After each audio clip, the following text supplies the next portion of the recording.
Identity, reversal, cunning, power, struggles, decisive actions, lighthearted, prose, historical references. The college student Hong Xigong traverses through time to the Qing dynasty, only to discover that he has become the Kangxi Emperor and, astonishingly, the illegitimate son of Empress Dowager Xiaozhuang, bearing Han blood and possessing the vast empire of the Manchus. Hong Xigong smiles in the face of Oboi's tyranny and the territorial divisions of the Three Feudatories, resolving to execute an unprecedented grand strategy, to utilize the Qing treasury to nurture the armies of the Ming, to wield the blades of the 8 banners against their own leaders. Who says opposing the Qing must entail rebellion? I shall transform the Qing directly into the Ming. Years later, when the truth is revealed, the entire world is thrown into chaos. Oboi exclaims, "How can a Han man sit upon the throne of the empire I conquered with the 8 banners? I am deeply ashamed before the previous emperor and cannot rest in peace." Zheng Jing laments, "My family has resisted the Qing for 30 years, believing I would never see the restoration of my country, only to find out that the Dog Emperor secretly told me he is the greatest rebel." Wu Sengui exclaims, "I have endured for a lifetime, rebelling under the banner of restoring the Ming, only to find that in the face of 2 armies, Kangxi has no cue.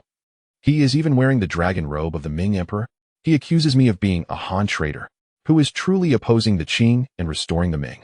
My sanity is unraveling." Empress Dowager Xiaozhuang declares, "I allowed you to take power, but I did not permit you to abolish the Qing dynasty and restore the Han regime." Chapter 1. Have I become Xuanyi? Good news. I have traversed through time. Bad news. I have landed in the Qing dynasty. In Beijing, within an overly luxurious courtyard of 3 entrances and 3 exits, a 10-year-old boy, Hong Xigong, expressionless, touches the glossy rat-tail braid at the back of his head, feeling a deep-seated sense of disgust, as if his very soul has been tainted. Damn it. A phrase that transcends 300 years of national essence explodes silently within him. His name is Hong Xigong, a history major in the 21st century, who just moments ago was in Nanjing, contemplating the grandeur of Zhu Yuanzhang's mausoleum, reflecting on how the beginning is a bowl and the end is a nation. The next moment, the world spins, and upon opening his eyes, he finds himself in this ghastly state, in the territory of the Ming dynasty. Reminiscing about the Ming, he is unexpectedly kicked into the dragon's den of the Qing. What sort of fate is this? Traversing to the Qing dynasty is one thing. As a history student, he is well versed in this period and might utilize this knowledge to navigate his circumstances. However, the dire situation is that he has landed in what can only be described as hell mode, knowing not even the name of the body he inhabits, let alone having seen his so-called parents. The only fortunate aspect is that this body seems to come from a decent background, sparing him from experiencing the oppressive life of a commoner under harsh governance. Yet, this life is even more bizarre. The opulent courtyard, with its flying eaves and intricately carved beams, radiates understated luxury. Attending to Hong Xigong are 10 vigilant guards, their eyes sharp as hawks, and 6 silent, nimble maids. Upon seeing him, they all bow deeply and address him as Little Master, their reverence sending chills down his spine. Hong Xigong has often suspected that he might be an illegitimate child of some unmentionable nobleman, secretly raised in this secluded place. This body has no formal name, only a childhood nickname. Chinchinch. Chinchinch? Become what? Hong Xigong has often internally ridiculed this peculiar name, sensing an inexplicable sense of malevolence emanating from it. Here, he is clad in fine garments and served sumptuous meals, with the sole prohibition being that he must not venture outside. This luxurious residence feels more like a gilded cage than a home. Over time, the original owner of this body, a genuine 10-year-old boy, succumbed to despair and loneliness, leading to his demise, thus granting Hong Xigong the opportunity to usurp his place. Today, the weather is fine as usual. Hong Xigong holds a delicate birdcage containing a brightly feathered thrush, idly toying with it, while his gaze drifts toward the square sky beyond the courtyard walls. Boredom has become the catalyst for the original owner's tragic fate, and it is now his greatest adversary. He has attempted to resist. Once, during a guard change, Hong Xigong climbed atop the wall in a human pyramid. However, the sight beyond chilled him to the bone. The alley was patrolled with guards every few steps, those who seemed to be leisurely basking in the sun, playing chess, or selling candied hawthorns had eyes like poisoned hooks, locking onto him with unwavering vigilance. It felt like an invisible net closing in. As soon as Hong Xigong peeked over the wall, he was swiftly apprehended by the matron in charge, who tearfully warned him of the outbreak of smallpox outside, a dire threat, as the Entirety of Beijing was said to be desolate, with corpses falling like dumplings. Young master, you are of immense value. Please do not take such risks. Smallpox? Hong Xigwan's mind buzzed. As a history student, he is acutely aware of what smallpox signifies in the early Qing period. It was a sword hanging over the heads of the Manchu nobility. Historically, Emperor Shunzi's early demise was said to be related to it. Yet, crisis also represents opportunity. While others fear smallpox, Hong Xigwan, a modern individual armed with over 300 years of advanced medical knowledge, has no reason to be afraid. Although the cowpox vaccine does not exist yet, the method of inoculation for mild cases is in its embryonic stage, fraught with risk. Drawing from his rudimentary understanding of history and medicine, he ingeniously devised a lower-risk, more effective method using mature seed inoculation, extracting vaccine material from mild cases and processing it for his own use. This is a gamble. If he wins, Hong Xigwan will obtain the most precious immunity talisman of this era. Fortunately, he succeeded. A high fever and several days of delirium later, he persevered, resulting in a few faint pockmarks on his face, which are trivial compared to his life. This secret is one he has shared with no one. Currently, he is merely a 10-year-old child. How could he explain such extraordinary capabilities? In this era, he would either be regarded as a demon or a deity, neither of which would bode well for this prisoner. Hong Xigwan believed his days would continue in such a monotonous manner until he either became a neglected canary or was recalled by those behind the scenes. However, change arrived with startling rapidity. An afternoon visit from a maid shattered the stillness of the courtyard. She was a woman of around 40, clad in a simple royal blue palace garment, unadorned yet exuding an air of dignified presence. Upon her arrival, the 10 guards, who usually held themselves in high regard, collectively bowed, their expressions grave yet imbued with a hint of almost reverent awe. The 6 maids, who typically only acknowledged him, fell silent, standing with their heads bowed as if they were quails facing a hawk. I am Sumala, here to pay my respects to the young master, the woman said, her voice warm and respectful, only slightly inclining her body in a half-bow. Boom. Sumala. Hong Xigwan's heart trembled, unleashing a tidal wave of shock. This name is thunderous to anyone who understands the history of the Qing dynasty. A trusted confidant of Empress Dowager Xiaozhuang, Kangxi Emperor's mentor, a legendary figure whose status in the harem is unparalleled, revered even by princes and princesses. How could she be here? A ludicrous thought surged forth. Could this be the Forbidden City? Impossible. Hong Xigwan immediately dismissed this conjecture. He had climbed over the wall several times, and outside lay rows of civilian residences and intersecting alleys, typical of Beijing's inner-city layout, far from the towering palace walls and continuous halls of the royal palace. Then, why would this revered figure deign to visit a secret residence within the city? Hong Xigwan suppressed the tumultuous waves within, striving to maintain the curiosity and innocence befitting a 10-year-old child, and inquired, Mama Sumala, do you seek me for something? Sumala scrutinized Hong Xigwan for a moment, her gaze lingering on the faint pockmarks on his face, before revealing a barely perceptible expression of satisfaction. Little master, this place is cramped. I apologize for your discomfort. It is time to relocate. Relocate? Hong Xigwan was taken aback. Before he could inquire further, Suma Lagu had already turned around, issuing a soft command to the guards. In an instant, the entire courtyard began to operate with remarkable efficiency. The guards cleared the way while the matron protected him, escorting him in a grand procession out of the confines. This marked the first time since his arrival in this world that Hong Xigwan could openly step out of that cage. However, the sights outside proved to be even more bizarre than the prison itself. The alleys along the way were deserted, with every household's door tightly shut, and the streets were so immaculate that not even a single fallen leaf could be found. An eerie silence enveloped the surroundings, a silence so profound it felt as though the entire world had been muted. This was not merely a case of plagues ravaging, leaving 9 out of 10 homes empty. It was evident that the area had been deliberately cleared in advance. What a grand undertaking. The new residence was not far from the previous one, merely separated by 2 alleys. Yet, its scale was more than double that of the former abode, resembling a small royal mansion. From now on, you shall reside here, Suma Lagu stated in a neutral tone. Why? Hong Xigwan could no longer restrain his curiosity. Why the change of location? Suma Lagu replied, this is your mother's arrangement. What? This was the first time Hong Xigwan had heard news regarding the mother of this body from another's lips. My mother. Who is she? Suma Lagu cast him a deep, inscrutable glance, sighing, in time, you will naturally come to know. What is this nonsense? A wave of agitation surged within Hong Xigwan. These cryptic individuals, speaking only halfway, are bound to shorten their lives. He involuntarily began to speculate that the identity of this mother, who had prompted Sima Lagu to take personal action, must be extraordinary. Could she be an uncherished consort from the palace? Or perhaps, a powerful noblewoman?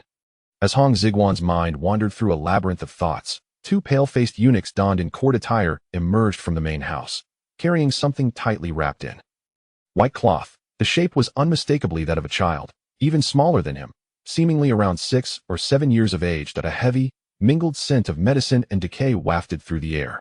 Hong Xigong's pupils dilated sharply. A singular thought, like a bolt of lightning, shattered the fog in his mind. He died of smallpox? Following his gaze, Sima Lagu nodded, her tone devoid of emotion, as if discussing an insignificant matter.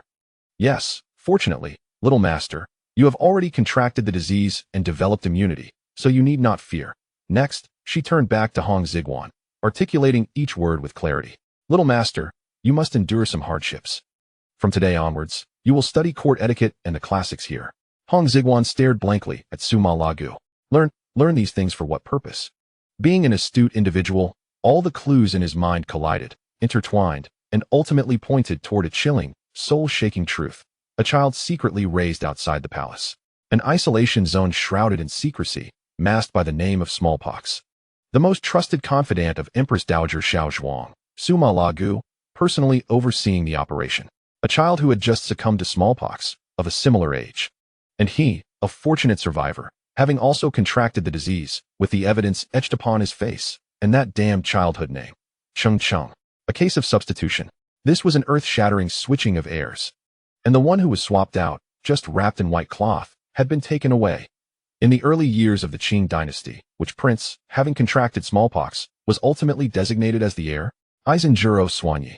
The future Emperor Kangxi Emperor has become. Hong Xigong murmured to himself, feeling a chill surge from his feet to the crown of his head. He had not merely become an illegitimate child. He had become the planned substitute. Become Zhou Xuanyi. Good heavens! This script is awry. It began with a royal flush, but whether this explosion is directed at himself or the enemy remains uncertain. Hong Xigong forced himself to suppress his racing heart, lifting his gaze to fixate on the unfathomable depths of Sima Lagu's eyes, summoning the courage to ask, Matron, you consistently refer to me as Little Master, and Cheng is merely a childhood name that I no longer wish to guess. Please tell me directly, what is my true name? This inquiry struck like thunder on a clear day. The atmosphere in the courtyard seemed to freeze at that moment. The eunuchs carrying the corpse froze in their tracks, nearly dropping the stretcher. For the first time, Sima Lagu's expression wavered. She fell silent, her eyes, which had witnessed decades of palace intrigue, now scrutinizing the 10-year-old boy before her, whose face bore faint pockmarks, yet whose gaze was hauntingly clear. After a prolonged silence, she finally spoke, her voice grave and solemn. From today onward, your true name shall be Zhou Xuanyi. Identity, reversal cunning. Stratagems, decisive actions, light-hearted prose, historical references. The university student Hong Xigong traverses through time to the Qing dynasty, becoming none other than Emperor Kang XI. To his astonishment, he discovers that he is actually the illegitimate son of Empress Dowager Xiaozhuang. Bearing the blood of the Han people, he finds himself in possession of the vast Qing Empire. Faced with the tyranny of Oboi and the fragmentation of the Three Feudatories, Hong Xigong smiles, resolved to orchestrate an unprecedented grand strategy to utilize the Qing treasury to support the Ming army, wield the blades of the 8 banners to strike down the 8 banners themselves. Who says opposing the Qing must involve rebellion? I shall transform the Qing directly into the Ming. Years later, when the truth is unveiled, the entire world is thrown into chaos. Oboi exclaims, the empire the 8 banners fought for, is now ruled by a Han as the emperor? I am ashamed before the late emperor, unable to rest in peace. Zheng Jing laments. The Zheng family has resisted the Qing for 30 years, believing there was no hope for restoration in this lifetime, only to discover that the dog emperor secretly told me he is the greatest rebel. Wu Sengui declares, I have endured for a lifetime, rebelling under the banner of restoring the Ming, only to find that before the 2 armies, Kangxi has no cue. He wears the dragon robe of the Ming emperor. He accuses me of being a Han traitor. Who is truly opposing the Qing and restoring the Ming? I am losing my mind. Empress Dowager Xiaozhuang remarks, I appointed you to govern, not to abolish the Qing title and restore the Han Dynasty. Chapter 1. Have I become Xuanyi? Good news. I have traversed through time. Bad news. I have landed in the Qing Dynasty. In Beijing, within a grand residence that exceeds the norm, a 10-year-old boy named Hong Xigong expressionlessly touches the shiny, oiled braid on the back of his head, a sense of profound disgust settling in his bones, making him feel as though his very soul is tainted. Damn. A phrase that has transcended over 300 years bursts silently in his heart.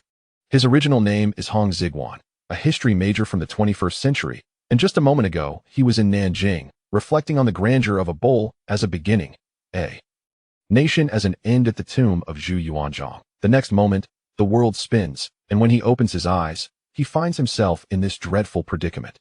Strikingly, while reminiscing about the Ming dynasty on the territory of the Ming Teju, he has been unceremoniously thrust into the dragon's lair of the Qing dynasty. What a turn of events. While it is one thing to traverse to the Qing era, a history student well-versed in this period might navigate the information gap to thrive. However, the dire reality is that he has entered a hellish mode right from the start, knowing neither his own name nor having ever seen his so-called parents. The only stroke of fortune lies in the seemingly noble birth of this body, sparing him from experiencing the tyranny more fearsome than a tiger of commoners. Yet, the circumstances are even more bizarre. This grand residence, with its 3 courtyards and flying eaves, exudes understated luxury. Attending to Hong Xigong are 10 guards, standing like javelins throughout the yard with hawk-like gazes, alongside 6 taciturn and nimble wet nurses. Upon seeing him, they all bow deeply, addressing him as young master with a reverence that sends chills down his spine. Hong Xigong has often suspected that he might be an illegitimate child of some clandestine noble, secretly raised here. This body bears no formal name, merely a childhood nickname. Chung Chung. Chung Chung? What has he become? Hong Xigong has repeatedly scoffed at this peculiar name, sensing an inexplicable malevolence behind it. Here, he is clad in fine garments, served hand and foot, with the only prohibition being to remain indoors. This opulent courtyard feels to him like a gilded cage, a prison of luxury. In time, the original owner of this body, a true 10-year-old boy, succumbed to despair and isolation, ultimately giving him the opportunity to usurp this existence. Today, the weather is fair and bright as usual. Hong Xigong holds a delicate birdcage containing a vividly feathered thrush, idly toying with it while his gaze drifts towards the square sky beyond the courtyard walls. Boredom has catalyzed the demise of the original body and is now his greatest adversary. He attempted to rebel once, using the moment of guard rotation to climb the wall. However, the sight beyond chilled him to the bone. In the alley, guards stood every few steps, their seemingly casual demeanor masked a predatory vigilance, locking their sights on him as if ensnared in an invisible net. As soon as he peered over the edge, the matron in charge, alerted, rushed to seize him, tears in her eyes as she warned of a smallpox outbreak raging outside, declaring it perilous, with death tolls climbing alarmingly. Young master, you are a precious life. You must not venture out. Smallpox? The word resonated ominously in Hong Xigong's mind. As a history student, he understands all too well what smallpox signifies in the early Qing period. It looms like a sword over the heads of Manchu nobles, with the untimely death of Emperor Shunzi historically linked to it. Yet, crises also present opportunities. While others fear smallpox, Hong Xigong, a modern individual armed with over 3 centuries of advanced medical knowledge, fears nothing. Though lacking the cowpox vaccine, the early concept of variolation exists yet remains rudimentary and perilous. Drawing upon his rudimentary knowledge of history and medicine, he devises a safer, more effective method of variolation, utilizing materials from mild cases, specially processed for his own use. This is a gamble. If he wins, he shall obtain the most precious immunity talisman of this era. Fortunately, he emerges victorious. He endures a high fever and several days of delirium, ultimately suffering only a few faint pockmarks on his face, which pales in comparison to the value of his life. This secret remains untold to anyone. How can a mere 10-year-old child explain such extraordinary methods? In this era, he would either be regarded as a monster or a deity, neither of which would bode well for him, a prisoner. Hong Xigong believed his days would continue in this monotonous manner until he became a neglected canary or was remembered by the hidden figures behind the scenes. However, the change arrives swiftly. One afternoon, the arrival of a wet nurse disrupts the tranquil stillness of the courtyard. She is a woman of around 40, clad in a plain blue palace attire, unadorned yet exuding an air of dignified composure. Upon her entrance, the 10 proud guards bow in unison, their expressions grave yet tinged with a near-reverent awe. The 6 wet nurses, typically loyal to him, stand in utter silence, heads bowed, as if quails before a hawk. I am Suma La, here to pay my respects to the young master. She speaks with a warm yet authoritative tone, slightly bowing in a half-salute. Boom. Suma La Gu. Hong Xigong's heart races, a storm of emotions surging within him. This name resonates like thunder for anyone acquainted with Qing history. The most trusted confidant of Empress Dowager Xiaozhuang, the mentor of Emperor Kangxi, a legendary woman of extraordinary standing in the imperial court. Even princes and princesses regard her with respect. How could she be here? An absurd thought flashes. Could this place be the Forbidden City? Impossible. Hong Xigong promptly dismisses this speculation. He has scaled the walls multiple times, and beyond lies the labyrinth of residential alleys, a typical layout of Beijing's inner city, far from the lofty palace walls and continuous halls of the imperial palace. Then, why would this esteemed figure deign to visit this secret residence within the city? Hong Xigong suppresses the tumult within, striving to maintain the curiosity and innocence befitting a 10-year-old, and inquires, Suma Ma, have you come to see me for something? Suma La Gu observes Hong Xigong for a moment, her gaze lingering on the faint pockmarks on his face, before revealing a barely perceptible smile of satisfaction. Young master, this place is cramped, and I apologize for your discomfort. It is time to change locations. Change locations? Hong Xigong was taken aback. Before he could inquire further, Suma La Gu had already turned and issued a calm command to the guards. In an instant, the entire courtyard buzzed with activity. The guards cleared the way while the matron supported him, as they moved forward in a grand procession. This was the first time since his arrival in this world that Hong Xigong could walk openly out of that cage.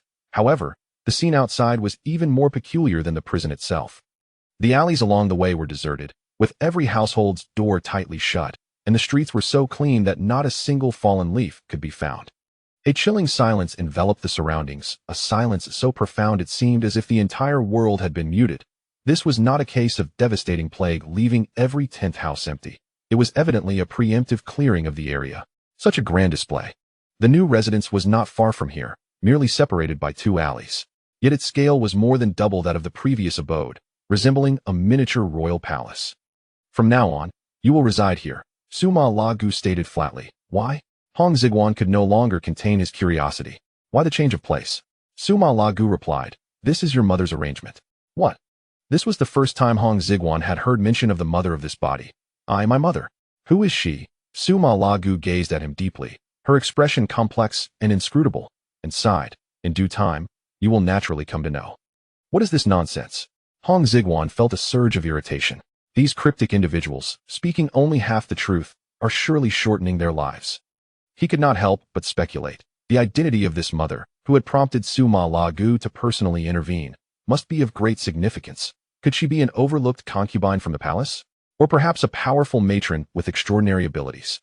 As Hong Xigong's thoughts spiraled, 2 pale-faced eunuchs clad in court attire emerged from the main house, carrying something tightly wrapped in white cloth. The shape was unmistakably that of a child, slightly smaller than him, evidently around 6 or 7 years of age. That a heavy, mingled scent of medicine and decay wafted through the air. Hong Xigong's pupils dilated in shock. A realization struck him like a bolt of lightning, dispelling the fog in his mind. He died of smallpox? Following his gaze, Suma La Gu nodded, her tone devoid of emotion, as if discussing a trivial matter. Yes, fortunately, young master, you have already contracted the disease and developed immunity, so you need not fear. Next, she turned to face Hong Xigong again, enunciating clearly, young master will have to endure some hardship. From today onward, you will study court etiquette and the classics here. Hong Xigong stared blankly at Suma La Gu. Learn these things for what purpose? Being a perceptive individual, the pieces of the puzzle began to collide and fuse in his mind, ultimately leading to a revelation that sent chills down his spine. A child secretly reared outside the palace. An isolation zone under the guise of smallpox, meticulously sealed off, the most trusted confidant of Empress Dowager Xiaozhuang, Suma La Gu, personally overseeing matters. A child of similar age who had just died of smallpox. And he, a survivor who had also contracted the disease, bearing the evidence on his face, and that cursed childhood name, Cheng. The exchange of identities. This was nothing short of a monumental substitution of heirs. And the child who had been replaced was just carried out, swathed in white cloth. In the early years of the Qing dynasty, which prince, having contracted smallpox, was ultimately chosen as the heir to the throne. Zhuo Xuanyi, the future Emperor Kangxi Emperor, became. Hong Xigong muttered, feeling a frigid wave surge from his feet to the crown of his head. He was not merely a bastard. He had become the intended substitute. Became Zhuo Xuanyi. Good heavens. This script. Something is amiss. It began with a royal bombshell, but the explosion could either be directed at himself or his adversaries. There was no telling. Hong Xigong forced down his racing heart, raising his gaze to fixate on Sima Lagu's inscrutable eyes, summoning his courage to ask, "Matron, you consistently refer to me as young master, and Chung is merely a childhood name that I do not wish to continue guessing. Please tell me directly. What is my true name?" This inquiry struck like thunder on a clear day. The air in the courtyard seemed to freeze at that moment. The eunuchs carrying the body stiffened, almost dropping the stretcher. For the first time, Sima Lagu's expression wavered. She fell silent, her eyes, having witnessed decades of court intrigue, now scrutinizing the 10-year-old boy before her, whose face bore faint traces of pockmarks, yet whose gaze was strikingly clear. After a lengthy pause, she finally spoke, her voice deep and solemn. "From this day forth, your illustrious name shall be Zhuo Xuanyi." Chapter 2. Shunzi's Campaign, the Forbidden City, Sinang Palace. Twilight descended. Palace lanterns were lit, casting a hazy, warm amber glow over everything within the hall. The air was suffused with a peculiar fragrance, a mingling of precious spices and moist earth. At the center, a woman attired in simple garments, yet retaining her graceful demeanor, carefully trimmed a bonsai Luhan pine with a silver pair of scissors. She was none other than the Empress Dowager Xiaozhuang, Borjigit Bimtai, hereafter referred to as Xiaozhuang for ease of reading. Xiaozhuang's movements were measured and deliberate as she snipped away at the bonsai. Almost imperceptible footsteps approached her from behind. "My lady," came a voice. Xiaozhuang did not turn, merely responded with a faint hum, and the silver scissors fell once more to prune an errant new shoot. "My lady, everything has been arranged." Su Malago bowed her head and reported, "The child has been sent away. I have personally inspected the new residence. There is no risk of error." The child in question was the true third prince, Xianyi, who had recently succumbed to smallpox. Xiaozhuang's hands paused briefly, and she sighed softly, a trace of lingering sorrow in her voice. Xianyi was a child of misfortune, born into royalty, yet unable to escape the scourge of nature. Only 6 years old, such a pity. Her tone resembled that of an ordinary grandmother lamenting the loss of her grandson, yet her profound eyes betrayed little grief. Instead, they reflected the calm resolve of one who has played out a complex game of strategy. Not long ago, when the palace was besieged by smallpox, Xianyi was infected and removed from the inner court for quarantine. It was precisely this circumstance that afforded Xiaozhuang the opportunity to orchestrate a substitution. Su Malagu hesitated before whispering, "My lady, do you truly intend for Changcheng to replace the third prince? Should this secret be revealed, it would be tantamount to deceiving the sovereign and shaking the very foundation of the realm." Deceive the sovereign? Xiaozhuang's lips curved into a chilling smile as she set the silver scissors down on a rosewood table with a crisp click. "Suma, after all these years by my side, you still do not understand? Look outside." She moved to the window, gazing into the deepening night. Beyond the darkness lay the heart of Beijing, and concealed within it, the child she had hidden for 10 years, the flesh and blood born of her own womb. After all, he is mine, the piece of flesh I carried for 10 months and lost. Her regal, rounded face softened with a complex maternal tenderness. Because of those damned rumors. Because he is mine, but must be kept outside the palace for an entire decade. 10 years. Do you comprehend the agony of a mother denied even a single glimpse of her own son? That child has been imprisoned in a corner since birth, ignorant even of who his true parents are. How innocent he is.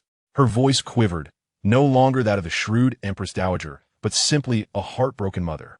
Now that Xianyi had perished from smallpox, heaven had granted her this chance. If she did not seize it, would he forever remain a hidden bastard, fading silently away in some courtyard? No, she would not allow it. He must return as a prince, back to my side. This is what Changcheng deserves. Had Hong Xigong heard such earth-shattering declarations, he would surely have been shattered in spirit and utterly disillusioned. Remarkably, Empress Dowager Xiaozhuang, historically famed for her political sagacity and resilience, harbored a secret scandal potent enough to upend the entire Qing dynasty. Were it to be exposed, not only would the throne be imperiled, but the entire Eisenjuro clan's dignity would be relentlessly trampled. Su Malagu's face was etched with worry. But my lady, His Majesty has watched the third prince grow since childhood. The young mistress and the third prince differ greatly in appearance and are 3 years apart in age. Should they meet in the future, the truth will surely be revealed at a glance. At the mention of the emperor, the warmth in Xiaozhuang's eyes instantly froze into a piercing iciness. His Majesty? She sneered. He has grown wings and gained strength, no longer holding me, his mother, in regard. He dared to come to Xinang Palace, questioning me over the words of a mere servant. He is rebelling. Not long ago, Shunzi's most trusted eunuch, Wu Liangfu, unearthed a staggering secret from some obscure corner. The Empress Dowager had an illicit affair with the surrendered minister Hong Xigong and had conceived a son while still in the northern borderlands, secretly raising him beyond the palace walls. Wu Liangfu, once a senior eunuch of the Ming palace, had masterfully shifted allegiance to the Qing after their conquest. Through cunning and intrigue, he had become a prominent figure within the imperial court. He colluded with foreign officials and exploited his power for personal gain, a consummate scoundrel. Upon learning this secret from Wu Liangfu, the Kangxi Emperor Fu Lin felt as if a thunderbolt had struck his very head. Shock, anger, shame, and fury overwhelmed him. He stormed into Xinang Palace and engaged in the most furious confrontation ever recorded between mother and son, nearly tearing each other apart. After the quarrel, the emperor vanished from the Forbidden City. Rumors circulated that he had secretly departed southward to emulate ancient sage kings by leading a campaign in person to pacify the rebellious Hong Xigong along the southeastern coast. Yet Xiaozhuang understood perfectly. This campaign was a pretext.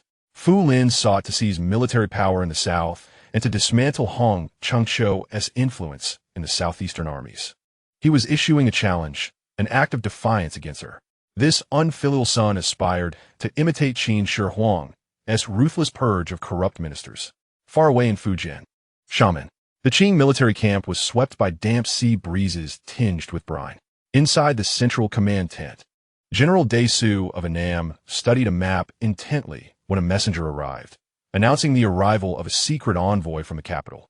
Upon seeing the young man dressed as a wealthy merchant yet radiating undeniable imperial authority, Dai Su, a battle-hardened yellow banner warrior, nearly lost his composure.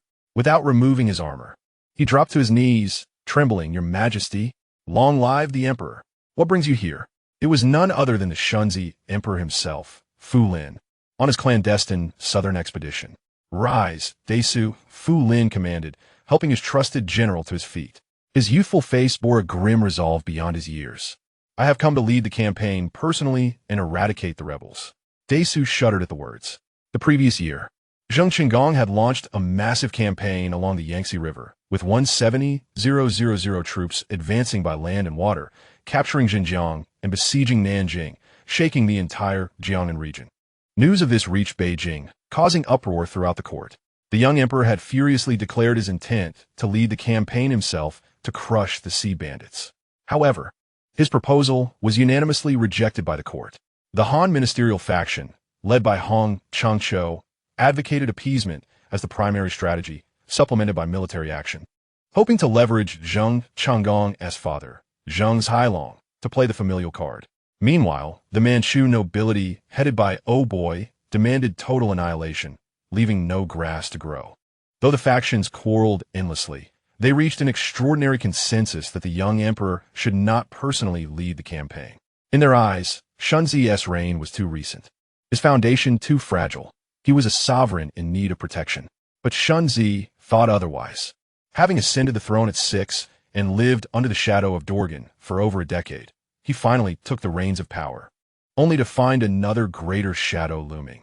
His own mother, the holy Empress Dowager. Now, that shadow not only oppressed him, but had arranged for a stepfather and even born an illegitimate younger brother. What was this madness? The august son of heaven of the great Qing, reduced to playing the role of Qin Shi Huang, a mother consorting with foreign ministers to birth a bastard, seeking to taint the empire? Such folly was beyond belief. Whenever Wu Liangfu's secret reports crossed Shunzi's mind, and he recalled the cold, inscrutable expression of his mother in the Xinang Palace, he felt as if his lungs might burst with indignation. At merely 22 years of age, Shunzi was at the prime of his youth, brimming with vigor and pride. He had endured enough. Thus, he stealthily left the palace, determined to wage a vigorous personal campaign to demonstrate to the world, and especially to that exalted maternal figure, that he was no mere puppet. He was indeed the sole sovereign of the Great Qing. Through this war, he intended to reclaim military authority in the southeast from the followers of Hong Xigong. He aimed to cleanse the humiliation he had suffered by shedding the blood of Hong Xigong, thereby establishing his absolute authority as a valiant monarch of the Great Qing. The Empress Dowager often remarked on his youth and ignorance, always wanting to act on his behalf. Shunzi, gazing coolly at the astonished Daisu, declared, "I shall show her that I can govern this realm without her." This statement struck Daisu like a thunderbolt. It was over. The emperor had secretly defied the Empress Dowager and slipped away.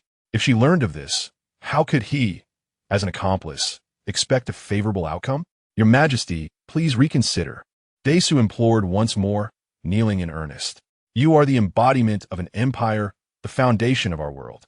To lead an expedition at sea amidst turbulent winds and waves.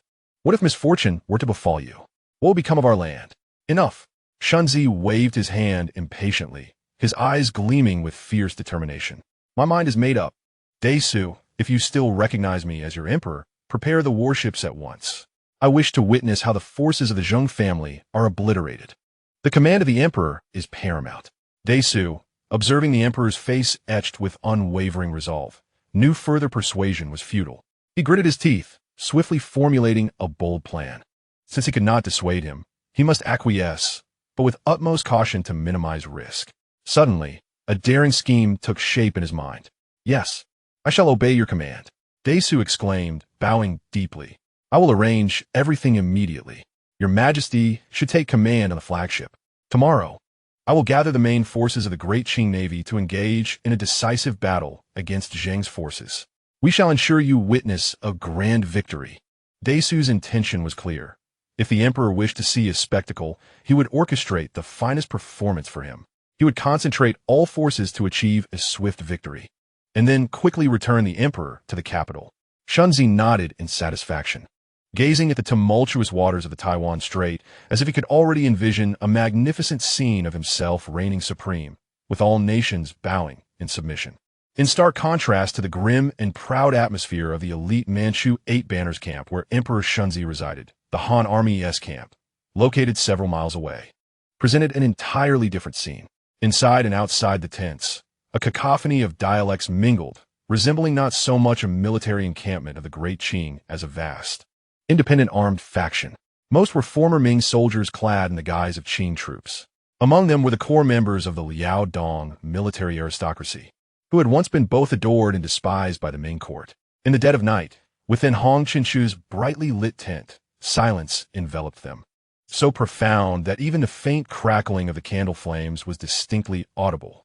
Inside, several heavily armored Han generals stood at attention. Their expressions varied, yet revealing a hardened valor and astuteness born of countless battles. Each of these men had once served under Hong Xigong, the last leader of the Liao Dong military gentry, who had become their sole pillar of support after their defection to the Qing dynasty. "Gentlemen, I trust you have heard the rumors," Hong Xigong began, methodically skimming the froth from his tea with a lid, his voice steady and aged, as if discussing the weather. One one-eyed general replied in a deep voice, "Does the esteemed general mean to say that the young emperor has personally arrived in Xiamen?" Upon uttering these words, the atmosphere in the tent grew tense. Another slender general scoffed, "Personally? What audacity! That mere child should be nursing in the Forbidden City, not traipsing to the front lines where swords and blades reign." Such bold words, though audacious, were spoken among comrades. This group had garnered a reputation for their fierce protection of their interests during the Ming era. They had fortified Liao Dong into an impenetrable bastion, rendering it impervious to outside influence. The court? The court could hardly move them, relying instead on the annual tribute of millions of taels to keep them satisfied. In essence, they were mercenary warlords. Whoever filled their bowls with food would earn their loyalty. Yet, their livelihood was not to be trifled with. Now, having switched allegiances to the Qing, they had initially believed they could maintain their dominion over the southeast coast as local sovereigns, continuing to wield military and political power. transforming this prosperous land into their private treasury. Yet now, that young Manchu emperor had come to lead a campaign. What was his purpose? Sightseeing? What a jest! Those present were astute, seasoned by the vicissitudes of court politics and the bloodshed of battle. They understood well. This young emperor had come to pluck their fruits. Should he seize military power, they, the surrendered generals, would be swiftly reduced to mere fish on a chopping block, ripe for the slaughter by the Manchu elites. This fate would be more unbearable than death. "General, we seek your guidance," the one-eyed general urged, stepping forward and lowering his voice. "Our brethren await your command.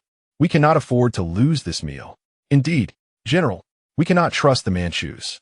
The voices of the camp united in fervor, their gazes sharp with resolve. All fixated on Hong Xigong. He remained unflustered, taking a sip of tea, his murky old eyes scanning the assembly, revealing a cryptic smile. Why the panic? The sky will not fall. He set down his teacup and declared, "To break this deadlock, it is quite simple." He then dipped his finger in the tea and slowly inscribed 3 characters on the table. Tomu Fort. A collective gasp filled the tent.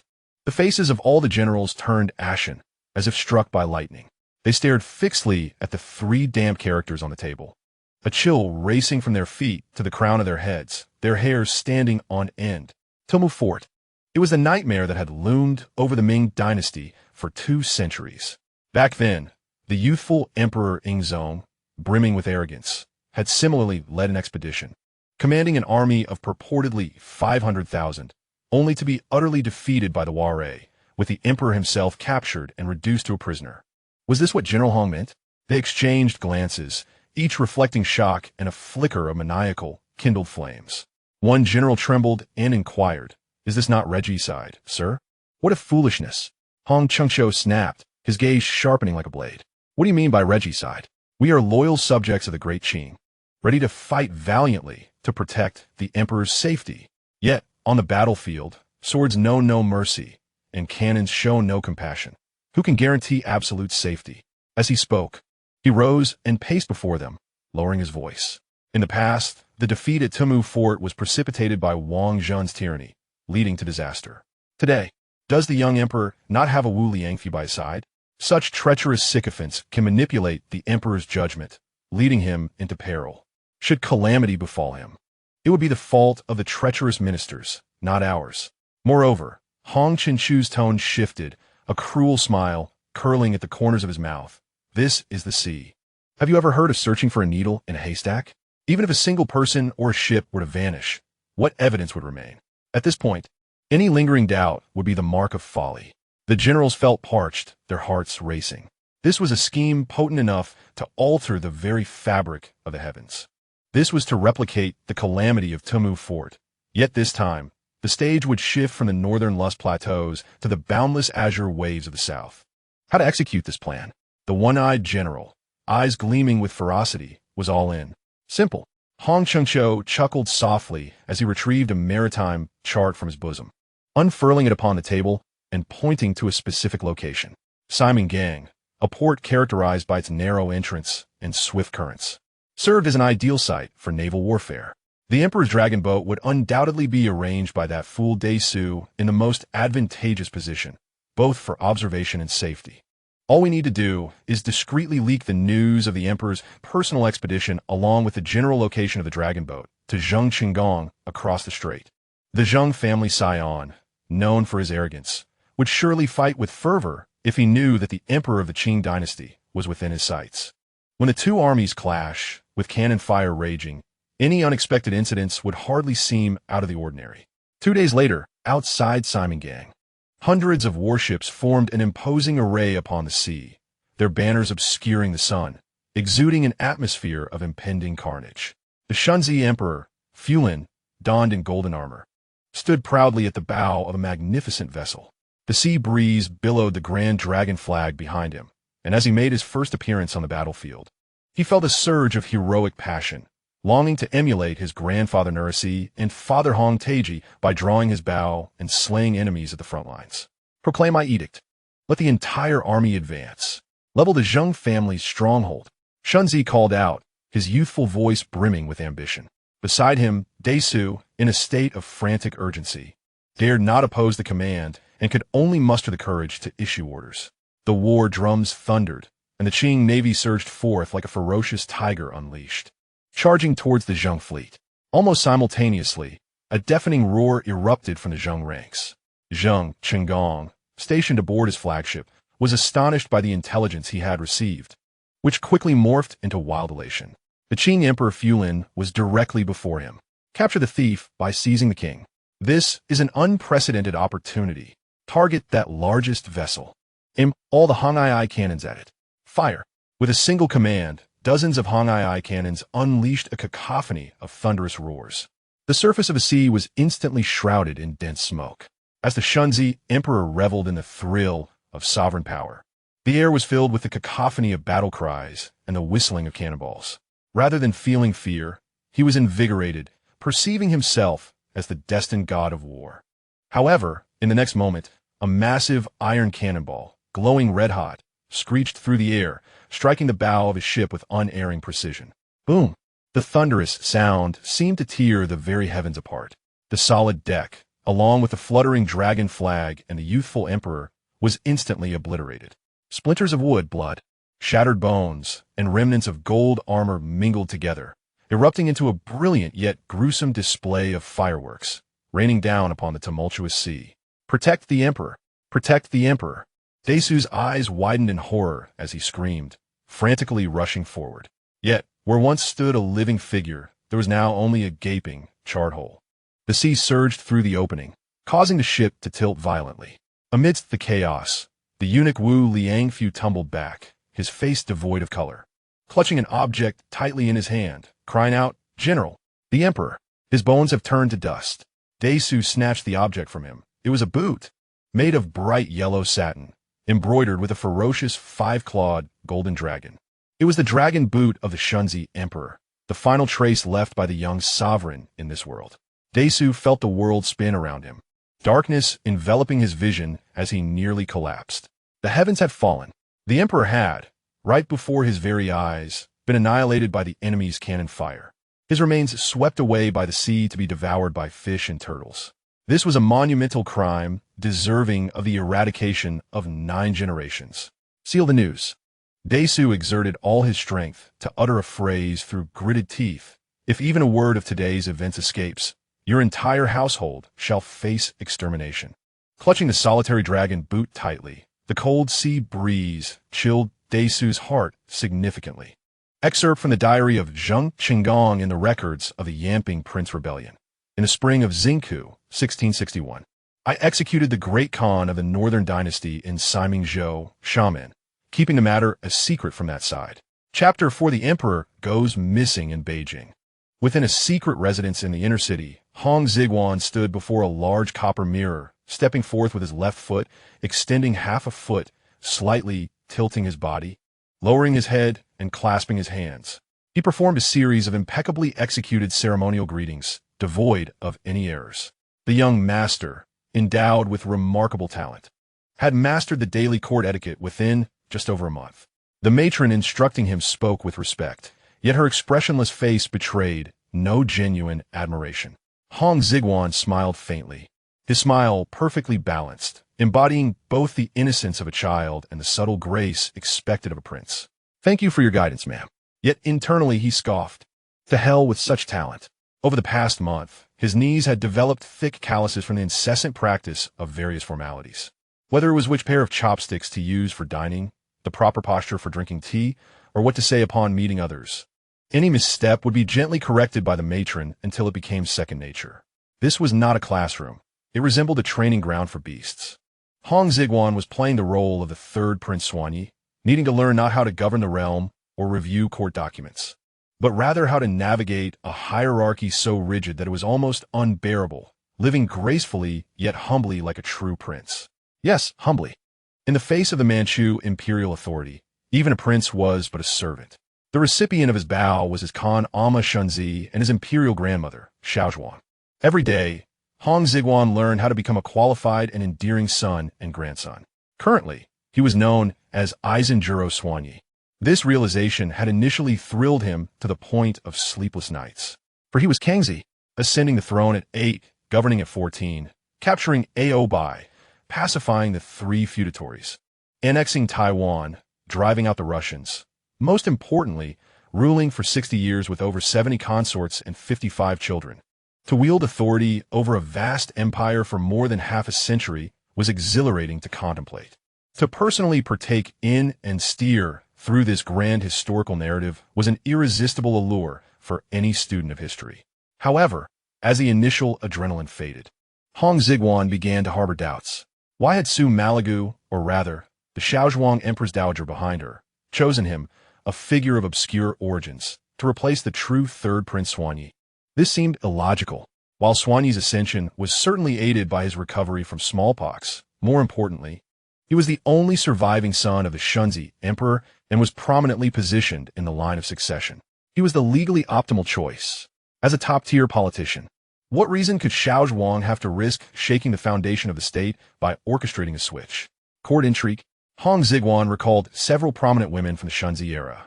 Noble consort Dong Yi, who dominated the harem, nearly faced emotion at Kangxi's behest, although her son had perished young, who knew if she had not left other contingencies.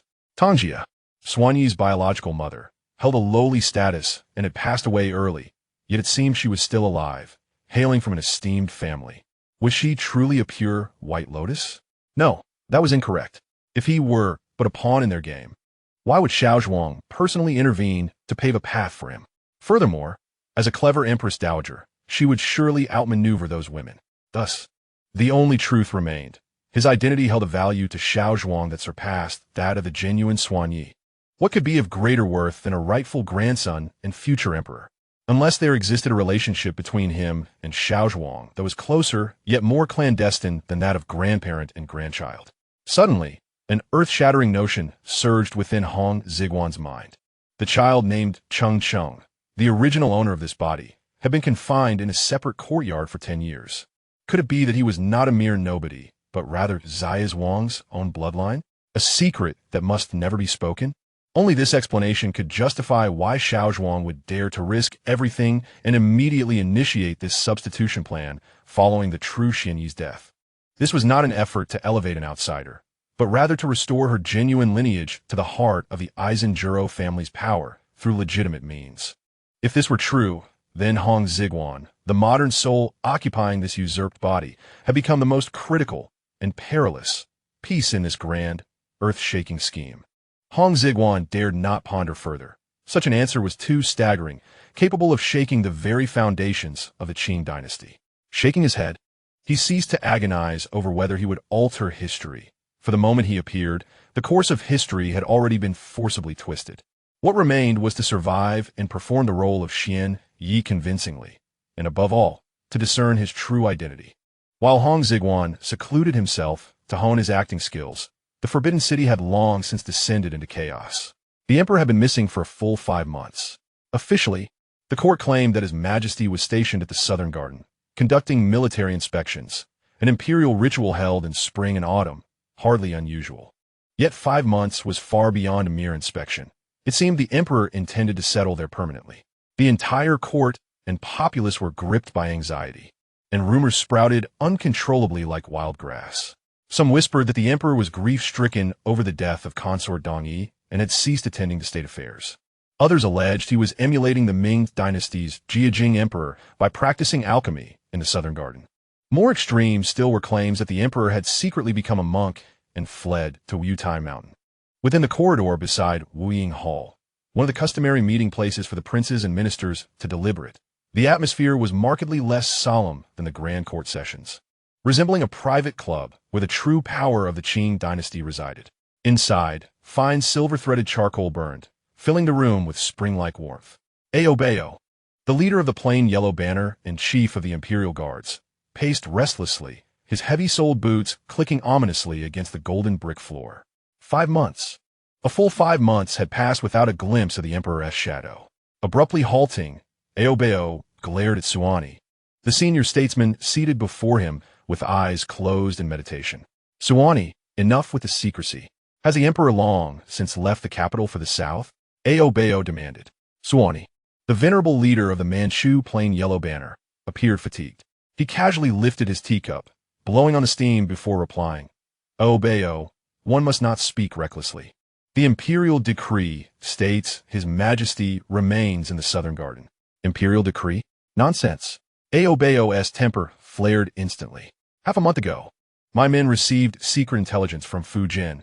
The emperor secretly went to Xiamen to wage war against the Zheng family. Is that your imperial decree? This is madness. As banner chief, Oboi possessed independent intelligence channels granted by the 8-banner system. Half a month prior, a secret dispatch had arrived from Fujian, bypassing the Ministry of War and delivered directly to the banner chief's residence at urgent speed. In it, General Daisu reported, with palpable fear, the Emperor Shunzi's clandestine arrival in Xiamen and his insistence on personally leading the campaign. Oboi had been so enraged upon reading that report. He crushed a cherished jade lion in his hand. Suwani sighed deeply, a trace of bitterness shadowing his features. I have heard whispers of this as well. We have tried to advise, but since the emperor assumed power, he has ruled autocratically, deaf to the counsel of his elders. He wishes to emulate the founders Taizhu and Taizong, to accomplish unparalleled feats. What can we, his ministers, do? His tone brimmed with a helpless frustration toward the young sovereign's obstinacy. Oboi snorted heavily. Madness. The founders led their armies personally, charging at the head of 10,000 troops. Yet this emperor hides the truth from the court and the Empress Dowager, leading a mere handful of guards south alone. Is that a campaign? It is a child's game, trifling with the fate of our great Qing. But it was now too late to debate. Suwani waved dismissively. Let us hope young Daisu is clever enough to win a brilliant victory and safely bring the emperor home. Then this matter will be behind us. At that moment, hurried and frantic footsteps echoed outside the hall. A clerk from Ministry of War burst in, breathless and pale, clutching an urgent military dispatch sealed with red wax. Minister Suwani, Minister Oboi. The clerk collapsed to his knees, voice trembling. Fujian, 800 miles expedited. Our forces have suffered a crushing defeat. What? Every counselor present instinctively furrowed their brows. Defeat on the front lines? Impossible. To utterly eliminate the Zheng family entrenched in Xiamen. The Qing had committed vast resources, a fleet of thousands of warships blotting out the sky, a claimed force of 200,000 troops attacking from land and sea in a triple-pronged assault, commanded by General Daisu and veteran Governor Li Shuatai. Such overwhelming might have been the most formidable since the dynasty's founding in the southeast. How could they possibly lose to a lone Hong Xigong stranded overseas? Oboi sprang to his feet, towering like an iron tower. Snatching the dispatch from the clerk's shaking hands, he tore open the seal and scanned its contents swiftly. Suwani drew near as well. The report was penned by General Daisu himself, a letter soaked with anguish. In May of the 17th year of Shunzi's reign, our forces advanced in 3 columns to besiege Xiamen. The rebel Hong Xigong mobilized his entire fleet to meet us at the harbor. Initially riding the tide, our troops surged forward like a battering ram. General Huang Wu led the southern fleet valiantly, breaching enemy lines. Here, Oboi's frown eased slightly. He knew Daisu was putting on a show for the emperor, ensuring a strong start. But the subsequent passage plunged like a stone into the abyss. The rebel forces, undeterred by death, fought fiercely even when disadvantaged. Marquis Zhou Rue of Minin and the traitor Chen Yais died in battle. Several enemy vessels were seized. As the tide receded, the rebels shifted from defense to offense, launching fierce cannon fire and encircling us with small boats. Our formations collapsed. Over 10 warships were struck and sank. Commander Shi Lang, leading the northern fleet at Kishamping, was ambushed by enemy land and sea forces. 300 elite banner troops found themselves trapped in the mudflats and were all captured. Our forces suffered over 10,000 casualties. More than half our fleet was lost. Nearly the entire army was annihilated.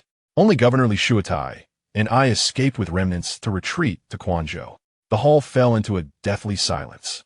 Annihilation struck each Manchu noble's heart like a hammer. This was not merely a military disaster, but a national humiliation of the gravest order. Yet the true horror lay ahead. Attached to the dispatch was a long, harrowing list of fallen officers. Among them were the names of 3 commanding officers, Wu Sha, Namuse Yi, and Yali Tu, and numerous other officers and lieutenants, totaling 82 commanders of various ranks. Each was a Manchu warrior with distinguished battlefield honors, now reduced to cold names on a scroll. Suani's gaze trembled as he noticed a disturbing detail. An unusually large number of imperial guards had perished. The casualty list included 3 vanguard guards, 6 first-class guards, 7 second-class guards, and 9 third-class guards. Guards of the palace, the Emperor's personal troops. How could they have been present on a battlefield 800 miles away in Fujian and perished en masse? The first-class imperial guards held the official rank of Zheng Sanpin, selected exclusively from the most elite scions of the upper 3 banners. They were the Emperor's most trusted protectors, destined to become future generals and ministers of state. Now, 6 had perished at once. How many first-class guards did the entire Forbidden City possess? A dreadful thought, silently harbored by all yet too fearful to voice, hung over the hall like a dark cloud. If even the Emperor's closest guards suffered such grievous losses, what fate befell His Majesty himself? At that moment, a confidant of Oboi, the Gargissa, burst into the hall with a panicked expression. He bypassed the assembly and hurried to Oboi's side, whispering urgently into his ear. All witnessed Oboi's complexion drain to a ghastly pallor.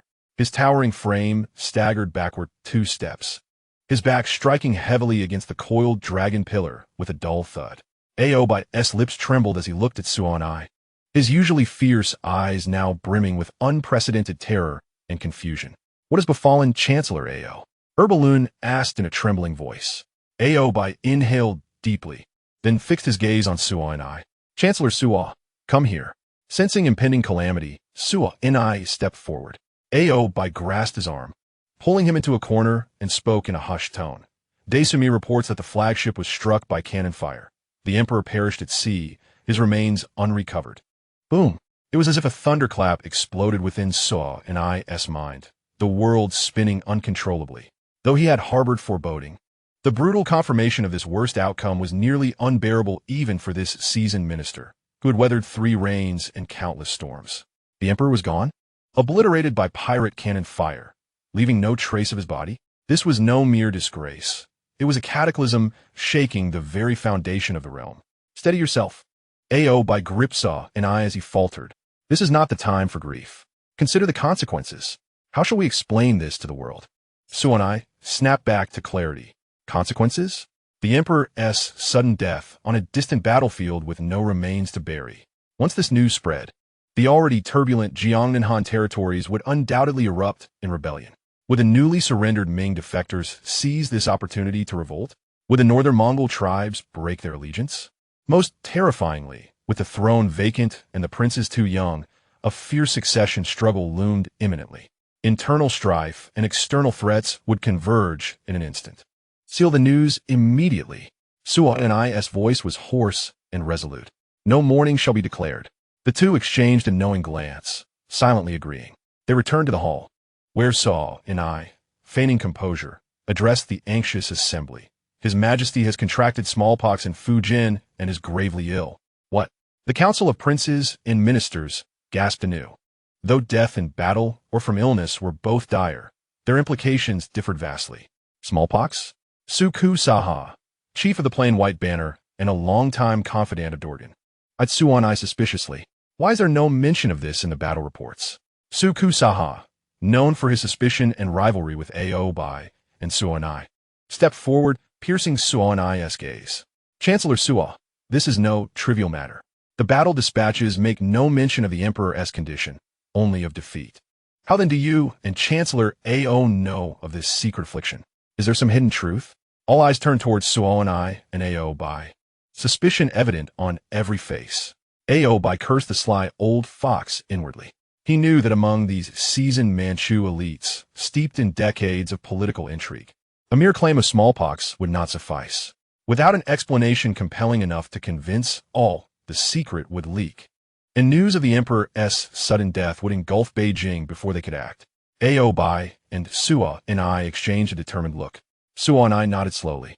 Oboi inhaled deeply and produced the blood-written confidential report from Desu, recently delivered by Gasa, handing it to Erbalun, who was nearest.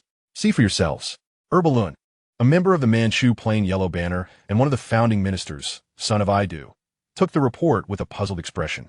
After a mere glance, his face paled to ashen white, struck dumb and motionless as if thunderstruck. What is the matter? You are all seasoned veterans, yet you appear so shocked. Su Saha demanded, taking the report. Upon reading, he was rendered speechless, trembling as he passed it along. From Erbalun to Su Sa, then to Tuarj and Asha. Each council member's expression mirrored the others. Disbelief, horror, and dread. Perished at sea? No remains? Good heavens! The hall erupted with stifled gasps and whispered exclamations. The once merely doubtful Manchu elite now wore faces etched with apocalyptic fear. This was no longer a mere military calamity. It was as if the heavens themselves had fallen. Chapter 6. Xiaozhuang's resolution. The Qing dynasty had ruled only a little over a decade since entering the pass. Its foundations were unsteady, and the Han populace had not fully submitted. The emperor was the anchor of stability, the symbol uniting the 8 banners. Now that anchor had been broken in such a humiliating and inconceivable manner, all was lost. Prince Heshuo and Qin Wang Yulu fainted outright, his eyes rolling back in terror. Chaos erupted within the hall. Silence, a thunderous command, like a clap of lightning, quelled the disorder. Oboi kicked over a nearby chair, the sharp crash echoing through the chamber. What is there to weep for? What is there to panic over? The sky has not fallen yet. His bloodshot eyes scanned the assembly fiercely. The emperor is gone, yes, but the great Qing endures. Our 8 banners remain. His roar was a potent tonic, rousing the disheartened ministers from their stupor. Seizing the moment, Suo and I stepped forward to steady the assembly. Esteemed colleagues, now is not the time for despair. Chancellor Ao's words are, I believe, our only path forward. As the chief minister of the council, I propose, first, strict secrecy regarding the emperor's death. From this day forth, none present shall breathe a word. Any leak will mark the culprit as a traitor undermining the foundation of our realm, deserving eternal condemnation. Second, we must immediately seal all internal news under the pretext of smallpox infection, while externally spreading rumors that His Majesty has renounced worldly affairs and seeks monastic life, thereby sowing confusion and buying us precious time. The notion of the emperor abdicating is a contingency plan for the future. Since the Kangxi Emperor was blasted by cannon with no remains to inter, claiming he has become a monk simplifies matters. Third, Suo and I's voice rose sharply. Imbued with ruthless resolve, dispatch 3,000 elite troops from the capital's banners under Erbalun's command to march south to Fujian, officially to suppress bandits, but in truth to regroup the defeated forces and stabilize the situation. At all costs, we must secretly retrieve the emperor's relics and return them to the capital, though all knew the relics might be no more than a dragon robe or a single boot. Suo and I's proposal struck at the heart of the crisis. Severe, decisive measures. A deathly silence fell upon the hall. The once panicked ministers gradually regained their composure, rapidly weighing the stakes. They understood that the plan laid out by Suo and I and Oboi was the sole viable course. This was a high-stakes gambit, to select a new sovereign and steady the Qing dynasty's faltering vessel before the devastating truth was revealed. I second the motion. Erbalong was the first to rise, his voice trembling slightly. I second the motion. I also concur. Suksaha cast a profound glance at Sony and Oboi before slowly nodding in agreement. Given the circumstances, there is no alternative. We shall proceed according to Minister Suo Zongtang's proposal. With no opposition voiced, Sony felt a measure of reassurance settle within him. From this moment onward, everyone present was irrevocably bound to a frenzied course of action. An unprecedented and colossal deception, centered on the emperor's demise, was forged within this modest corridor chamber through a collective resolution by the highest echelons of Manchu authority. The ultimate aim of this grand ruse was singular, to enthrone a new sovereign before the realm descended into chaos. In this world, no wall remains impervious to the slightest breeze, especially not in Beijing, the city renowned for its unparalleled flow of information and its adeptness at seizing whispers and shadows. Within the council chamber of princes and ministers sat the most eminent 70 or so Manchu dignitaries of the Qing dynasty, banner lords, princes, dukes, and senior guardsmen, each representing vast interest groups and intricate intelligence networks. Though Sony and Oboi's secret decree to conceal the morning might silence their tongues, it could not stifle the ears and feet of their trusted strategists and household servants. Whether through careless tongues or deliberate factional ploys seeking early advantage in the impending upheaval.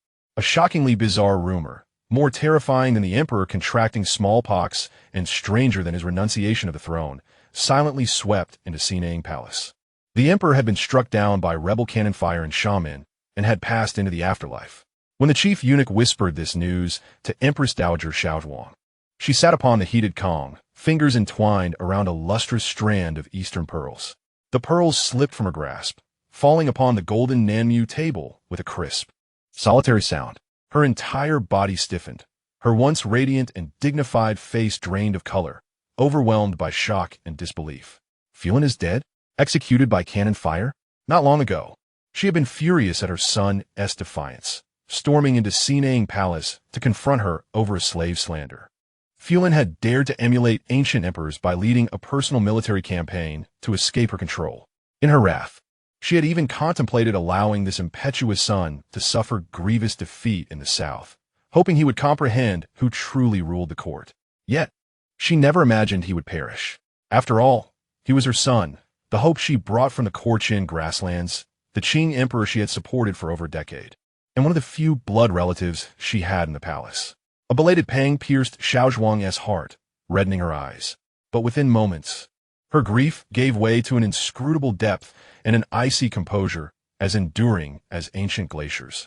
She no longer had a son, but the Qing dynasty no longer had an emperor. The sudden absence of a sovereign would unleash tumultuous upheaval, a truth well understood by Xiaozhuang. A woman who had witnessed 3 reigns and countless palace bloodbaths and political storms. Oboi, Sony, and their cohorts were likely in utter disarray. Their immediate priority would be to conceal the emperor's death and then install a new ruler. But whom would they support?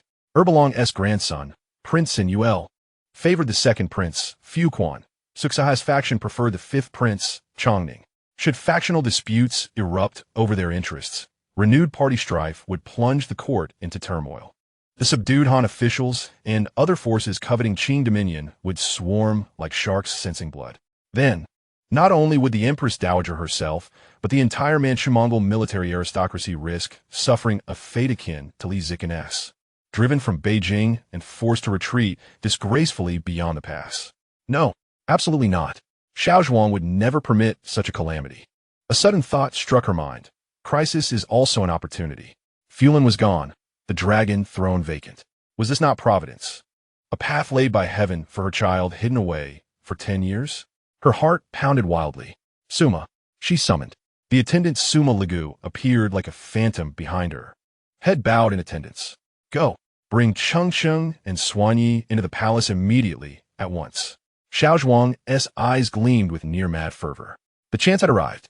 This boundless fortune, this supreme throne, was finally destined for her true son.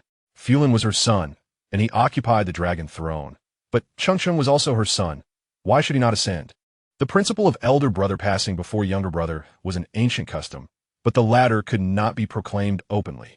Xiaozhuang must never reveal that the soon-to-be enthroned third prince, Suanyi, was in fact her and Hong Xigong's illegitimate child, the younger brother of the late emperor. Such a revelation would be tantamount to usurpation, a scandal so egregious it could incite rebellion throughout the entire imperial clan and all 8 banners. Therefore, the optimal and sole strategy was to have her youngest son assume the identity of the third Prince Suanyi, thereby ascending the throne with legitimate authority. The false Suanyi would be recognized as the late emperor's son, a scion of the Eisenjuro lineage, and the rightful heir in the eyes of all. With this realization, Xiaozhuang's resolve crystallized with unprecedented clarity. She immediately began issuing imperial edicts, summoned Sony, Oboi, Erbalong, and Suxaha to Xinang Palace for deliberations. Ordered the 9 city gates to be sealed by the commanders, allowing entry but forbidding exit, declare martial law throughout the capital, and sent a secret message to Hong Xigong, informing him that the old order had passed and a new ruler was rising, urging him to act prudently. An invisible net, centered on Xinang Palace, swiftly spread to envelop all of Beijing. Chapter 7. Silencing Zheng's Hailong. While Xiaozhuang meticulously orchestrated preparations for her youngest son's ascension, an unforeseen event transpired. The sensational news of Emperor Shunzi's death by cannon fire in Xiamen could no longer be contained, spreading like wildfire even to the ears of Zheng's Hailong. At this time, Zheng was under house arrest in Beijing, officially titled first-class Haikan Duke, but effectively the foremost hostage. Zhang Xilong was a legendary figure, a ruthless man who embodied the very essence of a cunning warlord. Once a penniless vagabond eking out a living at sea, he rose through brutal combat to become a maritime pirate so formidable that even the authorities found him vexing. In the first year of Chongzhen's reign, he accepted the Ming court's amnesty, transforming into General Zheng and wielding imperial authority to suppress his former comrades. His professional expertise was formidable. Pirate lords like Li Kuokai and Lu Xiong were mere novices compared to him. Zheng carved through them effortlessly, ultimately attaining the position of Fujian Generalissimo, commanding the entire southeastern coast. His prowess extended to direct confrontations with the Dutch, renowned as the Carters of the Sea. At Jining Liluo Bay, Zheng's Fujian navy decisively defeated the Dutch fleet, burning their junks and driving these self-proclaimed maritime invincibles from Fujian. From Japan to Malacca, Zhang Xilong commanded the seas. Any vessel wishing to ply these waters had to pay tribute at Zheng's docks. Failure to comply meant becoming prey to his voracious appetite. A ship owed 3,000 taels of silver. Even a single coin short meant a harrowing fate as a feast for the fishes. With his skill, Zhang Xilong earned millions of gold annually, surpassing even the royal treasury. However, following the fall of the Ming dynasty, Zhang Xilong emulated the example of others, supporting the Longyu Emperor in Fujian and elevating himself to the powerful position of Pingguogong. Regrettably, this ambitious hero harbored not patriotism, but rather shrewd business acumen. When the Qing army advanced southward, Zhang Xilong assessed the situation and concluded that serving the Ming dynasty as a mere guardian held no future. It would be far more advantageous to switch allegiance and become a regional commander under the Qing. Thus, he naively accepted the promise of the Qing commander Borluo for the position of governor of Fujian and Guangdong, promptly opening the gates of Xingzhia Pass and betraying the Longyu Emperor, whom he had once supported, for a handsome price. Zhang Xilong believed he had executed a brilliant investment strategy and eagerly set off for Beijing with a few trusted subordinates to claim his reward. But what awaited him? Instead of the governor's seal, he found himself in a luxurious prison in the capital, complete with gardens and servants. He went from being a prospective regional commander to a lifelong honorary prisoner. This imprisonment lasted for over a decade. The once dominant maritime ruler had been reduced to a toothless, clawless old dog. Today, Zhang Xilong's only value lay in being manipulated by the Qing court, repeatedly penning letters to the defiant Hong Xigong, who still resisted at sea. In those letters, he implored, "My son, cease fighting and surrender. I am well cared for here." Years of captivity had eroded Zhang Xilong's ambition, leaving his once vibrant eyes clouded like still water, devoid of any ripple of hope. Until today, when he learned of the Kangxi Emperor's death from a bribed minor official of the Han army, a spark ignited in his lifeless eyes. The emperor, who had deceived him into becoming a mere mascot in the capital for over a decade, was dead. Moreover, he had fallen to the cannons of his own son. Zheng's son, Zhang Xilong, felt an electric surge coursing through him, his blood boiling anew at that moment. What was this? This was a divine opportunity.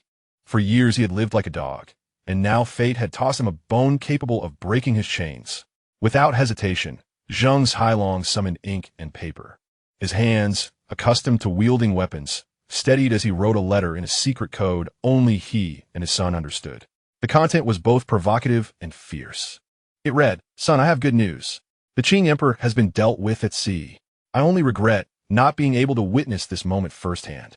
In just 8 words, the message carried the weight of a nuclear bomb. Zhang Xilong understood clearly that his son, Zheng's son, though recently victorious, likely had no idea of the magnitude of his actions. He might still believe he had merely slain an unknown high-ranking Qing general. If his son realized he had sent the Emperor of the Qing to meet his maker, the strategy would undoubtedly change. Seizing the perfect opportunity amidst the internal chaos of the Qing court, why remain guarding just a small plot of land in Xiamen? He could rally an army and march northward.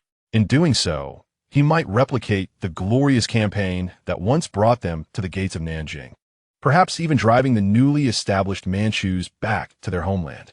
And Zhang Xilong, as the father of the regicide, would hold a valuable position.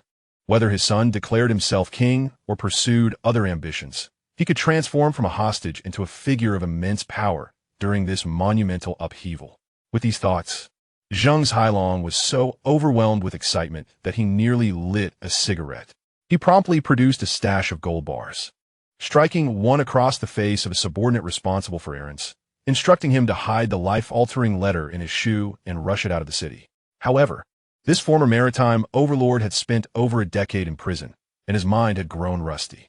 He gravely underestimated the terrifying power that a vast empire could unleash in the face of a supreme crisis. At that moment, Beijing was akin to a massive hedgehog, every quill bristling in response to a perceived threat. The soldiers of the Nine Gates and the lurking spies, akin to rabid dogs, starved for 3 days, fixated on every living creature in the streets. The subordinate, dizzy from the blow of the gold bars and clutching the dream of altering his fate, had yet to exit the inner city when his suspicious demeanor caught the attention of 2 spies seemingly basking in the sun. "What are you doing?" "I'm going out to buy groceries." "Groceries? At this hour?" Without further ado, the spies took action. A thorough search revealed the letter hidden in the shoe, still carrying the scent of feet. The letter was rapidly escalated through the ranks, eventually landing in the hands of Oboi, who had just received orders from Xinang Palace to enforce a lockdown. Upon reading the letter, Oboi's fury erupted instantly. It felt as though his home was ablaze. And just as he thought to smother the flames with a few rags, his neighbor, Wang, poured gasoline over it. "Zhang Hailong," Oboi's voice boomed, nearly shaking the glazed tiles from the palace walls. The eunuchs and palace maids around him dropped to their knees in fear, their heads buried deep. Oboi was on the brink of madness. Just moments before, they had concocted a ludicrous lie about the emperor's illness to cover the disgrace of the emperor being killed by a cannon. Now the father of the regicide threatened to expose this monumental secret. This was not merely a stab in the back. It was like wielding a hammer and driving nails into the already fragile coffin of the Qing dynasty. Oboi's eyes glinted with murderous intent, so palpable it seemed about to overflow. Without uttering a word, he turned abruptly, charging back into Xinang Palace like an enraged bull. "Your Majesty," he declared, holding the fragrant letter aloft. "Zhang Hailong, this old rogue, seeks to conspire against the empire and reveal state secrets. If this villain is not dealt with, the nation shall know no peace. I implore your Majesty to issue a decree for the execution of Zhang Hailong and his entire clan." Empress Xiaozhuang took the letter, her gaze chilling upon reading it, colder than the winter frost beyond the Great Wall. Initially, she considered retaining Zhang Hailong as a bargaining chip for future negotiations with Hong Xigong. However, now this old dog had chosen to extend its claws, prompting her to decree his demise. In the face of an empire's most guarded secrets and core interests, the life of an obsolete prisoner held less value than an ant. "Let it be decreed," Xiaozhuang stated coldly. "The esteemed Duke of Haikan, Zhang Hailong, for failing to repay imperial grace and conspiring with the maritime rebels, is guilty of unforgivable treason. He, along with his descendants, shall be executed to serve as a warning." A chilling decree emanated from Xinang Palace. That afternoon, the execution ground at Cheishiko in Beijing was placed under strict martial law. Zhang Hailong, alongside several of his sons and grandsons, totaling 11 individuals, was dragged from the prison cells until they were violently forced down onto the cold guillotine, inhaling the heavy stench of blood. This once mighty maritime warlord bore a face of confusion and disbelief. He could not comprehend why. Why did the man choose become so alarmed? Zhang Hailong, until his last breath, remained unaware of the monumental impact his son's execution of the Qing Emperor would have, an event that could alter the course of history. As the executioner's decree fell, the heads of the Zhang clan rolled, blood spilling on the ground. The once mighty maritime overlord thus met his demise. The Qing court, utilizing the blood of the Zhang family as a patch, forcefully concealed this impending grand revelation. This sudden and ruthless slaughter echoed like a starting gun, proclaiming to all discerning souls, a significant event has transpired within the Forbidden City. Chapter 8. Entering the Palace. In the winter of the 17th year of Shunzi, a heavy snow blanketed the capital. Flakes like goose feathers fell abundantly, transforming the entire city of Siju into a pristine white realm overnight. Eaves and treetops adorned with delicate frost created a scene of serene tranquility. As the saying goes, a timely snow heralds a bountiful year. Yet, amidst this calm, Hong Xigong, within an unnamed estate, sensed an unusual premonition of an impending storm. As usual, he practiced calligraphy in the warmth of his study, his elegant script already showing considerable proficiency. Over the past month, apart from rehearsing the exasperatingly intricate court etiquette, he devoted all his time to reading and writing. He aimed to transform himself, in the shortest time possible, into a genuine, well-educated youth of the Qing dynasty. However, despite his steady hand, his heart was restless. Hong Xigong understood that he, a caged canary, could not remain in this sanctuary indefinitely. Suma La Gu and the unseen hand behind her had painstakingly molded him to resemble the third prince, Xuanyi, not for the purpose of allowing him to live out his days in comfort. Little master. Indeed, no sooner had the thought crossed his mind than Suma La Gu appeared in the doorway, her expression hurried and grave. "Stop writing, little master," she urged, hastening towards him. "It is time to depart." "Depart for where?" Hong Xigong's heart raced. "Follow me," Suma La Gu replied, cryptically, signaling the waiting matrons to assist the young master in changing attire. This time, he donned not the usual plain garments, but a splendid new royal robe. The deep blue satin was intricately embroidered with golden dragons, and the collar and cuffs were adorned with luxurious sable trim, opulent yet dignified. As he donned this attire, Hong Xigong felt an overwhelming weight of responsibility descend upon him. He knew that the grand performance was about to commence. A meticulously prepared sedan chair, borne by 8 men, awaited him in the courtyard. Surrounded by the matrons, Hong Xigong ascended into the chair, its curtains drawn to shield him from the wind and snow, as well as all prying eyes. The sedan moved steadily, and in the hushed snow, only the soft footsteps and breaths of the bearers could be heard. Hong Xigong's heart raced, and cautiously, he lifted a corner of the curtain to peer outside.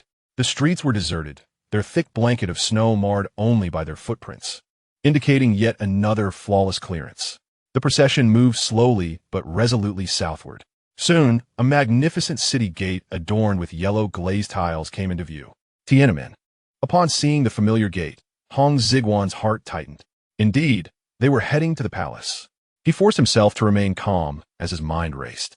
It was the 12th month of the 17th year of Shunzi, and he was urgently summoned to the palace. What could this mean? The only possibility was that the Kangxi Emperor was on the verge of death.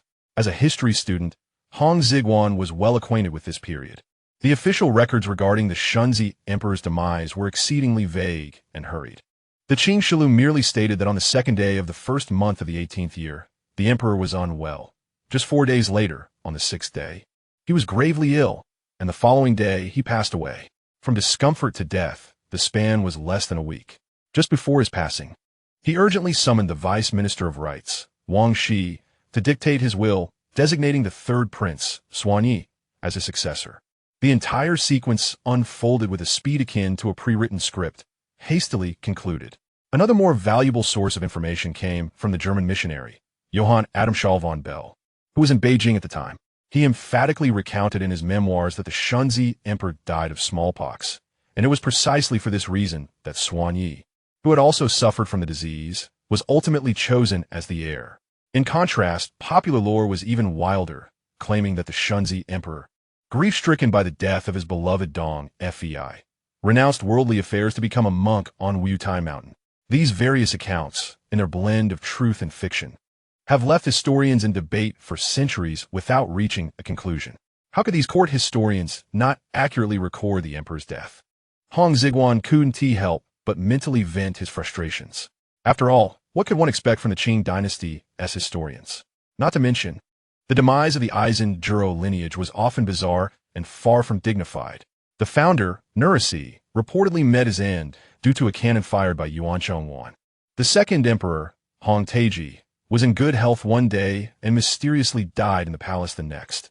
Yongzheng, who was reputed to be a model of diligence, likely succumbed to the effects of medicinal pills, and Jiaqing was struck by lightning at the summer palace.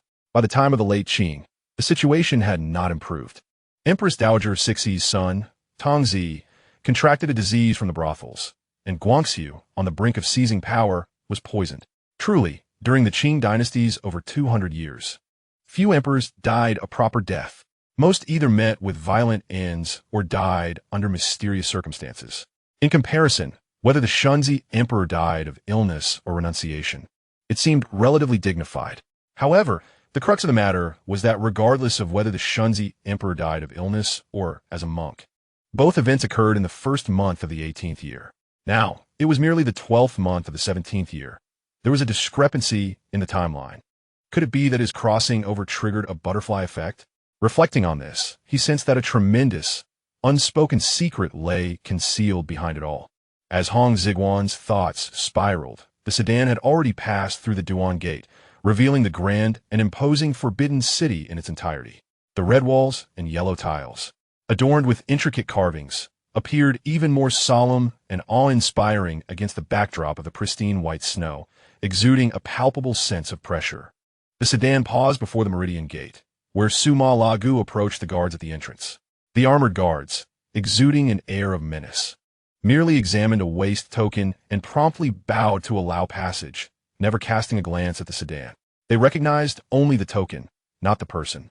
This precisely indicated that this was a mission of the highest order, shrouded in absolute secrecy. The sedan made no stops, circumventing the Hall of Supreme Harmony and proceeding directly towards the depths of the inner palace. Eventually, it came to a gentle halt before a serene yet grand palace.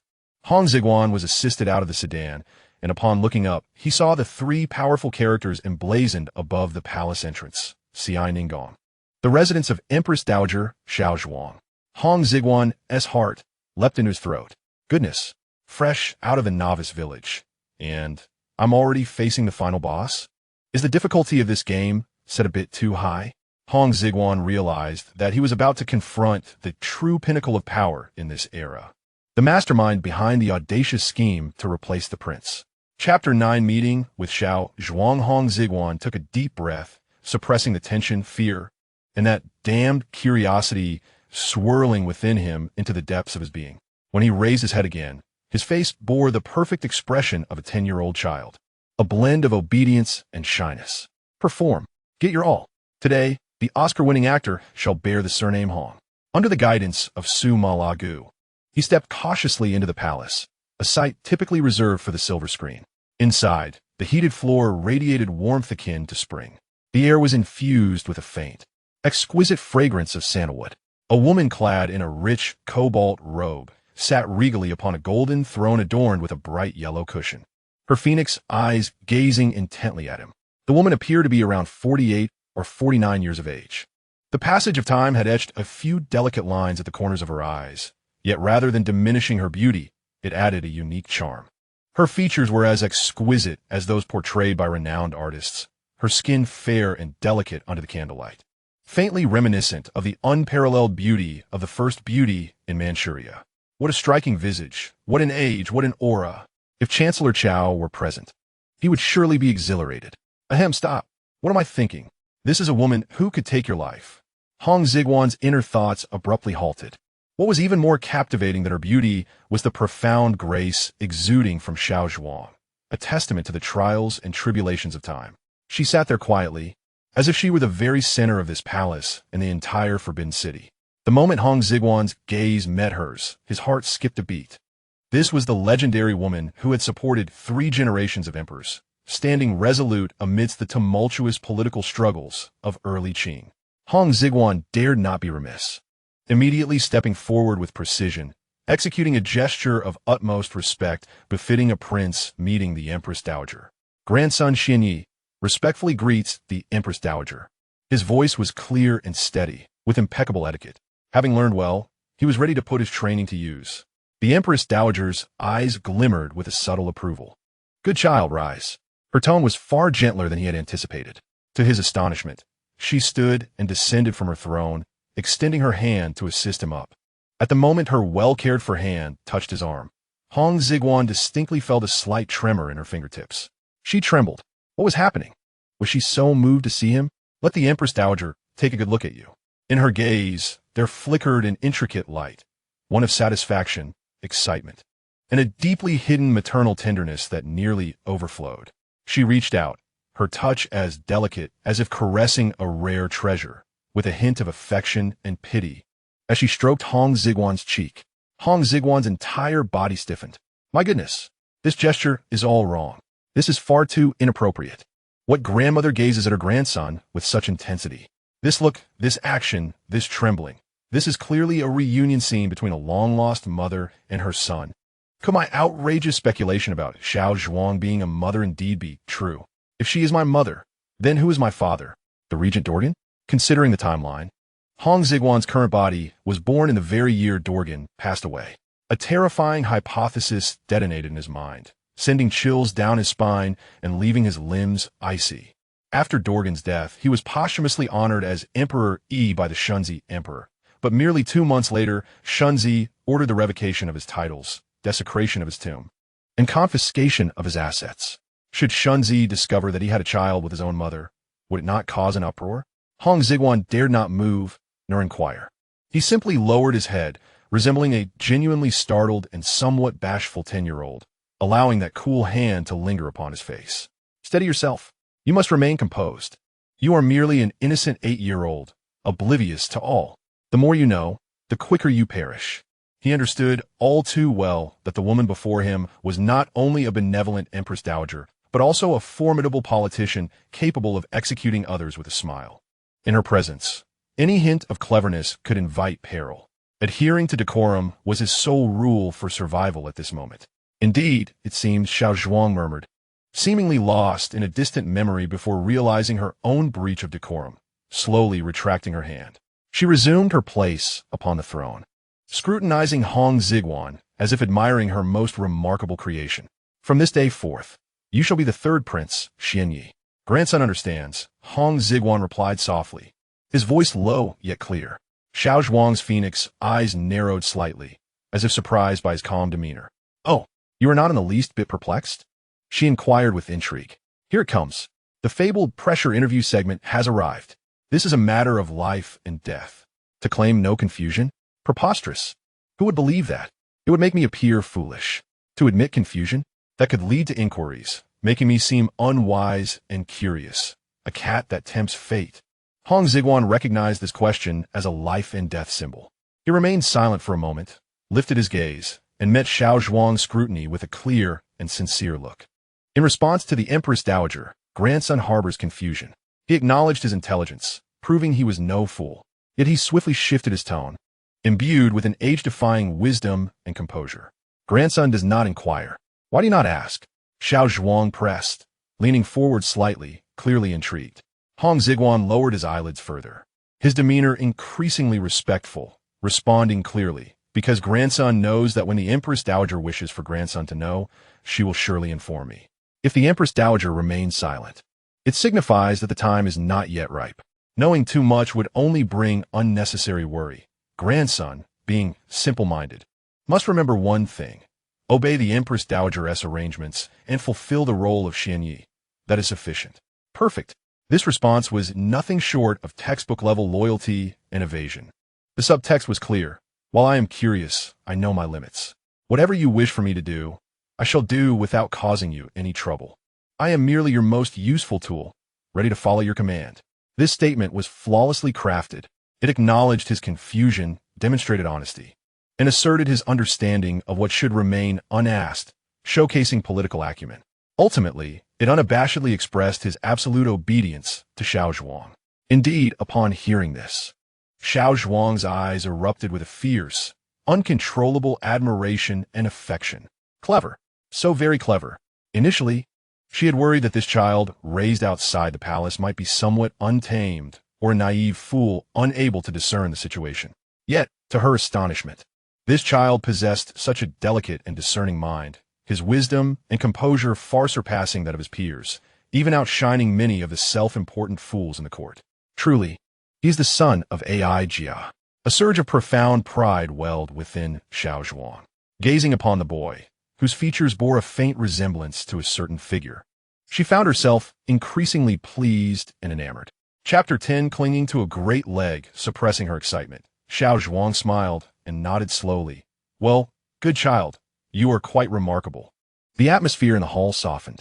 Xiaozhuang shifted into a more comfortable position, leaning against the soft cushions of her throne, her voice growing even gentler.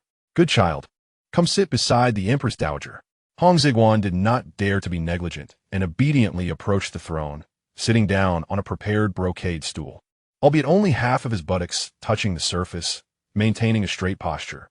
Seeing his cautious demeanor, a flicker of tenderness crossed Xiaozhuang's eyes. How had he fared all these years outside? Her voice bore a hint of barely perceptible guilt. In that moment, memories of the original owner's dark past surged through Hong Xigong's mind, a suffocating loneliness that penetrated to the marrow. His eyes reddened, yet he refrained from tears, merely bowing his head slightly, his voice tinged with a sense of grievance and melancholy befitting his age. "Returning to my grandmother, I have been well." He began with a polite remark, then added in a lower tone, "As for food and clothing, the maids attend to me meticulously. But the courtyard is only a small space, and I have no companions to play with. Each day, aside from reading and writing, I merely gaze at the birds flying past the wall. Sometimes I ponder how far those birds can soar, enviable indeed. Acting skills, focus on the performance." His gaze must convey desolation. His tone must remain neutral, avoiding direct expressions of misery, instead using the poetic imagery of watching birds fly to underscore his solitude. This is the artful expression of suffering. It conveys his plight without showing him as a mere whining child. This statement pierced Xiaozhuang's heart like a needle. She envisioned a frail child, standing alone beneath the high walls day after day, gazing up at the square sky, eyes filled with longing for the outside world. That was her son, a piece of flesh she had borne for 10 months.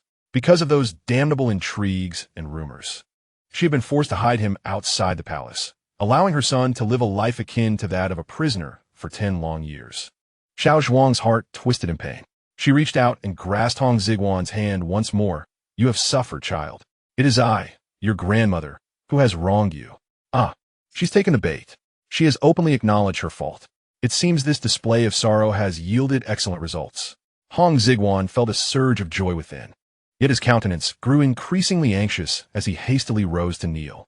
"Grandmother, you speak too heavily. I dare not. Sit down." Xiaozhuang firmly pressed him back into his seat, insisting he need not be so constrained in her presence. She regarded Hong Xigong with eyes full of compensatory intent. "Rest assured, I will no longer allow you to be alone. I will arrange for several companions of similar age to enter the palace to study with you, to be your young attendants." How splendid! Companions at last? And of noble birth? Is this not a means of extending my connections? Indeed, this is a fortunate turn of events. Xiaozhuang paused, her tone softening further. "Moreover, within this grand forbidden city, you may go wherever you wish. No one shall dare to obstruct you." "Oh, a VIP pass to the Forbidden City? An unlimited access version? I like this. It provides an opportunity to familiarize myself with the layout and uncover any hidden passages." Observing the glimmer of surprise in Hong Xigong's eyes, Xiaozhuang's affection deepened. She held his hand gently and patted it before issuing the most crucial decree. "From now on, you must come to Xineng Palace every morning and evening to pay your respects. I wish to see you often. Daily check-ins? Understood." This is a means of keeping me securely in her grasp. However, this arrangement is beneficial. Being under her watchful eye enhances my safety. Furthermore, I can obtain first-hand intelligence at any time. This is a deal worth pursuing. Hong Xigong immediately displayed an expression of profound gratitude, nodding earnestly. "I shall obey. I thank my grandmother for her grace." He understood that, from this moment onward, he had truly found his first and most substantial support within this den of dragons and tigers, though this support might very well be the inexpensive mother of this body. Exiting Xineng Palace, Hong Xigong felt as though he had just emerged from a grueling battle, his undergarments soaked in cold sweat. Engaging in conversation with a player of Xiaozhuang's caliber was more taxing than preparing for a political exam. He was personally escorted by Su Malagugu through several palace gates, ultimately being assigned to a modest side hall within the Western Six Palaces. This place was reportedly the former residence of the third prince, Xianyi. Although not a complete palace, it was favored for its tranquility. As Hong Xigong surveyed his surroundings, he noted that while the furnishings were exquisite, they exuded a chill that suggested infrequent habitation. It seemed that Xianyi, due to poor health, was not well regarded. Nevertheless, this was advantageous. It spared me the distress of encountering remnants of his presence. What reassured Hong Xigong was that all the eunuchs and palace maids in this side hall had been replaced. Looking around, he recognized familiar faces, all those who had served him at the residence outside the palace. Wonderful. Xiaozhuang had executed this matter splendidly. Having familiar faces around made things more convenient, and at least he need not worry about being stabbed in the back. However, exceptions do exist. A kindly matron, around 30 years of age, was directing the palace maids and making the beds. She was the sole individual who had not been replaced. Her surname was Sun, and she was Xin Yi's wet nurse. Goodness, a fish that slipped through the net? No, this is not merely a slip, this is a witness. Hong Xigong's heart raced anew. This Sun matron was an eyewitness to the entire process of the prince's substitution. Would she? Hong Xigong discreetly observed Sun matron, noticing that although her eyes were slightly red and her expression bore an undeniable sorrow, she performed her tasks with meticulous care, devoid of any resentment or peculiarity. There was emotion, but not much. Or perhaps, she dared not express any. Understanding this, Hong Xigong could only feel a twinge of sympathy for Sun matron. Shortly after settling in, officials from the Imperial Household Department arrived, accompanied by 5 children of tender age. Greetings to the third prince. 5 young children, around 7 or 8 years old, clad in matching attire, knelt in unison.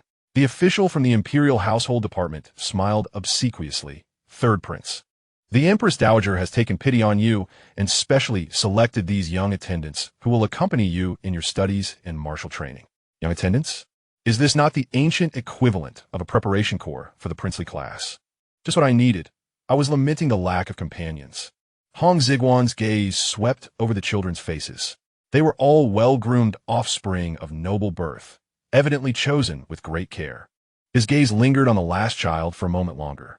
The youngest, appearing no older than 5 or 6, was exquisite, with bright, glistening eyes that sparkled with intelligence. What is your name? Hong Xigong inquired, pointing at him. The child, upon being addressed, appeared somewhat nervous, but responded cheerfully, in response to the third prince. My name is Chao Yin. Chapter 11. The Arrival of Xin Yi's Birth Mother. Chao Yin. Hong Xigong nearly lost his composure. Is this not the son of Sun matron, the future Jiangning weaver, the imperial spy of Kangxi, and the grandson of the author of Dream of the Red Chamber? Xiao Suekin. What a masterstroke. Xiaozhuang has played this beautifully. To arrange someone's biological son as a hostage beside me serves dual purposes. It compensates for Sun Mama and acts as a subtle admonition and warning. The machinations of imperial power truly reveal their sordid nature. Hong Xigong's heart brimmed with delight, yet his expression remained composed as he nodded lightly, encouraging the children to rise and casually inquiring about the names of a few others: Li Su, Zhao Sheng, and Zhao Chong, individuals destined to thrive in the Kangxi era. This initial windfall is indeed deserving of full marks. In the afternoon, Hong Xigong was in his study, forging bonds with his newly appointed subordinates and organizing their future study plans. Just then, Sun Mama rushed in, her demeanor frantic, her voice trembling. Third Master, Empress Tong is here. Sun Mama was genuinely alarmed. While others may be unaware, she cannot be oblivious to the truth. Empress Tong was the true mother of the real Xuan Yi. The third master before her was merely an impostor arranged by the Empress Dowager. The differences in appearance were stark, and even the age discrepancy spanned several years. If a mother and son were to meet, wouldn't the truth be revealed instantly? Hong Xigong's heart sank. Good heavens! His biological mother had come for him. This was far more exhilarating than encountering Xiaozhuang. While Xiaozhuang operated from the shadows, aware of my deception, Empress Tong was a victim in this scenario. What to do? What to do? There was no escaping this confrontation. Though panic surged within him, Hong Xigong forced himself to remain calm. According to palace protocol, a consort wishing to see her son must undergo layers of approval. For Empress Tong to arrive signified that Xiaozhuang had already granted her consent. What scheme was this old woman concocting? Did she not fear that I would be exposed on the spot? When soldiers come, the generals must face them. When water comes, the earth must hold. I trust that the old fox, Xiaozhuang, has left a contingency plan. I simply need to perform my role convincingly. Hong Xigong took a deep breath and solemnly stated, understood. Please invite Her Highness in.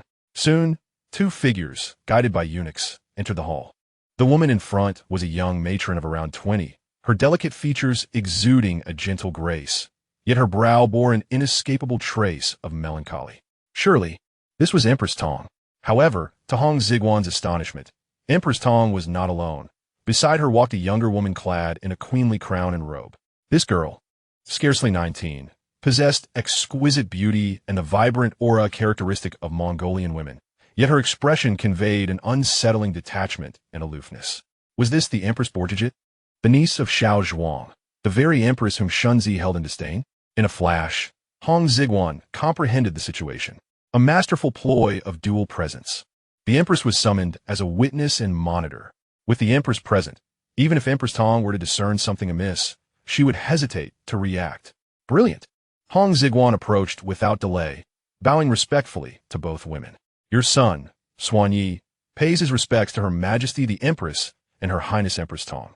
At the moment Empress Tong laid eyes on Hong Xigong, she was momentarily stunned, as if struck by lightning. A fleeting joy flickered in her gentle eyes upon seeing her son, only to be swiftly replaced by overwhelming shock and disbelief. Is this my Yue? No, this cannot be right. My Yue was only 7 years old, frail and delicate.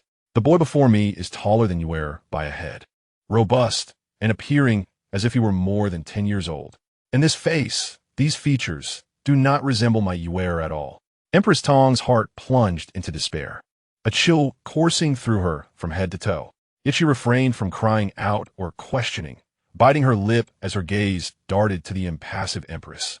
Recalling the powerful Empress Dowager reigning over Xinang Palace, she understood. Her son might have already. The immense sorrow and terror nearly caused Empress Tong to faint. Yet she knew she must not succumb. If she were to cause a scene here, not only would she fail to rescue her son, but she and the entire Tong family would face utter ruin.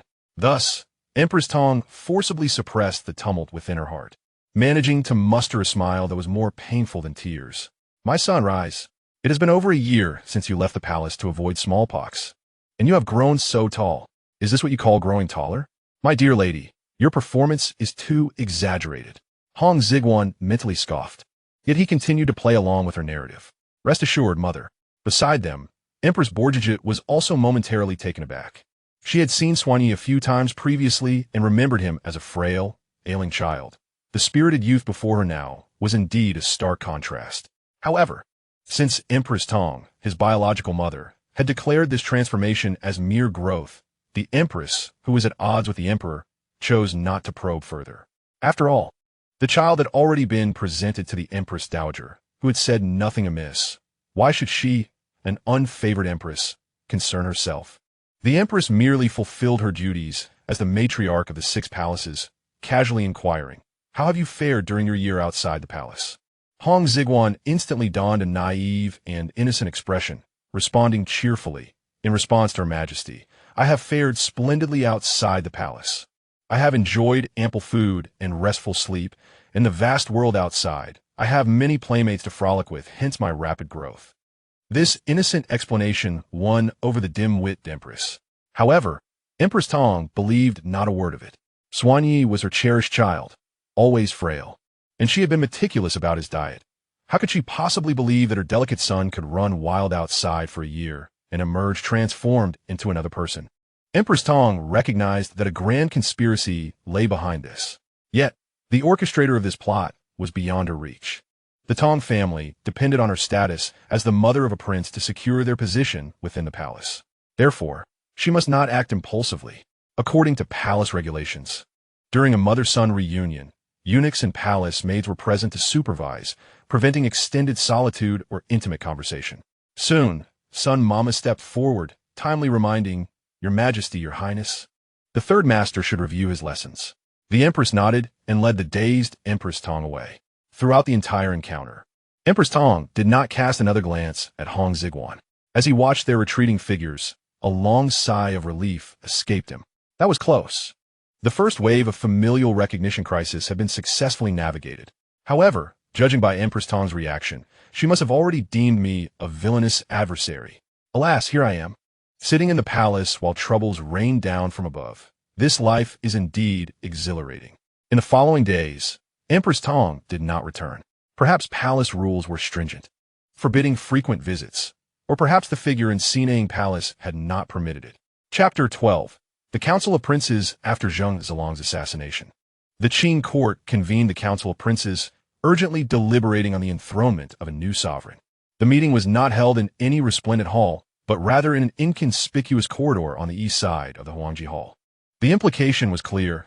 Today, matters were to be kept behind closed doors, determining internal affairs without the prying eyes of outsiders.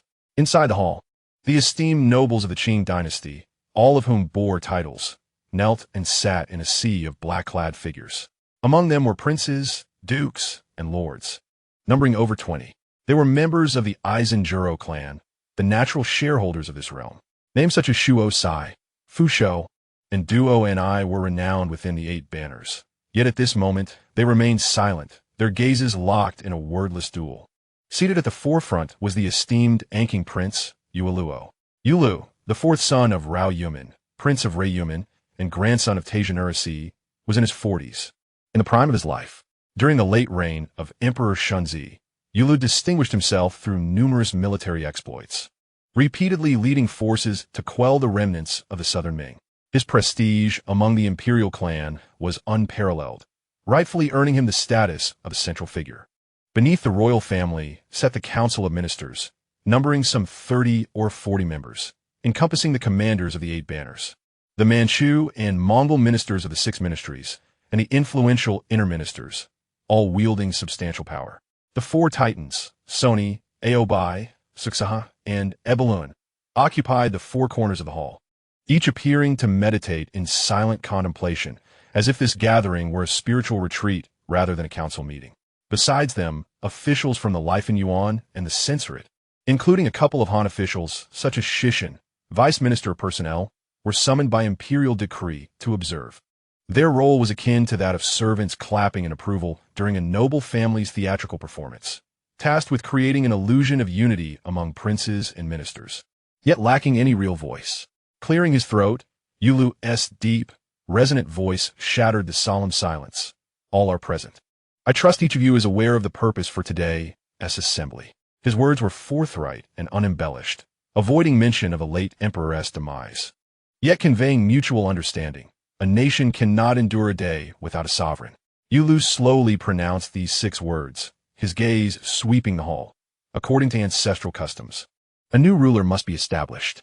As for whom to enthrone, I invite all princes and ministers to speak freely to determine the grand strategy. Upon his declaration, the hall fell utterly silent. All eyes instinctively flickered between several names.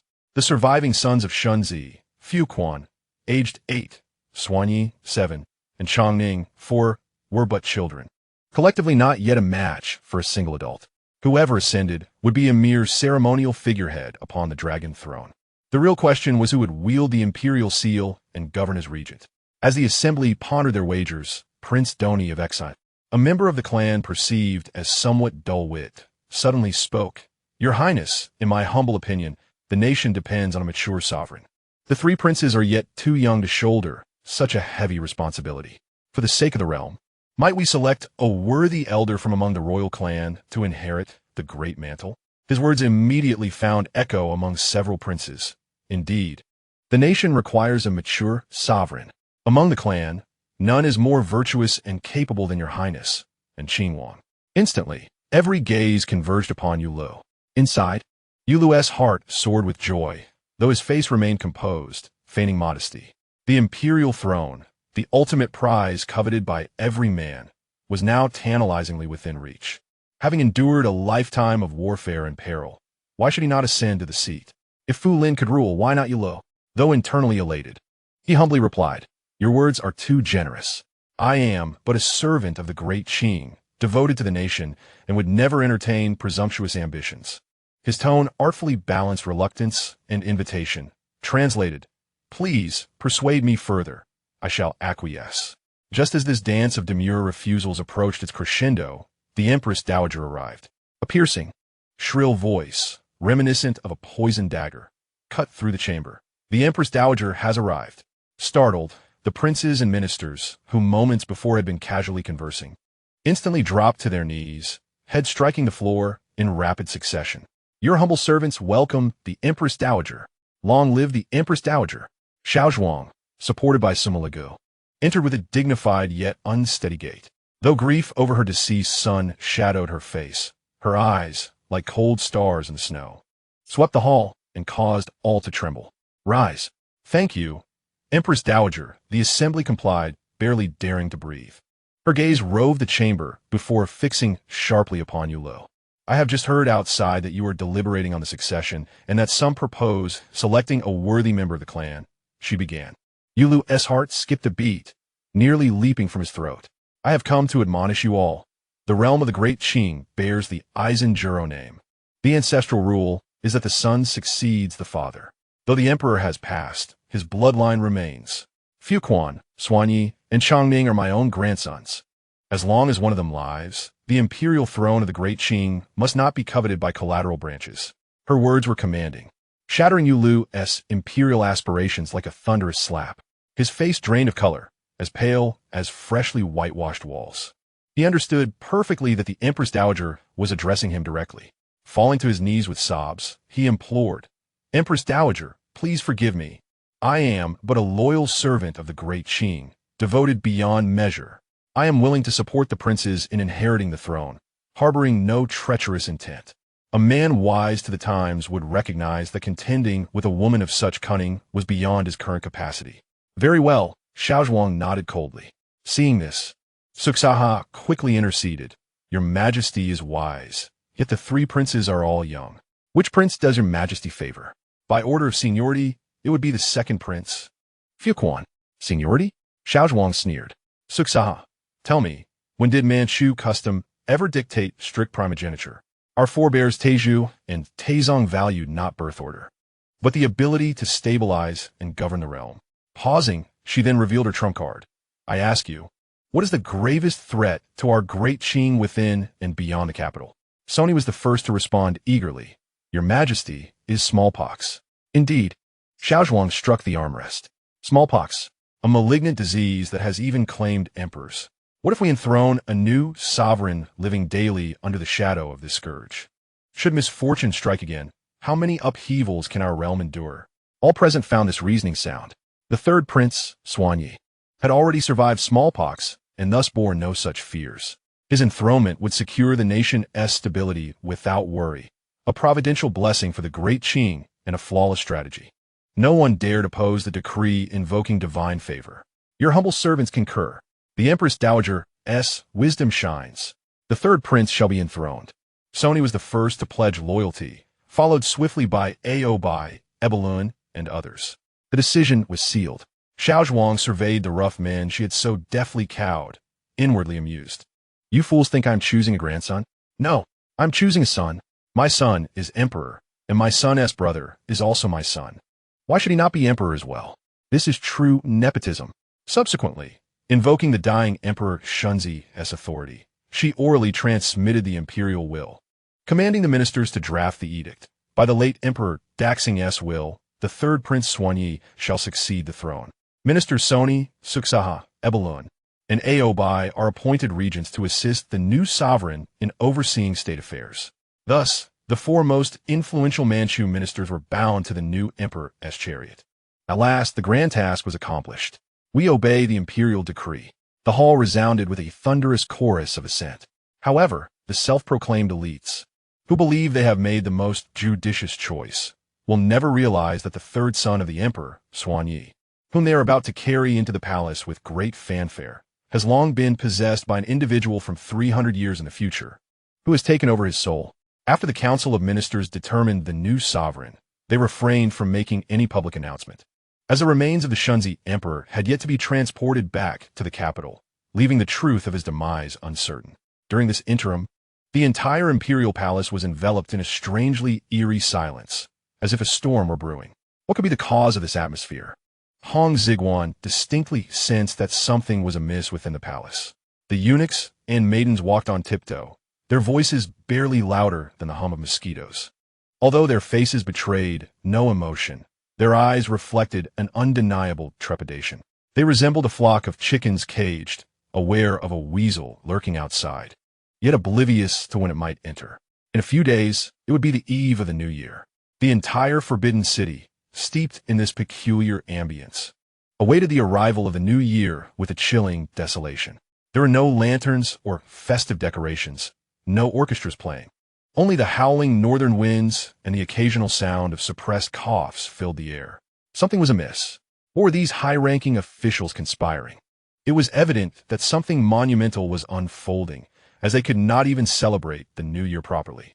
In his attempts to glean information from the young attendants, Zuzi, Chao Yin, and Li Su, who trailed closely behind him, Hong Xigong found them equally perplexed, utterly oblivious to the situation at hand. Relying on these youngsters for insight was akin to expecting a sow to climb a tree. With no other recourse, Hong Xigong set his sights on Granny Sunday. That evening, he dismissed everyone except for Granny Sunday. Instead of directly inquiring, he feigned a casual sigh and remarked, "Granny, do you think that Han Ama is still at the Nanyuan encampment? It is nearly the new year, yet he has not returned, leaving the palace rather desolate." Granny's son, who was tidying his bedding, froze momentarily, her face paling and her gaze shifting away, unable to meet Hong Xigong's eyes. There was something afoot. Granny's son undoubtedly possessed some knowledge. Hong Xigong's heart stirred, sensing he had found the right person to question. Her husband, Chao Shi, held a senior position in the Internal Affairs Court, overseeing the construction department, which was one of the most lucrative and informed sectors. Any stirring within the palace would not escape his notice. Determined to incite further revelation, Hong Xigong approached Granny's son and whispered a startling statement. "Granny, I have heard from Aunt Sue that Her Majesty the Empress Dowager has favored me and wishes for me to become the heir apparent. Indeed, this was a form of persuasion. I am preemptively informing you that I have been designated as the successor. You and I are now in the same boat. Your son Xiaoyin's future lies in my hands. Do you wish for him to achieve greatness? Do you desire to bring honor to the Qiao family? Then tell me everything you know." Upon hearing these words, Granny's son trembled violently, her head snapping up, her eyes filled with disbelief. The third prince was to be named the heir apparent. Her mind was instantly engulfed in turmoil, torn between the dire warning from her superiors to keep this earth-shattering secret and the promising future of her own son, Chao Yin. As a mere servant, she felt powerless to change anything, yet if she could align herself with a newly favored heir, perhaps she could alter her fate. After a fierce internal struggle, her servility ultimately triumphed over her fear. She fell to her knees, her lips quivering, and in a voice more pitiful than weeping, she implored, "Your Highness, please do not let this slip. I too have heard from my husband, who gathered information from several senior officials in the Internal Affairs Court. They said that the Emperor personally led a campaign to Xiamen and was struck down by the Zheng forces." Granny's son could say no more, yet in Hong Xigong's mind, it felt as though an atomic bomb had detonated. What? Shunzi had been killed by Zheng Chenggong. What kind of absurdity was this?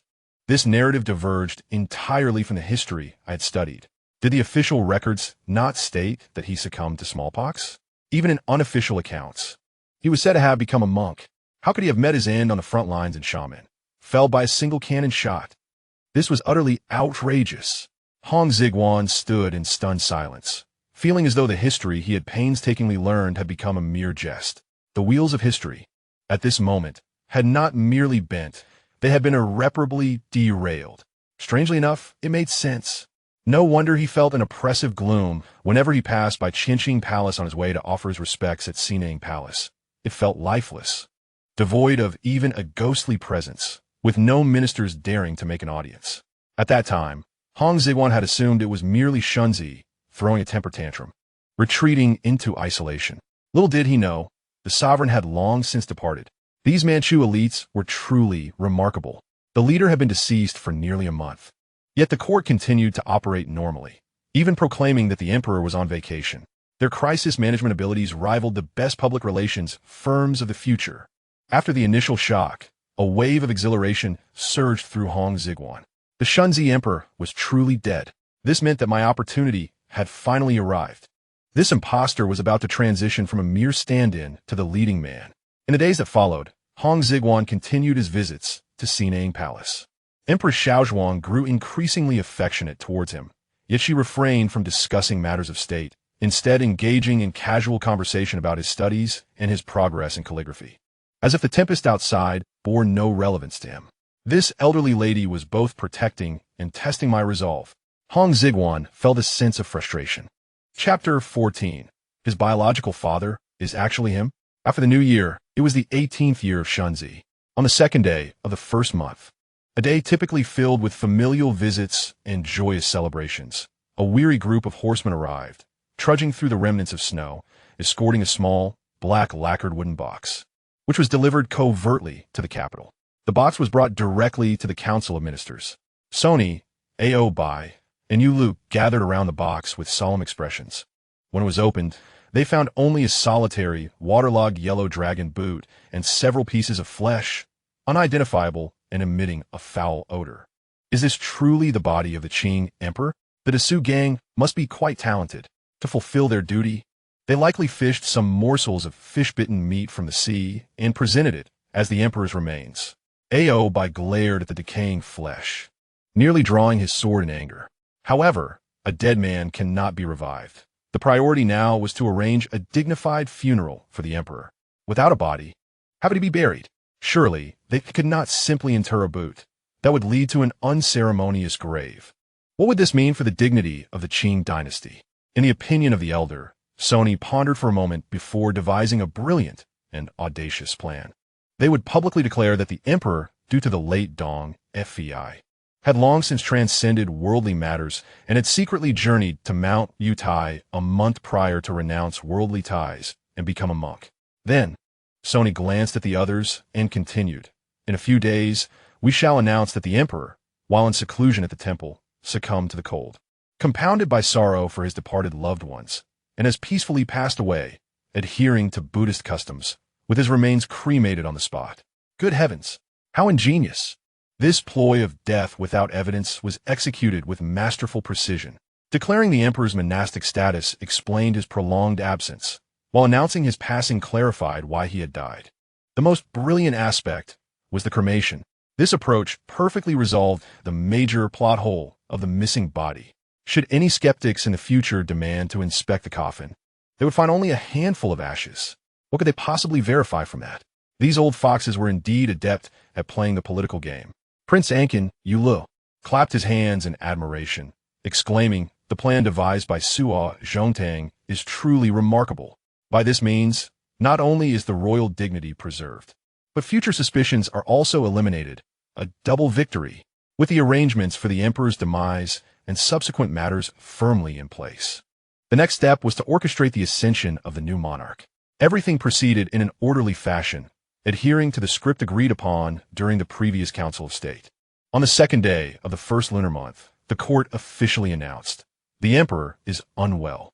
By the 6th, the illness had worsened, great decline.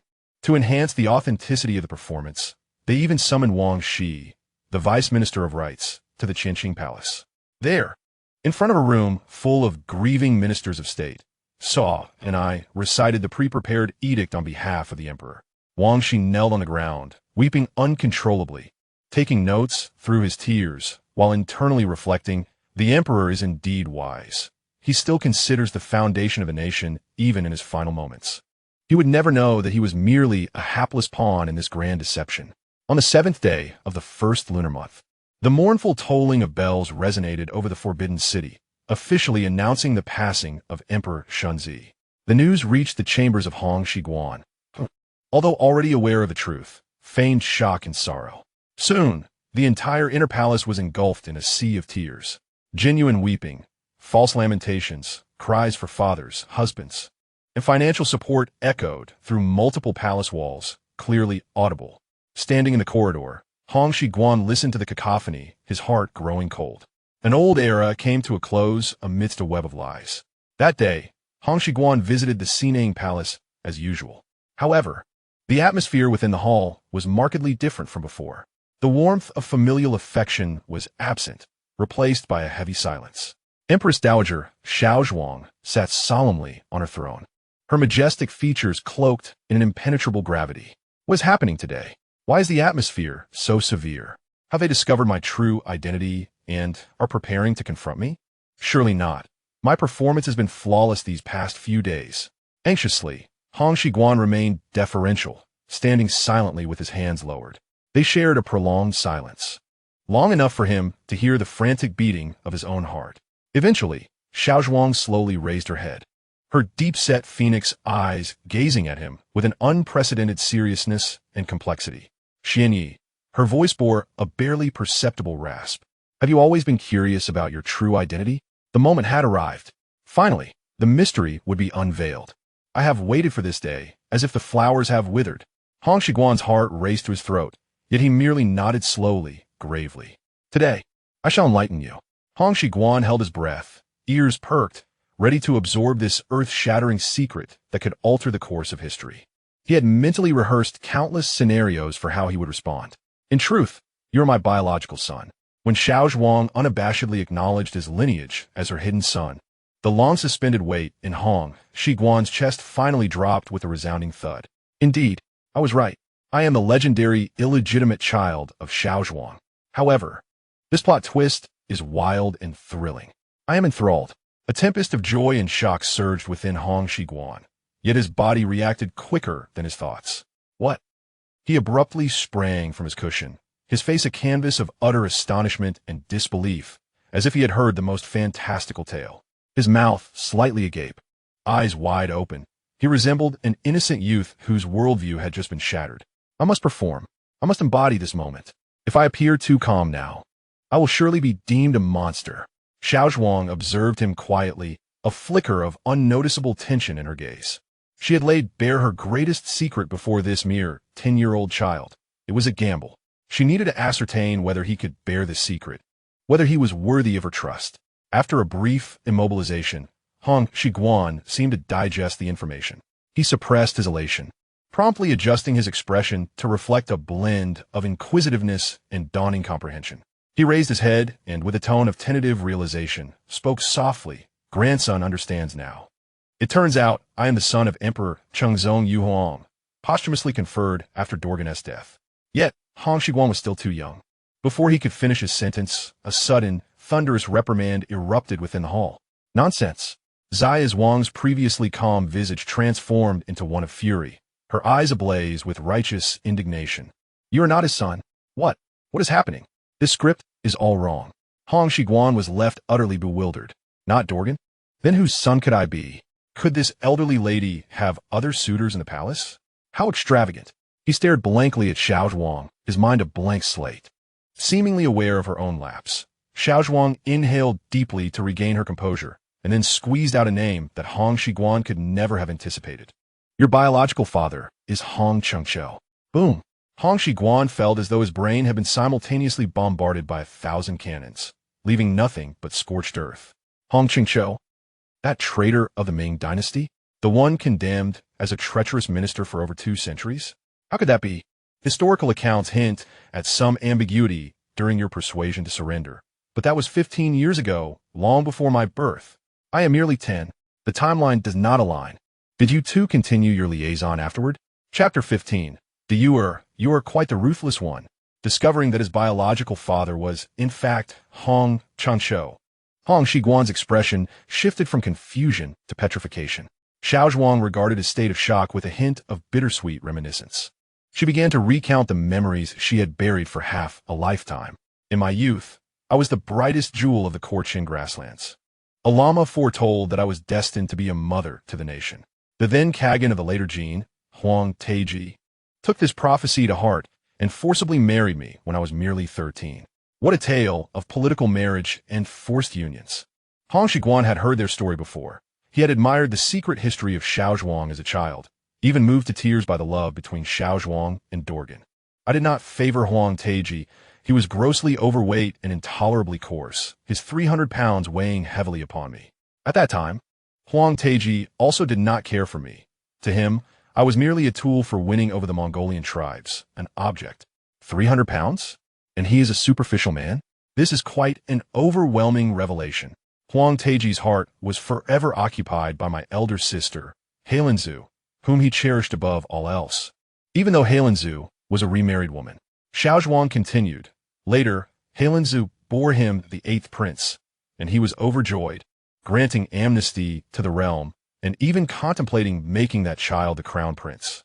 Alas, the child was ill-fated and died young, plunging Huang Teiji into despair. compelling him to demand that my recently born Fulin be buried alongside his precious son. What? Is it humanly possible to propose such a thing? To have one's own child accompany a nephew in death? Huang Taiji's psyche is truly twisted. Hong Xigong mused internally as he absorbed the unfolding drama. Soon after, Heilanzu succumbed to her sorrows, and Huang Taiji, driven mad, insisted that I be sacrificed in her stead. At that moment, my heart for him, for this so-called husband, shattered entirely. The eyes of Xiaozhuang shimmered with deep-seated hatred. Sacrifice? Good heavens! The animosity reached its zenith. No wonder you turned against Huang Taiji. Subsequently, in the 7th year of Kong, during the Songjin battle, the Ming army suffered a devastating defeat. The Ming's governor of Jiliao, Hong Xigong, was captured but refused to surrender, preferring death. Huang Taiji recognized Hong Xigong as a remarkable strategist and devised all manner of schemes to persuade him to yield. Ultimately, he concocted a sinister plan, sending me to persuade him, which in essence was to deliver me as a gift to Hong Qinshu's prison cell to humiliate him and tarnish his reputation, compelling him to submit. Astonishing. Although I had heard of this plot before, its shocking intensity left Hong Xigong utterly astounded. Huang Taiji personally sent his wife to the enemy's bed. What kind of extraordinary intellect could conceive such a scandalous maneuver? To survive, and for the sake of Fulin, I had no choice but to comply that night. And indeed, Hong Xigong capitulated. Yet I harbored a deep-seated hatred. I loathed Huang Taiji. He treated me not as a wife, but as if I were less than human. Who wouldn't he resent such treatment? It was a profound humiliation. At that time, Prince Ray, Dorgan, secretly admired me, and thus we conspired together to orchestrate Huang Taiji's untimely demise. Huang Taiji was brought down by the both of you. Hong Xigong was utterly flabbergasted. My goodness, this revelation is monumental. I feel as if my mind is about to explode. This is no mere historical account. It is a dramatic saga of palace intrigue and power struggles. Hong Xigong listened, his heart racing, scarcely daring to breathe, compelled to continue playing the role of an attentive audience. After Huang Taiji's death, Dorgan, in accordance with our agreement, supported Fulin's ascension to the throne while he himself became the regent. However, his ambition was insatiable, relentlessly tightening his grip from uncle regent to grandfather regent, even seeking to usurp the throne. To stabilize his position and protect Fulin's claim, I had no choice but to submit to him. The tone of Xiaozhuang was laden with humiliation and helplessness.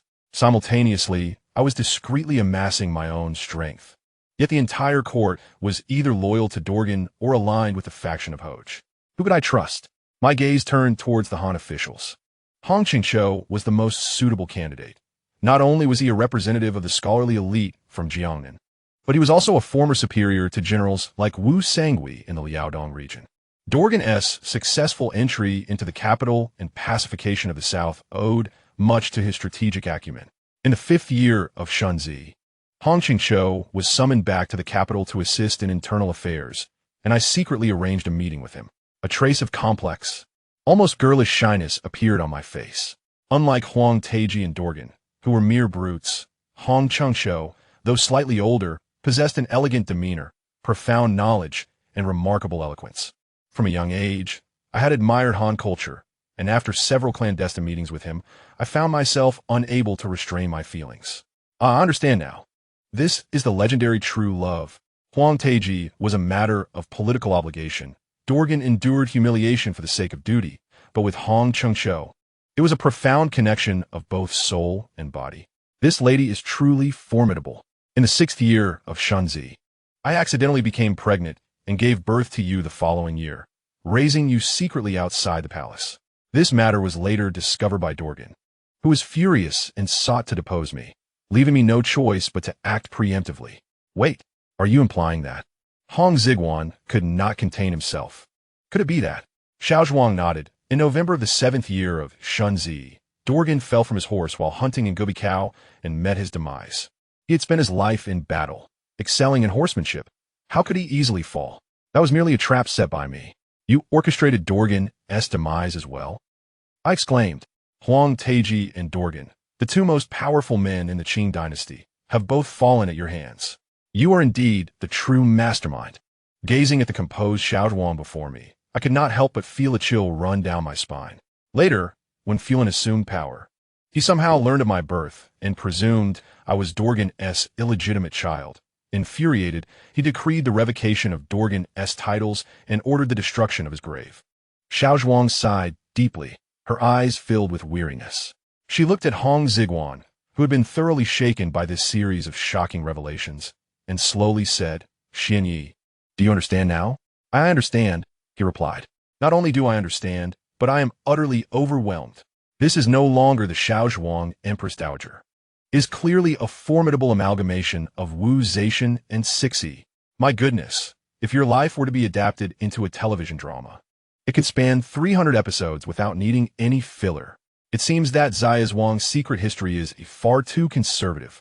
Hong Xigong inhaled deeply, realizing that from this moment on, he had truly glimpsed the darkest and most chaotic truths lurking beneath the cold facade of the imperial palace. Chapter 16. Am I to become emperor?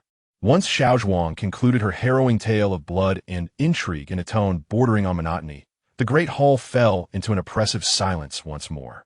She gazed at the bewildered youth before her, a flicker of regret crossing her features. Yet more prominent was an undeniable resolve. "Now, your confused brother has passed away." Xiaozhuang's voice pulled Hong Xigong from shock. "I wish to pass the throne of the great Qing to you." "Me?" Hong Xigong was so astonished he nearly leaped from his seat. "Is this for real? I'm a mere impostor. No, I am the biological son, but also an illegitimate child. You want me to be emperor? This overwhelming fortune is dizzying." His heart raced with a mixture of anxiety and an uncontrollable flame of ambition that blazed fiercely. Xiaozhuang observed every change in his expression and spoke slowly. "Your brother Fulan has been spoiled by me since childhood. Having gained a bit of independence, he has become disobedient. Now that he is gone, the throne rightfully belongs to you as his brother." Her tone was matter-of-fact, as if discussing an ordinary family matter. Goodness, what a remarkable line of reasoning. Brother dies, and the younger brother inherits the family estate? It sounds reasonable, but the problem is this is the throne. It is not just 2 acres of land. Hong Xigong forced himself to calm down and posed the most critical and pragmatic question. Mother, he tentatively addressed her, a title he thought he would never utter. "Since my biological father is Hong Xigong, what identity do I possess to inherit the imperial throne? Will those Manchu nobles accept me? Will they submit to me?" This was the crux of the issue. As a Han man's son, how could I ascend as the emperor of the Manchus? Isn't that absurd? Those noble 8-banner lords would surely devour me alive. Yet Xiaozhuang merely smiled lightly, her expression radiating confidence and composure. "You need not worry about that," she replied casually. "Mother has already resolved everything for you, even drafting the edict for your succession." "What? The edict is already prepared. When did this lady begin her scheming?" Could it be that from the moment Shunzi marched south, she had already regarded me as a pawn, paving the way for me? This is truly terrifying. Hong Xigong felt a chill surge from his feet to the crown of his head. He had thought he was merely a backup, but now it seemed he was the only true choice. Meanwhile, Shunzi was merely a pawn that could be sacrificed at any moment. Xiaozhuang, observing the shock on his face, suddenly turned serious. "Remember, Xian Yi," she said sharply, "though you are my son, from this day forth, you are the 3rd prince, Xian Yi. Your biological father is the late Emperor Fulan. The secret of your lineage must never, ever be mentioned to anyone, not even to Hong Chengqiu himself. Otherwise, not only will you perish, but also I, along with your innocent biological father, shall meet a similar fate." "Understood. I comprehend. This means I must completely abandon my identity as Cheng and Hong Xigong, living perpetually within the guise of Xian Yi. However, do you even need to say that? I am not a fool, nor would I recklessly divulge such significant information." Hong Xigong immediately knelt down and bowed deeply. "I, your son, humbly obey my mother's teachings. From this day forth, there shall be no more Cheng in this world, only the 3rd prince, Eisen Juro Swanyi." Upon exiting the Sinang Palace and walking along the snow-covered palace path, Hong Xigong felt as if he were floating, as if he were treading upon clouds. The astonishing words of Xiaozhuang echoed in his mind. "My dear mother, everything I have heard today is beyond what I would dare to dream of fabricating. Emperor Hong Taiji was conspired against and killed by Xiaozhuang and Dorgan, while Dorgan himself was ensnared by Xiaozhuang's machinations. Shunzi met his demise due to his own reckless actions. The men of the Eisenjuro family truly lead perilous lives. If Hong Taiji were aware from beyond the grave, would he not rise in fury and point accusingly at Xiaozhuang, exclaiming, You venomous woman, you are indeed ruthless. Yet, while I may mock, upon deeper reflection, this seemingly absurd truth perfectly elucidates many enigmas of history. Hong Xigong recalled the later depictions of Hong Chengqiu in his twilight years, and the portraits of Kangxi in his later years. Their brows and cheekbone contours were undeniably cast from the same mold. At the time, he had wondered how Hong Taiji, Shunzi, and Xiaozhuang, all possessing typical Mongolian features, large, round faces, could have transformed into Kangxi's elongated visage with a narrow chin and sharp features. Moreover, the collection of the Forbidden City includes the portrait of Hong Chengqiu in civilian attire, where the shape of Hong Chengqiu's earlobes matches perfectly with those of Emperor Kangxi in the Kangxi's southern tour painting. This serves as incontrovertible evidence in genetics. Furthermore, it has circulated online that the chromosomes of the Eisenjuro clan remarkably overlap with a branch of the Hong surname. So this is how it is. The historical conundrum that has perplexed me for years has, astonishingly, found resolution today. What exhilaration is truly exhilarating. As Hong Xigong made his way back to the palace, the biting cold wind brushed against his face, yet could not extinguish the fervent flame burning within his heart. The thought of himself, a mere history student from 3 centuries hence, poised to become the supreme emperor of the Great Qing and to govern the grand 61 years of the Kangxi era, sent waves of unprecedented excitement and trepidation coursing through his limbs, almost compelling him to let out a triumphant roar to the heavens. However, he quickly forced himself to regain composure. Stay grounded, Hong Xigong. Do not lose your head. The more critical the moment, the more one must remain calm. What you face is not a tender-hearted mother, but a master of political strategy. Hong Xigong began to rapidly recap everything that had transpired in the Xinang Palace, attempting to strip away the seemingly heartfelt words of Xiaozhuang to uncover the core, frigid motivations beneath. Initially, Xiaozhuang's intention was straightforward: to substitute her concealed illegitimate child with the identity of the third prince, Xuanyi, thus allowing mother and son to reunite openly. However, Shunzi's unexpected death completely disrupted her plans and ignited a greater ambition. She immediately recognized this as a providential opportunity to seize absolute control over the imperial power. Xiaozhuang's desire for power was deeply ingrained within her. This was evident from her approach to Shunzi's marriages. She relentlessly thrust her nieces and grandnieces of the Borjigin clan onto her son, Fulin, as potential empresses. Disposing of one, she promptly replaced her with another, even if it meant causing a rift between mother and son, all to firmly control the harem and the bloodline of the future heir. Her actions were solely aimed at ensuring that the next emperor would possess the blood of the Korchin steppe, thereby solidifying her own power and the paramount interests of the Borjigin family within the Great Qing. Thus, when she spoke candidly to me today, it appeared as motherly affection, but in truth, it was a political ultimatum. Xiaozhuang wished to convey to me that my biological father was Hong Chengqiu, a Han Chinese, which effectively severed any possibility of alliances with Manchu nobility, including the Tanjia clan. As a son of Han, my only support in securing the dragon throne within the Manchu court could only come from her, Xiaozhuang. Simultaneously, Xiaozhuang was also informing me, although you are the emperor, do not forget, your roots lie in Korchin. Henceforth, you must care for the Borjigin family, rather than your nominal maternal clan, the Tong family. Upon realizing this, a chill ran down Hong Xigong's spine. This woman anticipates 10 steps ahead with every move. Her so-called maternal love is shrouded in layers of political calculation. To engage in a battle of wits with her is to underestimate my own capabilities. Chapter 17. The coronation ceremony in the 18th year of Shunzi, on the 9th day of the first month. The sky was heavily overcast, with leaden gray clouds pressing down on the corner towers of the Forbidden City, as if even the heavens were mourning for this hastily arranged national bereavement. The biting cold wind swept through the empty square before the Hall of Supreme Harmony, carrying with it flurries of snow. The white marble railings, the bronze tortoise, and the bronze crane of the emperor were draped in white mourning cloths and banners. This blinding whiteness stood out starkly against the dim earth and sky, resembling a waking nightmare. The entire Forbidden City was enveloped in an oppressive and solemn atmosphere of sorrow. Yet beneath this somber veneer, a power transfer that would determine the future of the empire was quietly unfolding at an undeniable pace. The auspicious moment had arrived. Dressed in a specially tailored, somewhat oversized white mourning robe, Hong Xigong, flanked by the newly appointed regent Sunny, Oboi, Suksa, and Ebelong, ascended the steps to the Hall of Supreme Harmony with deliberate slowness. Good heavens! This atmosphere is overwhelmingly suffocating. Other coronation ceremonies are filled with the sounds of gongs and drums, vibrant banners waving. Yet here I am, commencing my duties in a mourning hall. This dragon robe, though white, feels unbearably heavy on my shoulders.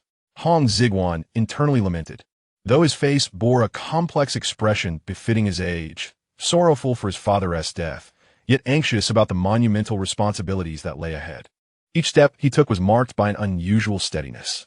This was his first appearance before the civil and military officials of the Great Qing as emperor. Hong Xigong understood that from this moment forward, countless eyes among the kneeling crowd in the square were scrutinizing him, speculating about him, weighing his worth. He could not afford to falter even slightly. Before the Hall of Supreme Harmony, the fragrant smoke from the sandalwood incense mingled with the chilly air, invigorating his spirit as he inhaled deeply. Although the ceremony had been simplified due to the national mourning, lacking grand pageantry and raucous music, the core proceedings of the power transfer, sacrificing to heaven, issuing edicts, ascending the throne, and changing the era, remained indispensable. The Minister of Rites held the last will of Emperor Shunzi, penned by Sunny, and began to read it in a voice that was both mournful and resonant. The third Prince Xuanyi, endowed with wisdom and virtue, is to inherit the great legacy and ascend to the imperial throne. Hong Xigong listened impassively, yet inwardly chuckled. Perform. Continue the act. This was indeed well written. Those unaware might assume that Shunzi and I shared a close bond. Little did they know, I had never even laid eyes on Emperor Shunzi. Once the official concluded the reading, the four regents turned first to Hong Xigong atop the throne, lifted the hems of their robes, and knelt in unison. I, Sunny. I, Suksaha. I, Ebelong. I, Aobai. They proclaimed together, their voices resonating like thunder throughout the Hall of Supreme Harmony. We humbly request your majesty to ascend the throne. Long live our emperor. Long live. Long live for eternity. With that, they bowed their heads to the ground, performing the most formal and grand 3 kneels and 9 prostrations. Under their leadership, in the square from the royal family to the 6 ministries and 9 ministers, all civil and military officials knelt in unison, as if swayed by a gust of wind, bowing to the ground. We respectfully request His Majesty to ascend the throne. Long live our emperor. Long live. Long live. The thunderous voices coalesced into a torrent, soaring into the sky, dispelling the lingering gloom. At that moment, even though he had mentally prepared himself, Hong Xigong felt an unprecedented, spine-chilling shock. Is this the essence of imperial power? A single word can determine life and death. A mere thought can mobilize the armies of the realm. This sensation is truly exhilarating. However, as everyone reveled in this solemn atmosphere of the new emperor's ascension, Oboi, kneeling at the forefront, caught a glimpse of the small figure of Dan Di in his peripheral vision as he rose from his bow. Just one glance, and his rugged brows involuntarily furrowed. Something is amiss. This lad does not resemble the third prince, Xian Yi, as the chief guardian minister, responsible for the security of the entire Forbidden City. Oboi frequently entered and exited the palace. While he was not intimately familiar with the young princes, he had encountered them on numerous occasions. In his memory, the third prince, Xian Yi, was a frail child with a somewhat pallid complexion, shorter than his peers, who would timidly lower his head whenever they met. Yet the figure before him, though clad in mourning robes and bearing a sorrowful expression, was significantly taller and sturdier than he remembered Xian Yi to be. Particularly striking were those eyes. Although currently cast down, the calm and composed demeanor he displayed while ascending to Dan Di was far beyond what an 8-year-old, freshly bereaved child could possess. How could such a transformation occur in less than 2 years? What has this boy consumed? Or was it a terrifying thought that flickered through Obai's mind? However, he immediately suppressed this notion. Impossible. This child was personally brought back by the Empress Dowager. It was endorsed by Sony and Ebelong. How could it be false? Perhaps it is simply the nourishing environment outside the palace that has allowed the child to grow rapidly. Obai concocted a feeble excuse in his mind. He dared not ponder further. Because today is the grand ceremony for the new emperor's ascension. At this critical juncture, whatever he discovered must remain buried within him. To undermine the new emperor's ascension and question the legitimacy of the throne would be to shake the very foundation of the nation. Such a crime is beyond his capacity to bear. Aside from Obai, who frequently interacted with the princes, the vast majority of officials in the square had never even seen what Xinyi looked like. They merely stole glances at the new monarch in between their bows, murmuring among themselves, "Is this truly the third prince, Xinyi? I heard he is only 8 years old. Yet he appears to be of a stature akin to a 10-year-old boy. Could it be that children from the north grow so quickly? Look at his bearing. At such a young age, he walks with the confidence of a dragon and tiger, quite reminiscent of Teju. It seems that Qing is about to witness the rise of another great ruler." The officials harbored diverse thoughts, yet none dared to voice their doubts publicly. In the face of imperial authority and the established facts jointly presented by the 4 great regents and Empress Dowager Xiaozhuang, all curiosity and skepticism seemed trivial.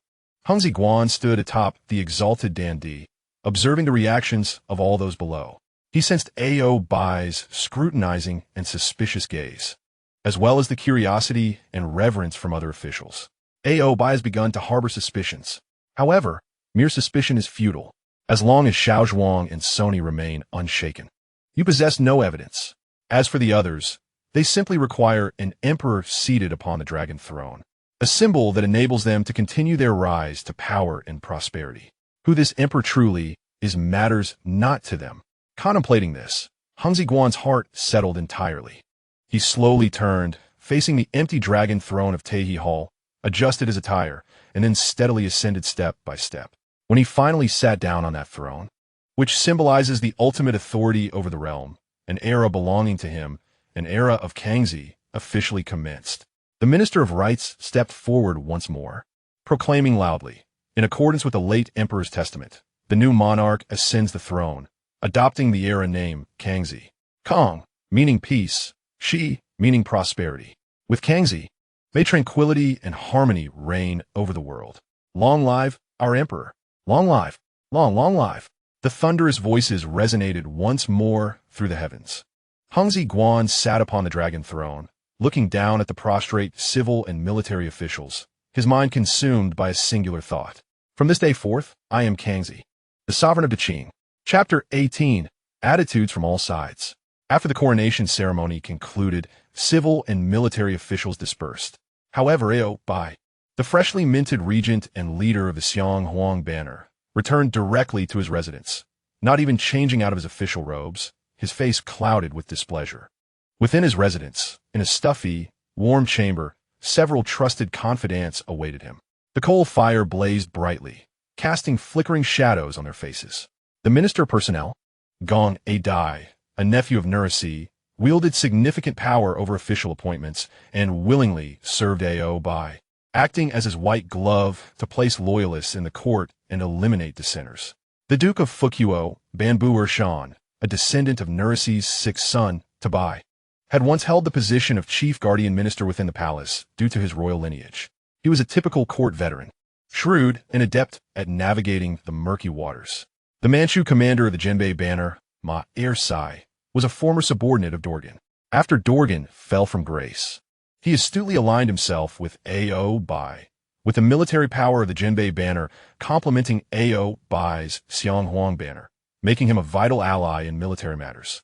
The Manchu commander of the Xianghong banner, Siha, was Obai's true confidant, having followed him since the time of entering the pass. Fiercely loyal and directly controlling military power. These 4 individuals formed the core pillars of Obai's influence in the court. Upon Obai's arrival, the 4 promptly rose to pay their respects. Be seated, Obai irritably waved his hand and plopped down in the main seat. He lifted a teacup but did not drink, instead scraping the lid of the cup against the foam, producing a grating sound. The atmosphere in the warm chamber was oppressively tense. Finally, it was Banbuer Shan, the most perceptive among them, who broke the silence. He tentatively inquired, "Lord Ao, today's ceremony went quite smoothly, yet you seem weighed down by some concerns?" Oboi slammed the teacup onto the table, splashing hot tea onto his hand, which turned red, yet he seemed oblivious. "Smoothly?" He scoffed, a terrifying glint flashing in his eyes. "Did none of you notice anything amiss?" Gong Adai and Asiha exchanged bewildered glances, confused. Ma Er Sai cautiously ventured, "Are you implying the new emperor?" "Oomph." Oboi snorted disdainfully from his nose. "That boy is clearly not the third prince, Xian Yi." The revelation shocked the room. "What? How is this possible? Lord Ao, one can jest about food, but not about words. This is a grave offense against the emperor." Gong Adai's face turned pale with fright. Oboi retorted angrily, though, "I may be a rough man. My eyes are not blind. As the chief guardian minister, I frequently enter and exit the palace. I have seen the third prince's frail appearance many times. The one up there today, not only does he not resemble him, but his height and demeanor are entirely different." He slammed the table in fury. How could a 7-year-old child undergo such a transformation in less than 2 years? Are you trying to fool me? Indeed, I sensed something was off. These individuals, ranging from the Empress Dowager to Suani, are merely playing a charade with me. Do they think me a fool? Oboi is truly enraged. A glimmer of perceptiveness flickered in Banbuer Shan's eyes. Unlike others who were astonished, he seemed to have anticipated this all along. He lowered his voice and proposed a startling conjecture. "My lord, could it be that this child is the illegitimate offspring of the late Prince Rue, Dorgan, and the Empress Dowager?" What a revelation! Upon hearing this speculation, Oboi was momentarily taken aback, but then, as if struck by enlightenment, he comprehended the entire situation. Indeed, the rumors surrounding the Empress Dowager's remarriage had long ceased to be a secret. It was said that the Kangxi Emperor, upon learning of this, assumed his newborn brother was Dorgan's progeny, which incited his fury to the point of wanting to exhume Dorgan's grave. This implies that the Empress Dowager, through great scheming, has installed this bastard as emperor to vindicate Dorgan, in retaliation against those of us who once toppled him. Oboi harbored an intense hatred for Dorgan. During Dorgan's reign, Oboi, as a loyal servant of Hong Taiji, was subjected to brutal oppression, repeatedly framed for crimes and nearly executed. Had it not been for the Kangxi Emperor's covert protection, he would have long since lost his head. Thus, Oboi's loyalty to the Kangxi Emperor was deeply rooted. Now, with the former emperor's remains barely cold, Dorgan's son, whom he despises most, is poised to ascend the dragon throne. This is intolerable. What a scheming Xiaozhuang. What a cunning Borjigin. Oboi gritted his teeth, the veins on his forehead bulging. She is stirring up a storm. Sensing the moment, Banbuer Shan added fuel to the fire. "My lord, consider this. If the new emperor is indeed Dorgan's son, who will be the first to face retribution once he takes power? It will be us, the ones who stood with the late emperor in confronting Prince Rue. Our lives hang by a thread." He leaned closer to Oboi, inciting him further. "The only course of action is to strike first. You are one of the 4 great regents, commanding the power of the Xiong Huang banner troops and overseeing the palace guards. At your command, we can dethrone this usurper and restore order, and we shall follow you to the death. Indeed, the throne belongs to the late emperor. It is Hong Taiji's rightful legacy. It must not fall into the hands of Dorgan's spawn. Suani, that old trickster, feigns illness at home, pretending to be dead. Erbalong is spineless and poses no threat. As for Suksaha, he is merely a dog with teeth, one we can manipulate. I, Oboi, have fought and bled for the Qing, capturing Hong Changshou and vanquishing Li Zikin. Why should I bow and yield to a bastard?" Oboi, hailing from the Xiong Huang banner, had fought valiantly alongside Hong Taiji in numerous campaigns, earning the title of Bachiru. His reverence and loyalty to Hong Taiji were ingrained in his very being. He would never allow the empire of Emperor Taizong to be usurped by the son of his sworn enemy. "Send my orders." Oboi's eyes flashed with murderous intent. From this day forth, closely monitor every move of Sinang Palace and the new emperor. Also, ensure that all key positions in the Ministry of Personnel are filled with our own people. I shall see what scheme Xiaozhuang is truly concocting. Nonetheless, given Obei's current strength, he could not immediately depose the emperor. He must bide his time and expand his power. Meanwhile, two other factions were also observing this brewing storm with cold detachment. In Suwani's residence, the prime minister, having immediately claimed illness after the coronation, shut himself away from visitors. He too perceived the strangeness surrounding the new emperor, but, being worldly wise, understood the dangers of meddling in deep waters. The Empress Dowager's direct involvement indicates that the currents here run deeper than the muck beyond the borders. Whether the young emperor is legitimate or not is of little consequence. What matters is that he is the choice of the Empress Dowager. Others may not comprehend Xiaozhuang, but Suwani knows her all too well. She has been restless since the time of Emperor Taizong, and has deftly maneuvered Dorgan like a pawn, even earning the respect of Li and Daishin. Now, with the old guard of royal princes passing away, the most influential is merely Prince and Yulu. Yet in the eyes of the Empress Dowager, he is no different than a servant. As a mere minister, how dare he interfere? That fool Obei will surely confront her head-on. I shall simply nurse my health for now. When they're mutually weakened, I shall emerge to pick up the pieces. How delightful! Suwani resolved to play the role of the true opportunist. In the residence of Prince Un, this royal, who was a mere step away from the throne during the council meetings, was leisurely tending to a prized orchid in the back garden. Yulu harbored doubts regarding the new emperor's true identity, but said not a word. During Dorgan's reign, Yulu, then merely Prince Un, had maintained a posture of cautious observation, adhering to the principle of self-preservation, neither currying favor nor engaging in conflict, focusing instead on accumulating military achievements and power. This survival instinct was deeply ingrained in him. His father had taught him, "We are of lower birth and must not involve ourselves in core power struggles." Whether it be Dorgan or Huj, few emerge unscathed from such conflicts. Yulu chuckled softly. This little emperor is likely Dorgan's son. Sooner or later, Xiaozhuang and Obei will clash. When he'd have I to rush. Watching from the sidelines is quite enjoyable. He snipped away a dry branch, a knowing smile curling at the corners of his mouth. Chapter 19. This class is worse than 996. With the new emperor's ascension, everything appears transformed. Yet, for Hong Xigong, this first step of renewal is nothing short of vexing. He is unable to move into the Qianqing Palace, the symbol of imperial authority. According to protocol, the late Emperor Shunzi's coffin remains within the Qianqing Palace, and the newly crowned emperor, Hong Xigong, cannot hastily occupy the space while the late emperor's spirit lingers. What the predicament? Must I coexist with a corpse for a time? Such ill fortune. It is indeed most unfortunate. Technically speaking, Shunzi Fulan could be considered Hong Xigong's elder brother in this corporeal vessel. Now, he must daily face the coffin, feigning the role of a filial grandson. As a soul who has traversed time, I have no connection to Shunzi. This charade is becoming too convincing. However, despite the annoyance, for the sake of this throne beneath me, he endured. Ultimately, Emperor Kangxi was arranged to move into the Nansha Feng, west of the Qianqing Palace. This space, originally designated for princes to study and temporarily reside, may be small, but its location is ideal. It avoids the ill omen of the late emperor's resting place, while being in close proximity to the previous court for efficient engagement in various ceremonial duties. The officials of the Ministry of Rites announced that the late emperor's funeral would occur in April. This means Hong Xigong must continue to share his quarters with Shunzi's spirit for an additional 2.5 months. From this day forth, Hong Xigong officially began his schedule as the emperor of the Great Qing. Then, he was overwhelmed.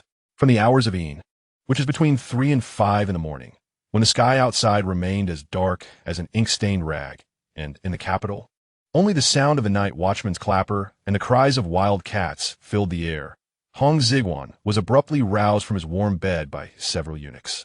3 o'clock. Rising at 3 o'clock. I never woke up this early during my college entrance exam preparations. Even the roosters have yet to crow. Is this any way for a person to live? Not even a donkey in a production team would be treated this way. Hong Xigong, bleary-eyed, allowed the palace maids to attend to his grooming and dressing. Then, amidst the darkness, he boarded a palanquin, braving the biting cold wind on his way to Sinang Palace to pay respects to his grandmother and mother, Xiaozhuang. This was the first rule set forth by Xiaozhuang following his ascension, unwavering and absolute. Each day begins with a visit to the chairman to report on one's thoughts and duties. What a fulfilling life this is. From the hours of Mao to Wu, which is from 5 in the morning to noon, after paying respects, as dawn broke, it was time to commence work. Thus began the morning audience for imperial deliberations. At 5 o'clock in spring and summer, and 7 o'clock in autumn and winter, all officials, regardless of whether they reside within the Second Ring or in Tongzhou, are required to arrive punctually at their posts. Hong Xigong, adorned in a dragon robe, sat high upon the dragon throne, listening to the council of ministers and various officials below him, embroiled in heated arguments over trivial matters. The early morning meetings, conducted in person, seemed to demand an excessive amount of energy from these elderly gentlemen. However, just 3 days later, Hong Xigong found himself unable to endure it any longer. While paying respects to Empress Dowager Xiaozhuang, he inadvertently remarked, "Grandmother, I've been feeling rather fatigued lately, fearing it may hinder my growth. Moreover, I cannot bear to see venerable ministers like Teifu Suani standing in the cold before dawn." Indeed, he subtly employed the notion of concern for the elder statesman, making it difficult for anyone to counter his claim. After all, he was still a child, unreserved in his words. Upon hearing this, Empress Dowager Xiaozhuang felt a pang of sympathy and immediately decided to postpone the morning court by an hour. It was a success. The emperor's first privilege was the legal right to enjoy an extra hour of sleep. Delightful. After the morning assembly, around 8 o'clock, it was time for breakfast. A table was laid with porridge, steamed buns, and various pastries, a veritable feast. The main dishes numbered 8, with 4 side dishes presenting a dazzling array. Though visually impressive, the flavors were rather mundane, lacking the comfort of the soy milk and fried dough sticks from the breakfast shop in his previous life. After breakfast, it was time for serious study. Starting at 9, he would read the Sheng Sun and Shi Lu, which comprised the successful maxims and work logs of former emperors. Learning governance from them? Nonsense. Why would he want to emulate the demise of the Kangxi emperors? Would he learn how to be bombarded or struck by lightning? Hong Xigong merely went through the motions, as he saw no need to enhance his historical knowledge, unless it pertained to unofficial accounts. After completing the study of success, it was time to review memorials. Of course, Hong Xigong was not yet in a position to approve them. The 4 regents had prepared the drafts in advance, outlining their recommendations for his perusal. In essence, this was merely to familiarize him with the process and observe how these 4 dignitaries divided the spoils. That scoundrel Oboi wrote his memorials in a crooked script, but with blunt suggestions. If you disagree, take action. The cunning old fox Suani crafted his memorials with meticulous care, ensuring no one was offended, a true master of compromise. Suksaha focused on matters related to Oboi, constantly setting traps and filing reports. As for Ebelong, his stance was always, "I concur, a classic fence-sitter." As Hong Xigong read, he mentally sketched portraits of these 4 colleagues. Around 1 o'clock in the afternoon, it was time for dinner. The Qing dynasty emperors only had 2 main meals a day. This dinner was considerably more lavish than breakfast, featuring chicken, duck, fish, and even a small hot pot. Alas, dining alone, no matter how delectable the food, lacked flavor, and he longed for the camaraderie of sharing skewers and beer with friends from his past life. After the meal, he could enjoy a 1-hour afternoon nap, which was quite humane. The afternoon was theoretically designated as free time. Hong Xigong, however, was not idle.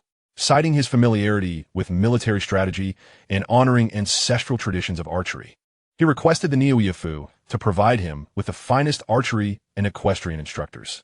Every afternoon, he practiced horseback riding and archery in the open spaces of the imperial city.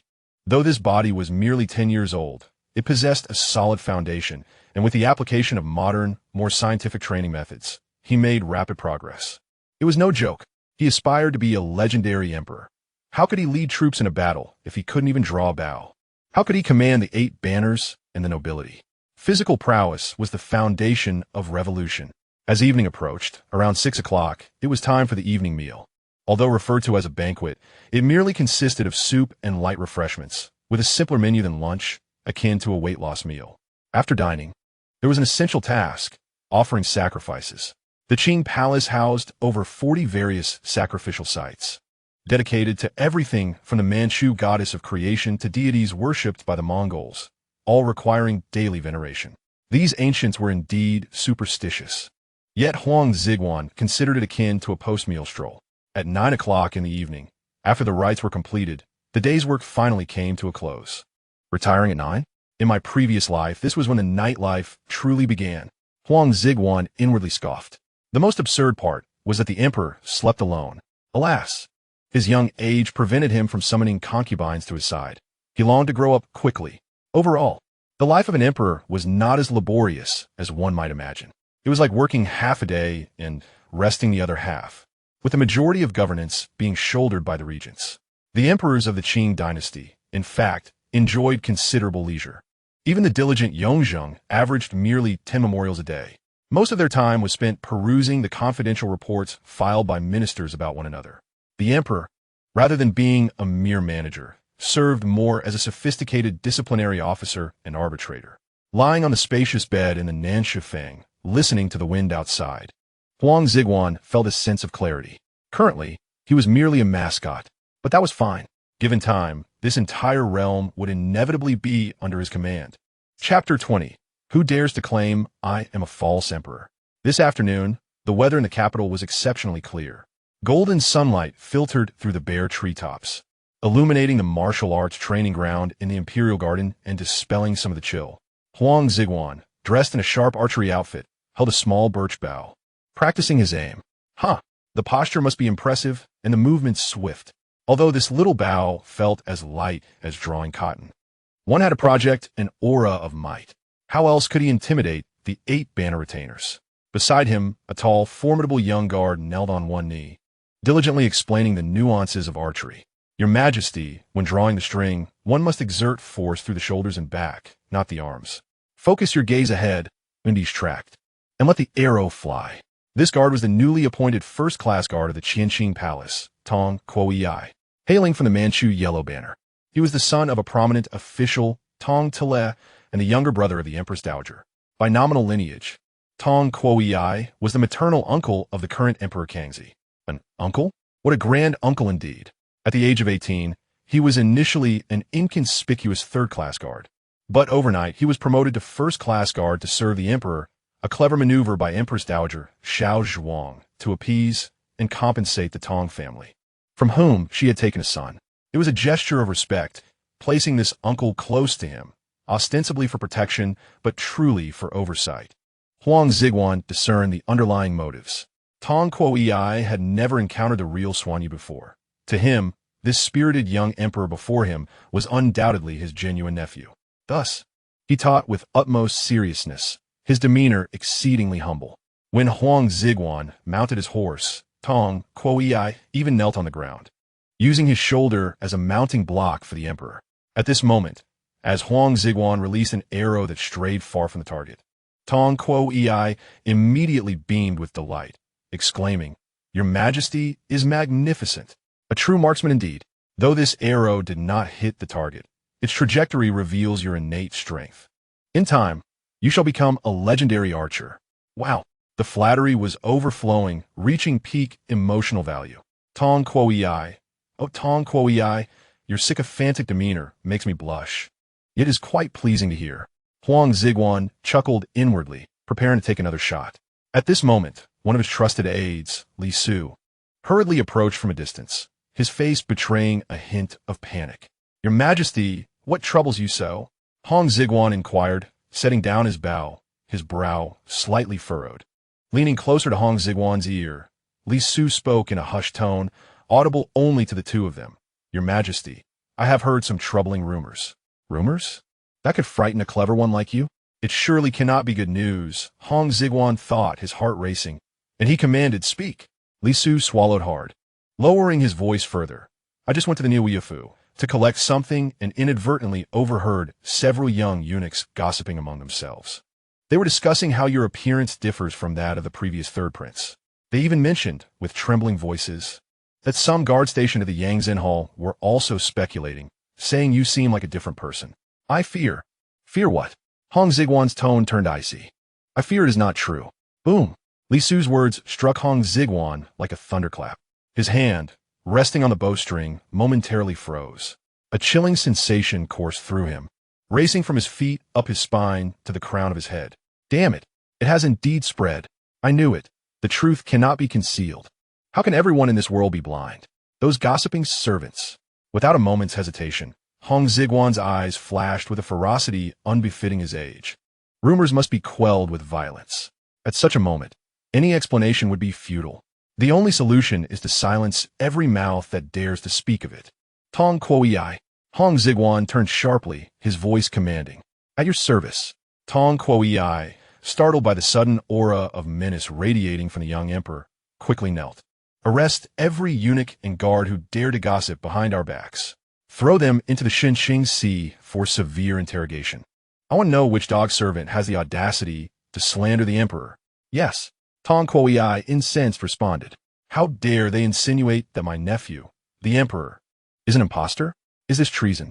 Filled with fury, he led a contingent of guards into action. Soon, a sweeping operation to apprehend those involved engulfed the entire inner palace. Several hours later, the results of the interrogation lay before Hong Xigong. After a series of friendly exchanges, the battered eunuchs and guards cried out in distress, revealing that the source of these rumors pointed to a single location, the Shizinyamen. The Shizinyamen? Historical records sprang to mind for Hong Xigong. Was this not the institution established during the Shunzi reign for palace eunuchs? Modeled after the Ming dynasty's Shizinyamen. It was wielded by eunuchs with immense power, almost overshadowing the Niuefu. Its instigator was none other than Shunzi's most favored eunuch, Wu Liangfu. A single thought pierced through the fog in his mind like lightning. Wu Liangfu.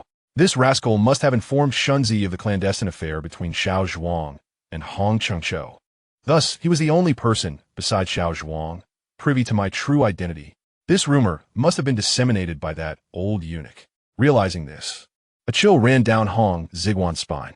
What is this old dog plotting? Is he trying to stir the waters for his own gain? Or is he attempting to leverage this to extract greater benefits from me? Previously, Wu Liangfu was a prominent figure beside Shunzi, but now that his patron is dead, his future is uncertain. Regardless of his intentions, such a dangerous individual, who holds my core secrets and harbors ulterior motives, cannot be left alive.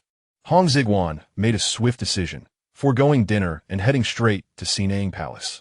He recounted the entire sequence of events to Xiaozhuang in detail. Upon hearing this, Xiaozhuang displayed no sign of surprise, quietly sipping her tea as if listening to a trivial matter.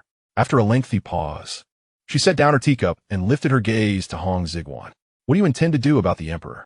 Is this a test of my resolve? To see if I possess the decisiveness of an emperor? Without hesitation, Hong Xigong's eyes glinted with murderous intent as he uttered a single word through clenched teeth. Kill. In dealing with such individuals, the only response is death. Not only must they be killed, but it must be done decisively. Eliminate them thoroughly, instilling fear in all who dare to speak. Anyone privy to the truth, who has the audacity to disclose it, shall face no mercy. As for the instigator, Wu Liangfu, he must not only be killed, but also subjected to a public execution. Let him know that some secrets, once known, must be taken to the grave. Upon hearing this, a fierce and uncontrollable admiration ignited in Xiaozhuang's eyes. Ruthless, decisive, this spirit of resolution surpasses that of her indecisive eldest son, Fulin, by 100-fold. Excellent. Good son. This is the person I have been waiting for. He possesses the aura of a great ruler. Xiaozhuang nodded with satisfaction. Granted, I shall issue another decree. Before long, a decree capable of shaking the entire inner palace, alongside a similarly weighty edict, was issued simultaneously. The eunuch Wu Liangfu, who incited the late emperor and spread slander, is to be executed for his heinous crimes. The Shizinyamen is to be disbanded. The 3 chief eunuchs in charge shall also be executed. All their functions shall return to the Niuefu. The 10 guards on duty at Yangzhen Hall, who neglected their duties and dared to slander the emperor, are to be exiled to Ningyuda, never to return. From this day forth, anyone within the palace who dares to speak ill of the emperor shall be executed without exception. Regardless of status, these bloody commands, like the sharpest of blades, eradicated the recently ignited flames of rumors within the span of an hour. Wu Liangfu's head was displayed prominently at the entrance of the Niuefu, unable to utter a word before his demise. The 3 chief eunuchs were also dragged out and beaten to death. The entire Shizinyamen collapsed in an instant. Within the forbidden city, fear gripped every soul, silencing them like the cold of winter. Chapter 21. Cautious development. Do not be reckless. Wu Liangfu's head hung before the Niuyafu for 3 days. Within the Forbidden City, an atmosphere of trepidation prevailed, and no one dared to gossip behind closed doors. However, while the tongues of the servants may be silenced, the hearts of the scholars and officials could not be restrained. Human nature is inherently gossipy, especially in a power center like the capital, where even the slightest stir can be interpreted in 108 different ways by the idly curious officials and ministers. Prohibited from discussing the current emperor? Very well. Let us then speak of the late emperor. That should pose no issue, right? Soon, a memorial from Fujian ignited the court. Fujian Governor Lu Hanzuo, while reporting on the recent movements of Hong Xigong's remnants, mentioned, in passing, the brutal naval battle at Xiamen from the 17th year of Shunzi's reign. The memorial followed protocol and was first delivered to the four regents. Oboi glanced at it and erupted in fury. Damn it, why bring this up now? Who in the Qing's upper echelons was unaware that the late emperor met his demise during that very naval battle, struck down by Zheng's cannon fire? To cover this, they spun fabrications, silenced witnesses, and painstakingly suppressed the truth, presenting a unified front that he had died of illness. Now, a mere governor from Fujian dares to mention the Xiamen naval battle in his memorial? Although Lu Hanzuo's report did not mention Shunzi by name, such matters are perilous when scrutinized. If brought to open discussion in court, the details of the battle could be dissected, leading to questions about why the emperor's flagship sank and why so many guards perished. How shall these be explained? Inevitably, it would provoke widespread debate, and the fabricated narrative of illness would crumble in an instant. Lu Hanzuo must be either foolish or malicious, regardless of which, he cannot be spared. Oboi immediately slammed the memorial onto the table, exclaiming, "This scoundrel! He is utterly audacious. The late emperor's remains are scarcely cold, and he dares to resurrect old grievances in his memorial, exposing the wounds of our great Qing. What is his intention?" The others, including Suo and I, felt a chill run down their spines. They quickly realized that this was an exceedingly perilous signal. Drastic measures were necessary. An example must be made. Thus, merely 3 days later, a joint edict from the regents was dispatched to Fujian. Lu Hanzu, the Fujian governor, was immediately dismissed for his alleged mismanagement and ineffective governance, his assets confiscated, and his entire family exiled to Ningguta, never to return. Upon learning this, Hong Xigong exclaimed, "What a remarkable situation!" Just because he mentioned a previous project that failed in his work report, the project manager was sent off to Siberia to dig potatoes? The politics of the Qing dynasty are appallingly dark. However, this was only the beginning. The upper echelons of the Qing court embarked on a frenzied purge of those privy to the cause of Shunzi's death. Soon after, 11 officers from the Fujian Navy, who had participated in the Battle of Xiamen, either died mysteriously in the army or met with fatal accidents. The court even posthumously honored them with commendations for their loyalty and bravery. Loyalty and bravery? This seems more akin to hush money. This is clearly a case of there's no silver here. Hong Xigong observed this series of bloody and tumultuous events, but found himself powerless to act or speak. He had not yet taken the reins of power, and matters of state were dictated by the four regents. He was merely a mascot seated upon the dragon throne. As he contemplated his precarious position, he became increasingly despondent. His identity was a facade. He was an impostor, a mere substitute for the true Kangxi. If this were to be exposed, it would lead to a gruesome end.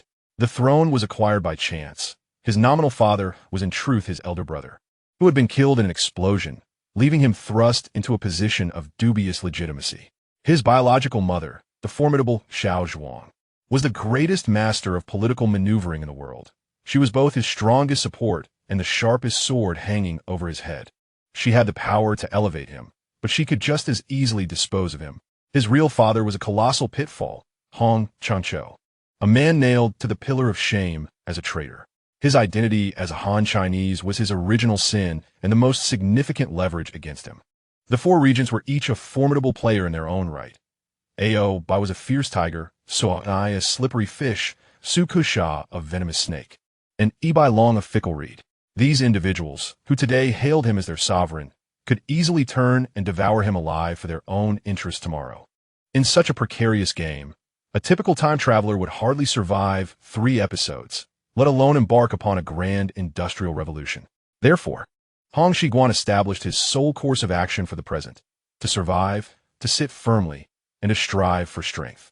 In simpler terms, it was encapsulated in 8 words: develop cautiously and never be reckless. Consequently, he initiated his first strategic phase: to endure and plan while fulfilling his role as a mascot. The core objective was to solidify the throne and ensure his growth. The first directive was to manage his relationship with Xiaozhuang delicately. He must appear as a compliant mama's boy, dutifully visiting Xinang Palace daily to pay his respects, obeying Xiaozhuang's every word, following her lead without question. The aim was to make her feel that she completely controlled the situation, thereby lowering her guard. Of course, internal grumbling was inevitable. Simultaneously, he sought to leverage Xiaozhuang's complex maternal affection to quietly garner more resources and intelligence for himself. Recently, he had gleaned a crucial piece of information from Xiaozhuang. The emperor, while gently stroking his head, had said, "Your elder brother, Fu Lin, ascended to power at the age of 14. This is the custom of our great Qing, and you too shall follow suit. When you turn 14, your mother will hand over the realm into your capable hands." 14 years old. 6 years to go. Xianyu was 8 years old, while Hong Xigong was 11. He understood. This was his developmental period. Although Shunzi met an untimely demise, he had bequeathed a valuable political legacy to him regarding the age of ascension. When he turned 14, he could legitimately demand to take over governance, and, at that point, even Oboi would have no grounds to oppose him. Excellent. These 6 years would be his golden opportunity to accumulate strength, cultivate his foundation, and strategize for the world. Oboi, Suo and Xiaozhuang could revel in their triumph for a few years longer. After 6 years, he would show them what it truly meant to be an emperor. With his 6-year strategy for cautious development firmly established, Hong Xigong's first task was to surround himself with trusted individuals. He could not trust any of the burly, sharp-eyed 8 banner guards. Any one of them could be an informant planted by Oboi or other powerful figures. If he so much as whispered in the southern study, the entire Forbidden City would know what he had for dinner within the hour. He needed his own people. Thus, he summoned Li Su. In the midst of several study companions, Li Su was the eldest at 12 years of age. Unlike Xiao Yin, who was overtly clever, he was composed and spoke little. But his eyes conveyed a maturity beyond his years. Li Su's background was rather tumultuous. His ancestors were prominent merchants in Changji, Shandong, during the turmoil of the late Ming. Li Su's father was captured by the Qing army and taken to Liaodong.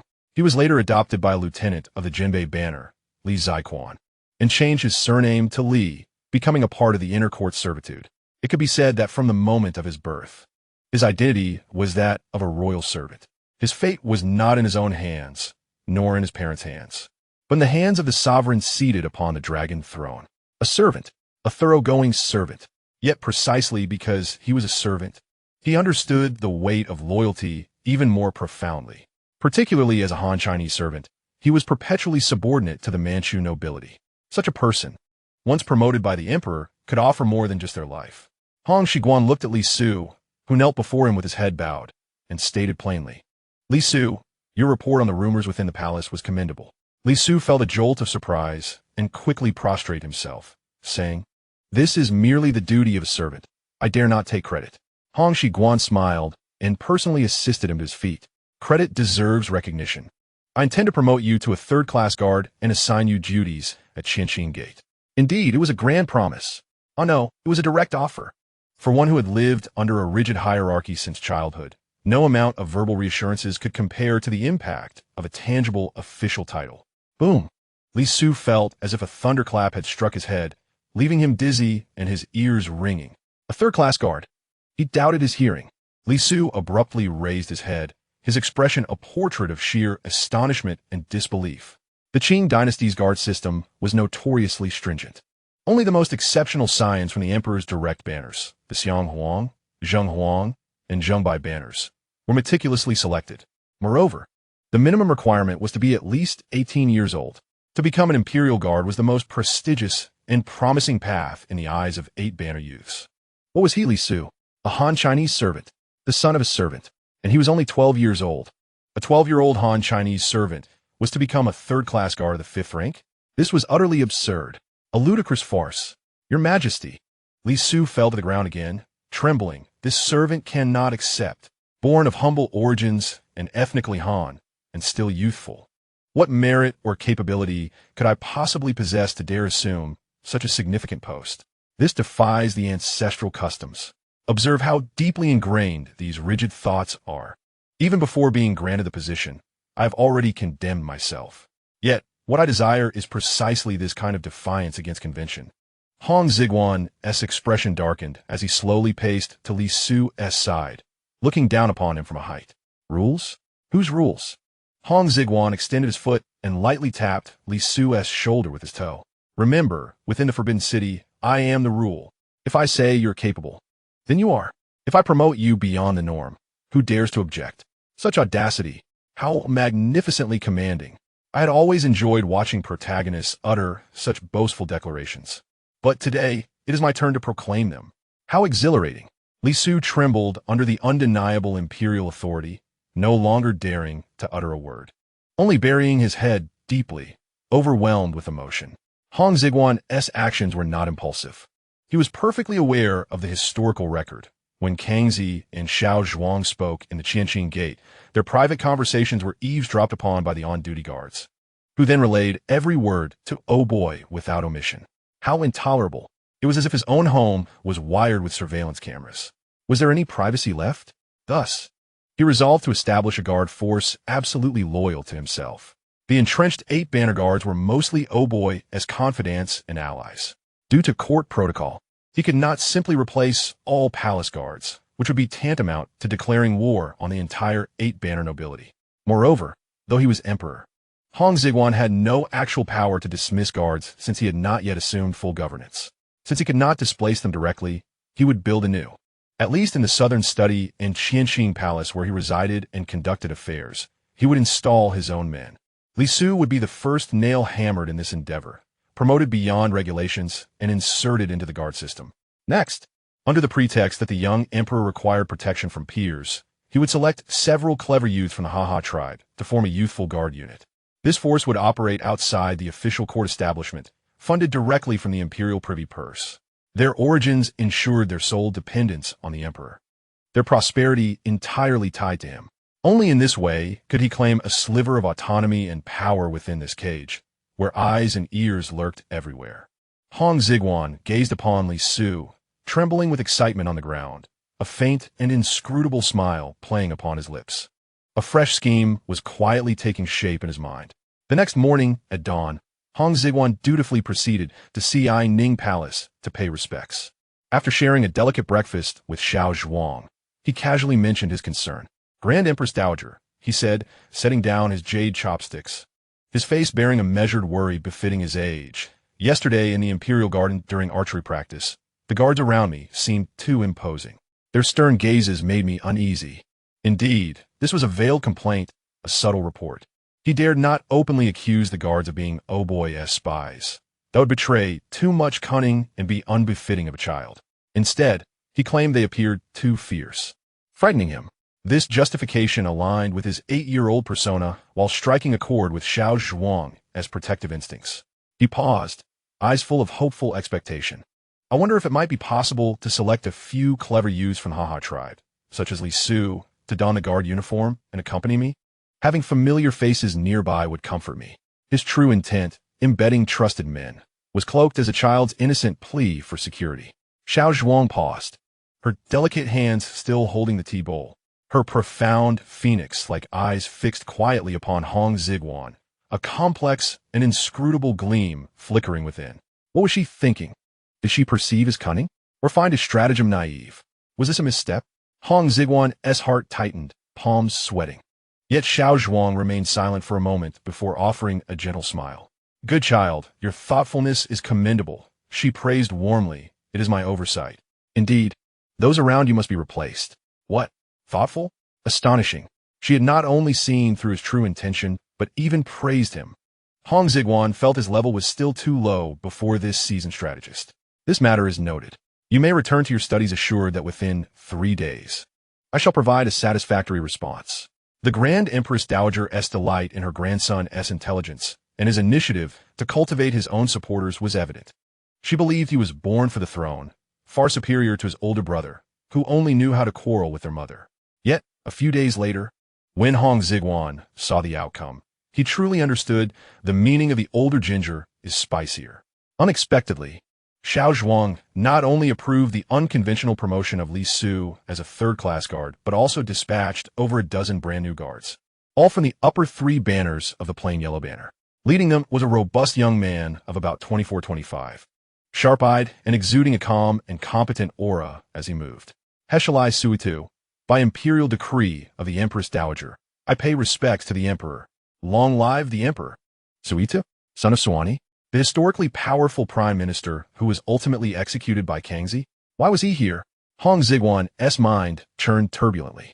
Suitu had originally been only a third-class guard, but by Xiaozhuang's imperial edict he was elevated to first-class guard, commanding the newly formed youthful imperial guard unit dedicated to protecting the emperor.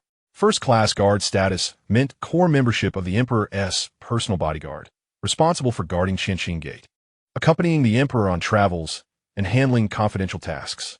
Not only could he participate in the highest-level government decisions, but he could also use his position to select and cultivate loyalists within the entire guard system. The Empress Dowager's strategy was brilliant beyond measure. Hong Xigong had merely sought to install a simple watchman at his side. She had established a military stronghold. He immediately grasped Xiaozhuang's deeper intent to win over Suani. Though the emperor nominally commanded the upper three banners, bordered yellow, plain yellow, and plain white, the actual military power remained with the respective commanders and bannerlords. Oboi wielded immense influence over the bordered yellow banner. To counterbalance Oboi, Xiaozhuang needed to fully secure the allegiance of Suani, who led the plain yellow banner and served as chief minister.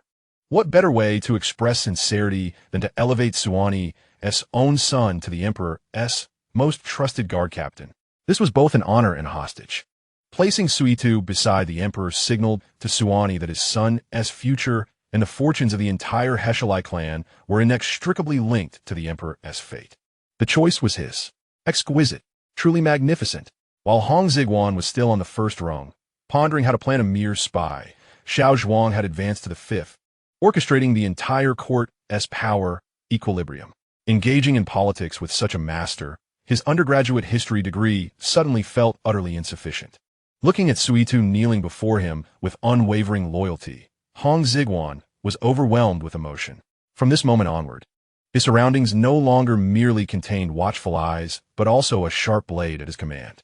On the 17th day of the 4th month in the 18th year of the Shunzi era, after a period of nearly 3 months of mourning, Emperor Shunzi, Fulan, was finally to depart. The Empress Dowager Xiaozhuang personally presided over this grand, yet sorrowful funeral ceremony in the Shouwang Hall at Jingshan. Before all the royal family members and civil and military officials, the remains of Emperor Shunzi were consigned to the flames. The inferno raged for an entire day. The remains? What lay within was likely nothing more than the tattered dragon boots, ruined by the sea, and a few pieces of flesh severed from some unfortunate soul. This fire was magnificent, incinerating all secrets, all disgrace, and all lies into ashes. From henceforth, there would be no witnesses to the deceased. Hong Xigong was present throughout this grand spectacle. He knelt in the front, clad in heavy mourning attire, bidding a final farewell to the roaring flames and to his nominal father, who was, in reality, merely a convenient older brother. He wept bitterly, his expression one of profound grief, his acting so exquisite that even the onlooking Suani could not help but nod in approval, deeming this young emperor to be truly pure and filial. With the burial of the late emperor complete and the mourning period at an end, the court's operations began to return to normalcy. At that moment, a petition from the south was presented before the throne. The then Grand Secretary in charge of pacification, Hong Xigong, who managed military affairs across 5 provinces, including Huguang and Yunnan, requested retirement due to his advanced age and deteriorating health. When Hong Xigong encountered the name Hong Changshou in the Southern Study, his emotions became overwhelmingly complex. Hong Changshou, my biological father? This feeling is truly indescribable. Regarding this father, Hong Xigong harbored only 2 words: hatred. As a student of history, he was acutely aware of the character of Hong Changshou. This man hailed from Nanning and Quanzhou, Fujian, a fellow townsman of Hong Xigong, and was a scholar of the imperial examination in the 44th year of the Wanli era, later serving as a Hanlin scholar during the Tian Kai reign. In the tumultuous times of the Chongzhen era, amidst widespread peasant uprisings in northern Shaanxi, Hong Xigong was appointed to quell the bandits as the governor of the three borders. He was indeed a talented individual, possessing formidable military prowess. Under his command, the rebel forces led by Gao Yingxiang and Li Ziqin suffered devastating defeats. At one point, Li Ziqin, with only 18 riders, barely escaped into the depths of the Shangluo Mountains, nearly losing his entire army.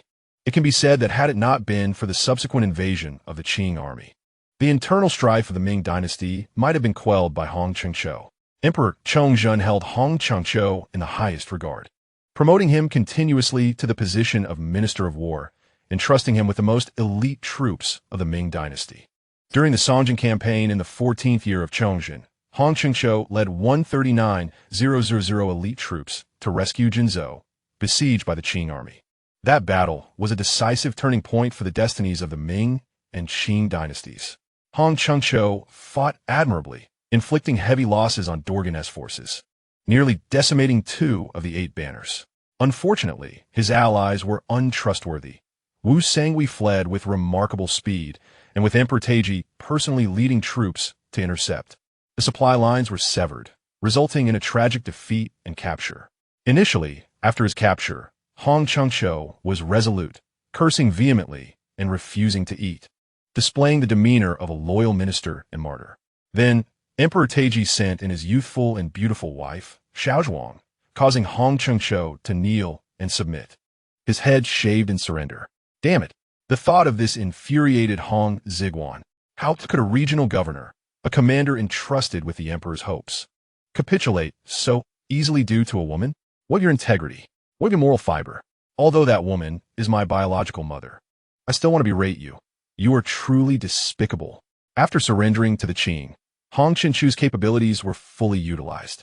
He became the foremost strategist in stabilizing the Central Plains and conquering the South for the Qing court. Advocating for the Han to govern the Han, he drafted proclamations to pacify the populace on behalf of Dorgan, seeking revenge for Emperor Chongzhen by undermining the resistance of Han gentry. He stationed himself in Jiangning, ruthlessly suppressing true national heroes like Chun Zilong and Xiao Wanchun while persuading Zheng Hailong to surrender, effectively dismantling the southern Ming Longyu regime.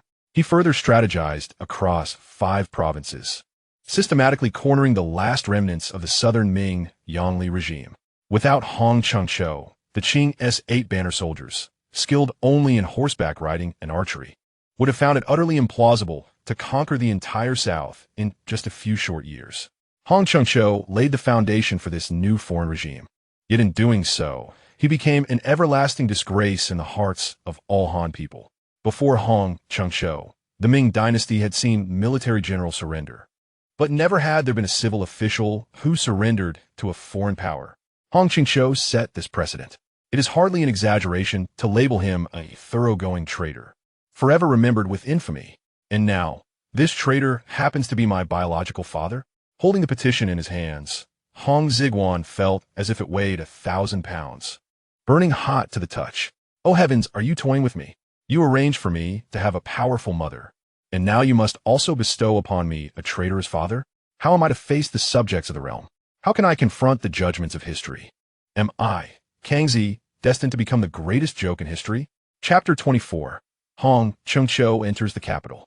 In the summer of the 18th year of Shanzi, the willow catkins in the capital had already floated away, and the weather grew progressively hotter, as if to evaporate the gloom that had enveloped the forbidden city for months. A seemingly ordinary carriage, secretly escorted by elite guards from the Internal Affairs Office, slowly approached the Zhengyang gate of the capital. Inside sat an elderly man with white hair and a gaunt visage, clad in the ceremonial robes of a first-rank grand scholar, his eyes slightly closed, betraying no emotion. It was none other than Hong Xigong, recently relieved of his duties and returning to the capital. After years away, Hong Xigong's heart was filled with a tumult of emotions upon his return. His life had been a series of tumultuous ups and downs, marked by both acclaim and reproach. In the first half of his life, he was a pillar of the Ming dynasty, the most trusted sword of Emperor Chongzhen in combating banditry. Yet in the latter half, he became a founding figure of a new dynasty, forever nailed to the pillar of shame as a traitor. He had long grown accustomed to the spitting vitriol of the world and had become indifferent to the notion of being remembered in history. He had thought he would quietly grow old amidst the miasma and endless military duties in the south. However, a month ago, a secret letter from the capital, delivered by a trusted confidant of Empress Dowager Xiaozhuang, shattered his stagnant state of mind.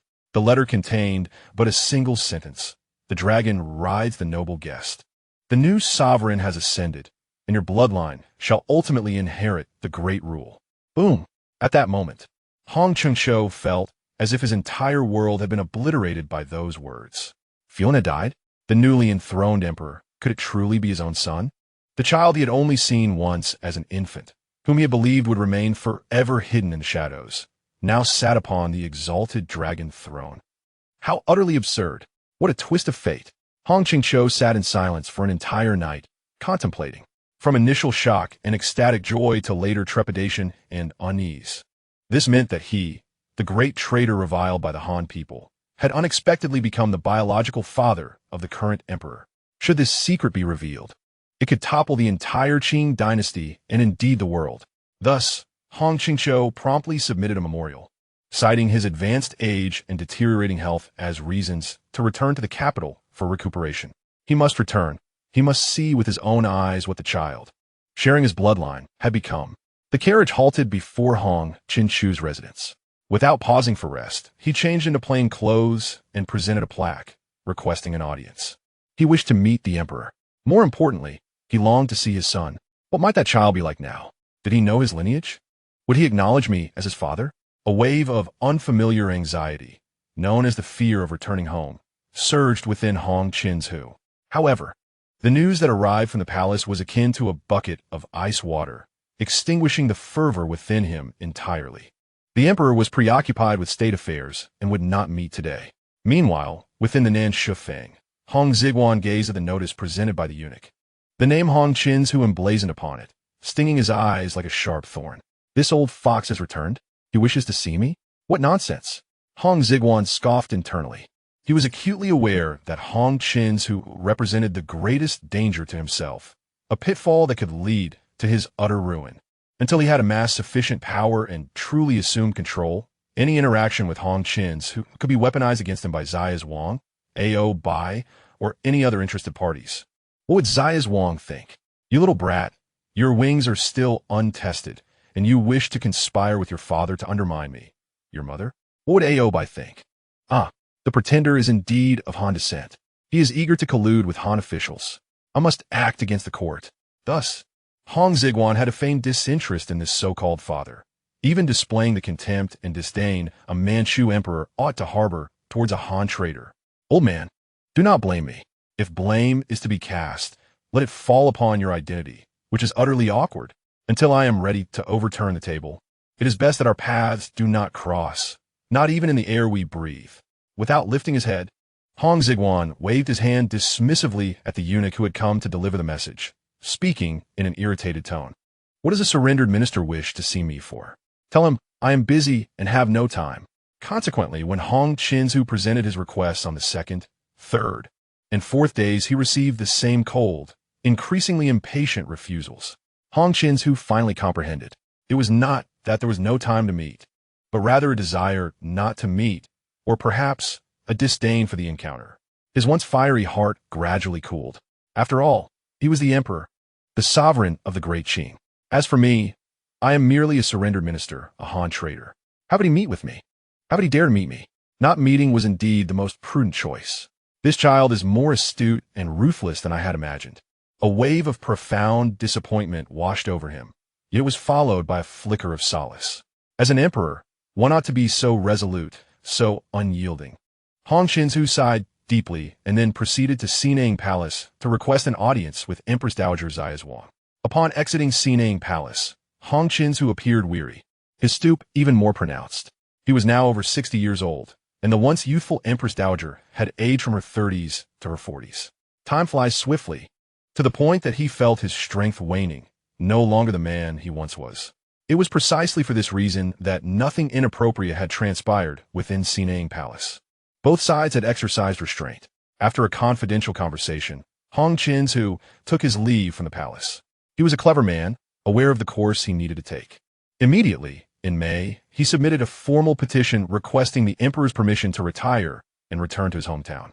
Throughout my life, I have experienced the peaks and valleys, fought for all that was worth fighting, and contemplated all that should not have been considered. That boy Fulin, believing himself clever, seeks to seize my military power, unaware that I have already laid a net on his southern expedition. The news of the emperor's personal campaign was inadvertently leaked to the Zheng family by me, resulting in the emperor's demise. All of this was orchestrated by Hong Xigong himself. Now that my son occupies that exalted position, what more could I desire? My existence is merely a tremendous burden to him. Therefore, the last thing I can do for him is to vanish.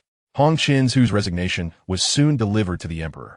Hong Xigong regarded the document with a complex mix of emotions. This old man is quite perceptive. Good, it spares me the daily anxiety. However, this cunning fellow is certainly not to be underestimated. Was Shunzi's death merely an accident? Given Hong Xigong's influence in the south and his own cunning, how could he be unaware of Shunzi's true intentions? Might he have had a hand in it? Such thoughts are dangerous. I dare not entertain them. This old schemer's heart is undoubtedly tainted. Hong Xigong submitted the resignation along with his own opinions to Sinang Palace. The response from Xiaozhuang soon arrived. Approved. However, the court encountered significant difficulties in determining Hong Xigong's retirement benefits. In the Council of Ministers, a cacophony ensued. Oboi slammed the table, spitting as he spoke. A surrendered minister, stained with the blood of our 8 banners brethren. Allowing him to return home alive is already a great act of mercy. He dares to request a title? Dream on. Su Kesaha retorted with sarcasm. Minister Ao's words are misguided. Were it not for Grand Minister Hong's guidance in the south, how could the great Qing have so swiftly pacified the realm? Such a meritorious figure, if left unrewarded, would surely chill the hearts of Han officials across the land. Let them quarrel, let them bicker. A dog fight, all fur and no bite. I shall quietly observe your performance. After much debate within the court, no consensus emerged. Ultimately, it was Empress Dowager Xiaozhuang who made the final decision. She proposed granting Hong Xigong the hereditary title of Sandeng Adahafen, translated as third-class light cavalry commander. A title neither too high nor too low. This title was granted with remarkable finesse. Indeed, it was quite high. The old woman exhibited unparalleled skill in maintaining balance. When Hong Xigong received this result in the Nanshu Feng, he instantly grasped its profound implications. By conferring a title, she silenced Su Kesaha and the Han officials. The title was not lofty enough to placate the emotions of Oboi and his Manchu nobles. Most ingeniously, according to the Great Qing's ceremonial laws, the position of third-class light cavalry commander exempted him from the obligation to pay homage to the emperor during festivals after retirement. Marvelous! It was as if a delightful creature had entered a whimsical abode, perfectly executed. This elegantly sidestepped the awkward scenario of a father bowing to his son. Henceforth, we shall exist as sovereign and minister, as strangers. This is the last and only privilege granted to you as the father of an emperor. Hong Xigong gazed at the edict of conferment, his heart a tumult of emotions. Chapter 25. The Diabolical Scheme. In the summer of the 18th year of Shunzi, the capital's weather grew increasingly sweltering. Although the new emperor had ascended the throne, adopting the era name Kangxi, according to tradition, the first year of a new ruler still bore the era name of the preceding emperor until the first day of the new lunar year, at which point it would officially commence as the first year of Kangxi. How absurd! That rascal Shunzi had been dispatched last year, yet in the annals of history, he still appeared to survive for over half a year. Even in death, he must cling to the era name. This emperor's legacy is evidently greater than mine. Even in the afterlife, Hong Xigong sat in the Nanshu Feng, grumbling while sifting through the mountain of memorials before him. He was still unable to assume governance. These memorials had already been annotated with processing opinions by the 4 regents.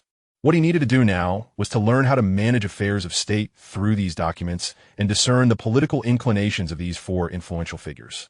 Just as he began to feel drowsy, an urgent military report from Fujian invigorated him instantly. The content of the report was brief, yet it ignited a fire within Hong Xigong's veins. Report: the rebellious Hong Xigong, on the 23rd of March this year, commanded over 400 warships and 25,000 soldiers from Jimin Liluoan, launching an eastern expedition to Taiwan.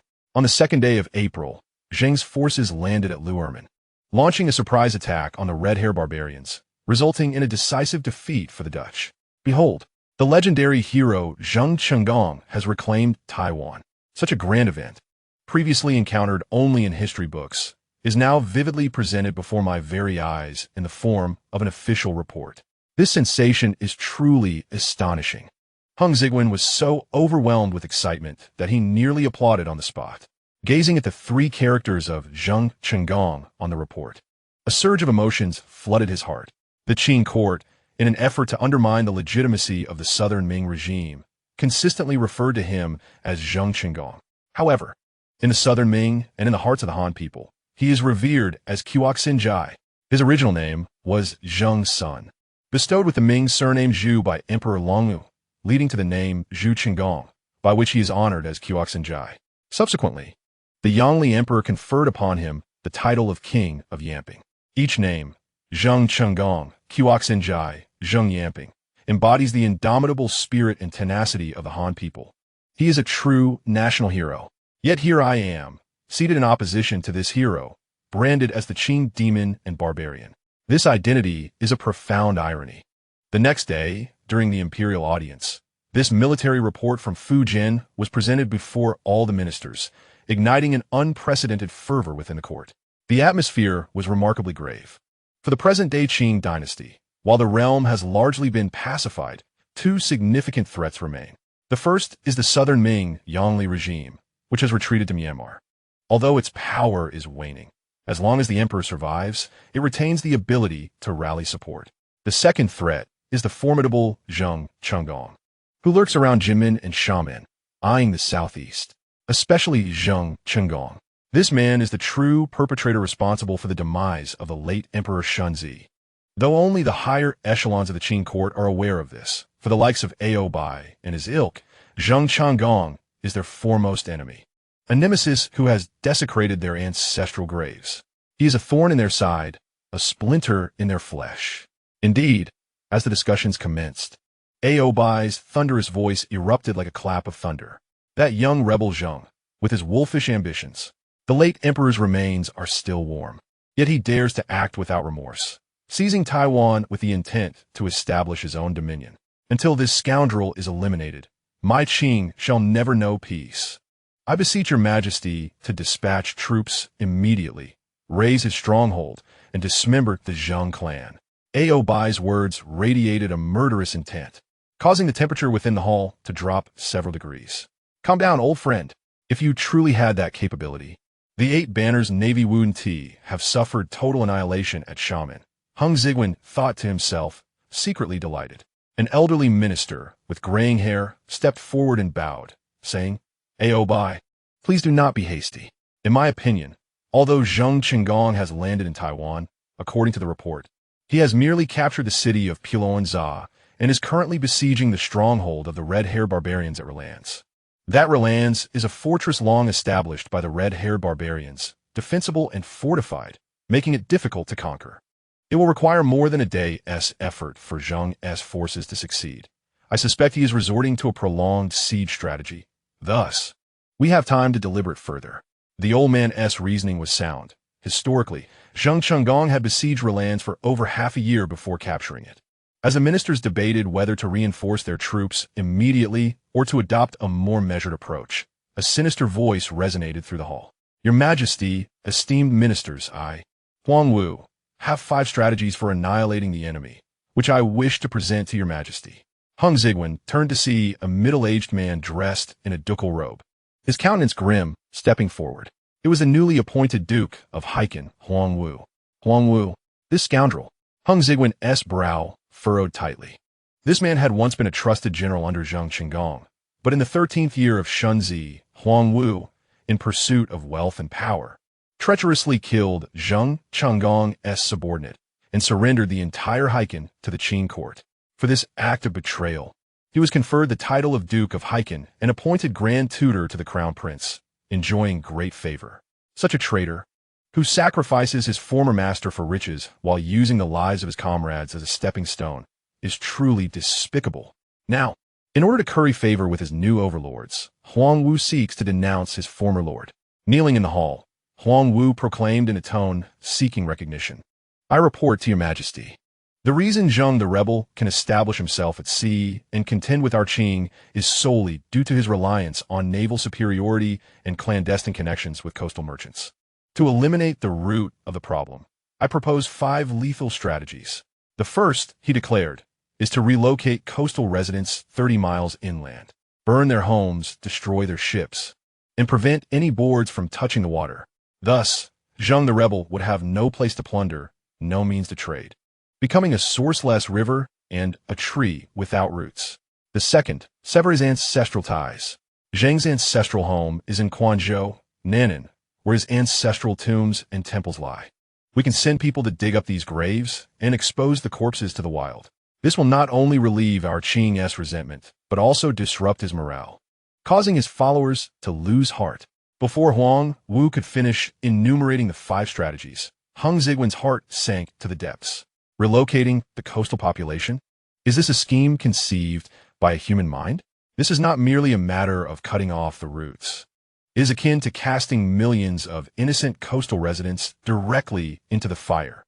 To contend with one Hong Xigong, must we obliterate the entire coastal economy? Must we render millions homeless, families shattered? Relocating the populace is not enough. He even proposes to desecrate ancestral graves. This is an affront beyond measure. Huang Wu is indeed the most despicable of creatures, even more loathsome than a traitor. Hong Xigong felt as though his moral compass was being ground into the dirt by these feudal beasts. However, what chilled him further was that when Huang Wu proposed these venomous schemes, the Manchu nobles, led by Oboi, not only refrained from rebuke, but exhibited expressions of admiration. "Excellent." Oboi clapped his hands in laughter, exclaiming, "What a splendid strategy of relocating residents and banning maritime activities. This is truly ingenious, a masterstroke. Duke of Heiken, you are indeed a pillar of the nation. If this strategy is implemented, how can we fear Zheng the rebel's demise?" Tsukasa also nodded in agreement, stating, "Though this method may offend heaven and disrupt harmony, it is a decisive and vigorous approach to eradicate Zheng the rebel and eliminate the great threat. A little cost is certainly worth it." "Cost? You speak without understanding the pain. The lives lost are not your 8 bannerkin, nor the destruction of your homeland beyond the borders. In your eyes, the lives and fortunes of millions of Han people are merely a cost to be borne." Hong Xigong, seated upon the dragon throne, felt a surge of rage rising to his crown. He was nearly compelled to rise and openly chastise Huang Wu and Oboi. Yet he could not. Gripping the armrests of the dragon throne tightly, his nails turned white from exertion as he fought to control his emotions. As of now, he is merely a figurehead. His words carry no weight. If he were to oppose Oboi and the others openly at this moment in defense of those unfamiliar Han people, it would yield no results, but instead expose his sympathies for the Han, inviting greater suspicion and peril. Chapter 26. I dissent. Your Majesty, esteemed ministers. As Huang Wu presented his 5 treacherous schemes, Oboi withdrew another document from his sleeve, raising it high. "I have just received an urgent report from the Prince of Jingnan. Gengzhimiao, the red-hair barbarians, namely the Dutch, have sent envoys proposing an alliance with our Qing to jointly combat Zheng the rebel." Upon hearing this, the assembly was taken aback. An alliance with the red-hair barbarians? Oboi, brimming with satisfaction, scanned the crowd and declared, "The Dutch have stated their willingness to deploy their entire naval fleet from the East India Company to assist our Qing in blockading the seas and bombarding Taiwan. In our great Qing dynasty, we need only to focus on land battles and seize Taiwan Island, to borrow troops for suppression, to invite wolves into our home. This Geng Jimao, much like his father Geng Jingzhong, is of the same ilk." Hong Xigong chuckled coldly within, aware that there is no such thing as a free lunch in this world. Indeed, the subsequent words of Oboi confirmed his suspicions. Once the task is accomplished, Oboi's tone became increasingly exuberant, declaring that our great Qing need only hand over Taiwan Island and all its facilities to the Dutch. Suddenly, a thunderous bang echoed throughout the Grand Hall, startling all present. The frail figure of Hong Xigong shot up from the dragon throne, delivering a resounding slap upon the imperial desk. The force was so great that the vermilion brush and jade paperweight leapt into the air, producing a series of crisp sounds. All eyes turned in shock towards the small figure of the young emperor. This 8-year-old sovereign was now filled with unbridled fury, his bright eyes ablaze with unprecedented wrath. Is this not treason? To eradicate a Hong Xigong, you would invite foreign powers and willingly cede Chinese territory to the barbaric West. You Manchu pigs! Is your intellect filled with filth? Absurd. Hong Xigong pointed at the memorial in Obai's hand, demanding sharply, "Whose proposal is this? This is treason. A great humiliation." The entire hall fell silent. Everyone was awestruck by the sudden and thunderous anger of the young emperor. Oboi was momentarily taken aback, clearly not expecting this usually docile and respectful figure, who only concerned himself with reading and writing, to dare to slam the table and scold him in front of all the ministers. But his astonishment quickly turned to rage. How dare this impudent child point fingers at me? Oboi raised his head, his eyes as round as bronze bells, unflinchingly meeting the gaze of Kangxi on the throne, his tone dripping with disdain. "Your Majesty, what do you understand? How dare he question my knowledge? You, a half-literate warrior, have the audacity to challenge a history graduate who has undergone 9 years of compulsory education and 4 years of higher education." Hong Xigong was nearly driven to laughter by his indignation. Oboi continued in a condescending tone, "Our greatest enemy now is Zheng. This bandit has occupied the seas, opposing our great Qing for over a decade, even causing unrest for the late emperor. Such a dire threat must be swiftly eradicated through alliances with any and all forces willing to assist us, lest we allow him to grow powerful in Taiwan and become a future menace to our Qing. Such lofty rhetoric. Is it not because your 8 banners navy is utterly useless, having been defeated at sea and now seeking foreign aid out of desperation? If you lack capability, admit it instead of making excuses." Hong Xigong suppressed his fury, stating coldly, "To eliminate Zheng Changong is a matter of state. However, to ally with the Dutch and cede Taiwan Island is absolutely unacceptable. Taiwan has been part of our Zonghua territory since ancient times. How can we relinquish it to foreigners due to a temporary military situation? If we do so, how will our descendants judge our great Qing? How will the annals of history record my reign as Kangxi?" His words resonated with conviction and righteousness. Some Han ministers present, such as Chun Tingjing and Xiong Sili, nodded in silent agreement, their gazes towards the young emperor filled with newfound respect. Yet Oboi merely scoffed at this. "Your Majesty, it is but a savage little island, inhabited mostly by Han people who refuse to submit to the throne.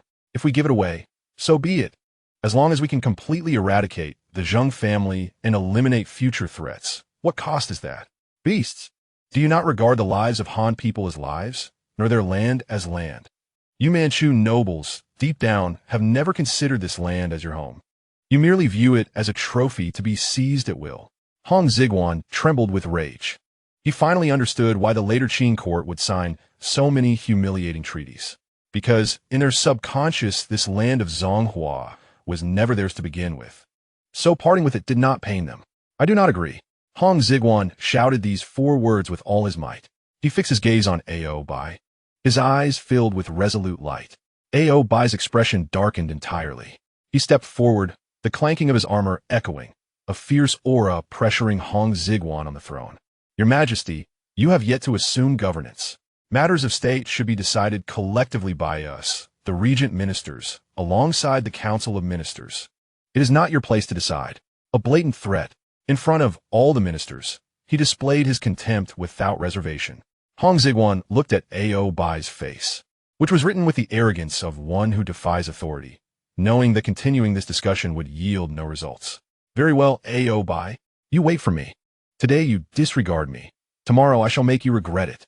No, there will be no tomorrow. When I assume governance, you will be the first to face consequences." Hong Xigong violently flung his sleeve, rose from the dragon throne, and with a voice trembling with humiliation and anger, commanded, "Dismiss the court." Without looking back, he hurriedly descended from the dais, disappearing beyond the grand hall. Ultimately, without the emperor's obstruction, the Council of Ministers swiftly reached a consensus. Cruel edicts began to emanate from the Forbidden City, flying towards the expansive southeast. Firstly, General Su, who survived the naval battle in Xiamen, was appointed to reorganize the remnants and redeem himself by preparing a new total assault against Zheng's forces, aiming to capture their strongholds on the mainland, such as Xiamen, and destroy their rear bases. Secondly, the Qing court officially issued the edict to recruit Hong Xigong subordinates to achieve meritorious deeds, which sought to bribe and divide. Those who can capture or kill Hong Xigong would be granted nobility. Those who come to surrender would retain their original positions and receive a reward of 10,000 taels. Those who could persuade Zheng's generals to surrender would be rewarded according to their merits. This aimed to fracture and weaken Zheng's forces. Thirdly, the most malicious directive was the official issuance of the relocation order. Coastal residents from Shandong, Jiangsu, Zhejiang, Fujian, and Guangdong were mandated to migrate 30 to 50 li inland within 3 days. After 3 days, all houses beyond the borders would be burned. All fields would be left fallow. No boards were permitted to be taken to sea, and violators would be executed without mercy. This was intended to sever the connection between coastal residents and Zheng's forces, rendering them unable to receive supplies, banning maritime trade, and cutting off the economic sources of Zheng's troops. Fourthly, the king of Jingnan, Geng Jimao, was ordered to immediately negotiate cooperation details with the Dutch East India Company, establishing a military alliance to jointly attack Zheng's forces in a pincer movement. A colossal calamity engulfing millions of coastal citizens, and a sordid transaction of selling the homeland to foreign powers was casually decided amidst the banter of these so-called pillars of the state. Hong Xigong sat in the southern study, listening silently to the final decision communicated by the eunuchs. He uttered not a word. However, the wolf hair brush in his hand had been forcefully crushed into 2 pieces. Endure. I must endure. A gentleman's revenge is not too late even after 10 years. Huang Wu. Oboi, you beasts, wait for me. When I assume governance, I shall see how each of you meets your end. Chapter 27, Werewolf Kill. That night, Hong Xigong stormed into Xinang Palace. Even the usual meticulous ceremonial greetings were somewhat perfunctory. He resembled a child who had been bullied outside, returning home to complain to his parents, his face filled with grievance and fury. Damn it, that Oboi is practically shitting on my face. To say before all the ministers that it is not your place to decide? Is it the words of a minister? I cannot swallow this indignation. I must seek the ultimate authority of Empress Dowager Xiaozhuang to make a decision for me. Grandmother. Upon encountering Xiaozhuang, Hong Xigong recounted the events of the day in the imperial court, embellishing them with fervor. That Oboi is exceedingly overbearing. His demeanor exhibits not a shred of respect for the grandson he ought to regard as the emperor. Clearly, he holds both you and the late emperor in contempt. Hong Xigong astutely elevated his grievances to a challenge against the very essence of imperial authority. Grandmother, do you think he has begun to harbor suspicions? Does he not perceive that the grandson is not what he seems? Though he did not finish his sentence, the implication was unmistakable. Yes, I intend to lodge a complaint, not only to accuse him of disrespecting the imperial authority, but also to shift the blame of potentially exposing my identity onto Oboi. I refuse to believe that you, my dearest mother, can idly watch as your most significant secret teeters on the brink of exposure. However, Xiaozhuang's response was entirely unexpected for Hong Xigong. The elderly matron exhibited neither anger nor consolation. She simply listened in silence before lifting her gaze, regarding him with a nearly frigid, scrutinizing expression. Have you finished? Hong Xigong was momentarily taken aback. Ultimately, this matter is your fault. Xiaozhuang's voice bore no trace of emotion. What do you mean? It is my fault. I was publicly humiliated by a subordinate, and you, as the chairperson, not only failed to support me, but also turned the blame upon me. Is this I ist? Hong Xigong felt somewhat bewildered. Xiaozhuang slowly articulated. You have yet to assume governance. Within the court, your duty is to listen, learn, and observe. Not to express your opinions whimsically, much less to engage in disputes with the chancellors over national policy. Do you consider yourself of great import? You are an emperor. Yet at this moment, you are merely an 8-year-old emperor. By what right do you question the decisions of Oboi and the other seasoned ministers who have navigated the treacherous waters of governance for decades? You claim that Taiwan is an inseparable part of our Zonghua territory, which is indeed noble. But can such lofty ideals serve as sustenance? Can they transform into warships and cannons to vanquish Hong Xigong? Politics is about compromise and exchange. It involves taking whatever measures necessary to achieve the ultimate goal. Today, relinquishing a remote island in exchange for enduring peace along the southeastern coast appears to them a most prudent transaction. Your impulsive actions today have not only failed to effect any change, but have, in fact, laid bare your true intentions, prompting Oboi to regard you with caution. Xiaozhuang's admonishment struck Hong Xigong like a bolt of enlightenment, awakening him from his fury, and he broke into a cold sweat. Indeed, I have acted too rashly. I have challenged the core interests of a feudal dynasty with the political correctness of a modern individual. I believed I occupied the moral high ground, yet in their eyes, I am merely a naive child, blissfully unaware of the world's complexities. My recent behavior resembles that of an intern boldly denouncing the CEO's strategic plans during a board meeting. To not be dismissed on the spot would be a testament to the employer's mercy. Hong Xigong finally comprehended the vast chasm that separated him from Xiaozhuang, a master of the political arena. As for whether Oboi had begun to suspect him, Xiaozhuang's tone softened somewhat. You need not concern yourself with his suspicions. They are of no consequence. As long as I and you firmly assert that you are Soigny, he cannot overturn the situation. I have my methods to deal with him. What you must do now is remember today's lesson. Until you assume governance, listen more, observe more, learn more, and speak less. Above all, avoid any direct confrontations with Oboi. Yes, grandson acknowledges his errors. Hong Xigong bowed his head in respectful acquiescence. This time, he was genuinely convinced.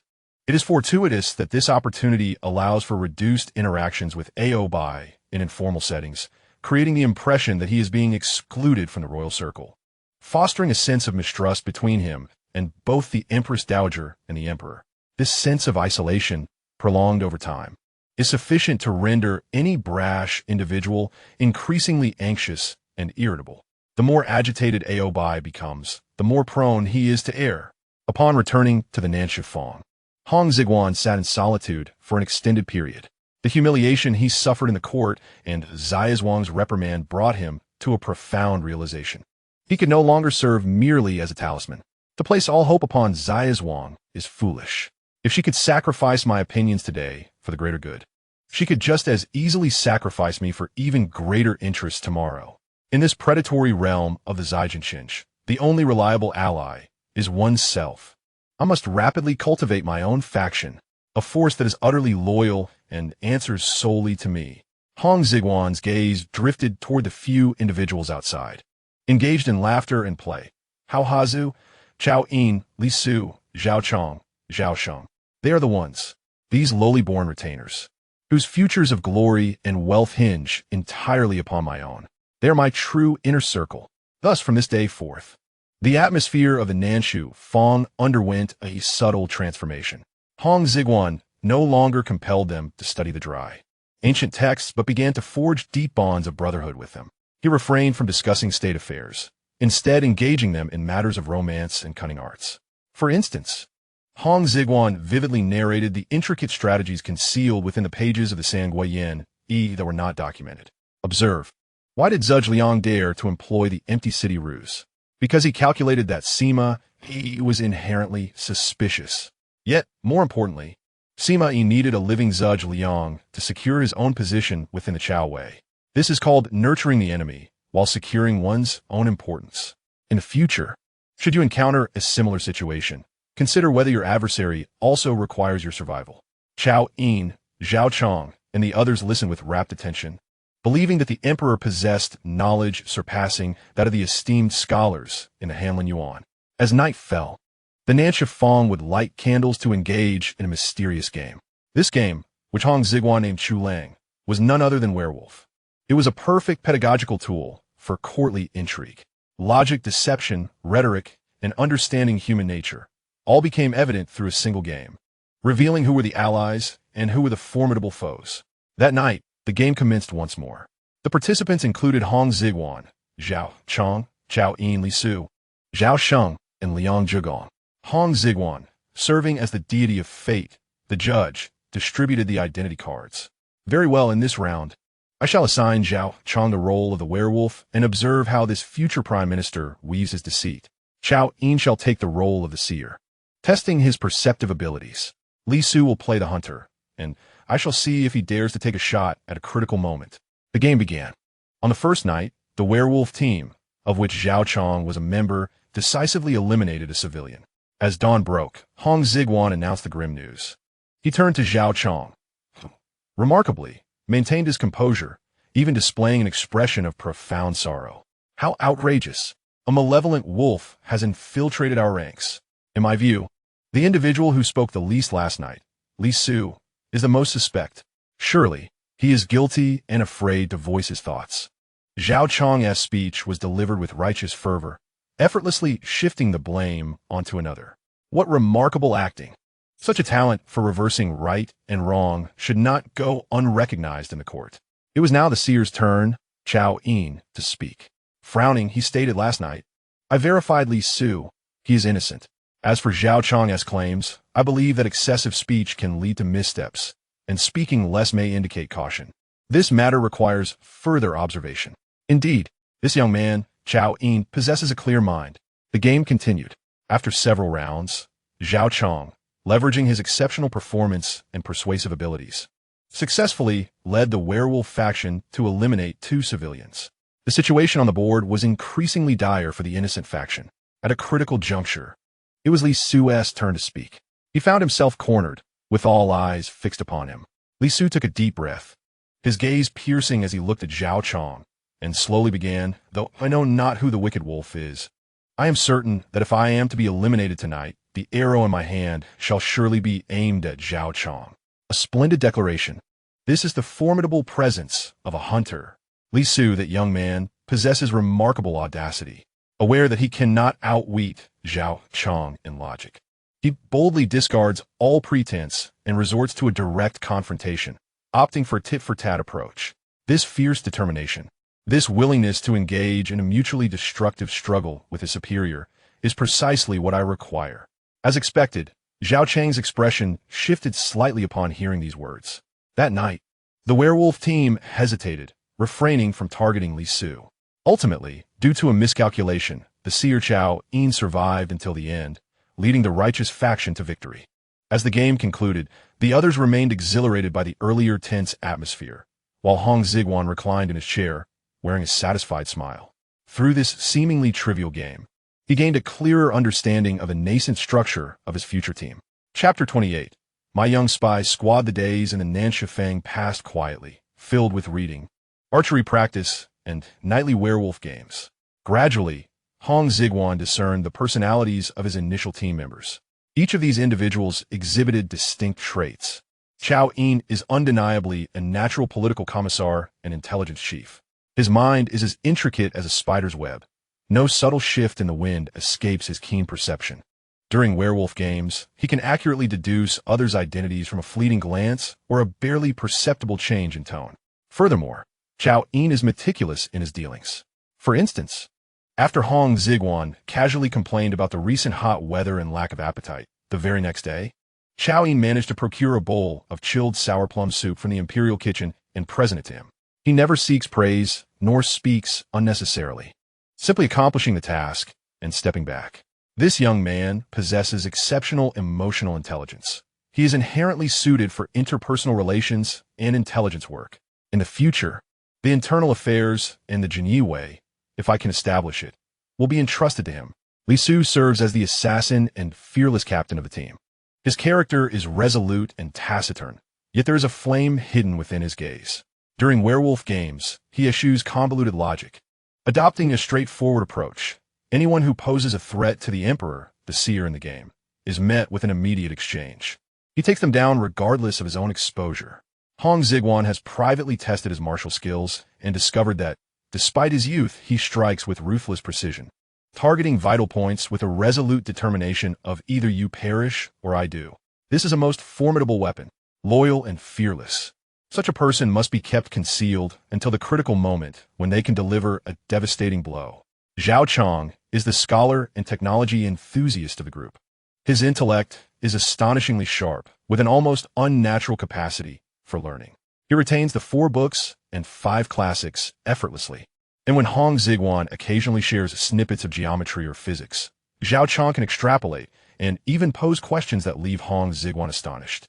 Recently, Hong Xigong arranged for a Western missionary to teach Zhao Chang Latin and Portuguese. After all, to broaden one's horizons, one must first have a translator. This young man is destined to become my future Minister of Foreign Affairs and President of the Academy of Sciences. What pleases Hong Xigong even more is Zhao Chang's remarkable perceptiveness. For example, when Hong Xigong furrows his brow while reading memorials, Zhao Chang immediately presents a cup of tea at the perfect temperature without waiting for instructions. When Hong Xigong stretches after sitting at his desk for too long, Zhao Chang quickly brings a cushion and places it behind him. He consistently anticipates Hong Xigong's needs and reacts appropriately at the most opportune moments. He is practically an artificial intelligence assistant, exceedingly considerate. Lastly, Liang Zhugong is the craftsman and master of weapons within the team. Unlike the others, he shows little interest in reading or writing, yet his hands possess an extraordinary skill. Wood, bamboo, or even clay in his hands transforms into exquisitely crafted trinkets within no time at all. One day, as Hong Xigong watched him carve a lifelike mantis from a piece of bamboo, an idea struck him, and he summoned Liang Zhugong, asking, "Can you create a firearm?" Liang Zhugong paused in surprise. Hong Xigong continued to entice him, not the large, clumsy bird guns, but a small, exquisite pistol that can be concealed in a sleeve. Indeed, what I desire is a handgun. In an era of cold weapons, a small, rapid-firing pistol would be a game-changer, the ultimate tool for self-preservation and counterattack. Subsequently, Hong Xigong instructed Suo Yi-tu to retrieve an old, rusty firearm from the Chongzhen period in the Ming dynasty's arsenal for Liang Zhugong to disassemble and replicate. He aimed to cultivate Liang Zhugong's talent in this field from an early age. Once the technology is refined, he would then share the principles of a revolver with Liang Zhugong, thus equipping my young guard with their own. Should anyone dare to challenge me, they will be met with a bullet to the forehead. However, just as Hong Xigong envisioned a bright future for his young spy squad, an unforeseen event occurred. One day, the head eunuch of the Internal Affairs Office personally arrived at the Nanshifei. With a smiling face, he addressed Zhao Chang and Liang Zhugong, saying, "Young masters, good news. The Empress Dowager has decreed that, considering your age and physical strength, it is time for you to serve the Emperor faithfully. Arrangements have been made for you both to undergo castration tomorrow." Castration? They are going to castrate my future Minister of Foreign Affairs and military magnate. Hong Xigong was momentarily stunned. He suddenly remembered that in the Qing dynasty, the fate of those like Zhao Chang and Liang Zhugong, born under the auspices of the upper 3 banners, was predetermined from birth. They were the private property of the royal family, and their children were born as slaves to the court. Male heirs were destined to either become guards or be castrated to serve in the inner court. Previously, they had not been castrated due to their young age and frail bodies, but now that they were nearly 10 years old, they were of the appropriate age. Hong Xigong looked toward Zhao Chang and Liang Zhugong, expecting to see expressions of fear and panic. However, what he observed were faces flushed with excitement and joy. Zhao Chang even knelt before Hong Xigong, bowing deeply, exclaiming, "Thank you for the Empress Dowager's grace. I can finally serve the Emperor for a lifetime." Liang Zhugong, too, was overwhelmed with emotion, tears brimming in his eyes. "What's happening here? You are being castrated, and instead of fear, you are elated? The indoctrination of feudalism has been remarkably successful." Hong Xigong's worldview was once again profoundly shaken. He now understood that for these bannermen, becoming a eunuch was not a source of humiliation, but a mark of honor. For only by becoming a eunuch could they truly serve in the inner court, remaining close to their master at all times after the palace gates were locked at night. This was, in their eyes, the highest form of loyalty and honor that a slave could attain. Well, I cannot comprehend this, but I choose to respect it. Every era possesses its own logic. I cannot impose my values upon them. Perhaps, for them, this truly is the best destiny. 2 days later, the surgery was successfully completed. Hong Xigong personally brought supplements to visit Zhao Chang and Liang Zhugong, who lay pale in bed. Observing the 2 boys, whose eyes brimmed with tears of excitement upon his arrival, Hong Xigong felt a tumult of emotions within his heart. From this moment forth, the 2 illustrious figures of the Kangxi era the powerful eunuchs Zhao Chong and Hong Xigong, who had accompanied the emperor for decades, officially emerged. Their fates would become inexorably intertwined with that of the emperor. Chapter 29. Guoxingyi, well done. Having established the core strategy of subtle development and preliminarily formed his own youthful espionage team, Hong Xigong's third course of action was to genuinely comprehend the vast chessboard beneath his feet, known as the Qing imperial court. He sought to understand the rise and fall of dynasties through historical texts, and to grasp gains and losses by perusing the annals of the late emperor. Thus he requested from Xiaozhuang the opportunity to review the Shunzi era's Qijuju. The Qijuju, in essence, is the emperor's daily journal. However, this chronicle not only recorded the emperor's meals and concubines, but, more crucially, detailed the ministers he met each day, the political matters discussed, and the quarrels that ensued among the officials. This served as the most primitive and authentic network of interpersonal relationships and power struggles. Xiaozhuang, being the accommodating mother, readily granted her scholarly son's request. Soon, boxes of dusty Qijuju were delivered to the Nanshifeng. Hong Xigong dismissed those around him and immersed himself in this pile of ancient documents. He read swiftly and attentively, indifferent to which concubine Shunzi had favored that day or how many sentimental poems he had penned for Dong Fei. What captured Hong Xigong's focus were the remarks and positions of the four grand ministers during each imperial audience, beneath every topic of discussion. After several days, a clear map of power gradually unfolded in his mind. Oboi, of the Xionghuang banner, was the representative of the Manchu meritocracy, characterized by his volatile temperament and hawkish disposition, advocating for the supremacy of the Manchus while displaying disdain for Han officials and culture. His strength lay in his martial prowess, yet his lack of intellect made him prone to rashness. Sony, of the Zhenghuang banner, was a veteran of 4 reigns, the foremost Manchu meritocrat, and the chief minister, a quintessential old fox who sought stability and avoided offending anyone. His primary interest was to uphold the glory of the Haziri clan and the dignity of the elder aristocratic group he represented. Sukeza, of the Zhengbai banner, was intriguing. Once a close ally of Dorgan, he quickly betrayed him upon his death, gaining Shunzi's trust through this act of treachery.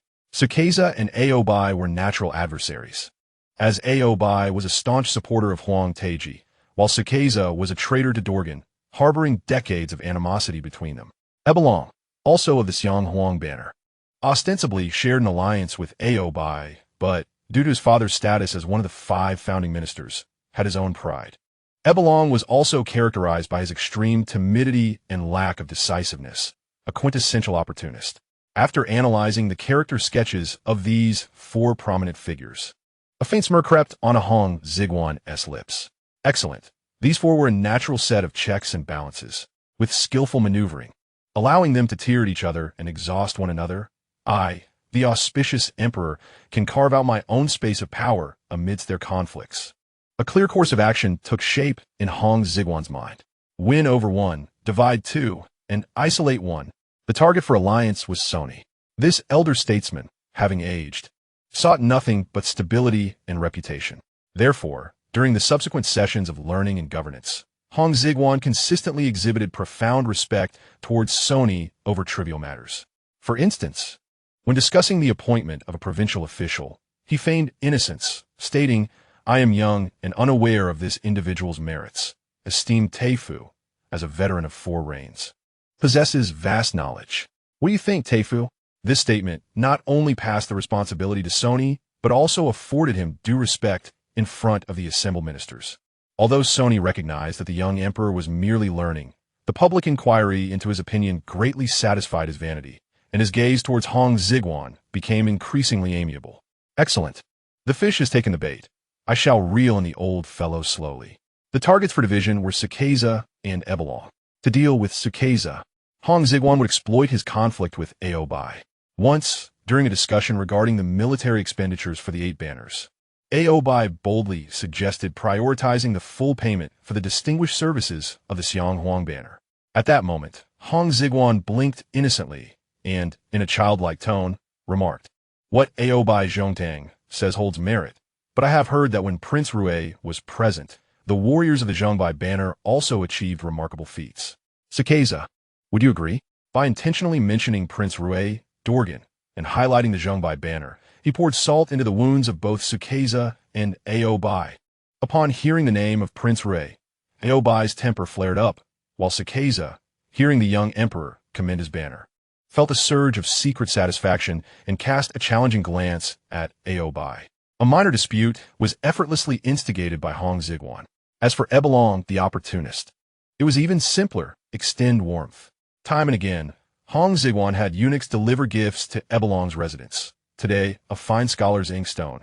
Tomorrow, a box of specially made pastries. And the day after, a royal fur cloak. The gifts were not extravagant, yet the favor bestowed upon Ebelong left him astonished. How about it, oldie? By associating with Oboi, you shall forever remain in his shadow.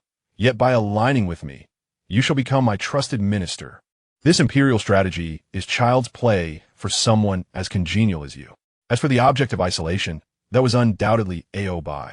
Initially, Hong Xigong would not confront this fierce tiger directly. However, in informal settings, he would intentionally distance himself. Once, while in the imperial garden, he warmly greeted Sony and Sukeza. Yet when it came to Oboi, he exhibited a childlike fear, retreating slightly behind Su Malagu. He then had Su Malagu smooth things over, saying, "Zhongtang Oboi, do not take offense. The emperor is young and feels a bit intimidated by your formidable presence. Indeed, I am isolating you. I am subtly manipulating you, making you believe that I, the emperor, disfavor and fear you, making you feel excluded from the royal circle." Oboi, who is used to being domineering, would surely feel unsettled by the disdain of a mere child. Over time, he would only grow more irritable and overbearing. The more he became tyrannical, the more prone he would be to mistakes. Hong Xigong resembled the most patient of chess players, quietly placing his pieces upon the board. Just as he became engrossed in the courtly game of intrigue, a report from the south caused his heart to tremble with exhilaration. The report stated, in the 18th year of Shunzi, in August, Hong Xigong's naval forces achieved a significant victory against the Dutch reinforcements in the inner sea of Taijiang. Thus, Taiwan has become a solitary fortress. Splendid. Well done. Guixing Yi is magnificent. Hong Xigong nearly leaped with joy in the Nanshufang. Although the Qing court had dispatched Dezu, along with generals such as Li Shuatai, Ma Digong, and Huang Wu, to gather heavy troops along the Fujian coast for staunch defense. And despite the inhumane relocation edict that displaced millions of coastal citizens, none of this could deter Hong Xigong's determination and progress in reclaiming Taiwan. The Dutch naval reinforcements were vanquished, and the besieged forces in the city of Helengeo were merely fish in a barrel. Their demise was only a matter of time. Ha ha ha. Oboi, Huang Wu, you sons of bitches. What use is your relocation edict? What use is your alliance with the Dutch? In the face of absolute strength and unwavering conviction, all schemes and plots are but mere paper tigers. Upon receiving the news, Hong Xigong's spirits soared to unprecedented heights. He felt that although he occupied the dragon throne of the Qing court, his heart seemed to stand in solidarity with the lone hero miles away. Guixingyi, you may strike as you wish. In the court I stand firm. I shall do everything within my power to hinder these Manchu rascals from obstructing you. Taiwan must return to the embrace of Huaxia. This is my duty as a time traveler and as a Chinese person with the blood of Yin and Huang flowing through my veins. As Hong Xigong gazed at the words Taiwan on the memorial, his eyes sparkled with an unprecedented brilliance. Chapter 30. Tian Dihui. While Hong Xigong tirelessly plotted against his four fellow regents, an unexpected piece of news invigorated him instantly.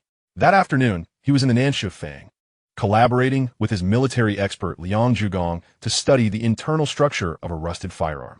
Suddenly, his uncle and devoted attendant Tong Kuo-ei rushed in from outside the hall. Your Majesty, a grave matter. Hong Xigong lifted his head lazily and inquired, what is so alarming? Is it that Oboi is cursing people again in the court? He had grown accustomed to Oboi's antics. If the man did not insult someone for a day, Hong Xigong felt ill at ease. For those insults were directed at the 8 banner slaves.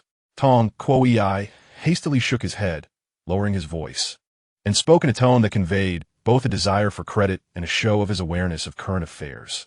Your Majesty, this is far more serious. Today, while Zhongdang was out of the city on official business, he was assassinated on the road. Oboi was assassinated. Is it true? How sensational. Hong Xigong's interest peaked instantly. He tossed the parts in his hand aside, rose from his chair, and his eyes gleamed with excitement. Oh, who is so audacious? Izal Baidej. How severe are his injuries? He bombarded Tong Kuo-ei with a flurry of rapid-fire questions, his tone betraying unmasked glee. Quickly tell me, how many stab wounds? Did he bleed? It would be best if he were stabbed directly in the kidney. So he would spend the rest of his life in a wheelchair. Observing the young emperor's exhilaration, Tong Kuo-ei felt a chill in his heart, mistakenly believing the emperor was furious over the attack on a key minister. He quickly replied, Your Majesty, the assailants were a group of Tiandihui rebels. However, Ao Zhongtang is our Qing's foremost bachelor, invincible in battle. Those clowns did not even get close before Ao Zhongtang personally dispatched 2 of them. He is unharmed. Damn it. Useless. Tiandihui? It sounds impressive, yet their skills are so lacking. Not even a hair of Oboi was harmed. This is a disgrace in the realm of assassins.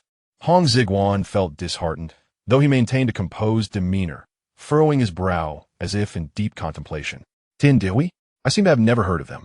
Why would they attempt to assassinate Oboi?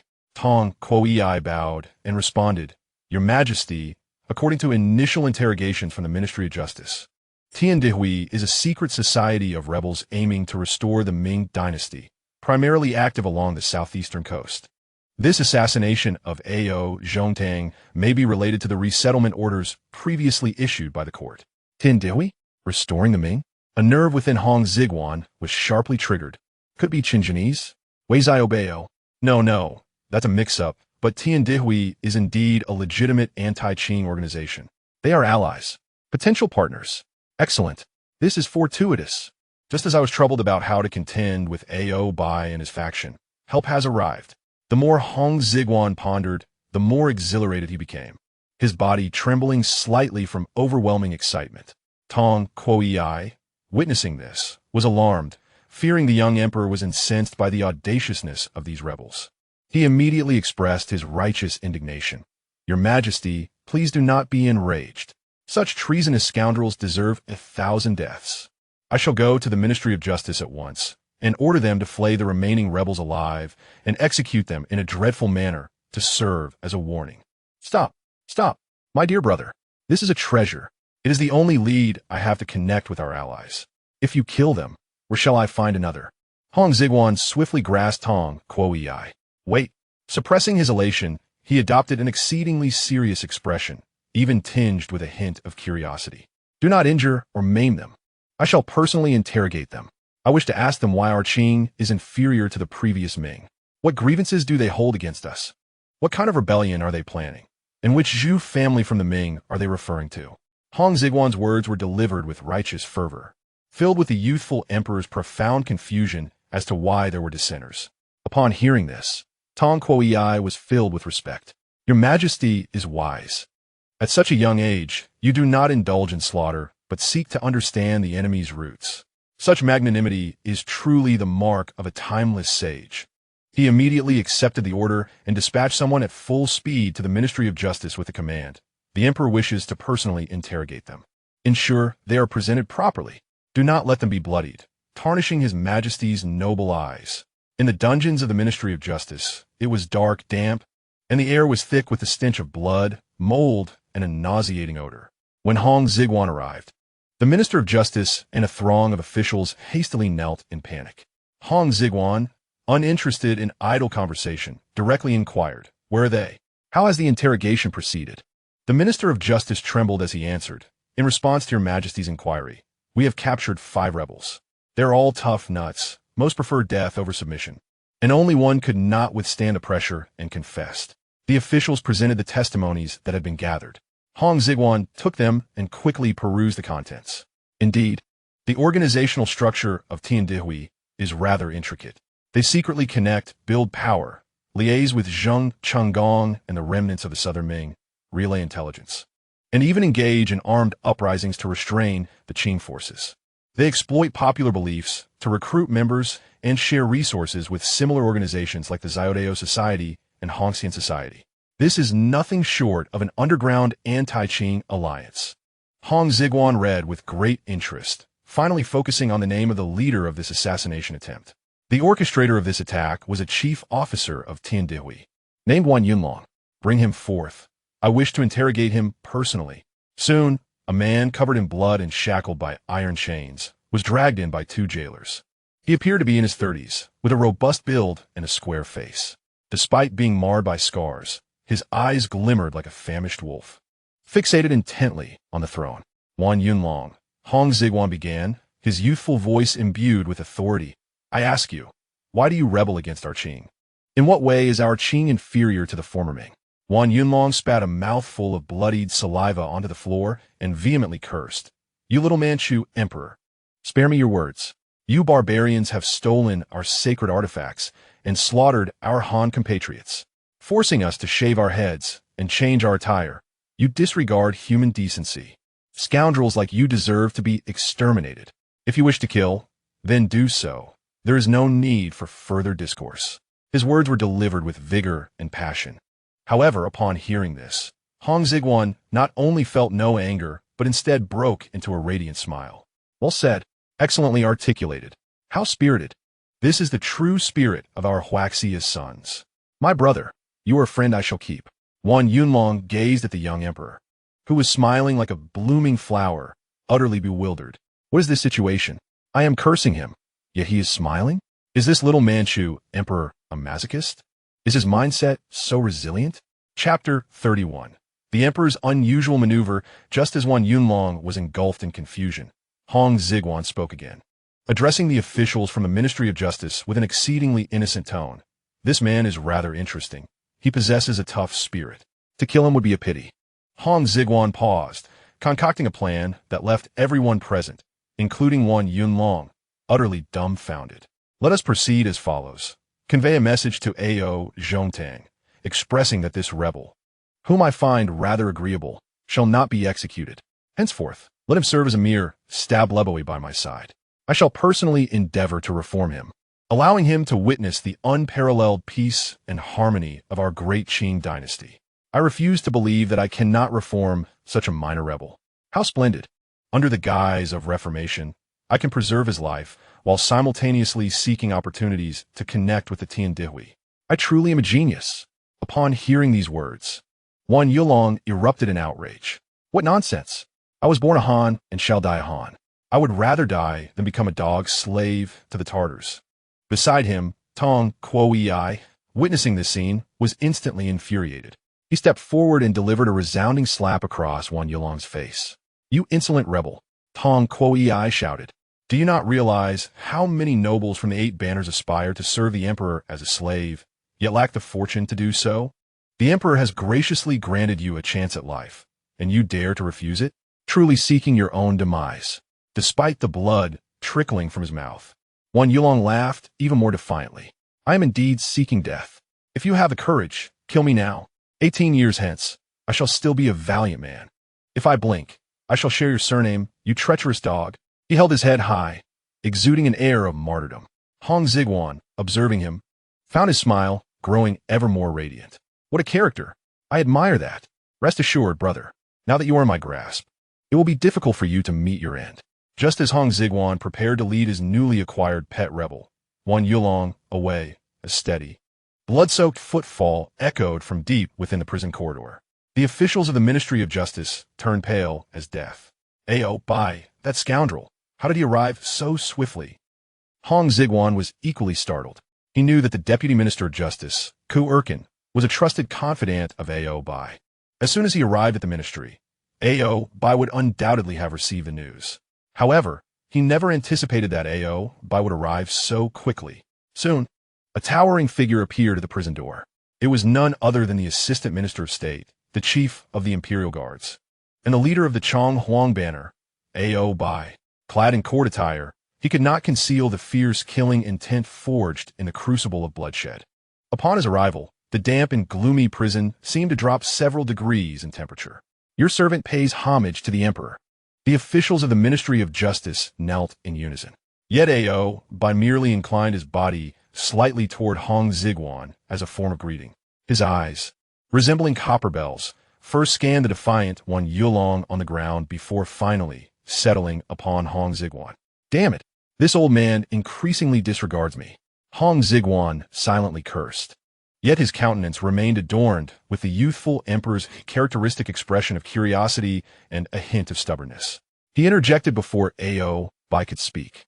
It is fortunate that the esteemed tutor Oboi has arrived. I have just acquired a new servant. Oboi's gaze once again fell upon Wan Yulong. He had overheard much of the conversation from outside, observing Wan Yulong's battered form, yet still unyielding and filled with hatred. A fleeting glimmer of unacknowledged admiration flickered across his disdainful face. Indeed, he is a man unafraid of death, Oboi remarked. Ah, a hero appreciates another hero? Hong Xigong felt a stirring in his heart. Those pure martial generals, such as Oboi, held the utmost respect for individuals who demonstrated unwavering courage, even if they were adversaries. Oboi dismissed Hong Xigong's so-called reformation plan, perceiving it merely as childish folly. He simply stated, since the emperor desires him, I shall not interfere. The emperor may dispose of him as he wishes. After a brief pause, he added in a tone reminiscent of an elder imparting wisdom to a junior. However, should you find him beyond reformation and wish to execute him, kindly provide a swift and merciful end. There is no need to indulge in torturous antics that would tarnish the reputation of a brave warrior. This old fellow possesses a sense of martial ethics. Hong Xigong nodded in agreement. Yet, Oboi's subsequent actions revealed to him what true cruelty and dominance entailed. With a cold wave of his hand, Oboi addressed the officials of the Ministry of Justice. As for the remaining few, including that sniveling traitor, there is no need for further interrogation. Execute them on the spot. The officials, as if granted a reprieve, immediately commanded the executioners to pounce like wolves upon the cells housing the other members of the Tiandihui. Soon, shrill and harrowing screams echoed from the darkness, abruptly ceasing thereafter. The informant, who betrayed his comrades to save his own life, was the first dragged out, beheaded before all present. Blood splattered everywhere, and the severed head rolled to Hong Xigong's feet, filling the air with a heavy scent of blood. This was a clear warning. Oboi was asserting his authority right before my eyes. He was indirectly conveying to me, Your Majesty, observe the fate that awaits rebels. Your plans for reformation will not succeed here. He also sent a stark message to Wan Yulong. Do not assume that the emperor's protection guarantees your survival. Your comrades have perished. You're next. Hong Xigong felt a chill run from his soles to the crown of his head. He struggled to suppress the turmoil within, clenching his fists tightly to maintain his composure. Observing the young emperor's face turn ashen, Oboi's lips curled into a cruel smile as he turned and strode away. After Oboi's departure, the Ministry of Justice's prison fell into a terrifying silence. Hong Xigong took a deep breath, attempting to calm the surging blood within him. You, Oboi, just wait. I shall remember this debt. He then turned to the trembling Tong Quoei beside him and commanded, Take Wan Yulong away. On their way back to the Nanshifeng, Wan Yulong was escorted by 2 guards, trailing behind Hong Xigong. Having witnessed the brutal slaughter of his brothers, his eyes burned with fury, and his teeth were clenched tightly. Suddenly, Hong Xigong halted, turned to him, and posed an unexpected question. Do you wish to eliminate Oboi? Wan Yulong was taken aback. Then his eyes ignited with even greater hatred as he spat blood at Hong Xigong. Indeed, I dream of it. But before I eliminate him, I wish to rid myself of you, Tartar Emperor. Such spirit. I admire that fiery temper. Hong Xigong, far from being angered, smiled instead. Excellent. He nodded in approval, then called out to the guards beside him, Bring him. Wan Yulong believed his end was nigh, raising his head defiantly, prepared for martyrdom. If you wish to kill me, do so. If I flinch, I shall not be deemed a hero. However, Hong Xigong's following orders left him utterly astounded. Bring him to a clean room. Summon the imperial physician to tend to his wounds properly. Also, send to the imperial kitchen to prepare a feast of fine wine and meat to soothe this brave man's nerves. He hesitated momentarily, as if recalling something, and added a statement that nearly dropped everyone's jaws to the floor. Moreover, fetch a young and beautiful maid from the Zinzenku to attend to his dietary needs. Not only was Wan Yulong bewildered, but also Tong Quoei and the surrounding guards were utterly confounded. What manner of operation is this? an assassination attempt on the Minister of Governance. The traitors of Tiandihui. Not only were they not subjected to severe punishment, but instead enjoyed wine and meat, attended by skilled physicians, and even beautiful women. Has the emperor lost his mind?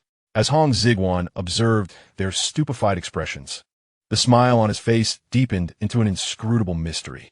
He gently waved his hand. The guards, though filled with doubt, dared not defy the imperial command and could only assist the still-dazed Wan Yunlong as they made their way outside. Tong Kuo-ei could no longer contain himself and hurriedly caught up. Confusion etched on his face as he inquired, "Your Majesty, what is your intention?" That individual is a ruthless traitor. To treat him with such kindness, is it not? Hong Xigong halted, hands clasped behind his back, and remarked, "Do you believe that merely inflicting punishment on such a hardened criminal will yield results? Look at him. Even if he were to be dismembered, he would not utter a word, only solidifying his legacy of loyalty and righteousness." Tong Kuo-ei nodded, though still somewhat perplexed. "I am a benevolent ruler. Therefore, I shall employ benevolence to deal with him. I intend to corrupt him, to undermine his will. I refuse to believe that beneath this sugary exterior lies a sealed mouth and a heart that cannot be softened. Once he becomes accustomed to delicacies, will he still be able to swallow coarse grain? Once he is familiar with silken bedding, will he endure a straw mat and wooden bed?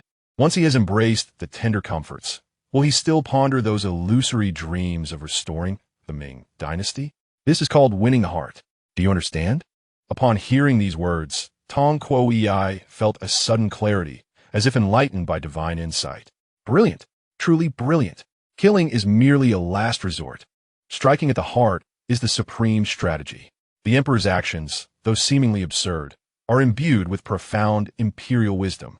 Using wealth and luxury to erode a hero's fighting spirit is far more insidious and effective than any form of torture. Tong Kuo-ei immediately knelt, bowing deeply to Hong Xigong with fervent admiration. "Your Majesty is sagacious. I am but a foolish servant.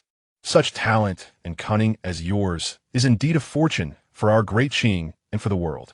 This flattery was heartfelt and sincere. Hong Xigong regarded him with a slight smile, concealing his achievements and reputation. Later, news of the young emperor's unconventional actions reached Oboi. Obai's confidant, Meyer Sai, expressed his concerns, saying, "Minister, this young emperor has not only taken in the traitor of Tiandihui, but has also shown him great favor. Could he be secretly colluding with Tiandihui against us?" Oboi, however, merely laughed dismissively. Raising his cup, he drank deeply, reaffirming his identity as the emperor of the Qing. Even if it were false, he is still of the Eisen Juro lineage. Seated upon the dragon throne of our great Qing, he represents the interests of our 8 banners. What is the aim of Tiandihui? To restore the Ming dynasty. Do you truly think a group of peasants who incessantly chant to eliminate the Manchus and restore the Han dynasty would assist a Manchu emperor in eliminating me, the regent, to secure his power? Do not be foolish. Oboi wrapped his fingers on the table, his eyes gleaming with insight. For as long as a member of the Eisen Juro family occupies this throne, those of Tiandihui will rebel. They would relish the thought of tearing apart Kangxi. How could they possibly help him? A child misbehaving. Let him be. I shall watch and see what he can transform a stone from a latrine into. Oboi's laughter echoed through the hall, as he believed he had seen through it all. Little did he know, the child in his eyes had been replaced, and was no longer of the Eisen Juro lineage. In the Nan Shufang, Hong Xigong closed a partially read volume of Zizi Tongjian, shifting his gaze from the pages to the standing Chao In beside him. Outside, the sun shone brightly, casting dappled shadows on the golden bricked floor. Reflecting on these individuals who had been loyal to the Qing emperor since birth, Hong Xigong suddenly felt a pang of concern. He was after all Han? Yet these Bao-yi household slaves were unaware what to do. "Chao In, this servant is here." Chao In immediately bowed, adopting a humble posture. "You are a Bao-yi, correct? Well then, let the ideological education commence. If I do not reshape the servile mindset of you young ones, how can I expect you to assist me in grand matters in the future?" Chao In felt a shiver run down his spine, perplexed by the emperor's sudden inquiry. Yet he answered honestly, "In response to your Majesty, my grandfather was originally a Han from Shandong. During the turmoil of the Ming era, he was forcibly taken to Liudong and later, through the grace of a master, was incorporated into the inner court's Zhenbeiki Bao Yi. He carefully dressed his family's painful history with words of fortune, presenting it as a stroke of luck. Hong Xigwan's lips curled into a cold smile. Oh, then tell me, do you harbor any resentment regarding this? Come, let me see how deep the roots of your servitude lie. This question struck like a sharp blade, catching Chao Yin off guard. His body stiffened abruptly, yet instinctively, he knelt, pressing his forehead against the cold, golden bricks, his voice trembling, yet resolute. To your majesty, this servant bears no resentment. To become a Bao Yi, serving the master for generations, is a privilege earned over 8 lifetimes. I am only grateful to the great Qing and to your majesty. What a splendid answer. This ideological awareness, in my time, would have required no effort to draft a party application. Hong Xigong, observing his unwavering loyalty, felt a surge of anger rise within him. He abruptly stood from behind the desk, taking a swift step forward, and kicked Chao Yin squarely on the shoulder. Though the kick lacked force, it was deeply insulting. Thud! Chao Yin staggered, left dazed, kneeling in confusion, uncertain of his misstep. Li Su, Zhao Chong, and Liang Zhigong, witnessing this, were terrified and promptly knelt, not daring to breathe. Suddenly, the emperor's furious voice erupted. Enough of this nonsense. Damn it, I cannot hold back any longer. Today, I shall unleash my wrath. Hong Xigong pointed a finger at Chao Yin, cursing vehemently. Privilege? Do you dare to call this privilege? Your ancestors were abducted from their homeland, severed from family. They were forced to kneel, their spines broken by blades, submitting to a master. Generations of servitude, enduring humiliation. And now you tell me you bear no resentment? You think it is a privilege? You spineless wretch. What flows through your veins, blood or water?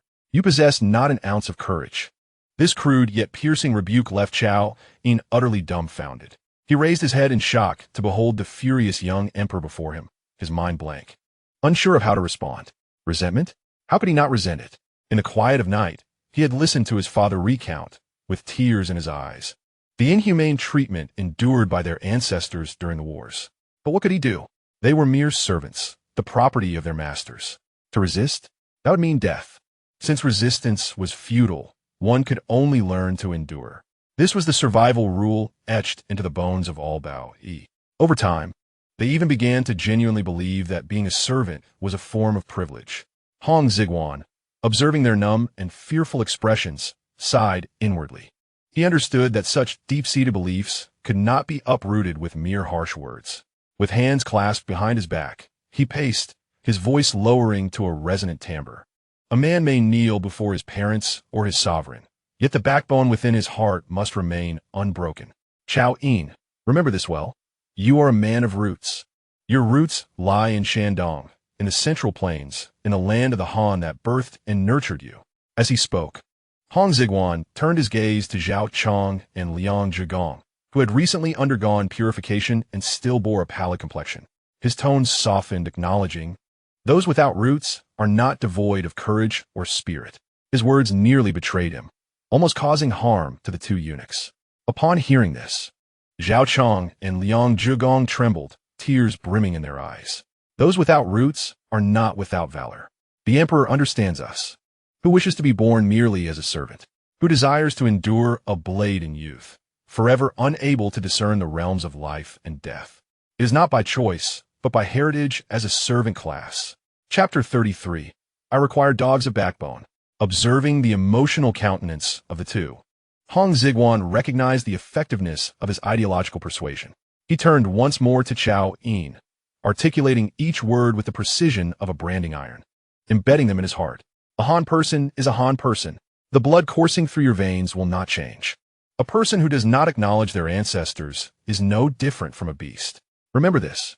A surge of fervor erupted within Chao Yin, as if a dam had burst within his heart, long enveloped by the philosophy of servitude. Excellent. This is the desired effect. It is essential to ignite his sense of national identity and valor, enabling him to psychologically transcend his perception as merely a Manchu servant. Only then can he truly become a person and serve me more effectively in the future.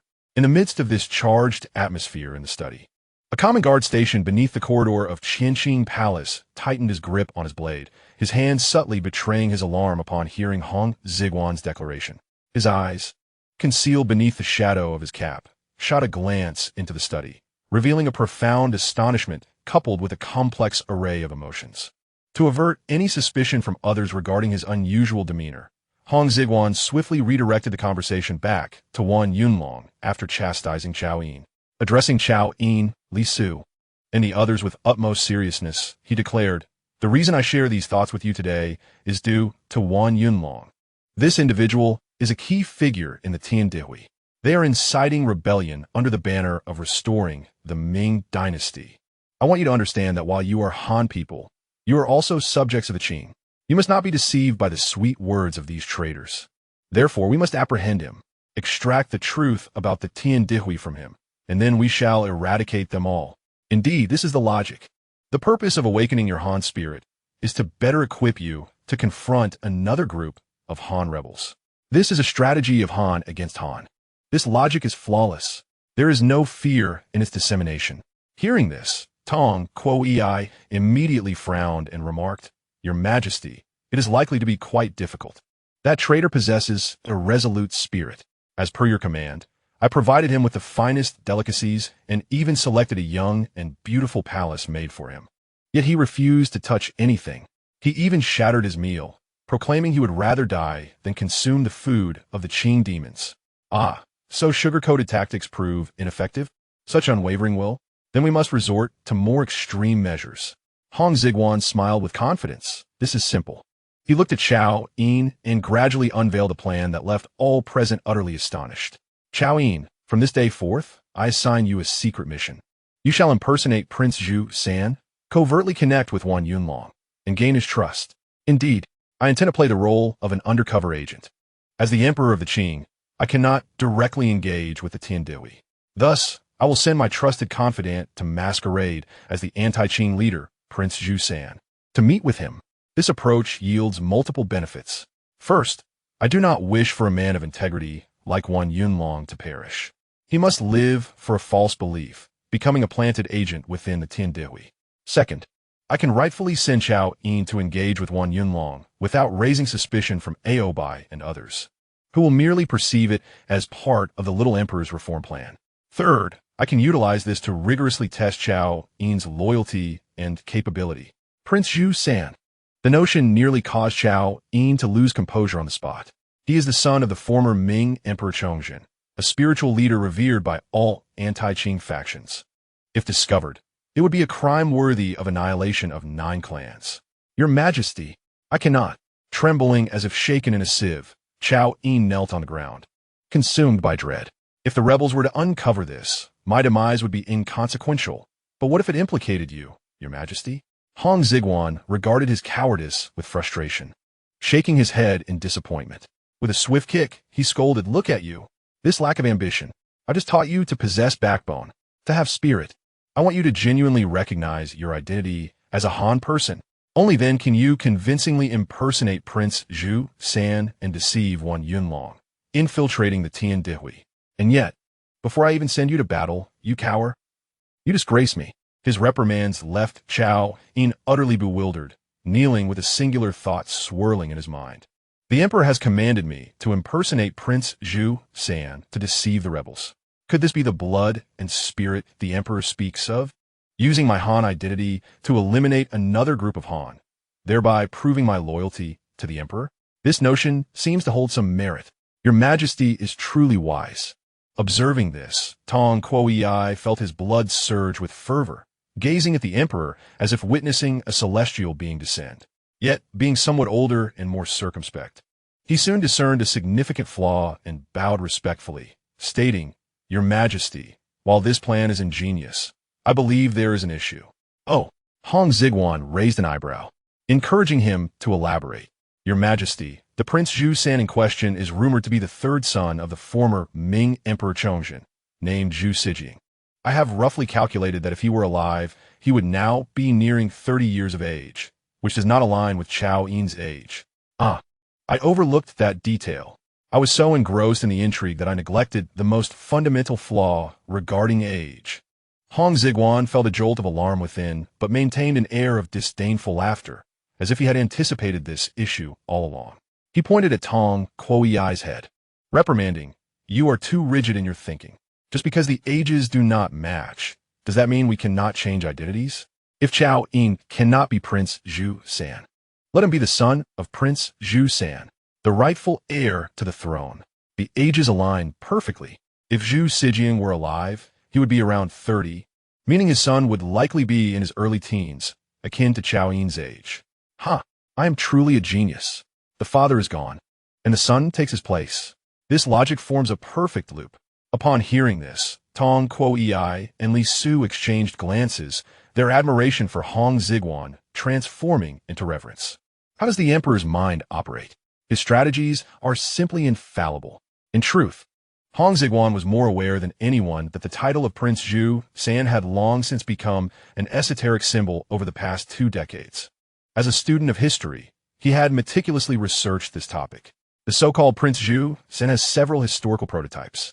Some claim it refers to the third son of Emperor Chongzhen, Zhu Xijing, who was 12 when Beijing fell and whose fate remains unknown. Mainstream views suggest it is the fifth son, Zhu Siwan, who was 11 at the fall and subsequently evaded capture until he was apprehended and executed in the 47th year of Kangxi's reign. Why is he called the third prince? Because among the sons of Chongzhen, many have perished while others have vanished. The common folk are unable to distinguish who is who. As tales circulated, Yonwang Zhu Siwan was mistakenly regarded as the third prince, Zhu Santezi. Over the past 2 decades, from the south to the north, there have been no less than 80 individuals rebelling under the banner of Zhu Santezi. In the 8th year of Shunzi, a tea vendor in Shandong claimed to be Zhu Santezi and raised a force, but within 2 months, he was vanquished by the Qing army, his head displayed on the city wall as a warning. Zhu Santezi had long ceased to be an individual. He had become a banner, a symbol, a political totem embodying the hopes of all the loyal subjects of the Southern Ming and the anti-Qing patriots. In essence, no one cared about the authenticity of the claim. What everyone needed was merely an excuse to rebel against the Qing and restore the Ming. Thus, sending Chao Yin to impersonate the son of Zhu Santezi was, theoretically, entirely feasible. The crux lay in the performance and the backing of powerful forces. At this moment, Chao Yin was trembling with fear, his face ashen. "Why are you so terrified?" Hong Xigong gazed at him, exasperated. "Are you afraid of death? With such a mindset, how can you assist me in the great endeavor of restoring the Ming? I ask you, can't you be a bit more open-minded?" Hong Xigong began to entice him with grand visions. "Just think, once you join the Tiandihui, you will be the grandson of the previous Ming Emperor. You will be their young master. If you perform well, the entire Tiandihui will become your support. At that time, whatever information you desire, won't they willingly provide it to you?" Regarding proof of identity, Hong Xigong smiled confidently. "I have already prepared it for you." He pointed towards the nearby Wenyuan Pavilion, where the ancestral records of the previous Ming royal family, known as the Tianhuan Yuzhou, were hidden. Furthermore, there were the aging eunuchs left from the Ming court, who were well versed in the customs, preferences, and daily routines of all the Ming princes. "I will teach you all these things. You will become a true grandson of the Ming from the inside out. By then, not only will Wan Yunlong be no match for you, but even the resurrected Zhu Santezi will hardly compare to your understanding of the Zhu family." What remained was courage. Hong Xigong approached Chao Yin, firmly patting his shoulder, and in an exceedingly serious tone, whispered, "You must remember, from this moment on, you are a descendant of the Zhu family. You must carry yourself with a demeanor befitting royal lineage. You must not bring shame to our Ming." He inadvertently revealed his true feelings. "Our Ming?" Chao Yin abruptly raised his head, staring at Hong Xigong in shock. Did the emperor just refer to our Ming? He dared not ponder further, but within his heart, a flame was ignited. At that moment, beneath the columns outside Qianqing Palace, a seemingly ordinary guard, diligently standing watch, trembled upon hearing the words "our Ming." His eyes, concealed in shadow, suddenly gleamed with a terrifying light, fixating on the small figure within the study. That night, a top-secret plan quietly unfolded in the Nanshifeng. Chao Yin donned the inconspicuous attire of a lowly eunuch and, under the cover of Li Su, stealthily infiltrated the secret chamber where Wan Yunlong was imprisoned. Inside, Wan Yunlong was shackled to the wall by iron chains. Although he had changed into clean clothes and tended to his wounds, he still held his head high, wearing a defiant expression. What trickery do these dogs seek to employ now? He scoffed upon seeing Chao Yin enter. Chao Yin was extremely nervous, but he recalled the emperor's words about not bringing shame to our Ming, forcing himself to calm down. He did not approach, but remained in the shadows, speaking in a voice trained to convey a sense of sorrow and nobility. Wan Xiangju, you have suffered. Wan Yunlong paused, surprised by the voice and the address. Who are you? Chao Yin took a deep breath, retrieving an object wrapped in yellow cloth from his bosom, stepping closer to Wan Yunlong, and slowly unveiling it. It was a small, slightly yellowed jade pendant, intricately carved with the character CI in ancient script, with Jing inscribed on the back. This was the identity token worn by the third prince Zhu Xigong of the previous Ming court. Do you recognize this? Wan Yunlong's eyes widened in disbelief. While he did not recognize the pendant itself, he was well aware of the royal insignia it represented. Why, you are truly a prince. How can this be? Chao Yin gazed at him, eyes reflecting a depth of sorrow beyond his years. Without directly answering, he began to enact the script designed by Hong Xigong. My surname is Zhu. My father is the Zhu Santezi you have long sought. Boom! Wan Yunlong felt as if a heavy blow had struck his head. Zhu Santezi, his son. Impossible. This cannot be true. Wan Yunlong shook his head frantically. What deceit do you intend to use to trick me this time? Chao Yin sighed and spoke slowly. Wan Xiangju, do you think I could come and go freely within this heavily guarded palace? Do you believe that the small Qing emperor has suddenly favored a rebel like you for no reason? Do you think all of this is mere coincidence? Chao Yin's words struck deep within Wan Yunlong's heart. Indeed, everything felt too coincidental, too illogical. As he noticed Wan Yunlong's expression soften, Chao Yin seized the moment and began recounting the tale crafted by the emperor. My father did not perish. Instead, he escaped the capital under the protection of loyal ministers and righteous men. For years, we have been secretly gathering strength, forming alliances, and waiting for the opportune moment.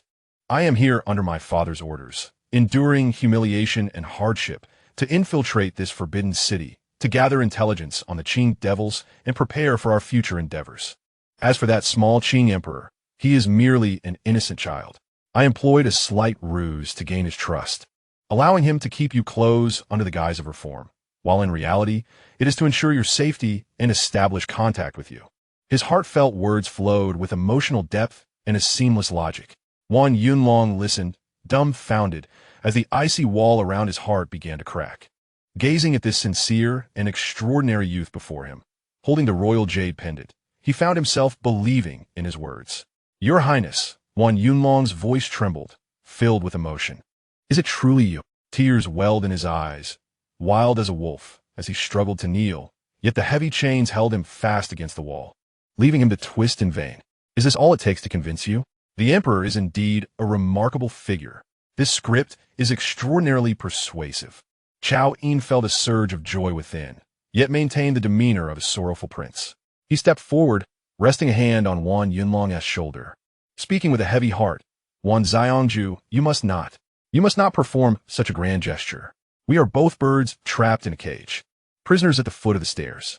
If you bow to me, would that not seal our fates in death? His words conveyed both intimacy and an awareness of their perilous situation, instantly bridging the psychological distance between them. Wan Yunlong was profoundly moved. Look, this is the true son of a dragon. Even in peril, he does not forget to care for his subordinates. He is infinitely better than those lofty Qing emperors. Suppressing his excitement, he asked in a tone of someone who had survived a calamity, Your Highness, is the prince outside well? We, the members of Tiandi Hui, have searched for him for many years.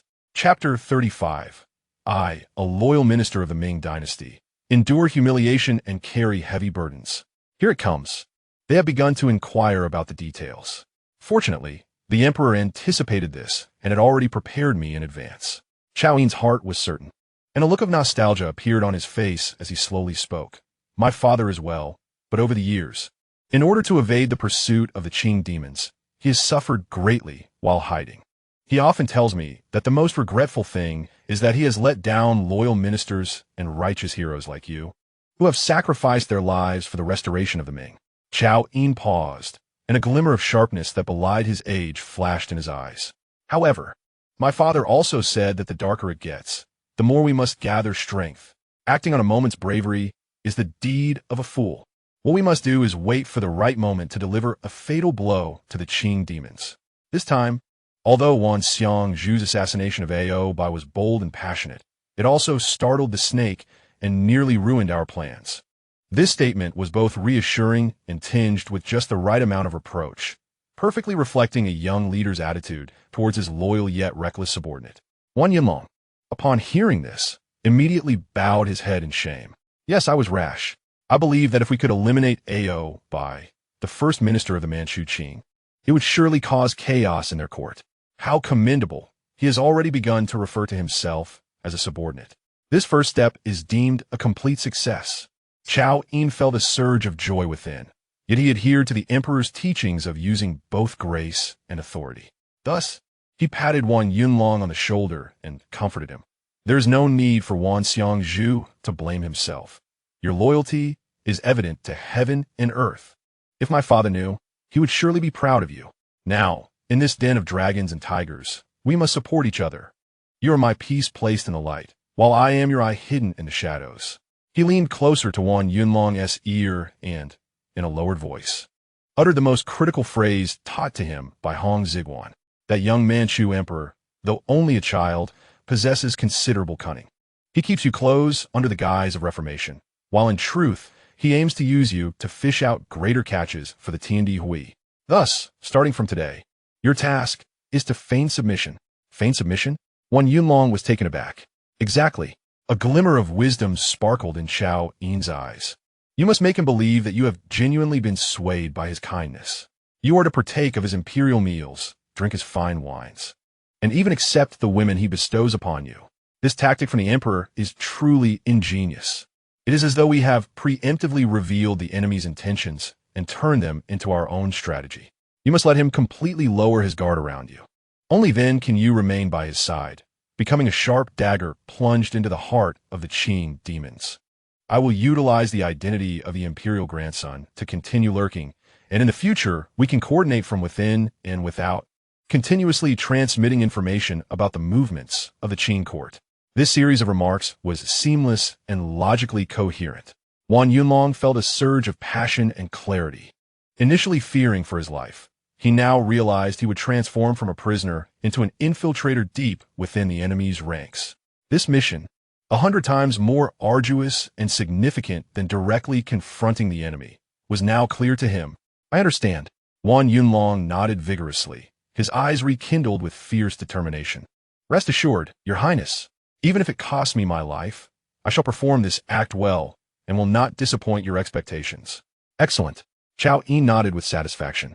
Beginning tomorrow, you shall commence your performance. Remember, endure humiliation and bear heavy burdens, and do not reveal a hint of our intentions. With that, he carefully tucked the jade pendant back into his bosom and turned to leave. The next day, when the palace eunuchs once again delivered steaming meals and fine wines to the secret chamber, Wan Yunlong did not smash anything this time. He remained silent, picked up his chopsticks, and began to eat heartily. When the young and beautiful palace maid, chosen from the Xenjaku, timidly poured wine for him, Wan Yunlong did not scold her again. He merely gazed at her, a flicker of complex emotions crossing his eyes, before downing the wine in his cup. The news reached Tong Kuo-Yi, who immediately joyfully rushed to inform Hong Xigong. Your Majesty, Your Majesty, you are truly remarkable. The rebel has really begun to eat and drink. It seems that even his hard resolve cannot withstand our sweetened artillery. Upon hearing this, Hong Xigong merely smiled enigmatically. Sweetened artillery? Huh, you do not understand. What truly breaks a tough man is never torture or torment, but rather a belief worth living and dying for.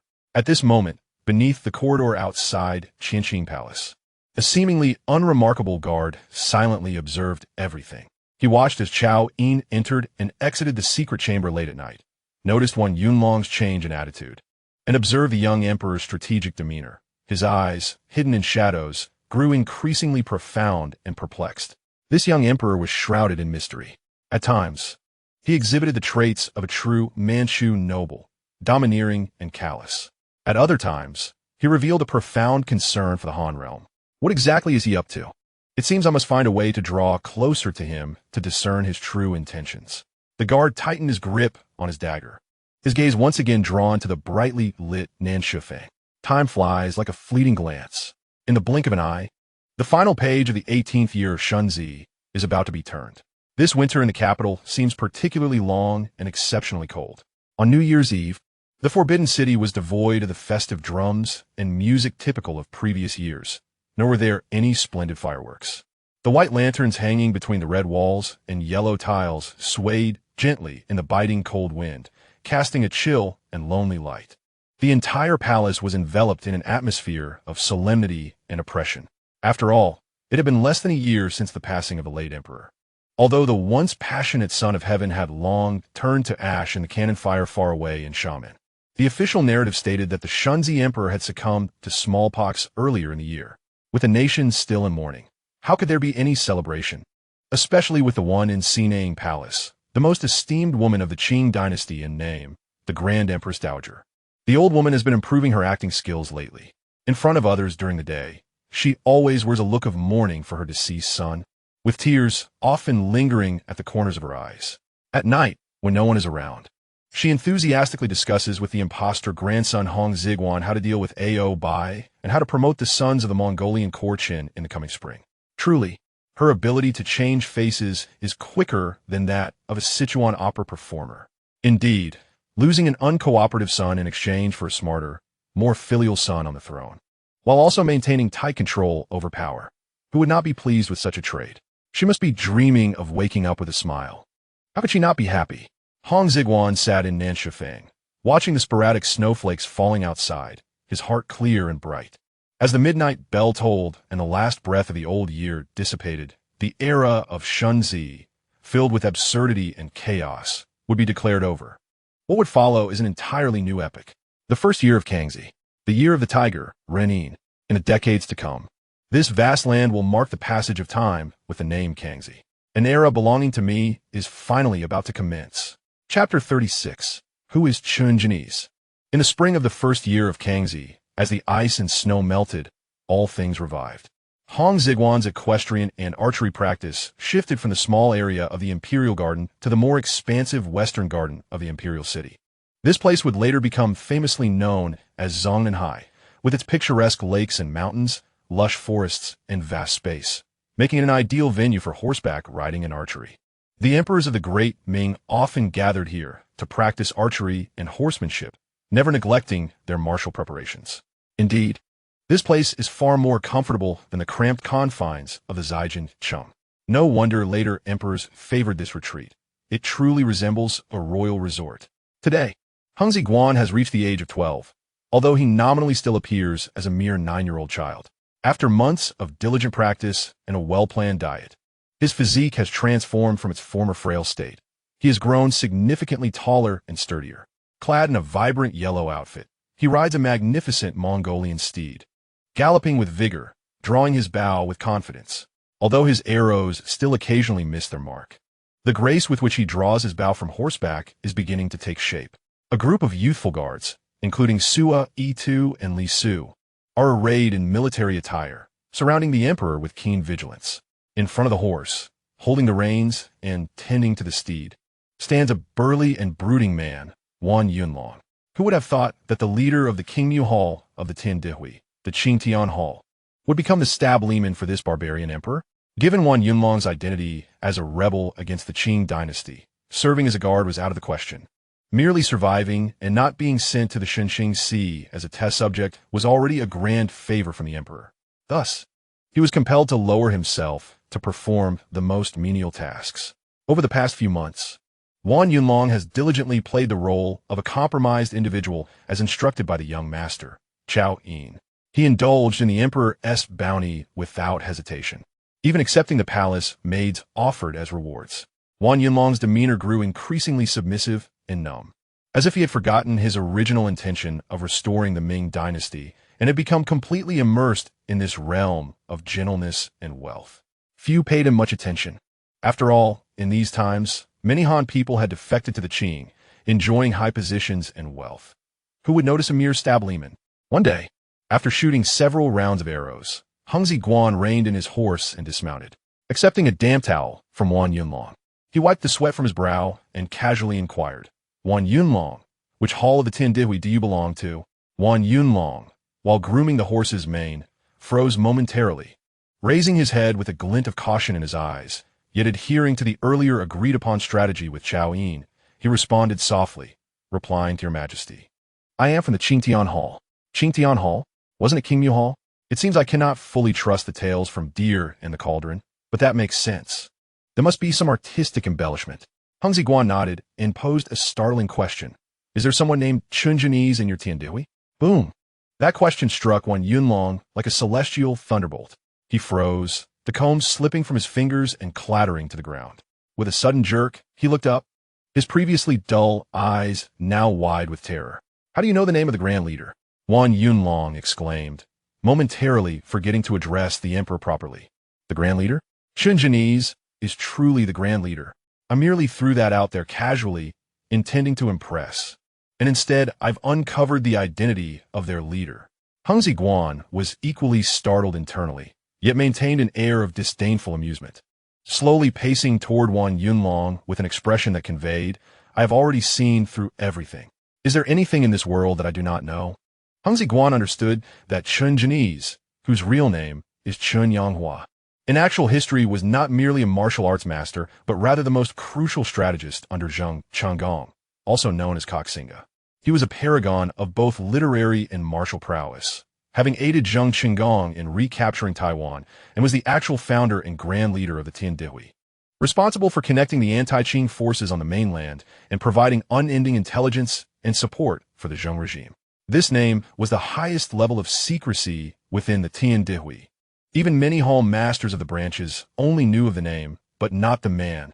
Yet now, this name had been casually uttered by an 8-year-old barbarian emperor. Wan Yunlong felt a chill surge from his tailbone to the crown of his head. How could he possibly know?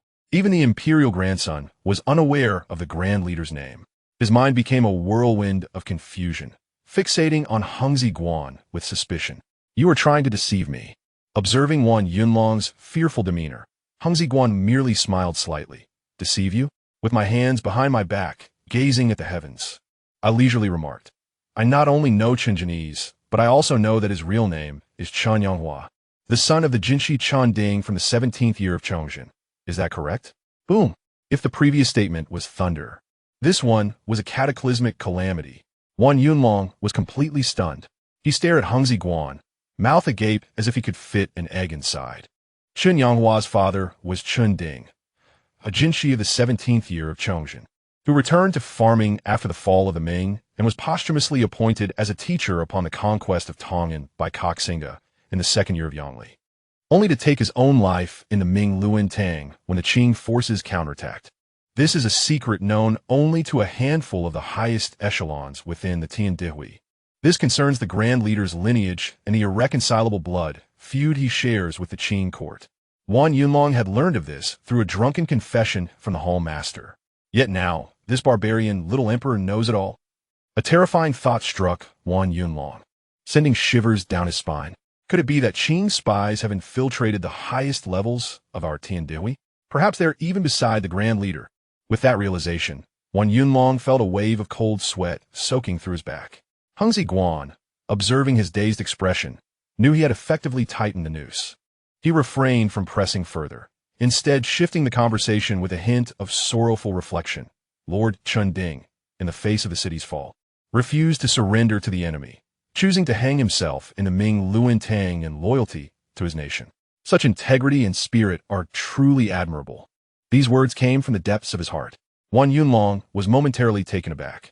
Chao Yin, Li Su, and even the few guard behind them stood in astonishment. They could hardly believe that such praise for a martyr of the fallen Ming dynasty would emerge from the mouth of the Qing Emperor.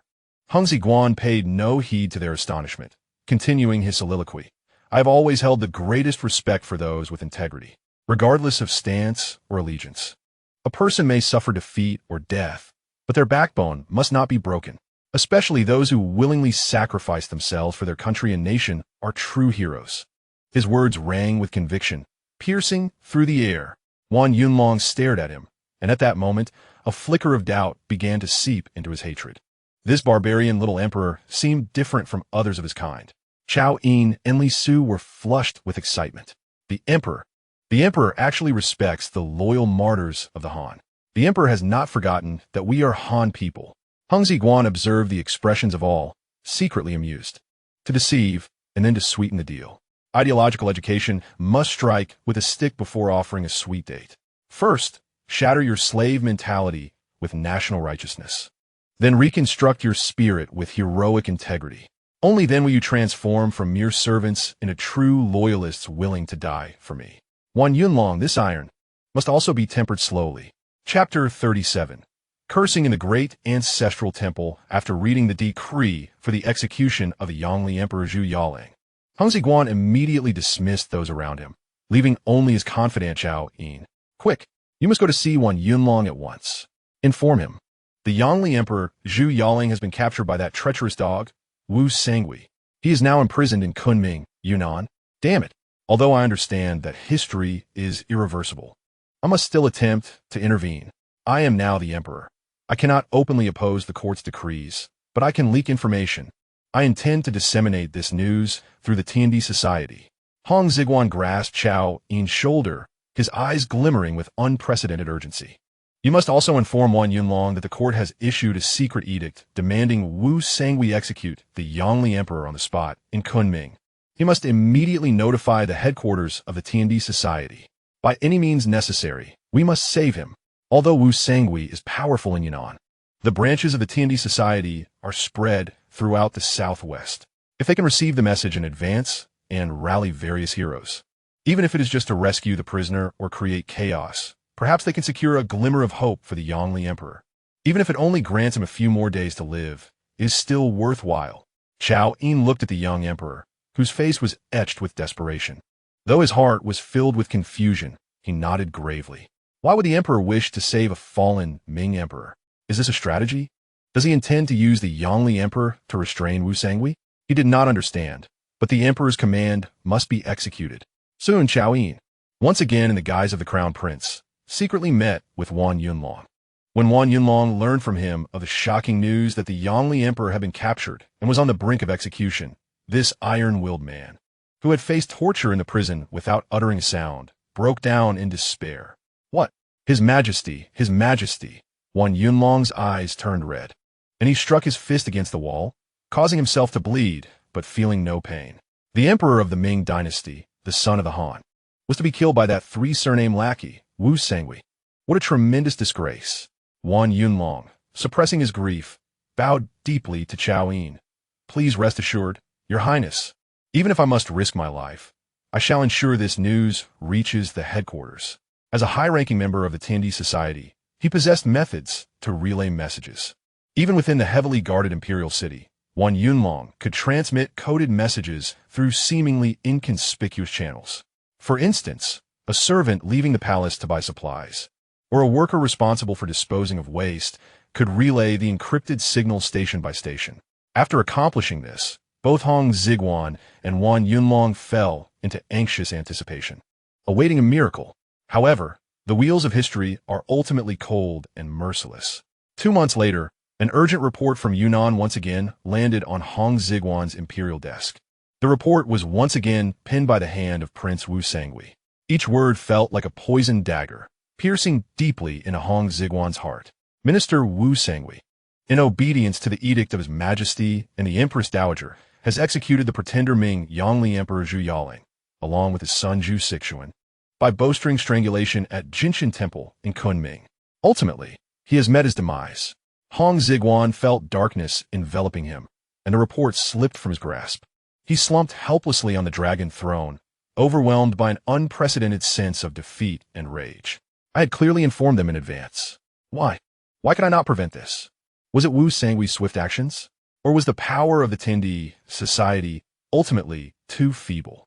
In the face of absolute state violence, are the so-called righteous heroes and secret societies merely like grasshoppers attempting to stop a chariot?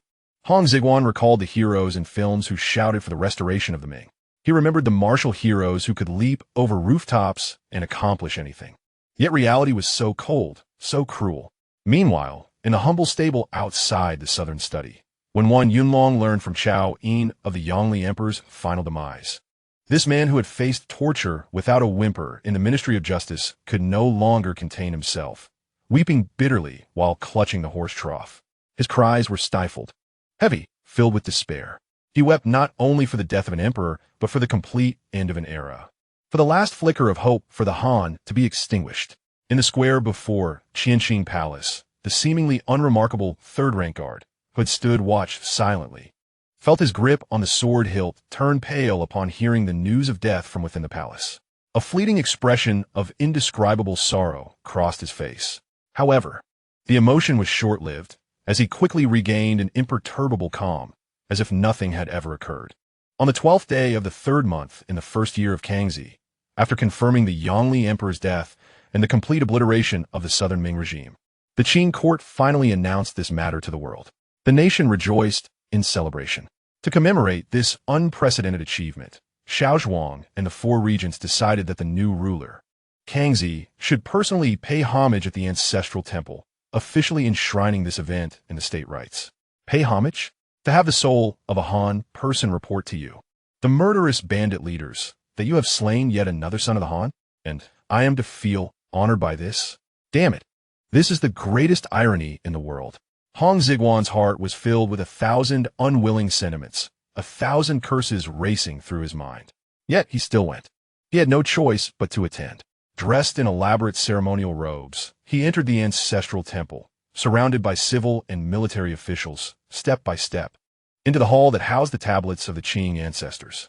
Inside the temple, the atmosphere was solemn, suffused with incense. Hong Xigong knelt on the cold mat, listening to the officiant recite the eulogistic and glorifying sacrificial text in a rhythmic manner. His gaze drifted past the tablets, landing on the large portraits hanging on the wall. In the center was the image of the founding emperor, Nurisi, whose fierce gaze and corpulent visage exuded the air of a rough hero. Old man, it was you who ignited this century-long war in the valley of Hichula. Just wait. Your useless descendants will soon squander your empire. I will make a note of this. Hong Xigong cursed inwardly, then shifted his gaze to the left at the portrait of Huang Teji. The image portrayed Huang Teji with a cruel expression, a rotund figure weighing at least 300 pounds. Huang Teji, you fat pig, your green hat belongs to another, your empire to others. And the great Qing dynasty you so coveted is now under the surname Hong. Surprised, are you? Finally, Hong Xigong's gaze settled on the rightmost portrait of the latest emperor. Shunzi, the young and handsome Shunzi, bore a hint of melancholy that belied his years. Poor brother, you died unjustly, but who told you not to heed your mother's words? Now look, your bones are scattered, and even history must fabricate a tale of your renunciation. But rest assured, the few sons you have left will soon find themselves unexpectedly disappearing from this world. I shall ensure that your Eisenjuro lineage is completely extinguished. Hong Xigong knelt on the ground, outwardly paying homage to the ancestors, but inwardly he silently cursed each figure on the wall with the most venomous words. From this moment forth, he would no longer merely play the role of Kangxi to survive. What he aimed to become was the true Kangxi, and then use Kangxi's power to overturn this dynasty and alter this history. You shall all wait for me. Chapter 38. The curtain falls on an era on my dawn. The death of the Yongli Emperor prompted a nationwide mourning. Yet for the Qing court, it was akin to a festival, as numerous edicts quickly emanated from the Forbidden City. Soaring towards the vast southwest, Prince Wu Sangui, having captured the rebel leader, remained in Yunnan, overseeing military and political affairs in the province, commanding civil and military officials, establishing a government, and had effectively become the lord of the southwest. Wu Sangui exchanged a bowl of Han blood for a throne of a local emperor. Those officials of the southern Ming dynasty, along with the remnants of the defeated army who followed the Yongli Emperor into exile, were treated with a semblance of mercy by the Qing court. They were either sent back to their hometowns or assimilated into the military, swiftly disintegrating and becoming utterly powerless. The 18-year struggle of the southern Ming against the Qing seemed to culminate in a bloody finale at this moment.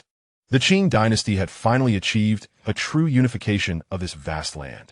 Within the imperial court, a sense of peace and prosperity prevailed. Oboi, Sony, and others appeared radiant. seemingly envisioning a glorious era of nations paying tribute. Yet, in the heart of Hong Xigong, who occupied the dragon throne, there lay an icy coldness. He understood that this was not the end. The downfall of an era is never brought about by a single final straw, but rather by a series of successive calamities. Merely a few months later, news arrived from the south that sent shockwaves through the entire Qing court. On the 8th day of the 5th month in the first year of Kangxi, the king of Yamping, Hong Xigong, who had taken refuge in Taiwan, passed away in Chengtianfu at the tender age of 39. When Hong Xigong beheld the memorial presented by King Jingnan, Gung Jimao, in the southern study, he was utterly stunned. Hong Xigong was dead. The national hero who had recently led 25,000 soldiers to expel the Dutch and reclaim the treasured island of Taiwan had simply perished. The memorial stated that news from Taiwan indicated that Hong Xigong, after recovering the island, had succumbed to illness after prolonged warfare, compounded by an inability to adapt to the environment. Additionally, upon hearing of his father Zheng Hailong's execution by the Qing court and the scandal involving his son Zheng Jing and a nurse, he was beset by internal and external troubles, causing him great anguish and leading to his sudden illness. It was said that before his demise, he lamented from his bed, pounding his chest and exclaiming, "I have no face to meet the late emperor underground." The tragic end of the hero is profoundly sorrowful. Holding the memorial, Hong Xigong felt a lump in his throat, a wave of indescribable sorrow swelling within him. Hong Xigong, the last star of the Ming dynasty.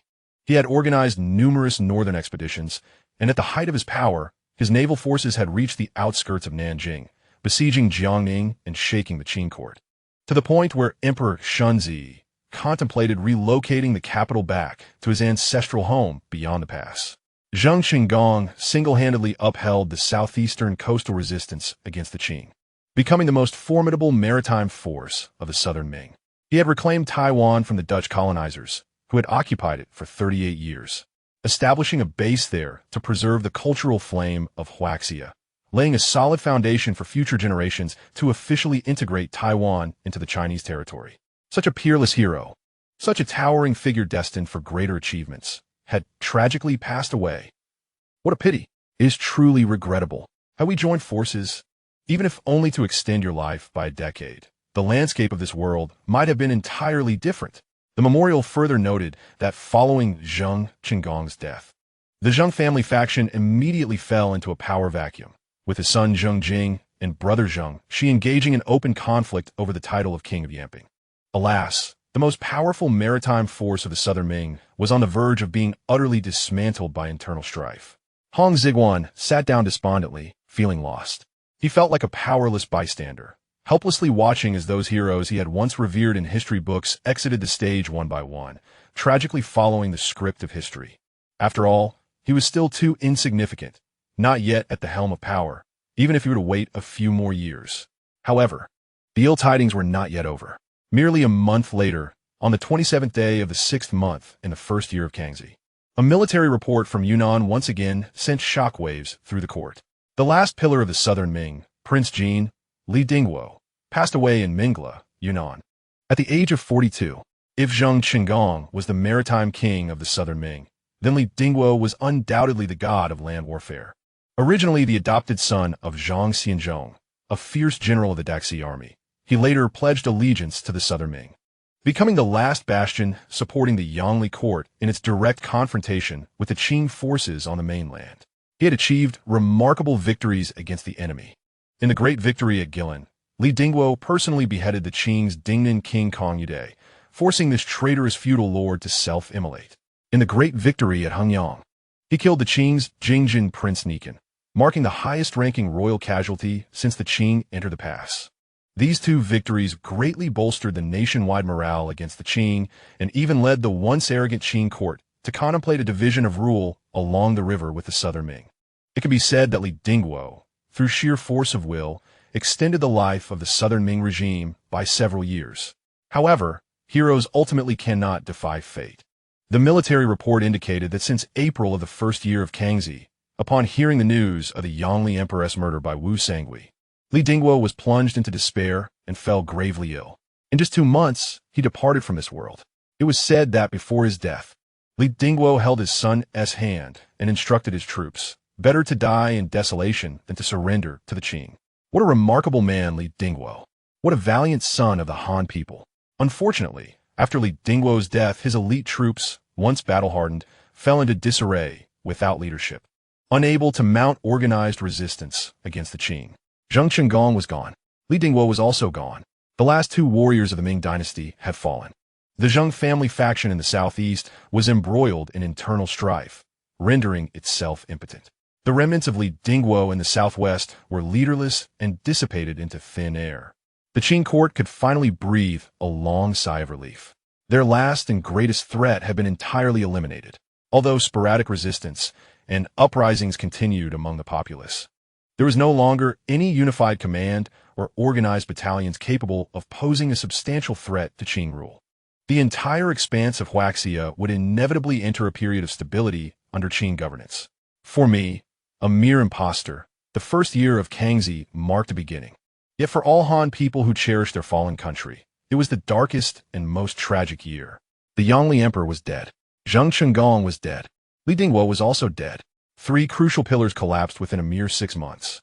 The banner of restoring the Ming dynasty lay in tatters. One can only imagine how many righteous men and women in a tavern in Jiangnan, in a fishing village in Fujian, or a mountain stronghold in Yunnan were pounding their chests and weeping, overwhelmed by an unprecedented sense of confusion and despair. With the banner-bearers gone, who could lead them to expel the Tartars and restore China? Hong Xigong sat in the southern study, gazing out at the heavy nightfall, when suddenly a fire ignited within him like never before. No one could bear the banner against the Qing? Very well. If no one else would, then I shall take it upon myself. Hong Xigong rose with determination, walked to his desk, and poured 3 cups of wine from a flask. The first cup was spilled towards the south, towards the island that housed the loyal bones of Hong Xigong. Farewell, Qixing, I shall complete your unfinished cause. The second cup was spilled towards the southwest, where Li Dingguo's spirit found its final resting place in the forest. Farewell, Jin Wang. Your unwavering spirit of defiance is etched in my memory. The third cup was poured onto the cold ground beneath my feet. Farewell, Yangli Emperor. Your humiliating death shall be avenged with the blood of the Eisenjuro family. With the 3 cups drained, Hong Xigong's eyes held no trace of confusion, only an icy calmness and resolve akin to eternal frost. Originally, he would have to wait 5 more years to assume power, but Hong Xigong decided he would no longer wait idly. He must reclaim authority from the hands of Xiaozhuang and Oboi as swiftly as possible. Chapter 39, Plotting for Military Power. The night deepened. In the southern study, the candlelight flickered. Before Hong Xigong lay not the texts of sages, but rather a hastily drawn defense map of the forbidden city that he had crafted himself. This time travel has proven to be far more taxing than preparing for exams in my previous life. Yangli, Hong Xigong, and Li Dingguo, these 3 formidable figures, have successively met their downfall, signifying that the external forces opposing the Qing dynasty have essentially waned. What lies ahead is the intensification of internal conflicts, with the stage set for me, the minor emperor, to confront the powerful minister, Oboi. To topple Oboi, relying solely on the few youthful companions at my side, will undoubtedly be inadequate. I must seek to win over the ministers, particularly those wielding military power. Hong Xigong's gaze steadily roamed over the defense map, his brow furrowed in concentration. The Qing court's system of palace guards was entirely alien to him, contrasting sharply with the Ming dynasty that he was familiar with. In the Ming, the palace guards were comprised of the Jinyiwei, while the imperial city was under the watch of the 26 guards of the imperial army, with the Wujuning and the Sankuning tasked with the overall defense of the capital. In contrast, the Qing South inner court security was managed by the Shiwei Chu. Each entrance of the Forbidden City was guarded by the most elite troops of the 8 banners. Patrol duties and espionage were the responsibilities of the Qian Fengying, while the Shaoqing maintained public order throughout the imperial city. The personnel of these troops were predominantly Manchu, with the Shiwei Chu serving as the core of the Qing inner court security, its selection criteria so stringent that it bordered on the absurd. This cadre of guards, evidently fearful of the Han people, enforced a selection process for guards that was more rigorous than that for selecting concubines. The Shiwei Chu conducted thorough background checks, scrutinizing candidates' ancestry for 3 generations. The first criterion demanded an unblemished lineage, free from any blemish. The second insisted that one's ancestors must have shed blood for the Qing and made notable contributions, essentially forming a military elite club.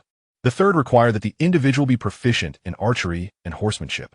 Most absurdly, the fourth stipulation mandated fluency in Manchu. Was this not a blatant exclusion of all Han people? The highest official overseeing the Shiwei Chu was the Ling Shiwei Nei Dachin, a high-ranking military official. With a fixed quota of 6 positions, all of which had to be filled by the top nobles of the upper 3 banners, the Xiang Huang, Zheng Huang, and Zheng Bai banners. Hong Xigong meticulously inscribed the names of these 6 individuals. Ao Bai, Xiang Huang, Suonai, Zheng Huang, Su Kusaha Zheng Bai, and A Bai Long, Xiang Huang, were all present. This was akin to convening a board meeting. The remaining 2 included Ao Bai's younger brother, Baha, Xiang Huang, and Suonai's son, Jiebula, Zheng Huang. What was meant to be a Shiwei Chu had evidently transformed into a private security firm for their 4 families. Beneath the Ling Shiwei Nei Dachin, there were also 6 first-rank internal ministers as deputies, 4 of whom concurrently held positions as aides to Ao Bai and his associates. These individuals, each bearing multiple titles, tightly consolidated their power. Hong Xigong gazed at this list, a sense of dread washing over him. The entire Shiwei Chu had been thoroughly infiltrated by the 4 regents, especially Ao Bai, rendering it a mere sieve. The Xiang Huang banner was Ao Bai's own faction. Nearly half of the guards serving in the palace hailed from the Xiang Huang banner. The guard patrolling the crucial areas such as Qianqing Palace and Tehe Palace were all undoubtedly Ao Bai's men, including Ao Bai's brother, Mulima, and his nephew, Said Benda, who also served in the palace. They formed a vast security group centered around the Guerjia family.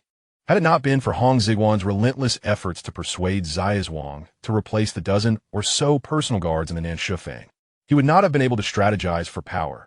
Even a mere sound in the night could be known to Ao Bai by morning, to govern and seize power. The foremost necessity was to ensure one's own safety. The guarantee of safety hinged upon gradually extracting military authority from Ao Bai's grasp, both within the palace and the entire capital. This was no small feat. Hong Xigong sighed deeply. Yet, no matter how formidable the challenge, it must be undertaken. Fortunately, Hong Xigong had discerned a direction. The following day, during court assembly, he maintained his usual composed demeanor, playing the role of a perfect mascot. His eyes were fixed, his mind seemingly drifting into the ether. Just as he was about to reconcile with the Duke of Zhou, a sudden uproar erupted within the hall. Oh, such commotion today? Hong Xigong immediately perked up. He observed Ao Bai, red-faced and furious, berating a minister vehemently. Fei Yang, what do you know of military affairs? When I was battling the Ming forces beyond the Great Wall, you were likely still unaware of where the cats were. Goodness, this old man was formidable. He was the first in the entire court to dare confront Ao Bai so openly. Hong Xigong's interest was piqued, his gaze falling upon the minister being scolded. He was an elder of around 50, upright in stature, with white hair and beard. Despite being vociferously chastised by Ao Bai, he stood unflinchingly, arguing his case with conviction. Ao Zongtang, although I am not talented, I understand the principle that before troops are mobilized, provisions must be secured. You propose to reinforce Fujian, and I do not object. But the court has just suffered a severe drought last year, leaving the treasury bare. From where do you expect the Ministry of Revenue to conjure 50,000 taels of military funds? Hong Xigong recognized this man, the internal minister Fei Yang, a member of the Zheng Huang banner who had fought valiantly alongside Huang Teji in his campaigns, earning considerable accolades. In the Shunzi era, he rose to the rank of internal minister due to his contributions, commanding a portion of the guards and the imperial army. Most crucially, this man was known for his integrity, possessing a temper that was both fierce and unyielding, holding a profound disdain for Ao Bai's arrogant demeanor, and refusing to compromise his principles. Due to their differing political views, this was not the first time Fei Yang had clashed with Ao Bai in court. How fascinating! This was precisely the opportunity one had been seeking, a potential wedge to drive into Ao Bai's faction. A fervent desire to win over this individual ignited within Hong Xigong. Yet, he was well aware of the cunning nature of an old fox like Fei Yang, who had navigated the treacherous waters of court politics for decades. If he rashly approached and proposed, "Old Fei, I have also harbored discontent towards that rascal Oboi for quite some time. Let us join forces against him." The old man would likely regard him as a lunatic. There was a chance that upon leaving, he might run straight to Oboi and betray me to demonstrate his loyalty. Thus, to engage with such a seasoned individual, a direct approach was out of the question. A more subtle strategy was necessary. Hong Xigong's gaze shifted slightly, and a brilliant plan began to take shape in his mind. Chapter 40. Young One. Do you wish to become light? Wulanala Fei Yang had a son named Wei, a young man in his early 20s. At that age where even dogs would turn their noses up. As a noble scion of the Zhenghuang banner, Wei, benefiting from his father's achievements and his own brute strength, had already secured a position as a first-class guard at a young age. Aside from inheriting his father's notoriously irritable temperament, he possessed a youthful penchant for showmanship. In contemporary parlance, one might say he was fond of demonstrating his prowess and seeking the limelight. In the circles of the 8 banners in the capital, everyone knew of Wulanali's young master. Renowned for his exceptional equestrian skills, particularly for performing tricks on horseback, often eliciting gasps from the daughters of nobility at the racecourse in Ziwan. Young and impetuous, he relished displaying his talents, embodying a touch of personal heroism. Perfect. Such a character was the very breakthrough I had been yearning for.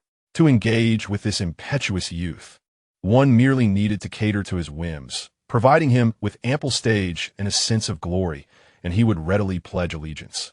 Willing to offer his very heart to his majesty, Hong Xigong had already devised a tailored strategy for Wei in his mind. On this day at the Ziwan, the equestrian field, the spring breeze was gentle and the willows swayed gracefully. Hong Xigong, accompanied by his youthful entourage, was practicing archery and horsemanship there. In the royal guard today, there was precisely one first-class guard on duty, named Wei. After several rounds of archery, Hong Xigong feigned fatigue, dismounting and casually handing the reins to the attendant beside him. His gaze, seemingly indifferent, fell upon Wei. "You are the son of Fei Yanggu, Wei?" His flat voice carried a hint of authority. Wei, idly polishing his bow and arrows nearby, was taken aback by the address and quickly stepped forward to kneel on one knee. "Your servant, Wei, pays respects to your majesty." Hong Xigong circled around him leisurely, as if assessing a fine steed. "I have heard that your horsemanship is exceptional among your peers." Wei felt a surge of joy within, yet maintained a facade of modesty, responding, "Your servant does not dare to claim such praise. It is merely rudimentary skill, unworthy of your majesty's attention."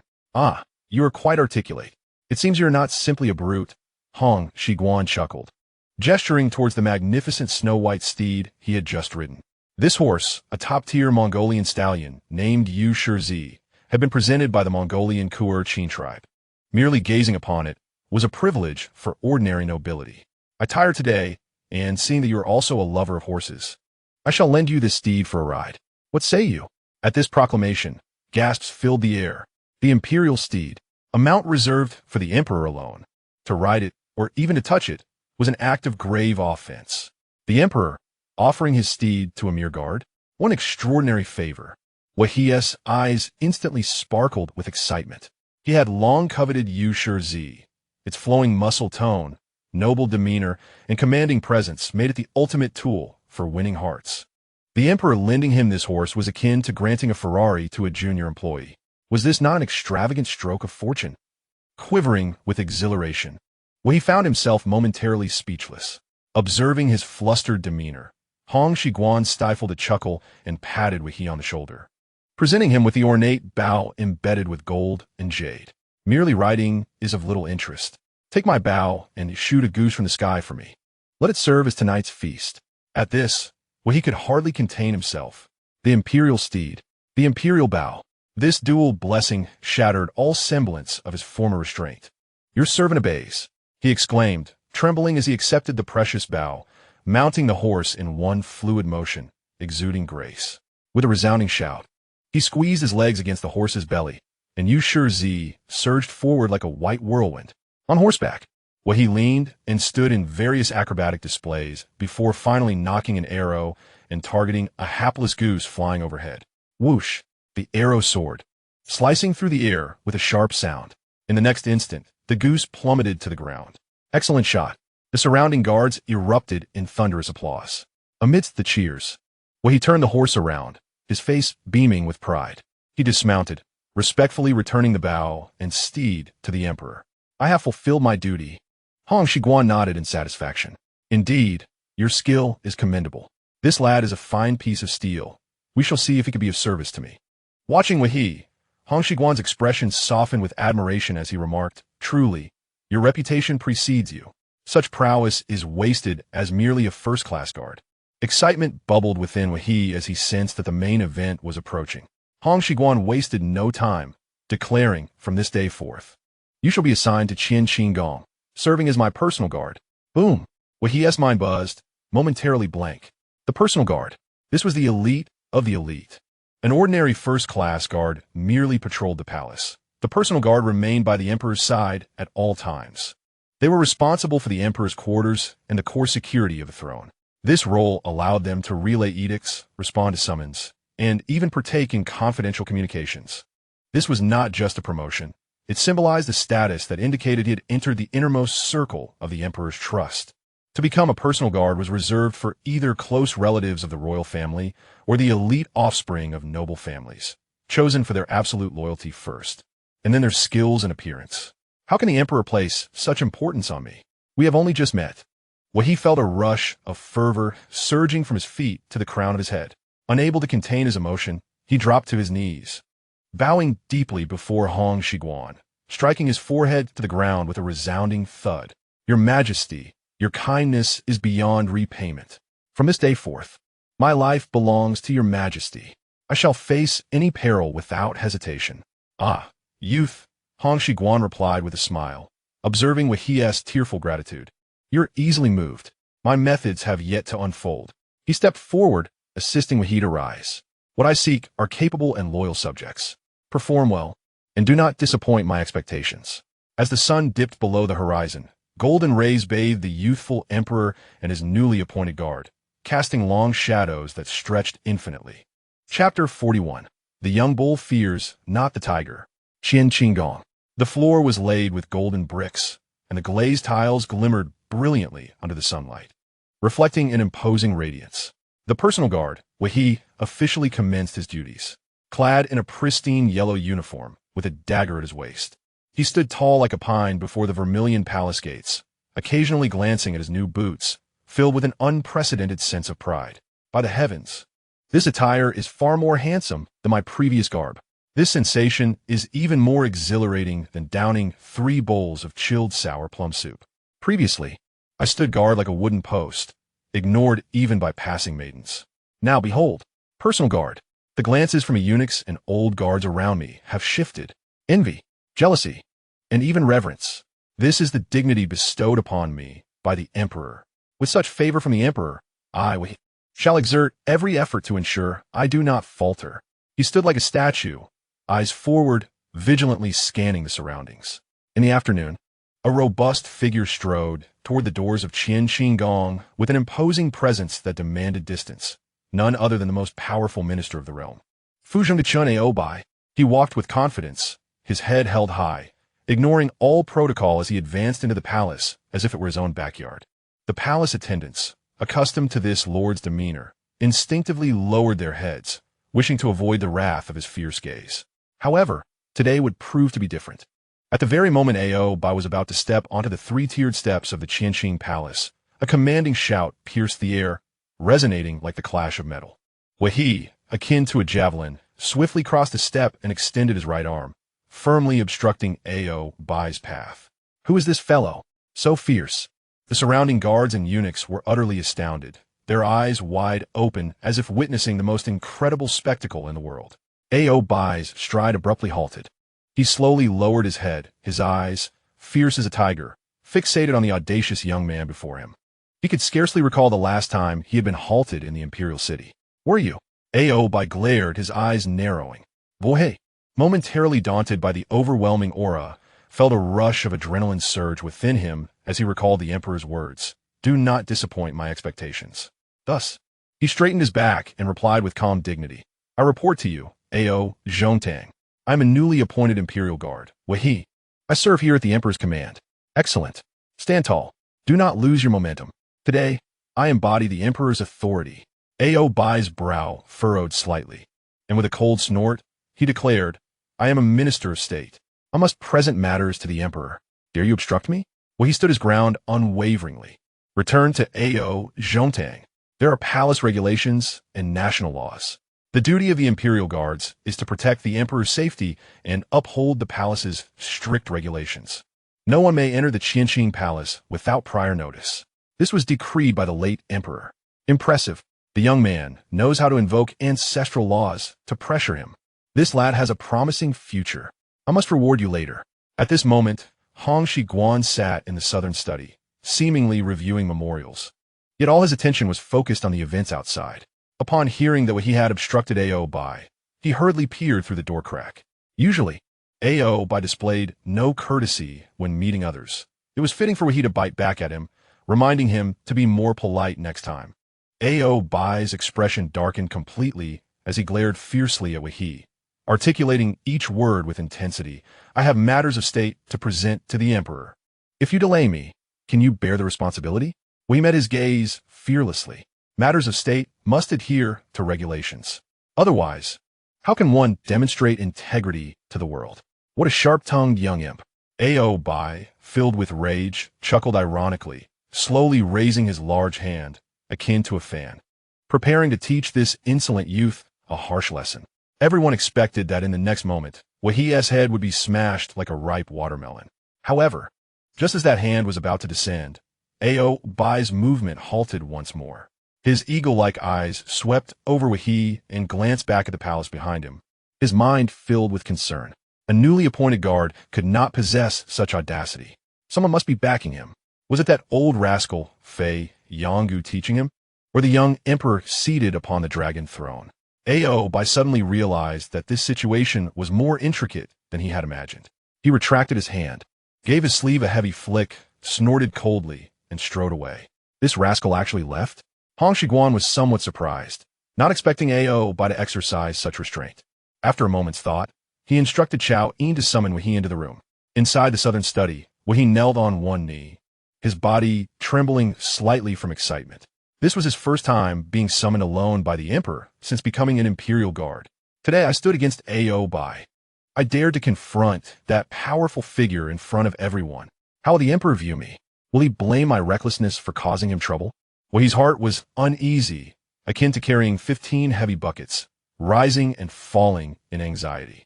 Hong Xigong personally descended the steps and approached Wahi, extending his hand to help him up. Wahi, you performed admirably today. Hong Xigong's tone was filled with warmth and an unexpected gravitas for his age. Offering praise. That simple sentence flowed through Wahi like a warm current, making his eyes well up with tears, nearly causing him to cry out loud.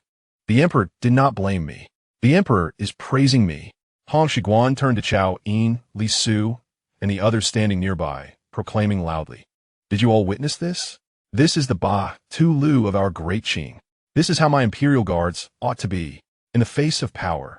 Unyielding and dignified, upholding regulations, not yielding an inch. Once again glancing at Wahi, Hong Xigong's gaze reflected undeniable admiration. Xiao Yin, Li Su, you must learn from Wahi, emulate his loyalty and courage. Xiao Yin and Li Su immediately bowed in response. We obey your command. Their gazes towards Wahi brimmed with respect. The emperor has actually instructed his closest confidants to learn from me. They are the most intimate of his inner circle. This is an immense honor. Wahi felt dizzy, as if he had consumed 10 jin of strong liquor. Happiness arrived so unexpectedly. He felt as if he could float away.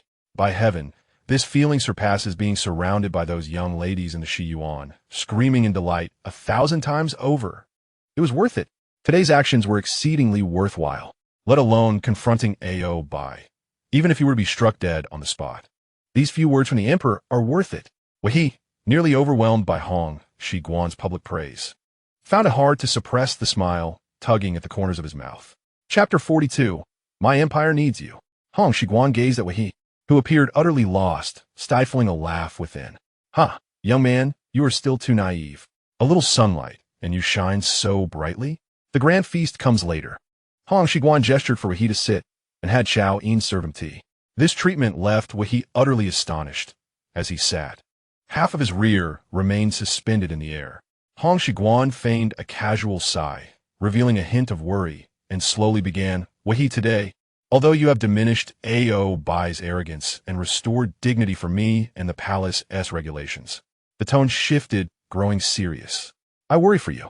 Wei's heart warmed, and he quickly replied, "To serve the emperor loyally is my duty. I am not afraid." Hong Xigong shook his head. "You may not fear, but I do. Obai is vengeful and narrow-minded. Today, you publicly humiliated him. While he may not dare act against you openly, he will undoubtedly scheme to retaliate against you, even against your family." Upon hearing the word family, Wei's expression subtly changed. He could face death unflinchingly, but he could not disregard his Ma and Yin Yang.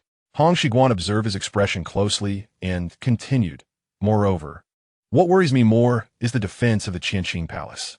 He pointed out the window, indicating the patrolling guards. "You see, most of the guards on duty in the palace hail from the Xionghuang banner, many of whom are connected to Obei. Today you are here, and you dare to stop him. But what if you are not? What if another is on duty? I cannot sleep soundly." His heartfelt words painted a vivid picture of small, pitiful, and helpless young emperor, evoking deep empathy. While he listened, filled with righteous indignation, his fists clenched tightly. How outrageous! Obei is so arrogant. He has turned the emperor's sleeping quarters into his own backyard. These guards, receiving royal stipends, yet aligning with Obei. This is treachery from within. He immediately stood up, indignantly exclaiming, "Your Majesty, please issue a decree. I will root out all those treacherous individuals." "Foolish!" Hong Xigong exclaimed sharply. "What evidence do you have?" Empty words only serve to alarm the snake in the grass, making them even more vigilant. Wei instantly felt deflated. Hong Xigong regarded him, gently persuading, "This matter must be deliberated over time. To achieve a fundamental change, we must replace certain individuals." He paused, his gaze fixed intently on Wei. "I require a contingent of true warriors, loyal to me and to the great Qing, to guard the Qianqing Palace. These individuals cannot be trusted with anyone else. Only you." "Me?" Wei's breath quickened once more. Hong Xigong seemed to recall something, casually mentioning, "I have heard that your father, Fei Yang, serves as an inner minister and holds authority over the deployment of certain guards. I wish for you to return and discuss this matter privately with him. Let us see if we can select some capable, reputable, and upright individuals from the guards of each banner, who have no connections with Obei, to gradually rotate them into the Qianqing Palace under the pretext of strengthening palace security." With a chuckle, he added, having gone this long way around, "This is my true objective. It is inconvenient for me to speak directly with Fei Yang, so let you, his good son, whisper sweet nothings into his ear. Tell him that his son is now favored in front of the emperor. If we, father and son, assist the emperor in this matter, will we not be assured of future wealth and honors? This is what we call balancing public and private interests, binding our fortunes together." Upon hearing this, Wei felt as if a light had dawned before him. Of course, how had he not thought of it? His father was indeed the inner minister. If only his father would lend a hand, bringing trustworthy individuals from the Xionghuang banner to replace Obei's henchmen, would that not resolve the issue? This would alleviate the emperor's burdens, while simultaneously strengthening the Ulanara family. It was truly a double-edged sword. The more Wei contemplated, the more exhilarated he became. Promptly bowing deeply, "Your Majesty is wise. I understand. I shall return home tonight and will discuss this matter thoroughly with my father. Rest assured, for your Majesty, for the great Qing, my father, and I shall not hesitate to face death." Observing his eager demeanor, akin to one who had been sold yet continued to count the money, Hong Xigong nodded with satisfaction. "Go, young man. Become the pivotal piece that alters the entire game. The stability of my empire relies on you and your father." At Obei's residence, within the study, Obei sat with a stern expression, awaiting news. The door creaked open. A sneaky figure stealthily entered, a sinister smile etched across his face. It was none other than Obei's younger brother, the commander of the Xionghuang banner, Mu Limar. "Brother, I have found something." Mu Limar leaned closer, presenting a recently acquired piece of information. You truly are a master strategist. That lad, Wei He, is indeed the son of that old rascal Fei Yang. Moreover, his position as a palace guard is rather suspicious. People in the palace say that just a few days ago in the Western Garden, the emperor in front of everyone requested royal horses and bestowed a royal bow, ultimately promoting him personally against all odds. With a thunderous crash, Obai's large hand slammed down on the zittonwood table before him, causing it to collapse. The little emperor, it is indeed you. Obai slowly rose, a terrifying glint in his eyes. Well, what a splendid emperor I have. How quickly he has learned to manipulate the hearts of kings, to dare place his own people under my very nose. And that old fool, Fei Yang, as if it weren't enough to oppose me in court. Now he sends his son to serve the little emperor as a dog to bite me. Does he truly believe my blade has dulled? Seeing his brother's fury, Mu Limar quickly seized the moment, whispering conspiratorially, "Brother, this cannot simply be overlooked. Consider this. Fei Yang and his son are openly challenging you. If we do not show them our strength, won't any Tom, Dick, or Harry feel emboldened to trample over us in court? Furthermore, I have heard that the side consort Fei Yang we took in 2 years ago is truly a beauty, resembling a celestial being straight out of a painting. Just thinking of her brings a lewd smile to my face." Last year, relying on his position as the commander of the Xiaozhuang banner, he had personally approached Fei Yang, offering horses and jewels in exchange for a few days with the beauty. However, Fei Yang had exploded in anger, even threatening him with a knife. Had Mu Limar not fled quickly, blood would have surely been shed. This humiliation had stuck with him ever since. Lowering his voice, he continued to incite further. "Brother, Fei Yang does not hold you in high regard. Last year, he even threatened me with a knife. How brazen. We can use this opportunity." Enough. A sharp command cut through Mu Limar's words like ice water. Oboi suddenly turned, his tiger-like eyes contemptuously fixed on his brother. This useless sibling, with his head filled with women and wealth, was truly despicable. He would inevitably meet his end at the hands of women. However, Mu Limar was correct. This was indeed an opportunity. Chapter 43. Plans cannot keep up with changes. The sky was overcast, leaden clouds hanging low over the forbidden city, suffocating all beneath them. Wei He stood beneath the corridor outside the southern study. His mood today was exceptionally bright. Last night, he had engaged in a deep discussion with his father, Fei Yang, for a full hour. Upon hearing of the emperor's far-reaching plans and the trust placed in both father and son, Fei Yang, whose usually stern face, had revealed unprecedented excitement. The two had swiftly come to an agreement. They had drafted a list overnight, consisting entirely of elite guards from the Zhonghuang and Jinbei banners, who were either allies of the Fei Yang family or had long harbored grievances against Oboi. You were oppressed and marginalized. Just wait, your majesty. It will not be long before the Qianqing Palace becomes a place where you can truly rest, lost in thoughts of future glory and titles. Wei He was abruptly interrupted by the sound of heavy, synchronized footsteps approaching. He raised his head, a slight frown forming on his brow. A group of guards clad in the armor of the Xiaozhuang banner approached him with unfriendly expressions. At the forefront was none other than Obai's nephew, the first-class guard. Side Bend, what do they want? A sense of foreboding crept into Wei He's heart. Side Bend stepped before him, a smug smile playing on his lips as he did not speak, but instead drew forth a decree bearing the seal of the inner minister. By order of the acting minister Zhongtang, Wei He, palace guard, has shown disrespect to the emperor, misused royal items, and is guilty of irredeemable offenses. Seize him. With a rush, several guards pounced upon him, swiftly twisting his arms behind his back. Cold shackles locked around his wrists. The entire event unfolded too quickly, too suddenly. Wei He barely had time to resist. He struggled fiercely, shouting, "I'm a palace guard. By what right do you arrest me? What crime have I committed?" Side Ben moved closer, striking Wei He across the face with his blade, an act filled with humiliation. By what right? Simply for riding royal horses and unlawfully taking royal bows and arrows to hunt deer in the gardens. This is a grave disrespect. Is that not sufficient? Wei He's mind buzzed with confusion. Riding royal horses? Illegally taking royal bows? Is this not the emperor's own explicit sanction? In an instant, he comprehended the truth. This was retribution, Oboi's blatant vengeance against him. Nonsense. Wu He's eyes blazed crimson. The emperor himself granted permission.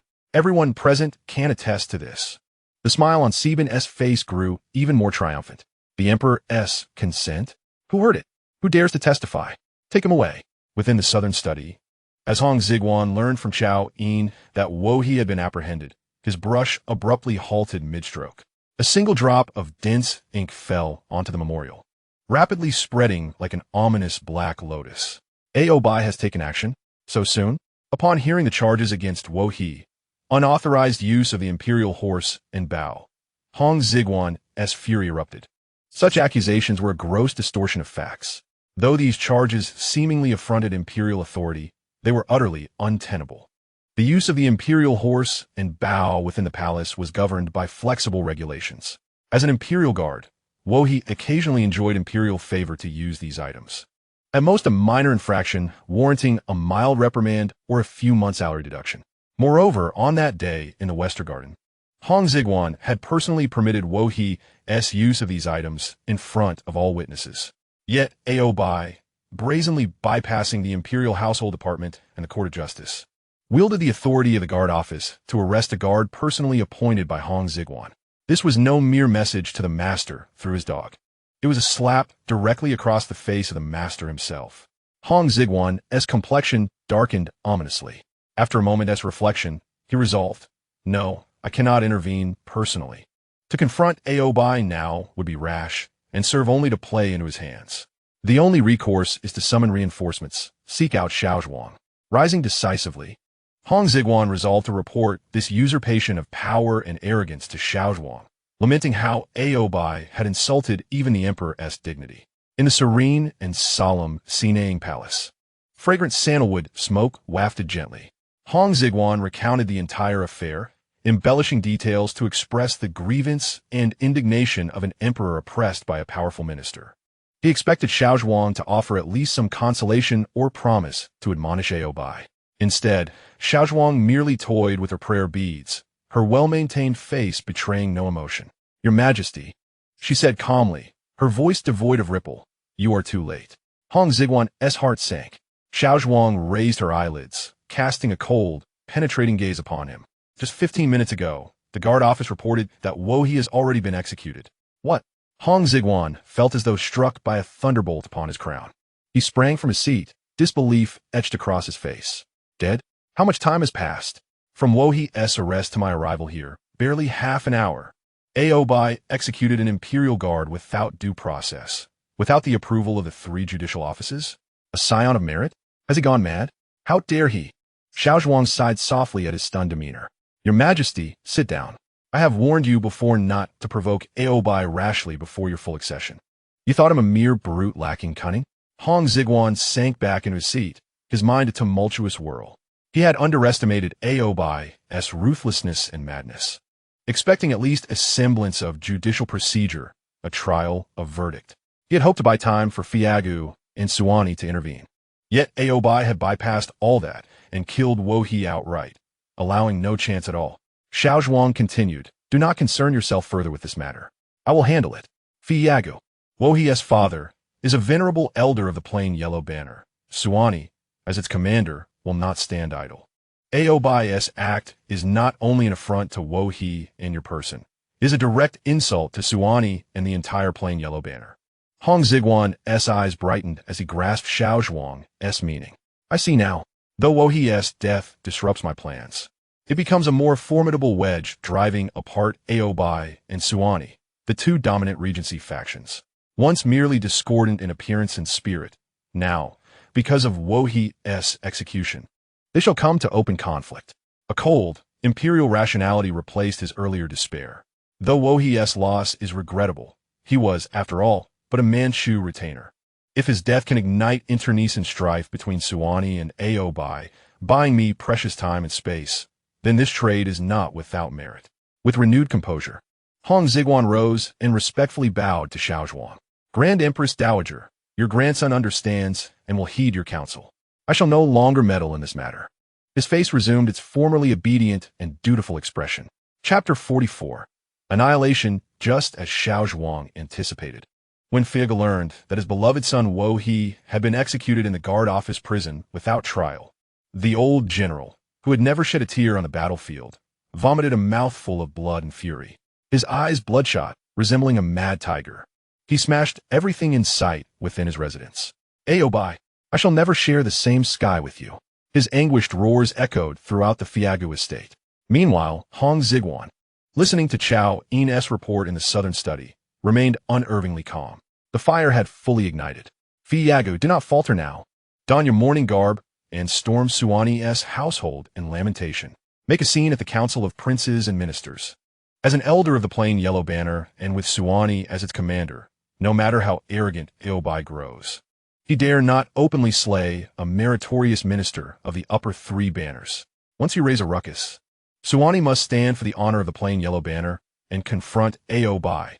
Hong Xigong had already devised 100 strategies for Fiagu to defend his rights and was contemplating how to exploit the ensuing factional struggle for his own political gain. Yet he had underestimated Oboi's shamelessness and overestimated the era's political conventions.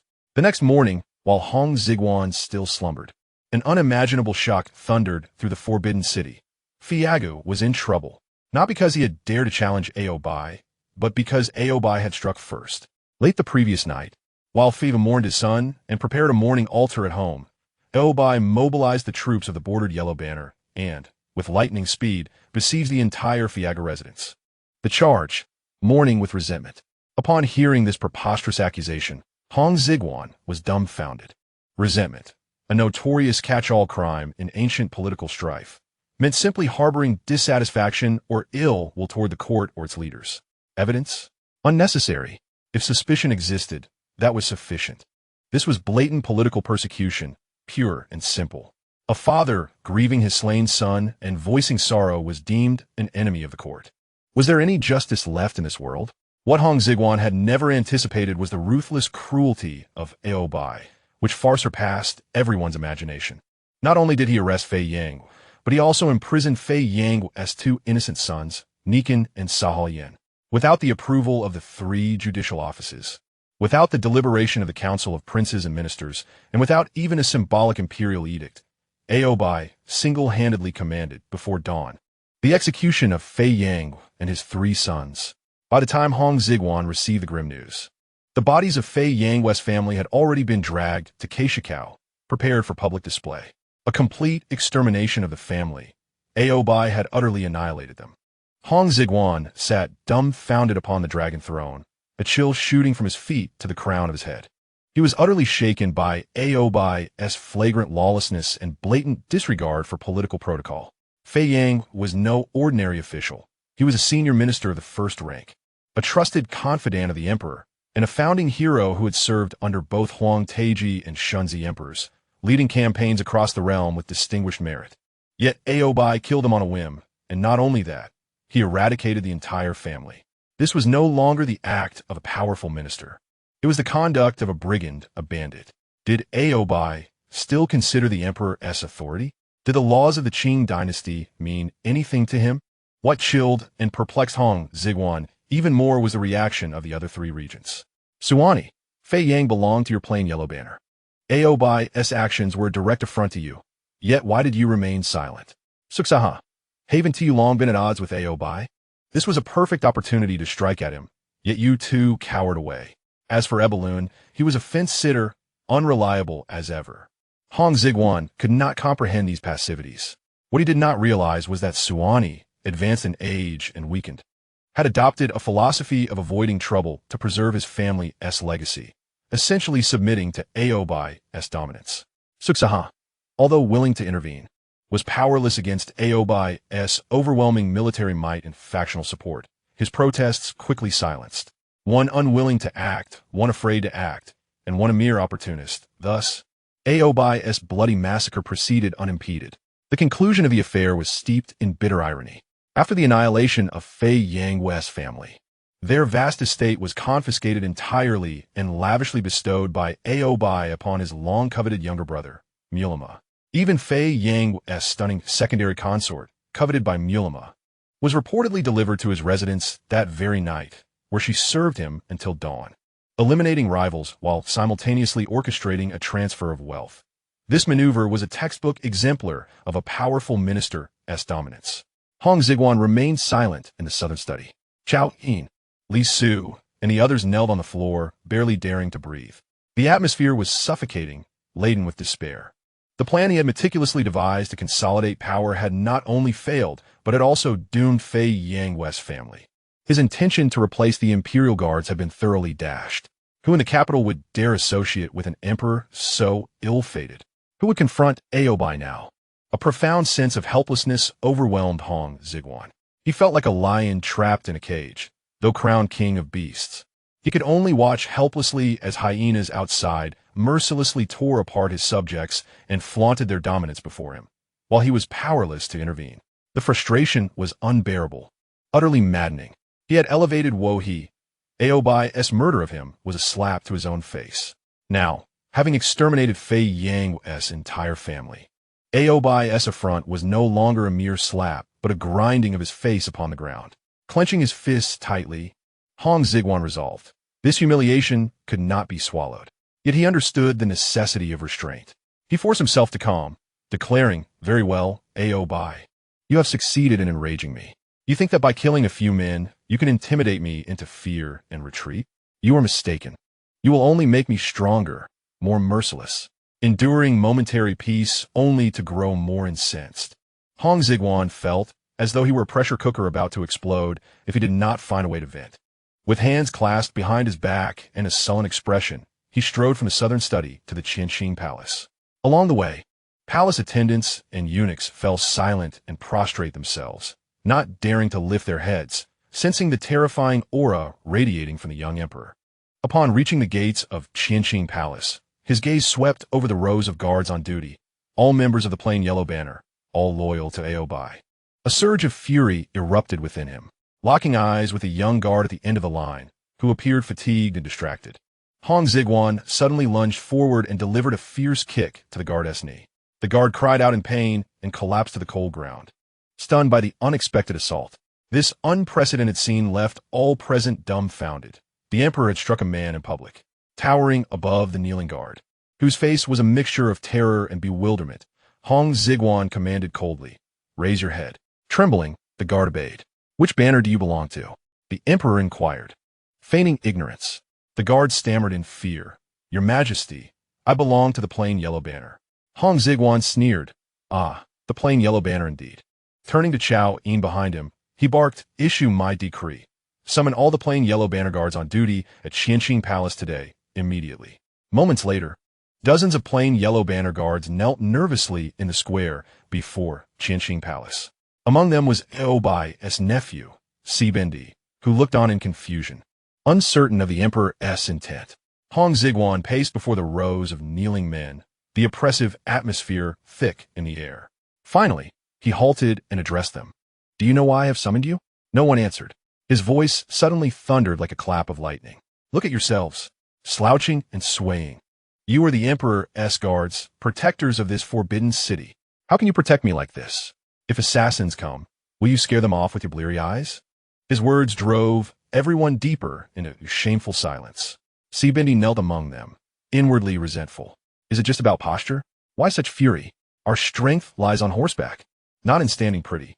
Hong Xigong observed their expressions with a cold smile and continued, "From this day forth, you worthless men, your discipline is abysmal. You must be retrained." "Retrained?" The guards exchanged startled glances. The emperor continued, "Every day, all of you must practice a new marching step, which I shall call the goose step. There is also a new military salute, which I shall name the salute. From now on, whenever I pass before you, you must stand at attention and salute me." With that, Hong Xigong stood with his legs together and his body erect. Suddenly, he raised his right arm sharply, fingers pressed together, executing a crisp and precise salute, the very posture that would become the standard military salute in later generations. All the imperial guards of the Zhang banner present were dumbfounded. What on earth was this? They had never seen such a step or such a salute before. It looked somewhat impressive, but also peculiarly strange. Under Hong Xigong's command, the pampered bannermen awkwardly began to learn the goose step and salute. The square soon descended into chaos. Some twisted their ankles, some raised the wrong hand, others walked like ducks. A truly pitiful spectacle. Hong Xigong's face darkened, as if scorched. Useless. A bunch of incompetents. He roared, pointing at the crookedly marching guards. You think you can serve as the Emperor's personal guards like this? Get out. All of you stand outside the Meridian Gate as punishment.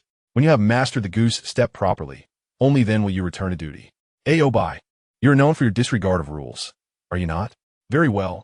I shall torment you and your nephews and nephews' sons with this unheard-of method. Humiliate them. At last, someone in the crowd could no longer contain himself. Siband, Oboi's nephew, emboldened by his uncle's influence, muttered defiantly, "What is the point of practicing this nonsense? It's just walking, why make it so flashy?" His voice was soft but echoed clearly in the silent square. Hong Xigong's gaze immediately fixed on him. "You, what did you just say?" Siband trembled under that glare, but still forced himself to stand forth. "Your Majesty, your servant does not understand. Why practice such a strange step? What use is it? Good, just the troublemaker I was waiting for." Hong Xigong's anger twisted into a grim smile as he stepped closer. "You don't understand? Then I shall tell you. I have you all practicing the goose step to forge your discipline, to temper your will, to teach you what absolute obedience and command mean. The training of the Imperial Guards is the responsibility of the Chief of Guards," Siband muttered. "Insolence!" Hong Xigong shouted, slapping him with a heavy palm. "I am the Emperor. You're my subjects. Whatever I command, you must obey without question. You do not need to understand. You only need to execute. You, a mere guard, dare to question my orders? Are you defying Imperial command?" The word defying weighed on Siband like a mountain. Terrified, he collapsed to his knees. "Your servant dares not. Your servant dares not, Your Majesty." Though arrogant at times, Siband knew he was no Oboi, merely a nephew without military merit or prestige. He could not bear the weight of such an accusation. Yet Hong Xigong pressed on, pointing at his nose and shouting, "You dare. Not only do you defy the command, you show disrespect to me. Have you forgotten your place? Have you forgotten by whose grace you bear your honor?" Shaking all over, Siband kowtowed repeatedly. "Your servant admits his fault. Your servant admits his fault." Seeing the man so cowed, Hong Xigong refrained from further cruelty, sneering coldly, "Your confessions are useless. Your family's honor was bestowed by the founding emperors, Taizhu, Taizong, and Shizu. Today, your sloth and misconduct dishonor your ancestors most of all. Now all of you stand up." He pointed southward. "Face the imperial ancestral temple and salute. Offer your apologies to your ancestors. Reflect on whether you still deserve to be subjects of the great Qing." The guards rose nervously. Thus, on that gloomy afternoon, the square before the Qianqing Palace bore witness to an absurd and eerie scene.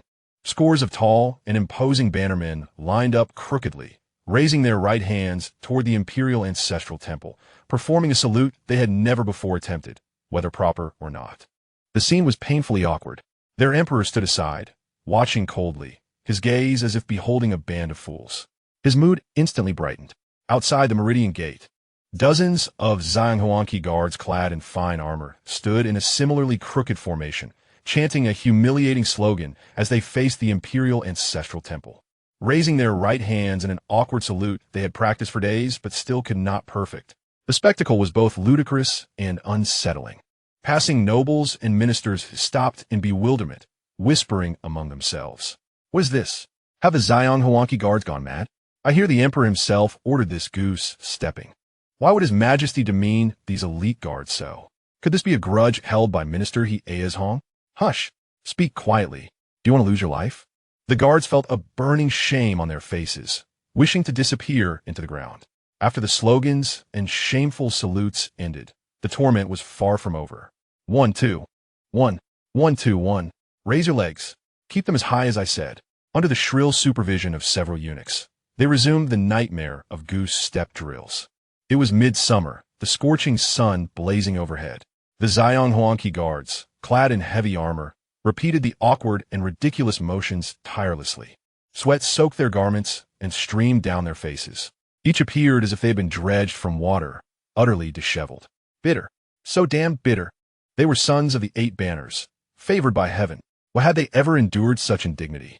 At last, someone could no longer bear it. A young guard, emboldened by his father's status as a hereditary assistant captain of the Xiaozhuang, slammed his helmet to the ground after being scolded once again by the eunuchs for misstepping. "I quit," he shouted with reddened eyes. "What nonsense goose steps? Let whoever wants to march it do so. I'm done serving." Then he actually threw down his equipment and turned away. At last, a troublemaker has emerged. Just what I was waiting for. Inside the southern study, Hong Xigong smiled faintly as he listened to Chao Yin's report. He immediately ordered Sui Tu, "At your service," responded Sui Tu, then bowed and stepped forward. "Take a squad at once and bring that defiant servant who dared disobey orders and abandon his post back to me. Make sure the commotion is as loud as possible." As Hong Xigong anticipated, the matter escalated. When the guard was brought back, he stubbornly refused to admit fault. His father, a noble of the Xiaozhuang, even appealed directly to the Council of Princes and Ministers, lamenting the Emperor's unjust humiliation of a meritorious subject. Hong Xigong adopted the posture of imperial wrath, declaring that this man had shown contempt for the sovereign and disobeyed orders, an act of great disrespect punishable by death. Kill him? Hong Xigong's threats were mere bluster. He had not yet ascended to full power, and without the regent's consent, he could not execute even a single guard. His motive was to exploit this pretext to escalate the matter thoroughly, to the extent that the entire capital would be aware of the insubordination of the Xiaozhuang guards. He intended to create sufficient justification to replace them all from his close circle. Within Xineng Palace, Xiaozhuang summoned her increasingly unruly imperial son once more. As Hong Xigong accused the Xiaozhuang guards of disobedience, Xiaozhuang's tone carried a hint of resignation. "Enough with the theatrics. Do not presume that I am oblivious to your little schemes." Hong Xigong wore an innocent expression. "Grandmother, your grandson does not understand." Xiaozhuang shot him a sharp glance. "You do not understand? You seek to use this as an excuse to replace all the guards in Qingxi Palace with your own men, do you not? What is it you intend to do? Are you prepared to openly confront Oboi?" Her voice grew stern. "I tell you, that is not permissible. The time is not ripe. Oboi has just slain his entire family and is at the height of his arrogance. To move against his men now would be to provoke him to madness. Should he lose control, even I cannot protect you." Hong Xigong stiffened his neck, his face filled with grievance. "But grandmother, those guards refuse to obey my orders. I command them east, yet they dare to go west. Today they shirk their duties. Tomorrow they might turn their blades against me. How can I entrust my safety to such a group?" His words struck a chord. Xiaozhuang fell silent. The tragedy of Figu's family had deeply shaken her, revealing that Oboi, like a fierce tiger, was slipping beyond control. After that incident, most court officials feared his power and dared not oppose him openly. The delicate balance among the four regents was utterly shattered as Oboi gradually monopolized the government. With Oboi's arrogance unchecked, if the emperor had no trusted men nearby, he would be no more than a lamb awaiting slaughter. After a long silence, Xiaozhuang exhaled slowly. Her gaze upon Hong Xigong grew profoundly solemn. The Xiaozhuang guards cannot all be removed. To do so would utterly disgrace Oboi and drive him to desperate measures. However, she shifted her tone, "I can provide you with a new group of obedient men. The Suani guards, who are from the Jingguanqi, may be transferred to serve in Qingxi Palace. They're the emperor's personal guards, and their appointment would be legitimate. As for the original Xiaozhuang guards, they will be reassigned to important posts such as Tahidian and Yumen. These locations are also significant, and this arrangement preserves Oboi's dignity. Even if he is displeased, he would hardly sever ties with Suani over this matter." Such a maneuver, the seasoned strategist proves ever more cunning. Hong Xigong's heart soared with joy. His initial aim had been merely to make trouble and vex Oboi, hoping at best to replace the leading troublesome guard. Yet Xiaozhuang had bestowed upon him an extraordinary boon, removing Oboi's men and installing those of Suani. Though not his own allies, the enemy of his enemy was indeed a friend. This move was nothing short of a masterstroke. Suppressing his excitement, he wore a reluctant expression. "Very well, grandmother, if you say so, your grandson will comply." Xiaozhuang observed his hypocritical grin, fully aware of his true thoughts. She shook her head in mild exasperation and sighed. "Do not rejoice prematurely. Though it sounds simple, executing this plan will be arduous." Hong Xigong was puzzled. "Why? To me, it seems merely a matter of your word." Chapter 47. Politics is the art of compromise. Xiaozhuang regarded the young emperor's naive demeanor with a sigh, as if watching a child who wished to run before learning to walk. She lifted her teacup, gently blowing on the floating leaves, speaking calmly. Emperor, do you believe politics is a mere childish game? Reassigning the guards and installing Suani's men means compelling Suani to openly support you and oppose Oboi. Tell me, why would Suani risk offending a man wielding immense military power and political influence like Oboi? Her gaze sharpened. Is it simply because you are the emperor? She scoffed, her laughter laced with profound understanding of power and a trace of disdain. Do not be foolish, child. Within the Forbidden City, the emperor is often but a title. Suani are servants, yes, but if you wish them to serve you wholeheartedly, to fight and bleed for you, you must offer them considerable benefits, bargaining chips they cannot refuse. Benefits as bargaining chips. Hong Xigong's inner turmoil surged like a tempest. These words struck deeper than any history book he had read. They were raw and piercingly truthful. After a moment's silence, he looked up earnestly. Then, grandmother, what kind of bargaining chip do you propose we offer Suani? Seeing his eager expression, a satisfied smile finally graced Xiaozhuang's face. You are teachable. I will say simply, marriage alliance. Suani's conduct during the Fiago affair had even surpassed Xiaozhuang's expectations. Clearly, the old fox was waiting for a price. Marriage alliance? Hong Xigong was taken aback. Yes, Xiaozhuang's eyes gleamed with the shrewdness and calculation unique to a stateswoman. Suani has a granddaughter named Heshalai, close to your age. Gentle and virtuous, well-educated and refined, a paragon among Manchu noblewomen. My intention is for you to marry her and establish her as empress. Boom! Those final words thundered in Hong Xigong's mind. What? Marry a Manchu woman as empress? The granddaughter of that old fox Suani? A wave of visceral revulsion and resistance surged from his soul. He was Han, with a Han spirit. His ultimate goal in this era was to expel the barbarians and restore China. Now, he was to wed a barbarian to gain power? It was the greatest insult to himself. No, I will never accept this. I would forfeit the throne before compromising my principles. His face turned pale as he nearly blurted out his refusal. Yet the words caught in his throat as he met Xiaozhuang's scrutinizing gaze. Suddenly, he recalled Emperor Shunzi, who had been desperate over consort Dong and repeatedly defied Xiaozhuang, only to meet a tragic end.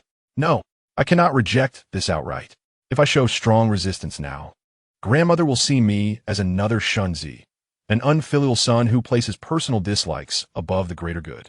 Then all her trust and support will vanish, and I will be utterly isolated. His mind raced. Suppressing his disgust and reluctance, he forced a shy and troubled expression. Grandmother, but I'm only 9 years old. How can I marry now? Indeed, a delay, she replied lightly, as if expecting this. 9 is not too young.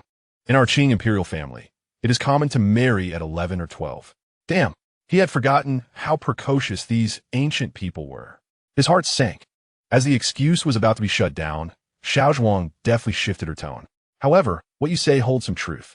After all, you have yet to assume full authority. A grand wedding at this juncture would indeed be premature. Therefore, my intention is to first formalize the betrothal. I shall personally oversee the arrangement between you and the Heshalai clan, thereby pledging to both the Sunny family and the realm that upon your enthronement, the Heshalai lady will be immediately instated as Empress of the Great Qing. A mere illusion? This venerable lady was expertly weaving a tantalizing promise. Hong Xigong was once again astounded by Xiaozhuang's political acumen. This maneuver was brilliantly calculated. A promise of a future empress served as the most potent morale booster for the Sunny clan. From that moment forth, the interests of the Sunny family would be inextricably bound to the emperor's coming of age. They would fervently wish for the young emperor's smooth accession and spare no effort in assisting him against Oboi. For only when the emperor held power could their granddaughter ascend as empress, elevating the Sunny family to the apex of influence and honor. Exquisite, truly exquisite. No wonder she was a seasoned political strategist. Hong Xigong admired Xiaozhuang profoundly, yet the lingering unease within him remained unabated. Xiaozhuang seemed to perceive Hong Xigong's inner turmoil. Perhaps the tragic marriage of Shunzi had taught her the wisdom of subtlety. She softened her tone, gently coaxing, "Your Majesty, I understand you may harbor reservations about this alliance. But consider this. Securing the Sunny family's support equates to commanding the entire plain yellow banner, coupled with the Mongol 8 banners under my influence. We possess sufficient might to rival Oboi. This is a transaction that yields only profit. Weigh the merits carefully. Xiaozhuang entrusted the decision to Hong Xigong. The Qing 8 banner system comprised Manchu, Mongol, and Han banners. Among the Mongol banners, leaders of the core Qin tribe, such as the princes of the left and right wings, were either Xiaozhuang's nephews or marital relatives, politically unwavering in their loyalty to the royal house she represented. Hong Xigong found himself ensnared in an internal battle, two voices clashing within his mind. One, clad in Han attire, brandishing a sword, shouted vehemently, "You shall not marry her. We are Han. How can we wed a barbarian? This is betrayal." The other, draped in imperial robes, cold-eyed, retorted, "We shall marry. Why not? A true man transcends trivialities. If you cannot endure such a slight, how can you aspire to restore China? She is but a woman, a political instrument." Ultimately, the imperial voice triumphed, casting the Han-clad figure aside. Reason prevailed over sentiment. Indeed, she was merely a woman, a pawn, and only betrothed for now. When I ascend the throne and wield full power, the decision to marry or not shall be mine alone, even if compelled to wed. I may simply keep her as a decorative presence in the cunning palace, out of sight and mind. Exchanging a woman's status for a formidable ally against Oboi is a transaction well worth making. With this realization, Hong Xigong lifted his gaze, his eyes resolute and unwavering. He respectfully bowed deeply to Xiaozhuang. "Grand Empress Dowager, your grandson comprehends. I shall abide by your guidance." At last, a gratifying smile graced Xiaozhuang's countenance. "Good child, you have finally matured." She then commanded, "Send for Sunny Zhongtang to bring him to the palace." Chapter 48. I opposed this betrothal in the first year of Kangxi, August. The autumn wind swept through the forbidden city, stirring the crimson walls and golden tiles with a somber chill. A few withered leaves twirled upon the white marble steps before the palace of heavenly purity. The Minister of Rites knelt beneath the vermilion steps, holding the imperial edict, his voice resonant and piercing through the palace halls. The Grand Empress Dowager decreed, "The Emperor is 9 years old, to consolidate the nation and unite noble clans. The daughter of Chief Guard Gabula, Lady Heshelai, has been selected as the candidate for Empress. Betrothal shall proceed now. The grand wedding shall await her coming of age. The Ministry of Rites is instructed to select an auspicious date for the betrothal ceremony. By imperial command." As the final word fell, the court was momentarily hushed. Upon the dragon throne, Hong Xigong maintained an impassive expression, feigning the innocence of a child. Yet within, his thoughts raced wildly. This was a masterstroke.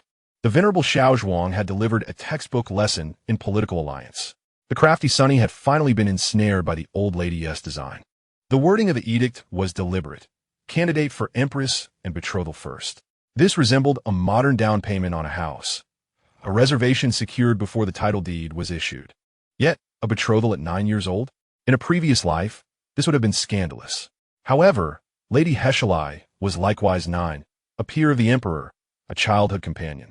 This was not a crime, but innocent camaraderie. Hong Xigong comforted himself thus. Though unsettling, this alliance was his lifeline. This betrothal advanced 4 years ahead of historical precedent, setting in motion a protective shield against the formidable Oboi. In the court below, ministers displayed varied expressions. Oboi, standing at the forefront, his usual arrogant visage clouded with dark clouds, glanced up at the dragon throne and then at the Empress Dowager's side, where she governed behind the curtain. Her move was ruthless, a clear attempt to co-opt the Sunny family and tighten a noose around his neck. Oboi stepped forward, his armor clanking like thunder. "Grand Empress Dowager," he declared with an unyielding tone, "the Emperor is but a child of 9. To discuss a grand wedding at this time is premature and risks harming the sovereign's health. It also contravenes ancestral decrees."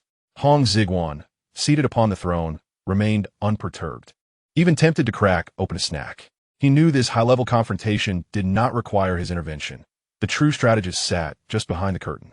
Indeed, Xiaozhuang's calm, authoritative voice echoed, "Oh boy, your words are mistaken.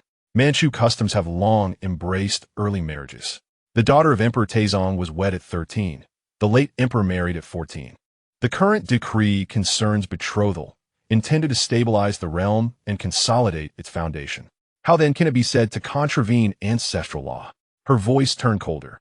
Do you, Oboi, truly believe that securing the emperor's consort early would be detrimental to the great Qing's realm? Such a charge silenced even the bold Oboi. For the prerogative to interpret ancestral law belonged solely to the Eisenjuro lineage. Early marriage was customary among the Manchu, especially in an era where medical conditions were primitive and life expectancy brief. Sexual maturity signified readiness for childbirth, which ensured the continuation of the clan. Betrothals at 8 and marriages at 12 or 13 were customary. Oboi's face flushed crimson, veins bulging on his neck as if poised to rend his opponent. Yet he ultimately bowed his head. I dare not. Splendid. The Grand Empress Dowager exudes majesty and dominance. Hong Xigong silently applauded Xiaozhuang as commanding presence, observing Obei's expression. Akin to one who has swallowed a fly yet cannot expel it, he felt a considerable alleviation from the indignities he had endured in recent days. Since opposition proved futile, it was time to fulfill the terms of the bargain. Politics has always been a transaction.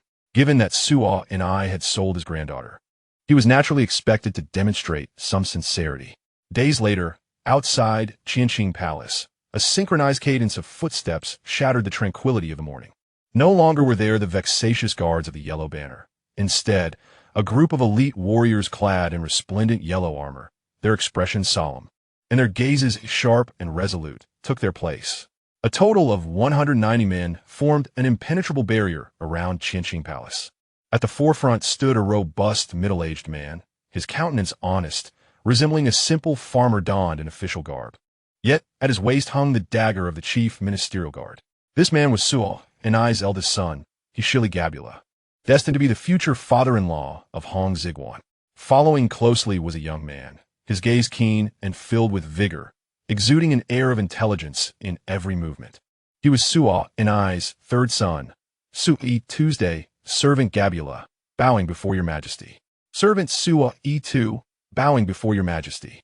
The two men performed a respectful kowtow, their etiquette impeccable. Gabula's head struck the ground with a resounding thud, devoid of any awareness of his status as a father-in-law, appearing as humble as a newly entered eunuch. Hong Xigong sat behind the writing desk in the imperial study, toying with a jade pendant, his gaze scrutinizing the two before him. Is this truly my unassuming father-in-law? His appearance is too pedestrian. He lacks the cunning aura of Suo and I, and the commanding presence of Obei. No wonder history records him as a man of integrity. He is evidently a simpleton. You may rise, Hong Xigong stated, striving to imbue his voice with authority. Thank you, your majesty. The two rose, standing with hands at their sides, avoiding any sidelong glances. Hong Xigong set down the jade pendant and casually inquired. I recall that the original guards of Qianqing Palace were primarily from the Yellow Banner. Now that the Zheng Yellow Banner has taken over, where have the Yellow Banner guards gone? This question was crucial. The Forbidden City was not vast. The three banners totaled 570 imperial guards, supplemented by 90 royal family guards. The movement of these armed personnel could trigger widespread repercussions. Gabula stepped forward, bowing respectfully, reporting to your majesty. The guards of the Yellow Banner have been ordered to the Taiji Hall, the Meridian Gate, and various posts in the outer court. Now, the inner courtyard of Qianqing Palace is under the command of the Zheng Yellow Banner guards, ensuring your majesty's absolute safety. His response was official and appropriate. However, Hong Xigong understood the implications. The Taiji Hall was the venue for court sessions, the heart of the outer court, while Qianqing Palace served as the inner sanctum, the emperor's residence and workspace. What a clever exchange. This old fox Suo and I has traded the safety of the inner court for the outer court space, sending the Yellow Banner guards to Taiji Hall, making it all the more convenient for Obei to apprehend individuals during court sessions, with no one daring to intervene. This was both a compromise and a transaction. Hong Xigong was acutely aware of this dynamic. Although Obei was arrogant, he understood the importance of not pressing the emperor too hard. Given that Suo and I had sent his granddaughter into the palace, some semblance of respect was necessary.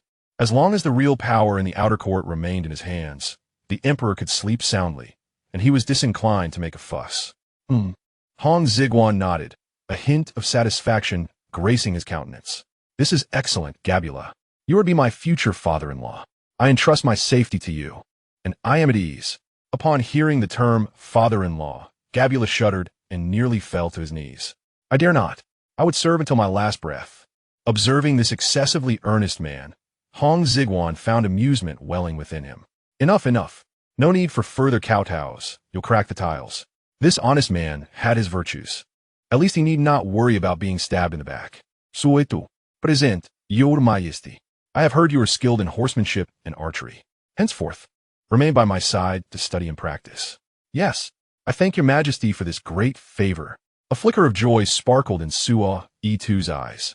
Being promoted from first-class guard to an imperial attendant meant he was now a close minister to the emperor, a significant leap forward in his career. Chapter 49. The gold-spending player and the immunity token having dispatched the two, Hong Xigong rose and approached the window. Through the panes, he beheld the proud and resolute Zheng Yellow Banner Guards. The sunlight glimmered off their armor, reflecting a dazzling golden hue. That was the radiance of power, the light of safety. He exhaled a long, heavy breath. Regardless of the circumstances, the initial phase of his minor objectives had been accomplished. At least he need not fret about being assassinated in the dead of night. However, as Hong Xigong glanced down at his 12-year-old frame and recalled the 9-year-old fiancée he had yet to meet, his lips involuntarily twitched. This wretched feudal society.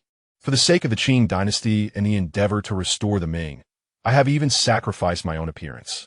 This debt must be repaid to that old scoundrel Ao by in due time.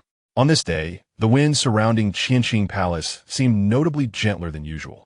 The youthful emperor's face bore a depth beyond his years. Beneath that profundity lay a modern soul, fiercely critiquing this absurd world, along with an ambition to flourish on this grand stage. Having boarded this treacherous vessel, it was time to overturn it. Let the skies of the Qing dynasty be painted anew. But before that, he must first pay respects to the Empress Dowager and play the obedient child. "Gome, proceed to Sinang Palace."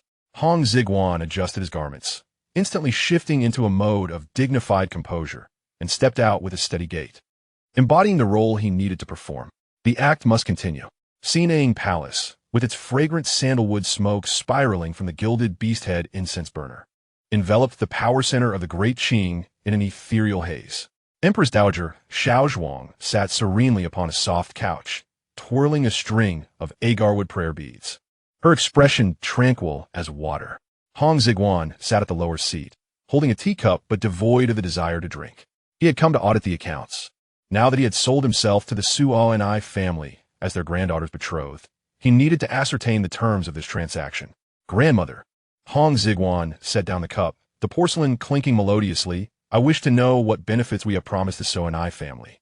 Empress Dowager Xiaozhuang slightly raised her gaze, her eyes reflecting a blend of maternal affection and the coldness of a politician, slowly articulating, "I have promised that upon your marriage and assumption of power, the He Shili clan will enter the central palace, embodying the maternal role of all under heaven." This was merely a matter of appearances. The substance was even more substantial. At this juncture, the Empress Dowager paused, emphasizing her words. "The title of first-class earl, originally held by Suo and I, will be elevated to that of a first-class duke, along with an additional first-class earl title, hereditary and unalterable. Furthermore, after your marriage, your father-in-law Gabula will be conferred the title of first-class duke, permitted to participate in central decision-making.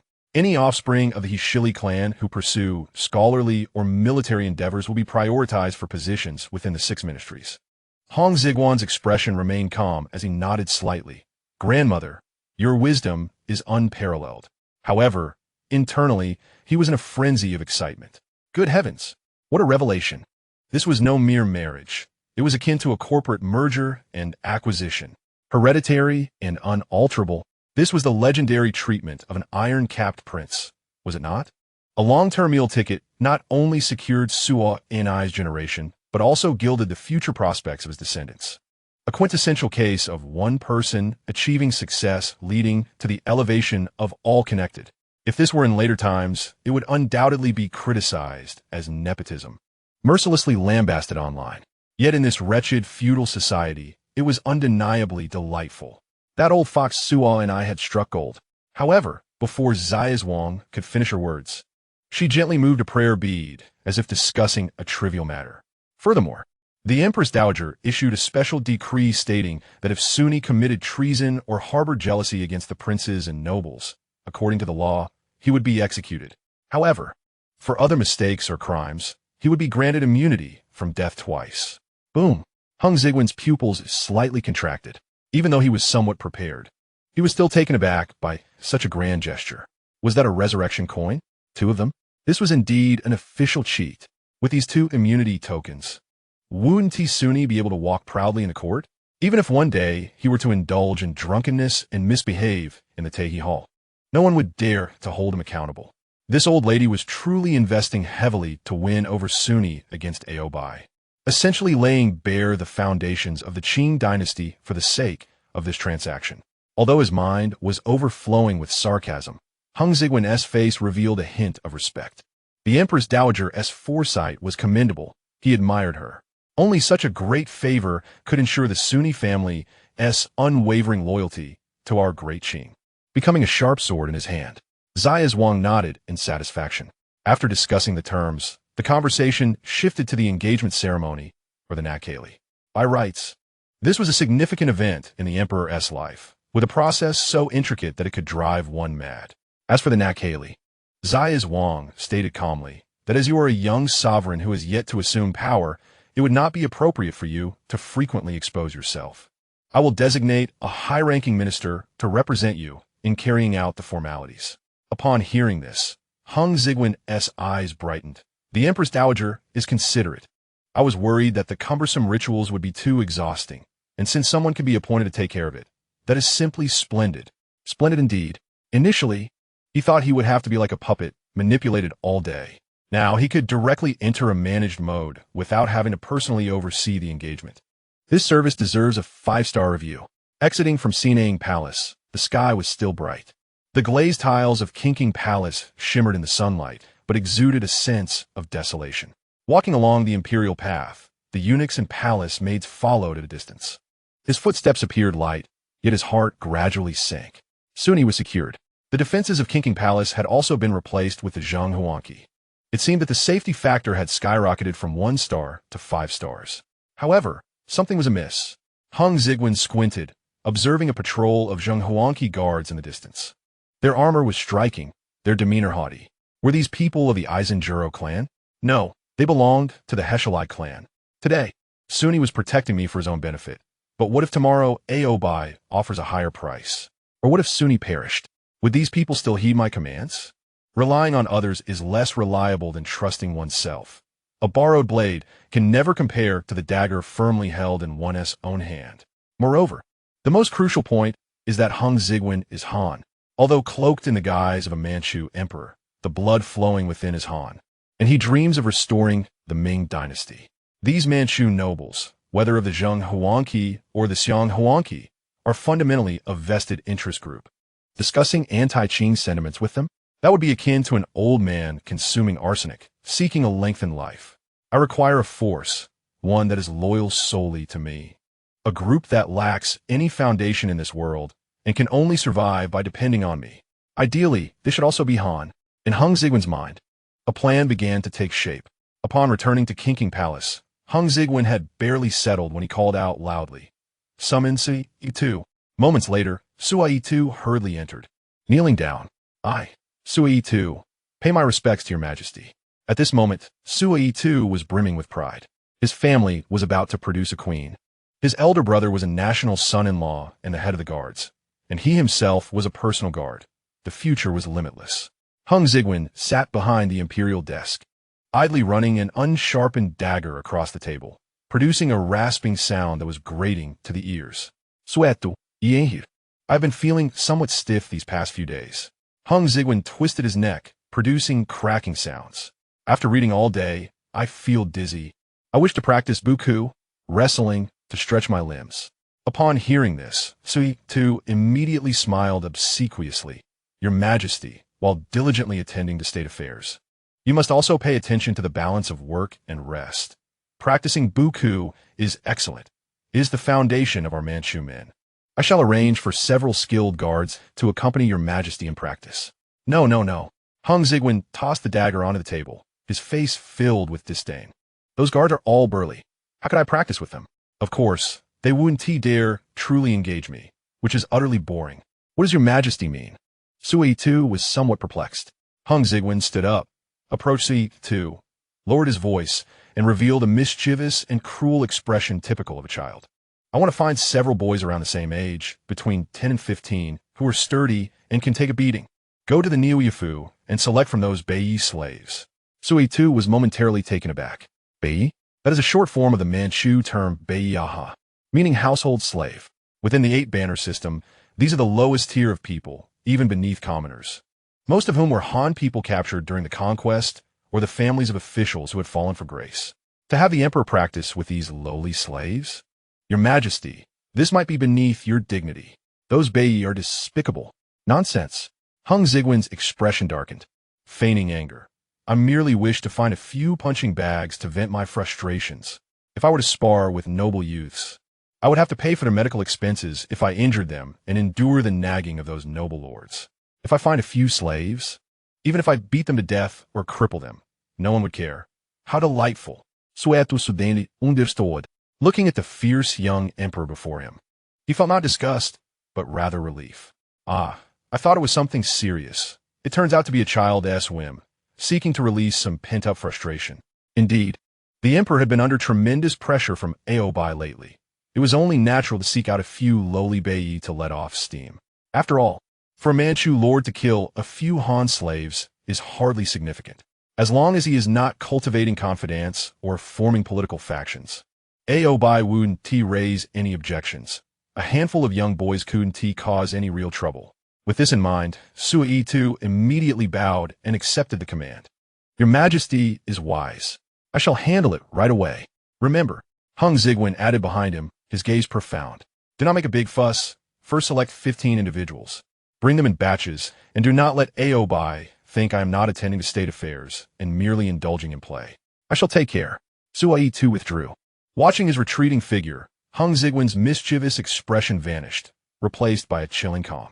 Sui Tu, you believe I am merely seeking punching bags? You are mistaken.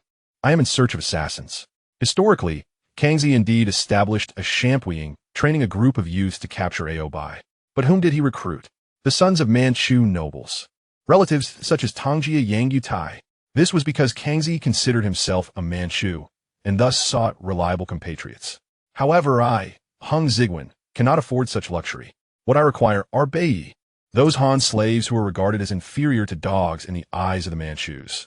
Only these individuals, residing at the very bottom of society, having endured oppression and humiliation, harbor the most intense flames within.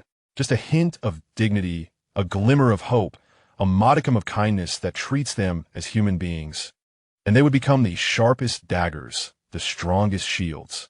In the eyes of the Manchus, they are merely punching bags for practice. In my eyes, they are the future Huangpu first term. Hong Xigong approached the window, gazing at the square sky above the forbidden city, the corners of his mouth curling into a chilling smile. Oboi, Sunni, take your time to vie with one another. My special forces are about to begin their clandestine development. The next day, Ziwan. This place was once the site of the extravagant revelries of the Ming Emperor Jin. Today, the pavilions and towers remain. Yet the opulence of yesteryears has long vanished, replaced instead by an air of solemnity. The autumn breeze sweeps across the withered lotus leaves, creating ripples upon the lake surface. Sui Tu stands with 15 young boys before him, arms at their sides, not daring to breathe. Each of these youths has been meticulously selected from thousands of servants within the Niuyafu, aged between 12 and 15, despite their pallor from years of labor. Their robust physiques are unmistakable. They stand tall, their features unblemished, devoid of ailments such as night blindness or missing teeth. A few are nearly 1.80 meters, standing like a row of awaiting inspection poplars. Hong Xigong stands with his hands clasped behind his back, dressed in a crisp archery outfit, slowly circling the group of boys. His gaze scans each face with an intensity akin to that of a scanner. Indeed, Sui Tu seems quite reliable. The quality of this batch is commendable. Just look at their builds. They would make excellent athletes in later generations. Sui, too, present and accounted for. Merely being robust is insufficient. A test of their mettle is required. Hong Xigong gestures toward 3 guards of the Jingguangqi standing at a distance. Let those 3 engage these 15 boys in a spar. Without weapons, unarmed. Sui, too, is taken aback. 3 against 15? Against 3 battle-hardened elite guards? Is this not a cruel jest? What is the Emperor's intention? To inspect the goods on the spot? Or perhaps to intimidate these newcomers? Though he harbors doubts, Sui, too, does not dare to delay and promptly conveys the order. The Emperor commands you to spar with these young servants, he tells the 3 guards. Aye. The guards respond enthusiastically, rolling up their sleeves. They shed their cumbersome armor, donning only their short coats, striding forth with disdainful smiles, their eyes glinting as if surveying a herd of sheep. The 15 young servants, however, are filled with trepidation, instinctively shrinking back. They have heard tales of the Emperor's irritable temperament and fear they have been summoned merely to serve as punching bags. Now it seems the rumors hold true. What are you afraid of? Hong Xigong's voice cuts through the air, cold and commanding. I have summoned you not to cower like turtles. Listen closely. Today, whoever can withstand the 3 guards for the duration of a stick of incense without falling will be rewarded with 10 taels of silver for a month. With meat at every meal. Whoever can best them. Hong Xigong pauses, a wicked grin forming on his lips. I shall grant him freedom from servitude and elevate him into the ranks of the Manchu 8 banners. The moment the words escape his lips, it is as if thunder has struck. The 15 boys suddenly lift their heads, their eyes ablaze with disbelief. Freedom from servitude. Acceptance into the Manchu 8 banners. This is a dream they had not dared to entertain. Born as servants, mere property of the Manchu lords, their fates akin to weeds. Yet now, this young emperor offers them a chance to alter their destinies. In an instant, fear is supplanted by greed and desire. The expressions of the 3 Jingguangqi guards also shift. They exchange glances, recognizing the gravity of the situation. They had thought it was merely a casual engagement with the young prince. Now, it appears these young cubs are prepared to fight fiercely. Chapter 51. The initiation of the youth brigade begins. With a single command from Hong Xigong, the battle erupts instantly. At first, the scene is overwhelmingly one-sided. The 3 Jingguangqi guards, like tigers among sheep, unleash a barrage of punches and kicks, their techniques both seasoned and ferocious. Although the young servants are numerous, they are disorganized, falling over one another and crying out in pain. Yet not a single one retreats. Silver, meat, freedom. These words act as a spell, igniting their nerves. They rise again after being knocked down, biting and headbutting, fighting back in the most primal and savage manner. Gradually, the tide begins to shift. The guards, exhausted, find their movements slowing, while the boys, though battered and bruised, grow increasingly emboldened, seemingly tireless. Finally, as one guard knocks down a boy, he is suddenly seized by 2 others gripping his thighs. Unable to break free, he is met with a resounding headbutt from a 3rd boy. Thud! A dull sound echoes. The guard cries out, collapsing backward, blood streaming from his nose. They have actually taken one down. The remaining 2 guards, witnessing this, can no longer afford to underestimate their opponents, rallying their focus and attacking with renewed ferocity, swiftly subduing the remaining boys. However, they too emerge from the encounter thoroughly battered. Gasping for breath, on the ground, the 15 boys lie in disarray, groaning, yet not a single one begs for mercy. A satisfied smile graces Hong Xigong's face. Excellent. They are fierce and tenacious. Their fighting spirit is commendable, though their fighting skills are nearly non-existent. This is something that can be honed. Sui, too, present and accounted for. This month, the monthly stipend for these 15 will be issued at 10 taels, with meat at every meal. Aye. The boys are momentarily stunned, then erupt into ecstatic cries, fervently bowing in gratitude. Thank you, Your Majesty, for your divine grace. Splendid, a fortune for a bone. The intended effect has been achieved. The carrot has been offered. Now comes the ideological construction. Clearing his throat, Hong Xigong approaches the group of boys. You have all witnessed that here. If you're willing to fight with all your might, there's an opportunity for advancement. From this day forth, you are no longer servants of the Niuyafu. I shall bestow upon you a name. He ponders for a moment. What shall it be? The Imperial Youth Brigade? The Tiger Bin Youth Camp? No, too ostentatious. Such a name would surely raise suspicions with that old scoundrel Oboi. It must be low-key, plain, and unadorned, befitting a 9-year-old boy's character. Suddenly, an idea strikes Hong Xigong. I enjoy wrestling, known as Buku. Henceforth, you shall be called the Jihua Fa Youth Brigade, residing in this Zhuan, accompanying me in play and training in martial arts. Jihua Fa Youth Brigade? Sui Tu is somewhat bewildered, unsure of its meaning. However, upon hearing the name, which suggests a playful nature devoid of lethality, he feels a sense of relief. It appears the Emperor genuinely seeks companions and sparring partners. Hong Xigong elaborates. Jihua Fa refers to the intricate combination of receiving, neutralizing, and executing techniques in martial arts, ever-changing and elusive. Perfect for young practitioners to strengthen their bodies and refine their skills. Do you all understand? Hong Xigong bellows. We understand. The 15 boys roar in unison, their voices echoing through the heavens. That afternoon, at Obai's residence, Muli Ma, the commander of the Xiang Huangqi, hurriedly arrives to report to Obai. Elder brother. This morning, Sui Tu delivered 15 young servants to the young emperor, causing quite a stir in the Zhuan. Oh, Obai, polishing his treasure blade, inquires without looking up. What sort of stir? I have heard that the Jingguanqi guards fought against those servants, with promises of freedom and rewards of silver and meat for victories. Mere child's play. Obai scoffs coldly. Muli Ma's tone carries a hint of disdain. Later, the young emperor even joined in, rolling on the ground with those servants, playing boku, and then standing up to shake his legs and gesture wildly, seemingly enjoying himself immensely. Obai pauses, his imagination conjuring images of lightning-fast strikes. At that moment, a guard enters from outside, whispering something into Muli Ma's ear. As Muli Ma's expression shifted, he swiftly added, "Elder brother, fresh news has just arrived. The young emperor has occupied the leopard room in the Western Garden, transforming it into a wrestling arena, claiming he will indulge in wrestling and merriment there daily." The mention of the leopard room caused Obai to halt his sharpening of the blade, lifting his gaze with a flicker of surprise that quickly morphed into profound derision. "Ha ha ha!" he bellowed, his laughter reverberating like thunder. The leopard room? The very room of the Ming dynasty's Emperor Zheng? Excellent. I had thought this lad possessed some ambition. Yet it appears he is merely another hedonistic fool at heart.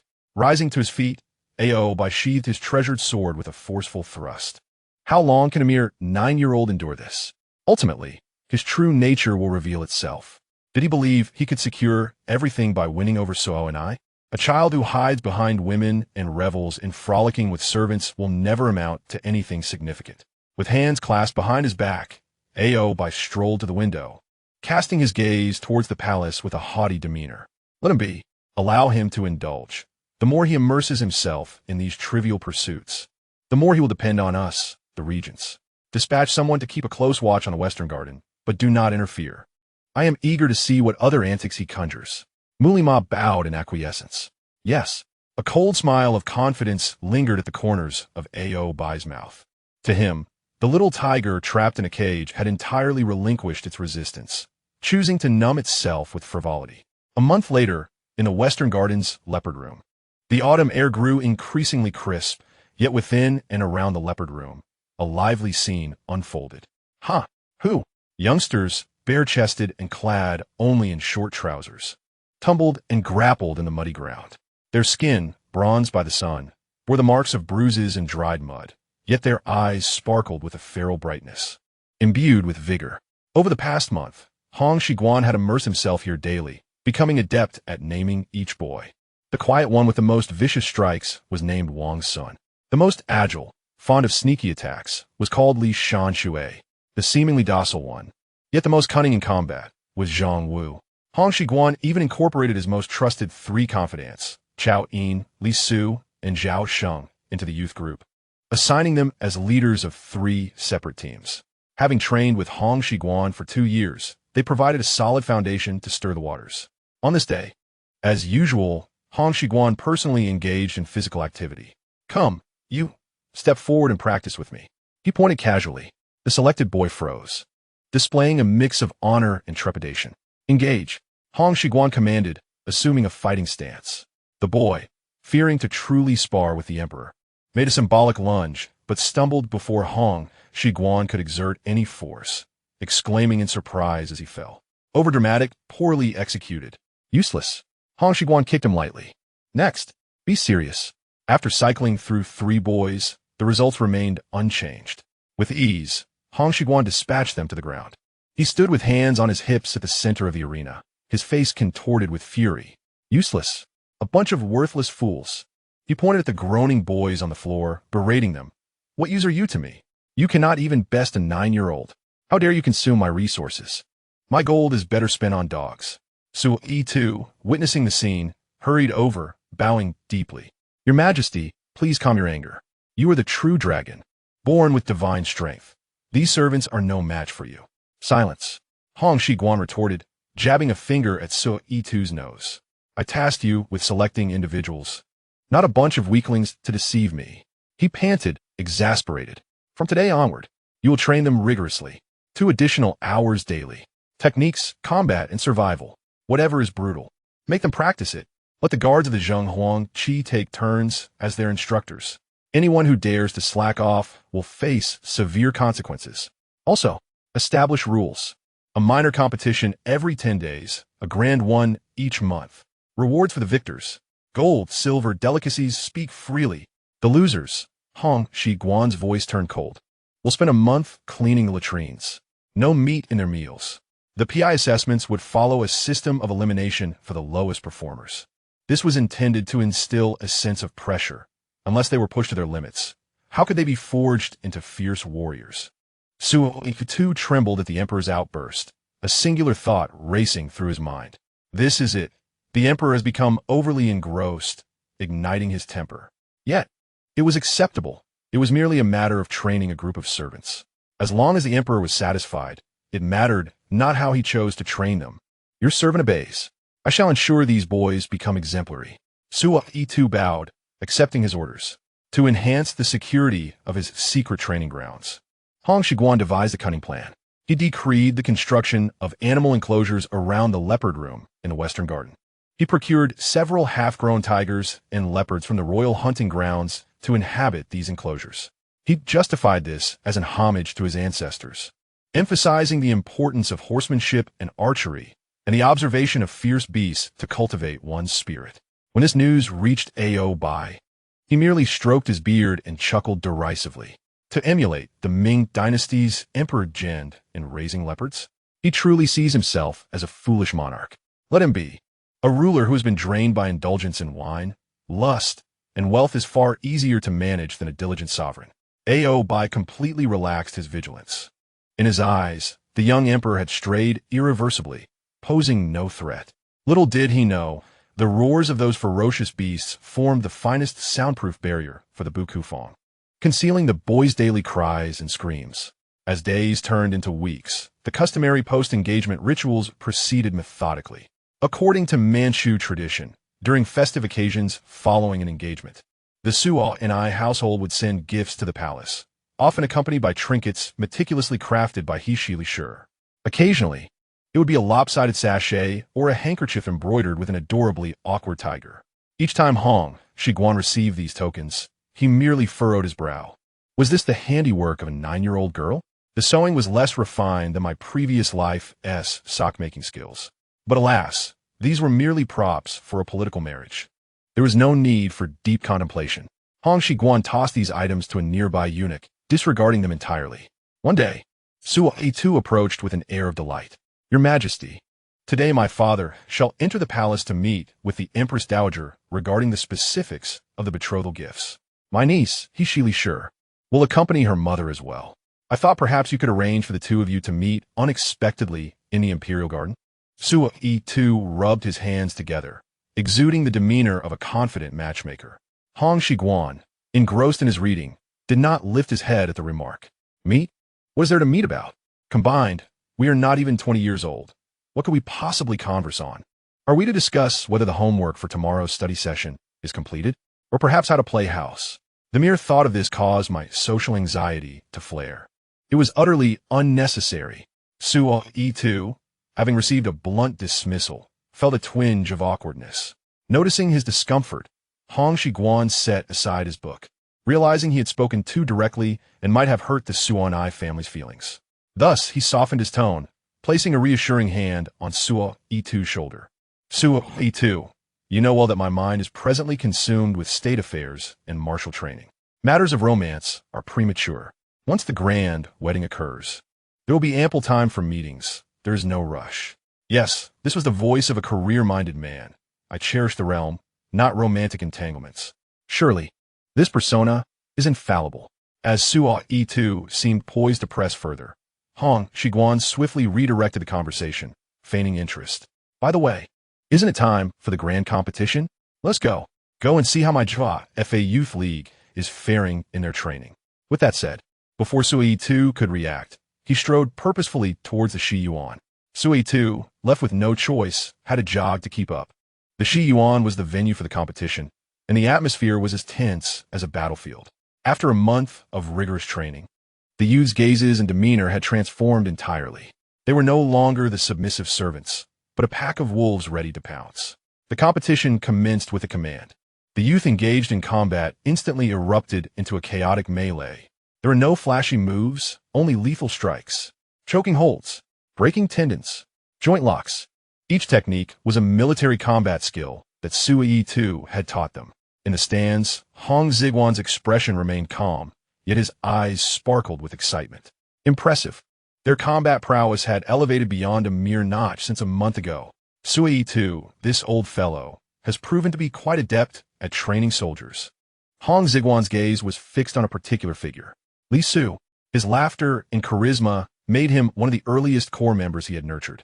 At this moment, Li Su resembled a fierce tiger descending the mountain.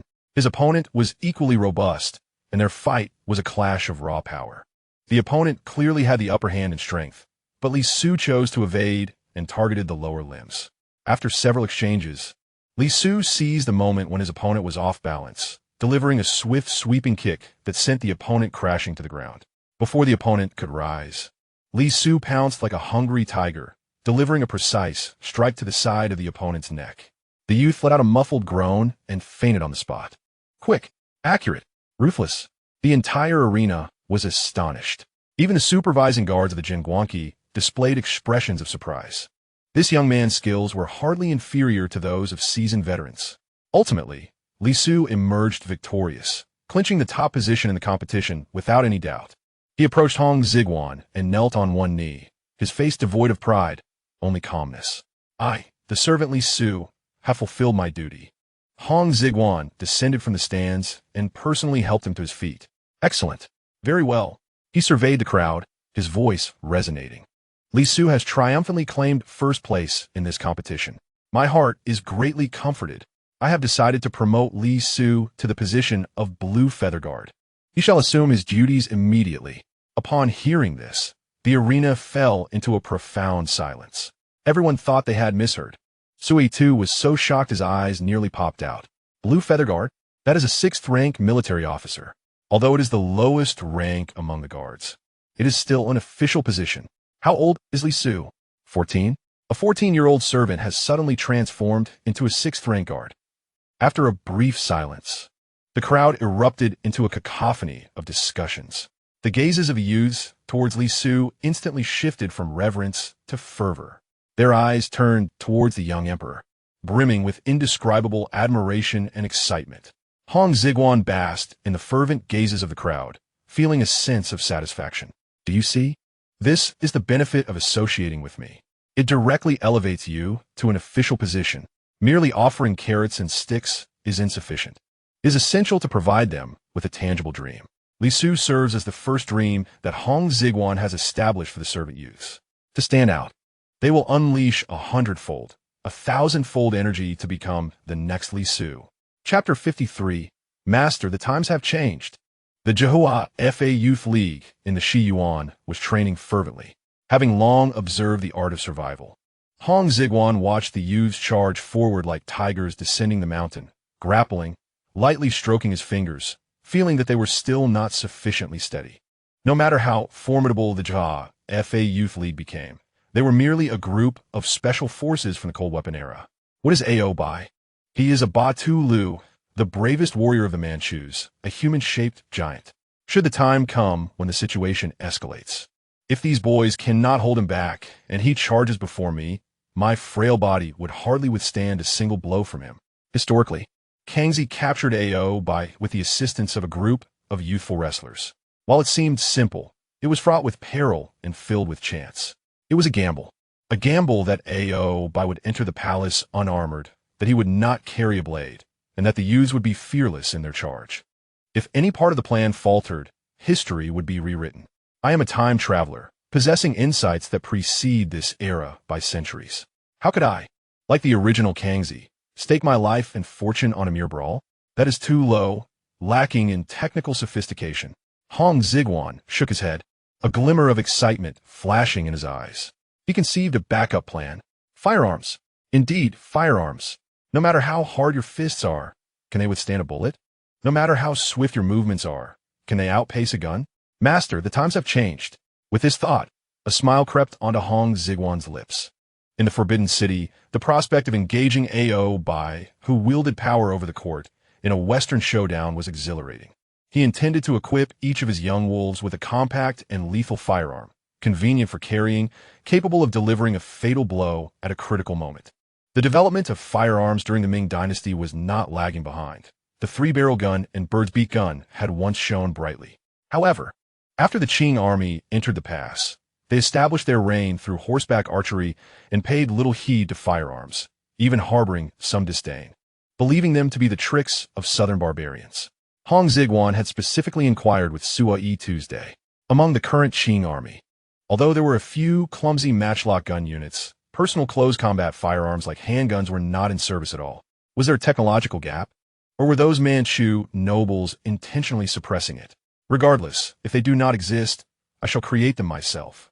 But the question remains, who will forge them?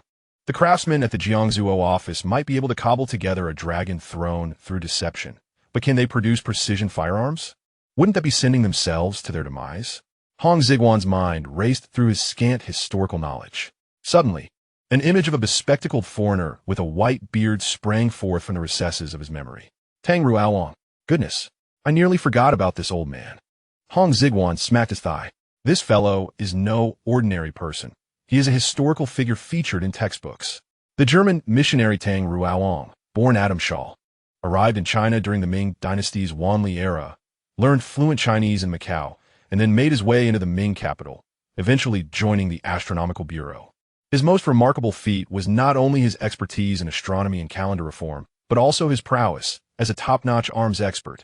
When Emperor Chongzhen was struggling with the war in Liaodong, it was this old man who stepped forward, receiving imperial approval to establish a cannon factory, producing over 500 artillery pieces for the Ming army in one go. It is said that these Tang artillery pieces wreaked havoc on the Eight Banners army during the Songjin battle, causing significant casualties. Logically, one would think that after the Qing army entered the pass, Tang Ruaowang would face dire consequences for his actions.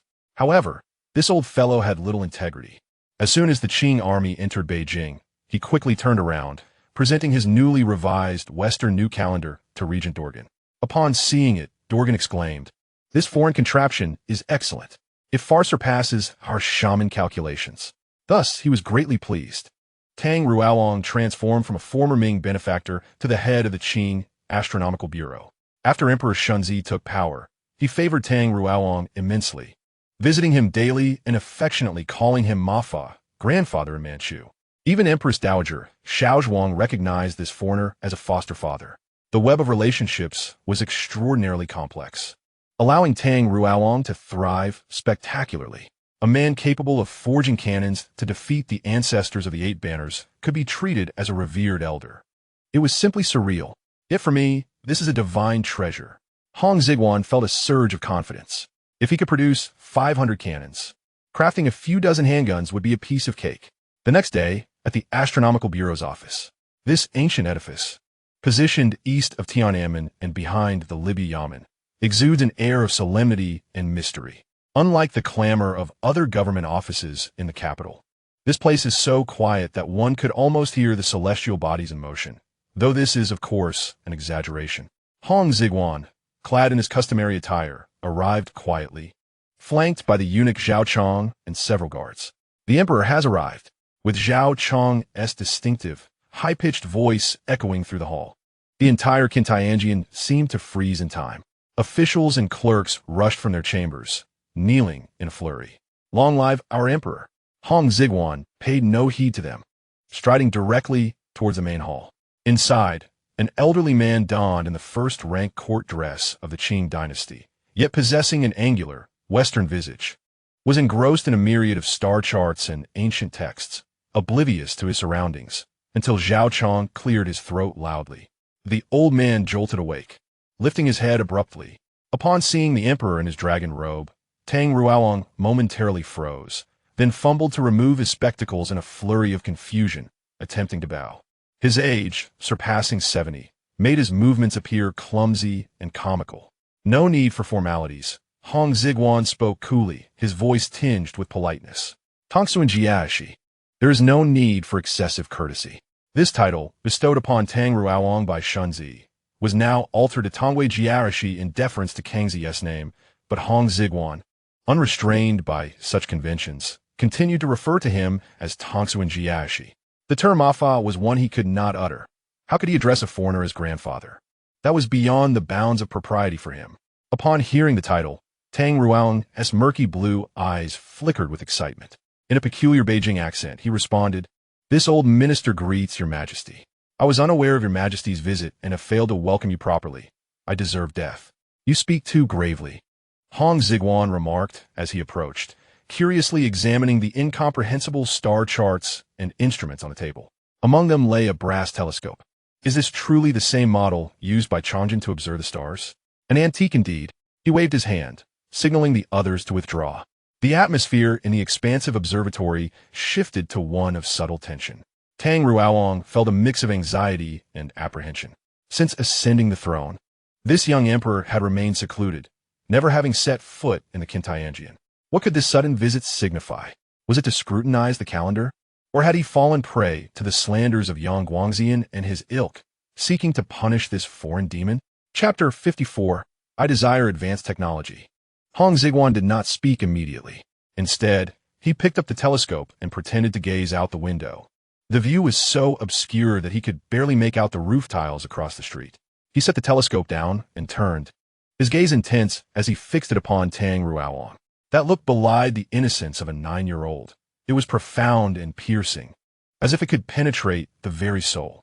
Tang Ruaong felt a chill run down his spine, beads of cold sweat forming on his forehead. "Your Majesty," Tang Ruaong began. Hong Xigong, addressing him directly by his Chinese name, cut straight to the point. "I have come today not to inquire about the calendar or the stars, but to ask you one thing. Can you still manufacture cannons?" Boom! These 5 words detonated in Tang Ruaong's mind like thunderclaps. He shot his head up, his aged face a canvas of shock and horror. Cannons! He could hardly fathom that this young emperor would broach such a subject.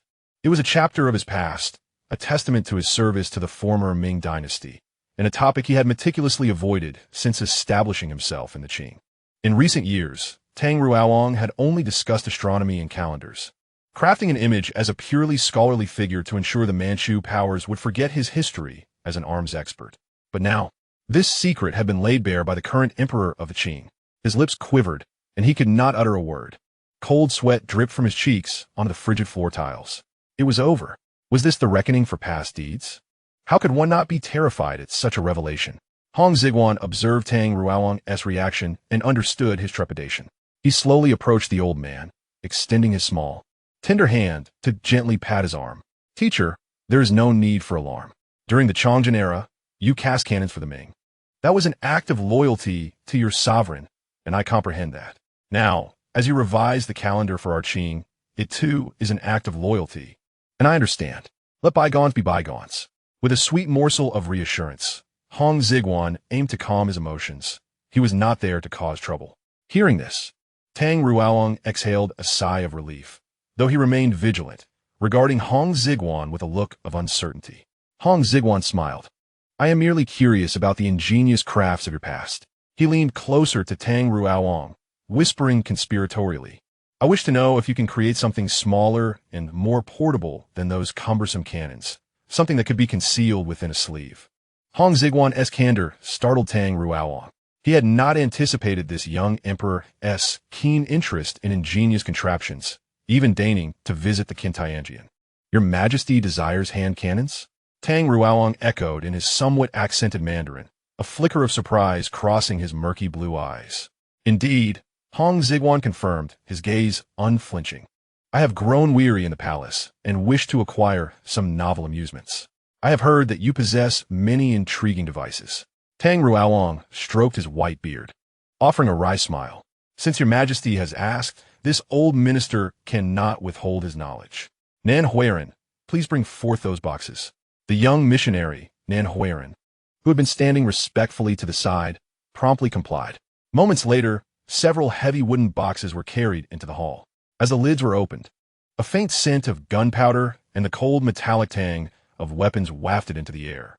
Hong Xigong's eyes brightened instantly. Inside the boxes were neatly arranged hand cannons of various models, from the antiquated matchlocks to the more refined flintlocks. The barrels, crafted from fine walnut, were smooth to the touch, while the metal components gleamed with a chilling luster. Alongside them lay oval-shaped paper cartridges wrapped in oiled paper. What splendid creations! The craftsmanship and quality are undoubtedly the pinnacle of this era. Who would have thought this old man harbored such treasures? Hong Xigong exclaimed, picking up a flintlock hand cannon. It felt heavy and well-balanced in his hands.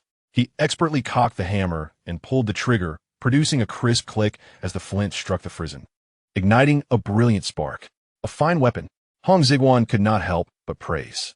Observing the young emperor's delight, Tang Ruaong's expression grew complex, and he sighed. These items were merely crafted by me in my leisure to stave off boredom. Now that the Qing reigns in peace, the Manchu nobility favors horseback riding and archery, often looking down on such firearms. If your Majesty enjoys them, feel free to take them. They gather dust here. As he spoke, a hint of melancholy crept into the old man's tone. He reminisced about the past when Duling, the regent, had valued his cannon-making, reflecting the intense desire of the Qing army for firearms. Yet now, with the southern Ming extinguished and the realm pacified, the court's attitude had shifted. The Manchu aristocracy had returned to archery, dismissing firearms as mere curiosities, even mandating restrictions on cannon production. Tang Ruaong murmured a few words in Latin to Nan Huiran, his tone laced with helplessness and indignation. Hong Xigong, unable to comprehend their foreign tongue, furrowed his brow slightly. The eunuch Zhao Chong, who had been trailing behind him, stepped forward and whispered, Your Majesty, Lord Tang just mentioned that the court is presently short-sighted, fixated solely on archery, oblivious to the advantages of firearms. If this continues, we shall surely fall behind. Upon the utterance of these words, the entire hall was taken aback. Tang Ruaong and Nan Huiran abruptly lifted their heads, gazing incredulously at the inconspicuous little eunuch. You are proficient in Latin? Tang Ruaong stammered, pointing at Zhao Chong, trembling in disbelief. He never anticipated that. Within the depths of the palace, there existed someone who could comprehend the dialect of his homeland. Zhao Chong, with a demeanor both humble and composed, bowed and replied. In response to Master Tang, during my time in the Niuyafu, I had the opportunity to learn some rudimentary knowledge from several Western painters. Not only do I understand Latin, but I can also converse in a bit of Portuguese. Among the eunuchs in the Niuyafu, there are indeed hidden talents, including skilled artisans and individuals well-versed in foreign languages who accompanied the Qing army into the realm. Presently, there are some eunuchs who are proficient in foreign languages, and I am one of them. Hong Xigong regarded Zhao Chong with great delight. What treasure we have found! This Zhao Chong is truly a versatile talent. Fluent in foreign tongues, adept in dealing with matters, and fiercely loyal, he could serve as an exemplary secretary and translator. A bold idea began to take shape in his mind. Zhao Chong, I am here. From this day forth, you shall remain in the Qintianjian and learn the art of firearms manufacturing from Master Tang. Hong Xigong pointed at Zhao Chong and addressed Tang Ruaong, saying, Master, I entrust this individual to you, and I hope you will impart your knowledge without reservation. Tang Ruaong was momentarily stunned. He had not expected the emperor to make such a decision, allowing a palace eunuch to learn the craft of weaponry. What was this all about? Zhao Chong was also taken aback. Despite his cleverness, he was still quite young and could not fully grasp the emperor's intentions at that moment. Nevertheless, he recognized this as a royal decree, a chance to alter his destiny. I humbly accept the command.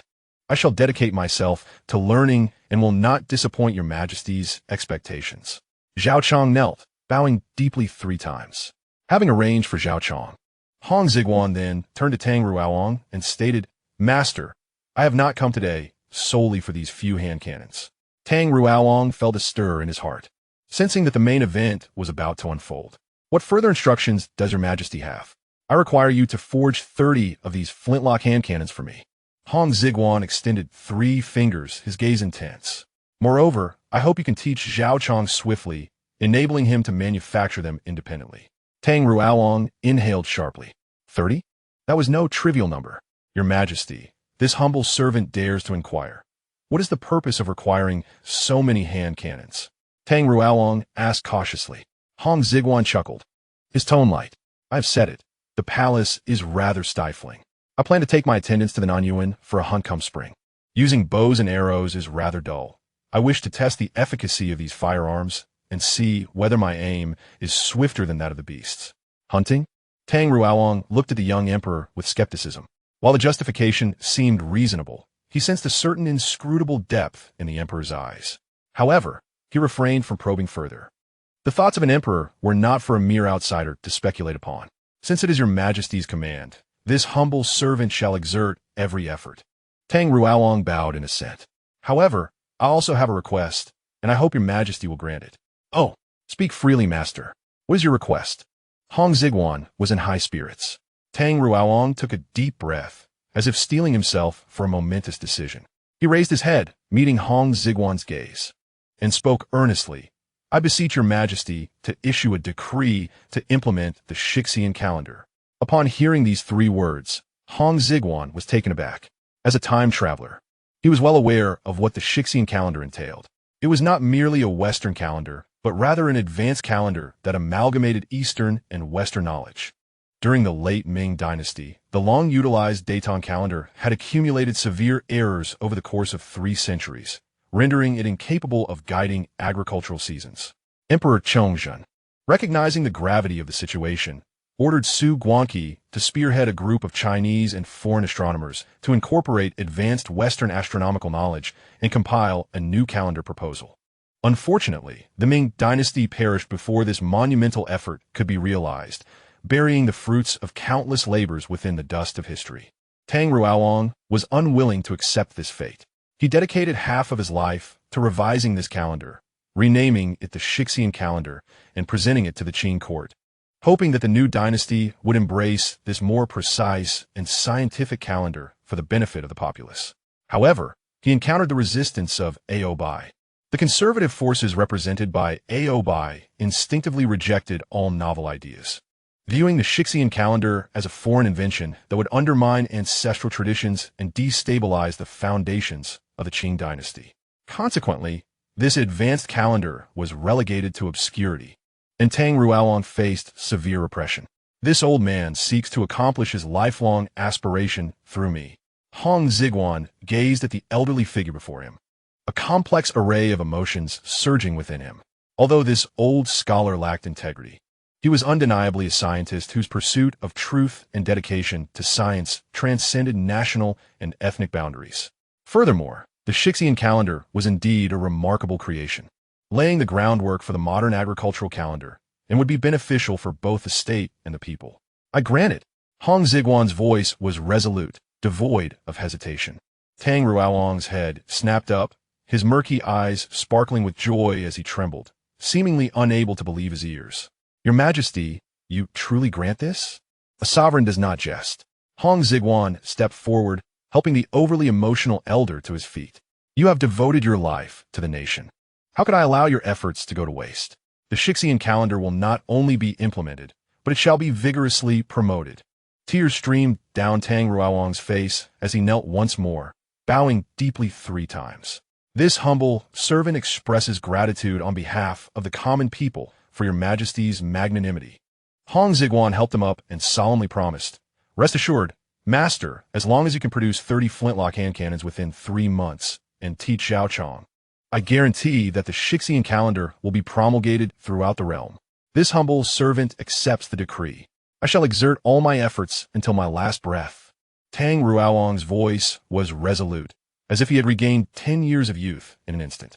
Upon exiting the Qintianjian, Hong Xigong felt a profound sense of satisfaction. This visit had yielded bountiful results. Not only had he resolved the matter of firearms, but he had unexpectedly found an excellent teacher for Xiaozhuang. 30 flintlock guns in 3 months. Soon, my youthful squad will transform into a company of musketmen. Oboi, you enjoy playing the bully, do you? Once my firepower is established, let us see who holds the upper hand. Gazing at the sky above the forbidden city, tinged with the crimson hues of sunset, a knowing smile crept upon Hong Xigong's lips. In the Jingren Palace, chaos reigned supreme. Precious blue and white porcelain vases lay shattered across the floor. Exquisite Su embroidery screens had been toppled, and even the beloved coral pot of Consort Tong had been broken into several pieces, forlornly resting upon the Persian carpet. The palace maids and eunuchs knelt, trembling, too afraid to breathe. Why? Tong Jiashi sat disheveled upon a soft couch, her chest heaving violently. Her eyes reddened, entirely devoid of her usual composure and grace, resembling a wronged woman of the inner chambers. Her grievances had been brewing for quite some time. Ever since the ascension of Xuanyi as emperor, her life as the mother of the emperor had not unfolded as splendidly as she had envisioned. Rather, it had become increasingly suffocating. The young emperor treated her with the coldness of a stranger. Each morning at the crack of dawn, he dutifully visited the Xinang Palace to pay respects to the Empress Dowager, unwavering in his punctuality as if checking in for work. In the evenings, he would visit once more, inquiring after her well-being, demonstrating filial piety that was almost exemplary. Yet for Tong Jiashi, his biological mother residing in Jingren Palace, it was common to go 10 days or even half a month without a single visit. Even if he came, it was merely to sit down briefly and leave without uttering more than a few words.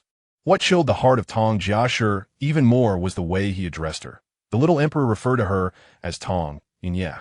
Just listen. Is that how one addresses their own mother? In Manchu, Inya means mother, and adding a surname before it is a form of respect towards elders, revealing an air of detachment and politeness. How could a son call his own mother Tong Mama? This was clearly an indication that he did not regard her as his true mother. What Tong Jiashi found most intolerable was the title. The emperor had ascended the throne for nearly 2 years. A full 2 years. It was only last month that he reluctantly honored her with the title of Ci, He Huang Tai Ho, placing her on equal footing with that barren biological mother. Bo Er Ji Chi Te Shi, Empress Xiaozhuang. Why should this be? It was her womb that bore the emperor of the Qing. Why should she share the spotlight with that hen who laid no eggs? The more Tong Jiashi pondered, the angrier she became, feeling increasingly unsettled. No one knows a child like their mother. Her Xianyi, though not particularly clingy as a child, certainly did not exhibit the cold demeanor he now possessed. That gaze, that tone, that deliberate sense of distance. It simply was not her son. A dreadful thought lingered in Tong Jiashi's mind, refusing to dissipate. Who was it that sat upon the dragon throne? Where had her Xianyi gone? Had he been swapped out by that old witch Xiaozhuang? Get out. All of you get out. Tong Jiashi seized the last intact teacup and hurled it violently towards the door. The palace maids and eunuchs fled in a panic from his palace, filled with resentment and madness. Meanwhile, in Qinqing Palace, Hong Xigong lay sprawled on the imperial couch, unceremoniously indulging in a plate of sachima. Oh my, has that old woman gone mad again?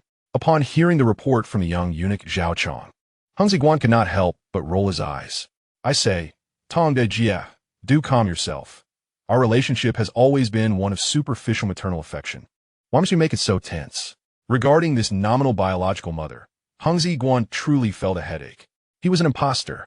Every time he visited Jingren Palace, he felt scrutinized by Tong Jiashi's piercing gaze, as if he were a thief being watched by the rightful owner of the stolen goods. It was mortifying. Thus, Hong Xigong would avoid her whenever possible, and when he could not, he would merely show up to pay his respects. As for the way of addressing her, calling a stranger Inyang to express such warmth? Apologies, but I cannot do that. Referring to her as Tong Inya was already my greatest concession. It adhered to propriety while maintaining distance. How splendid. As for the title, Granting her the honor of Tai Ho was more than sufficient. What more could she possibly want? Did she truly think herself to be Wu Zetian? Furthermore, this was clearly the wish of the old Empress Dowager Xiaozhuang. It was evident that the biological mother was envious of the stepmother and was dragging her feet on granting the title. Hong Xigong smirked, shoving the last piece of sachima into his mouth and mumbled indistinctly. Let her make a fuss. After all, everything in Jingren Palace belongs to the Niuifu, and if anything gets broken, we can simply replace it. As long as she does not emerge to bite anyone, I shall pretend I did not see. His current thoughts were entirely consumed with how to deal with the old rascal Oboi. He had no time to engage in palace intrigues with a resentful woman. However, as he chewed on the pastry, his brows knitted slightly.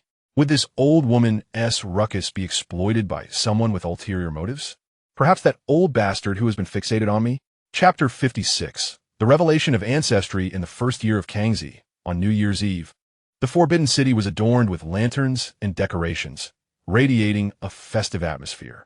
Inside the Baoi Hall, a royal banquet was held for high-ranking ministers and princes from outside the borders.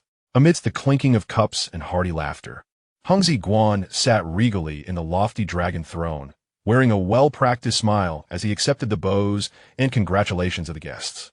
This is exhausting. These old fellows recite auspicious phrases like broken record players. Hong Xigong mechanically raised his cup while discreetly observing Oboi, who sat below. This man, hailed as the mightiest warrior of Manchuria and a regent, donned a brand-new court robe today, his face glowing with good cheer. He drank heartily and feasted on meat.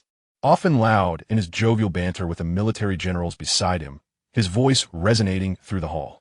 However, Hong Xigong keenly noticed that between sips of wine, Oboi's gaze would often stray towards him, harboring ill intentions. Old fox, what scheme are you devising now?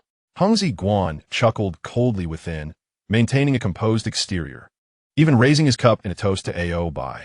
Seeing this, Oboi promptly rose to reciprocate, his smile growing even more radiant, as if he were indeed a loyal minister. After several rounds of wine and various dishes, the atmosphere in the hall reached a fever pitch. Seizing the lively moment, an inconspicuous young eunuch stealthily slipped out of Baohi Hall, hastening towards the direction of the harem. This young eunuch was one of Oboi's spies planted within the palace. In Jingren Palace, Empress Dowager Xiaozhuang had not attended the earlier banquet. She feigned illness, remaining alone in her chambers, seething with anger. Your Majesty, someone wishes to see you.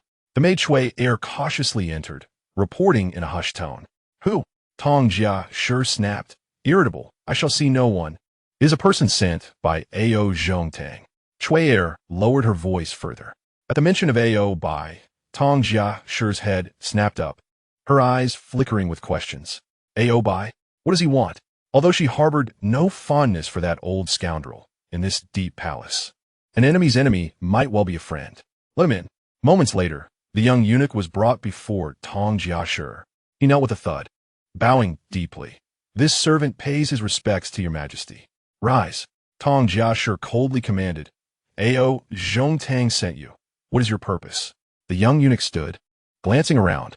Understanding her intent, Xiaozhuang dismissed those present, leaving only Shui to attend. The young eunuch took 2 steps forward, lowering his voice. This servant, under the orders of the Lord Minister, wishes to ask your Majesty a question. What question? Why all the secrecy? The young eunuch took a deep breath, summoning courage, and spoke in a tone audible only to the 3 of them. The Lord Minister wishes to inquire whether the scars on the Emperor's face align with your memories. Your Majesty. Boom.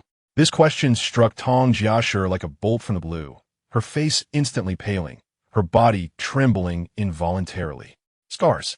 The real Xian Yi had contracted smallpox as a child, leaving a few faint pockmarks on his face.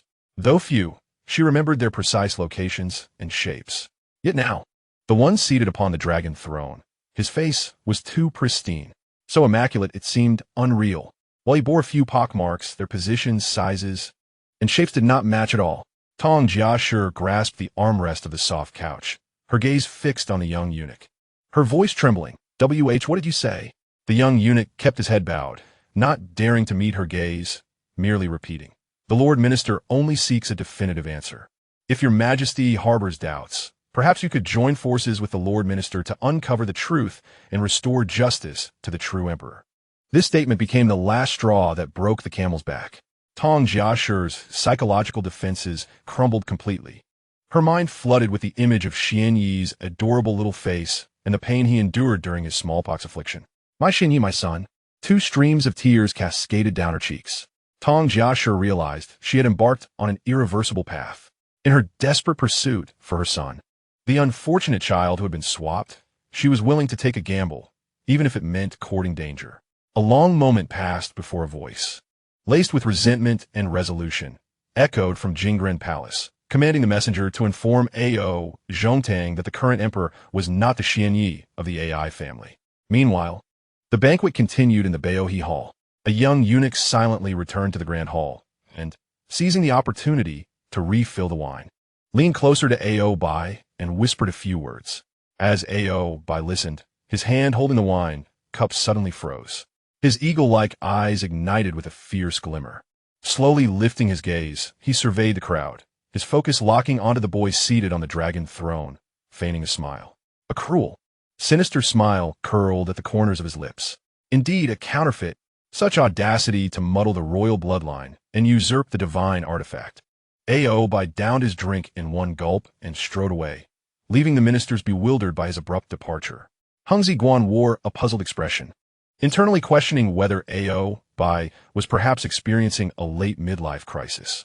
The sky above the forbidden city transformed with alarming rapidity. The day had begun with brilliant sunshine, but by evening, dark clouds loomed like spilled ink, suffocating the air.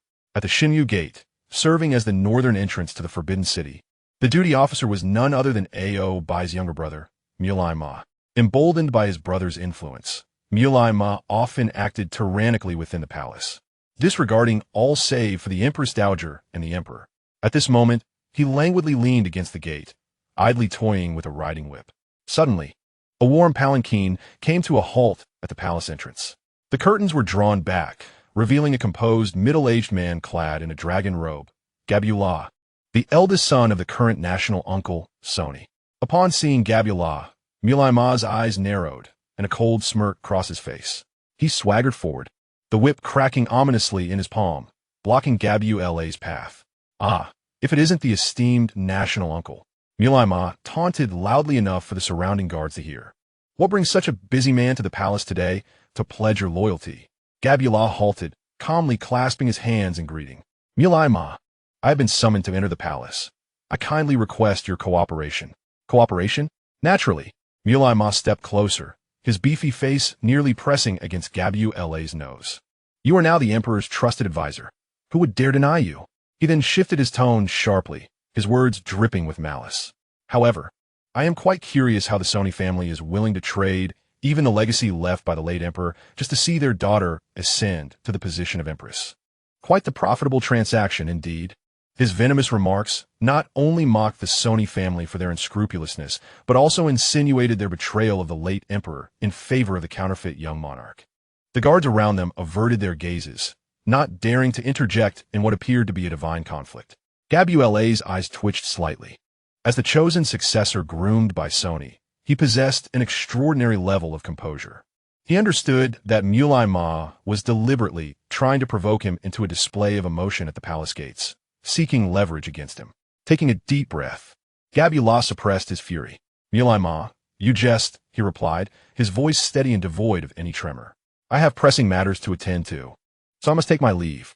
With that, he turned aside and walked past Mulai Ma, maintaining a steady gait devoid of any hint of panic. As Mulai Ma watched him depart, he spat vehemently. Bah, what pretentiousness! Once my elder brother is free, the first to be dealt with will be your Heshelai family. As night descended, the long-anticipated torrential rain finally poured down. Large raindrops relentlessly battered the glazed tiles of the Forbidden City, producing a cacophony of sound amidst the thunder and lightning, casting the ancient palace in a hauntingly flickering light. Inside Jingren Palace, the sleeping quarters remained unlit, enveloped in darkness. Only the occasional flash of lightning illuminated the figure curled up on the bed. Tang Jiashi was once again beset by nightmares. In her dream, she found herself in a desolate graveyard, where wild dogs howled and crows circled ominously. She frantically searched among nameless graves, calling out her son's name. Xianyi, Xianyi, where are you? Suddenly, before a new grave, a small figure appeared, back turned to her, clad in a tattered dragon robe, drenched in blood. Mother, it hurts. I'm so cold. The child's voice resounded, filled with despair. Xianyi, Tong Jiashi cried out, lunging toward the child. Yet as the figure turned, terror gripped her heart as she discovered a face devoid of features, a mere bloody void. Ah! A piercing scream shattered the tranquility of Jingren Palace, drowning out even the thunder outside. Tong Jiashi awoke from her nightmare, drenched in cold sweat, gasping for breath as her heart raced violently, as if it would burst from her chest. That dream felt achingly real, suffocating in its authenticity. My son, my Xianyi. Tong Jiashi covered her face, weeping uncontrollably. Ever since that day, she had encountered the young eunuch sent by Oboi, confirming that the one seated on the dragon throne was not her son.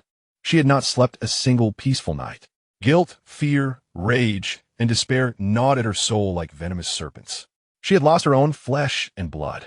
That impostor had taken her son's place, reveling in all that rightfully belonged to him. But where was her true son now? Was he already dead? Had he, like in her dream, become a wandering spirit? No, she could not allow this to stand.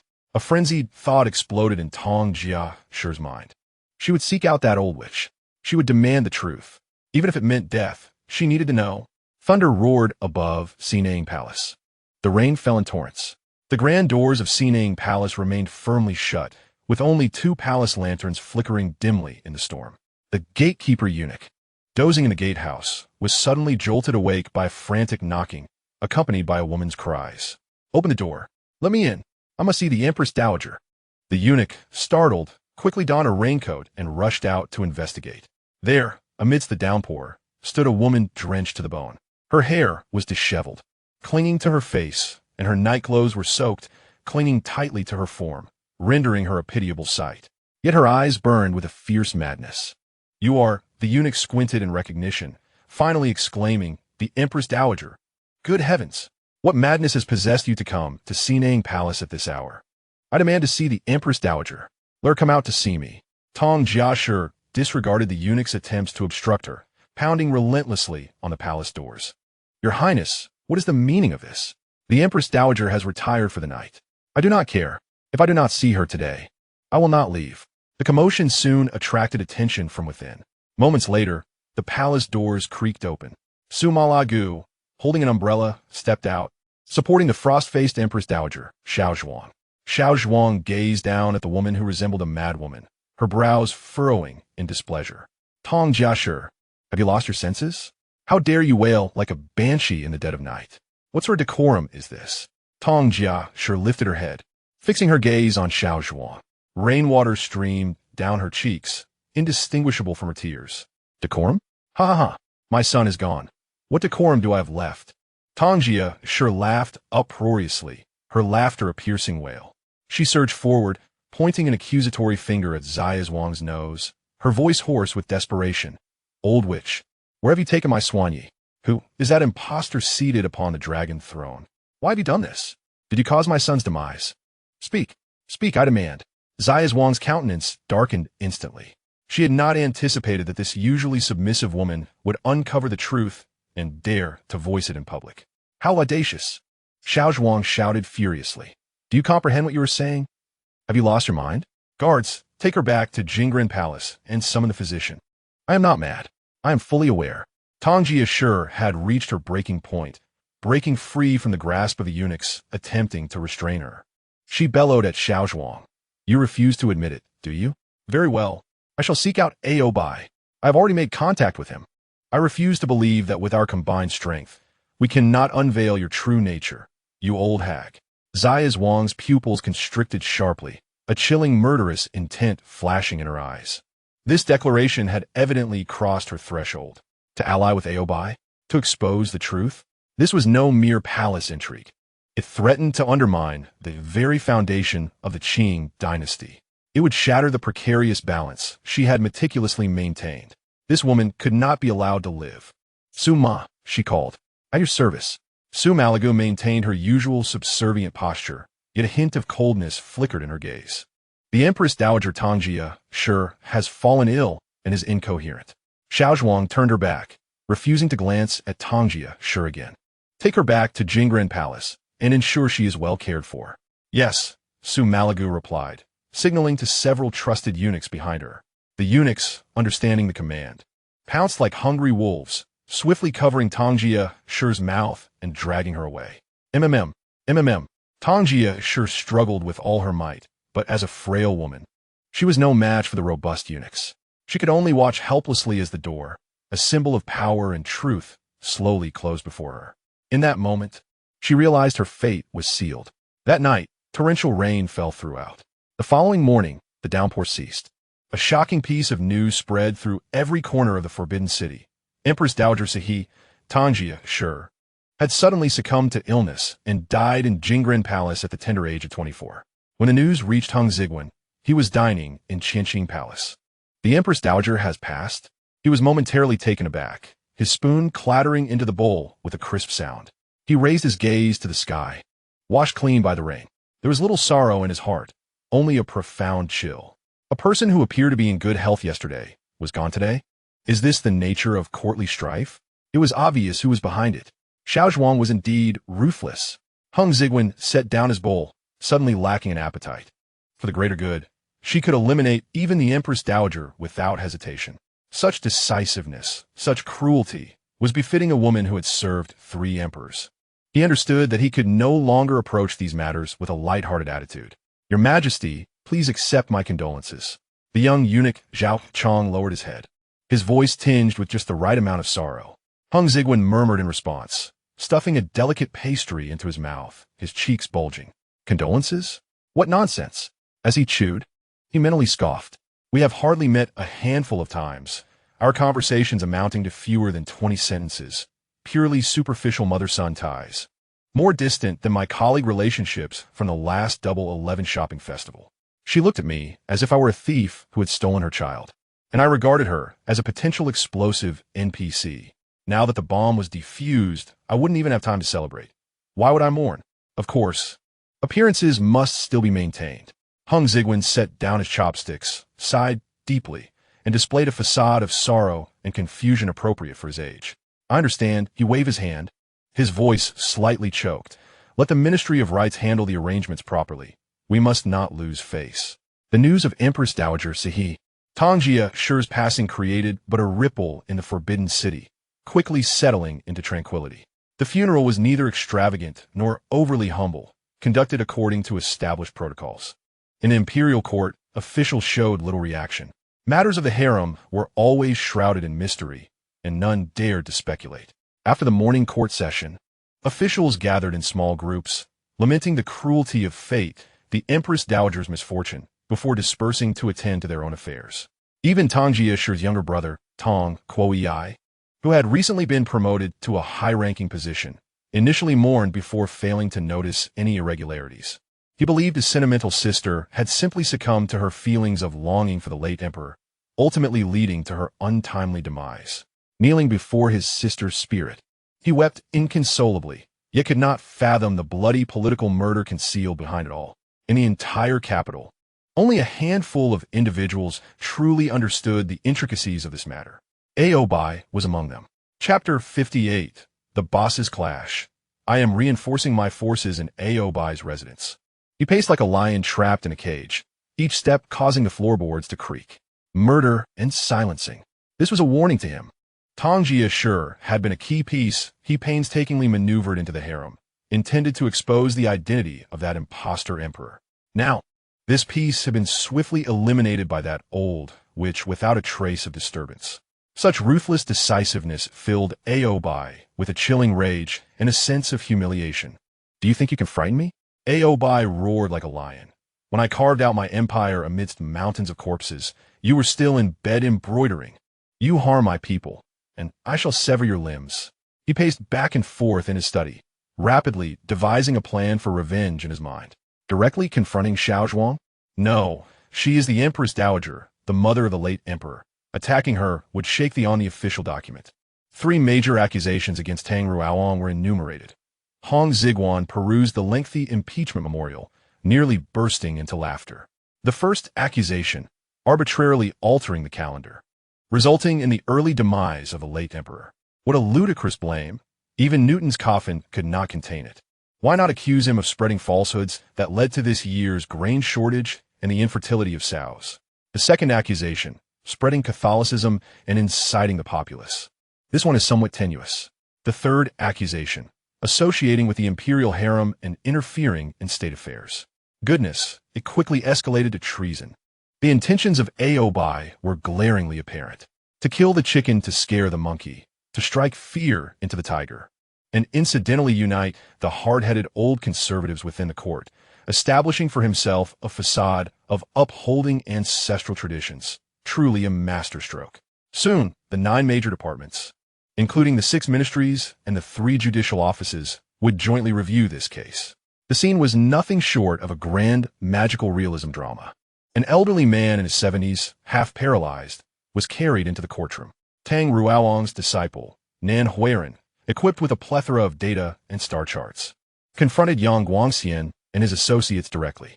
I can calculate that on the 7th day of the 3rd month next year, at the 3rd watch, a solar eclipse will be visible in the capital. You speak nonsense. I have calculated using the ancestral Daton calendar, and there will be no such occurrence. A breathtaking clash between science and metaphysics ensued. What was the outcome? Naturally, science was trampled by metaphysics, as the presiding judge was of the latter faction. The final verdict, Tang Ruaowang was sentenced to death by 1,000 cuts, while Nan Huiran and the other accomplices were beheaded. Upon receiving the news, Xiaozhuang was as anxious as an ant on a hot pan. Your Majesty, if Lord Tang dies, what will become of our firearms? What are you panicking for? Hong Xigong calmly examined the first prototype of the flintlock rifle that Xiaozhuang had replicated, holding it up to the candlelight. The craftsmanship was crude and the trigger stiff, but it was a start. Isn't the blueprint in your mind?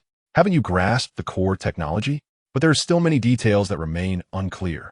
If you don't understand, then figure it out yourself. Hong Xigong blew at the muzzle. Can a living man die from being too anxious?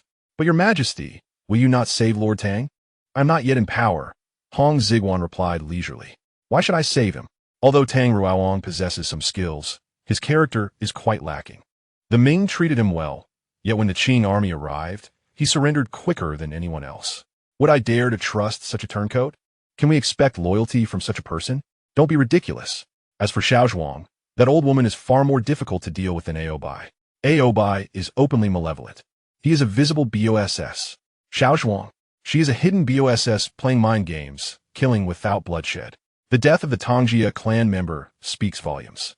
Hong Xigong understood well that Xiaozhuang currently regarded him as a favored son due to his utility. Once she grew powerful enough and sought to seize governance, who could say she would not become the next Oboi? For now, let them tear each other apart, weakening their strength. Why should I interfere in such a splendid affair? Oboi and Xiaozhuang, one a physical BOSS, the other a psychological BOSS, were currently engaged in mutual combat, and I stood by watching a once-in-a-lifetime opportunity for growth. Hong Xigong was now 13 years old, nominally 10, with ample time to wait. As for agreeing to Tang Ruaowang's promotion of the Shixian calendar, a gentleman's word is his bond, but I am not yet a gentleman. I am merely a child. Once I am in power, I shall certainly implement it. Old Tang, just hold on a little longer. On the eve of Tang Ruaowang's execution, Xiaozhuang could no longer remain idle. She personally arrived at the court, publicly rebuking Oboi in front of the gathered officials. Tang Ruaowang is an old minister of the late emperor, assisting 2 sovereigns and contributing to the nation. How can he be subjected to capital punishment for such an ethereal crime as altering the calendar? Are you attempting to make the world ridicule our Qing dynasty? Oboi did not anticipate such a move from Xiaozhuang and found himself momentarily at a loss. Just as the 2 sides stalemated, the earth trembled. Beijing experienced an earthquake. The entire hall descended into chaos. Dust rained down from the beams like falling snow. Those Manchurian ministers, who usually maintained a dignified facade, were now cowering on the ground, howling like banshees, more mournful than if they had lost their own mothers. Goodness, at a critical moment, an act of God comes to the rescue. Hong Xigong tightly gripped the armrests of the dragon throne, steadying himself, feeling quite astonished. The ancients believed deeply in divine retribution. Killing loyal ministers would surely incite the wrath of heaven. This incident completely shifted public opinion in favor of Tang Ruaong. Even though Oboi wielded immense power, he dared not openly defy the will of heaven. With a darkened countenance, he ultimately had to concede. The final verdict was amended. Tang Ruaong was spared execution and released, while Nan Huiran and others were sentenced to exile. However, as a final gesture of dignity, Oboi insisted on banning the Xixian calendar and reinstating the flawed Daton calendar compiled by Yang Guangxian, appointing Yang Guangxian as the head of the Imperial Astronomical Observatory. Thus, a storm in a teacup passed. Oboi vented his frustrations, but did not manage to kill anyone, instead inciting public wrath, small losses. Xiaozhuang saved her godfather's life, but was publicly humiliated by Oboi, losing face, small losses. Tang Ruaong narrowly escaped death, yet his lifelong work, the Xixian calendar, was banned. Bedridden and ailing, he suffered great loss. Only Hong Xigong remained an observer throughout. For a considerable time thereafter, the power struggle between Xiaozhuang and Oboi intensified. Seizing this opportunity, Hong Xigong fervently developed his own faction, not only expanding the youth group, but also equipping each member with a hand cannon, beginning training in firearms. Chapter 59. The fourth year of Kangxi. In the autumn of the fourth year of Kangxi, at the royal hunting grounds in Nanyuan, the golden wind brought a refreshing chill, and banners fluttered in the breeze. Thousands of elite soldiers from the 8 banners formed a procession, akin to a torrent of steel, galloping across the expansive grassland. The thunderous sound of hooves and the blaring of horns startled countless birds from the trees. This was not Hong Xigong's first visit to Nanyuan. Since his initial hunting expedition, accompanied by the regent in the second year of Kangxi, it had become a yearly autumn and winter tradition. Externally, this was a demonstration of the Qing Emperor adhering to ancestral customs, remembering the fundamentals of cavalry and archery, serving as military training and political display. Internally, it was Hong Xigong's final examination to assess the results of his development over the past few years. Over 2 years had passed. How swiftly time flew. I have already changed several sets of dragon robes. Hong Xigong sat majestically atop his steed, Weiyun Tanyu, feeling the fierce wind rush against him, reflecting deeply. He was no longer the timid child who cowered behind Xiaozhuang. Now his body had grown to 15 years, nominally 12, standing around 1 meter 80 tall. With broad shoulders and a narrow waist, muscular arms and a lean waist, he stood confidently, a veritable heartthrob for young women and a bane for older ladies. Your Majesty, there is movement in the forest to the left. A keen-eyed guard shouted. Upon hearing this, Hong Xigong squeezed his legs against the horse's belly, and Weiyun Tanyu bolted forth like a black lightning, instantly leaving the main party behind. A group of guards hurriedly galloped after him, shouting to protect the emperor. Among these guards, half were members of the youth group, having earned their rank as third-class guards through their exceptional skills and the emperor's favor. Everyone spread out. Do not startle my prey, Hong Xigong commanded, and the group immediately understood, forming a vast encirclement. In the woods, a massive black bear stood upright, thumping its chest and emitting a deafening roar. Hong Xigong remained unfazed, retrieving a specially made wolf-tooth arrow from his quiver, smoothly knocking it onto the bowstring in one fluid motion. The bow was a precious one, and the arrow a sharp one. He was a formidable archer. His muscular arms flexed as he drew the powerful bow, requiring 2 people to pull it into a perfect arc. The bowstring quivered, emitting a sound akin to a dragon's roar.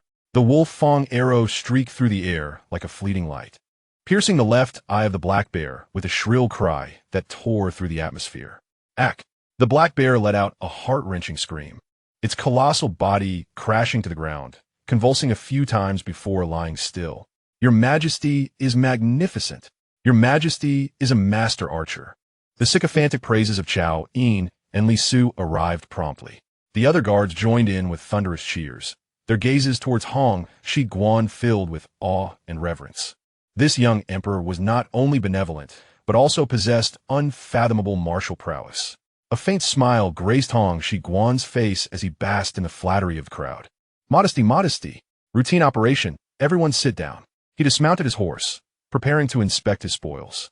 However, at that very moment, the seemingly lifeless black bear suddenly opened its blood-red right eye, roaring as it leapt up from the ground, charging towards Hong Xigong with a foul wind. The speed of this attack was so rapid that it left no time for reaction. "Your Majesty, be careful." The guards screamed in terror, their faces turning pale. What the hell? Still pretending to be dead? Hong Xigong was startled as well, but 2 years of rigorous training prompted his body to instinctively react. His right hand darted towards his waist. There, instead of a traditional saber, hung a uniquely shaped flintlock pistol, glimmering with a metallic sheen. Bang! Smoke billowed. The once mighty black bear now bore a gaping, bloody hole in its enormous head, brain matter and blood splattering everywhere. Its massive body swayed before finally collapsing in defeat.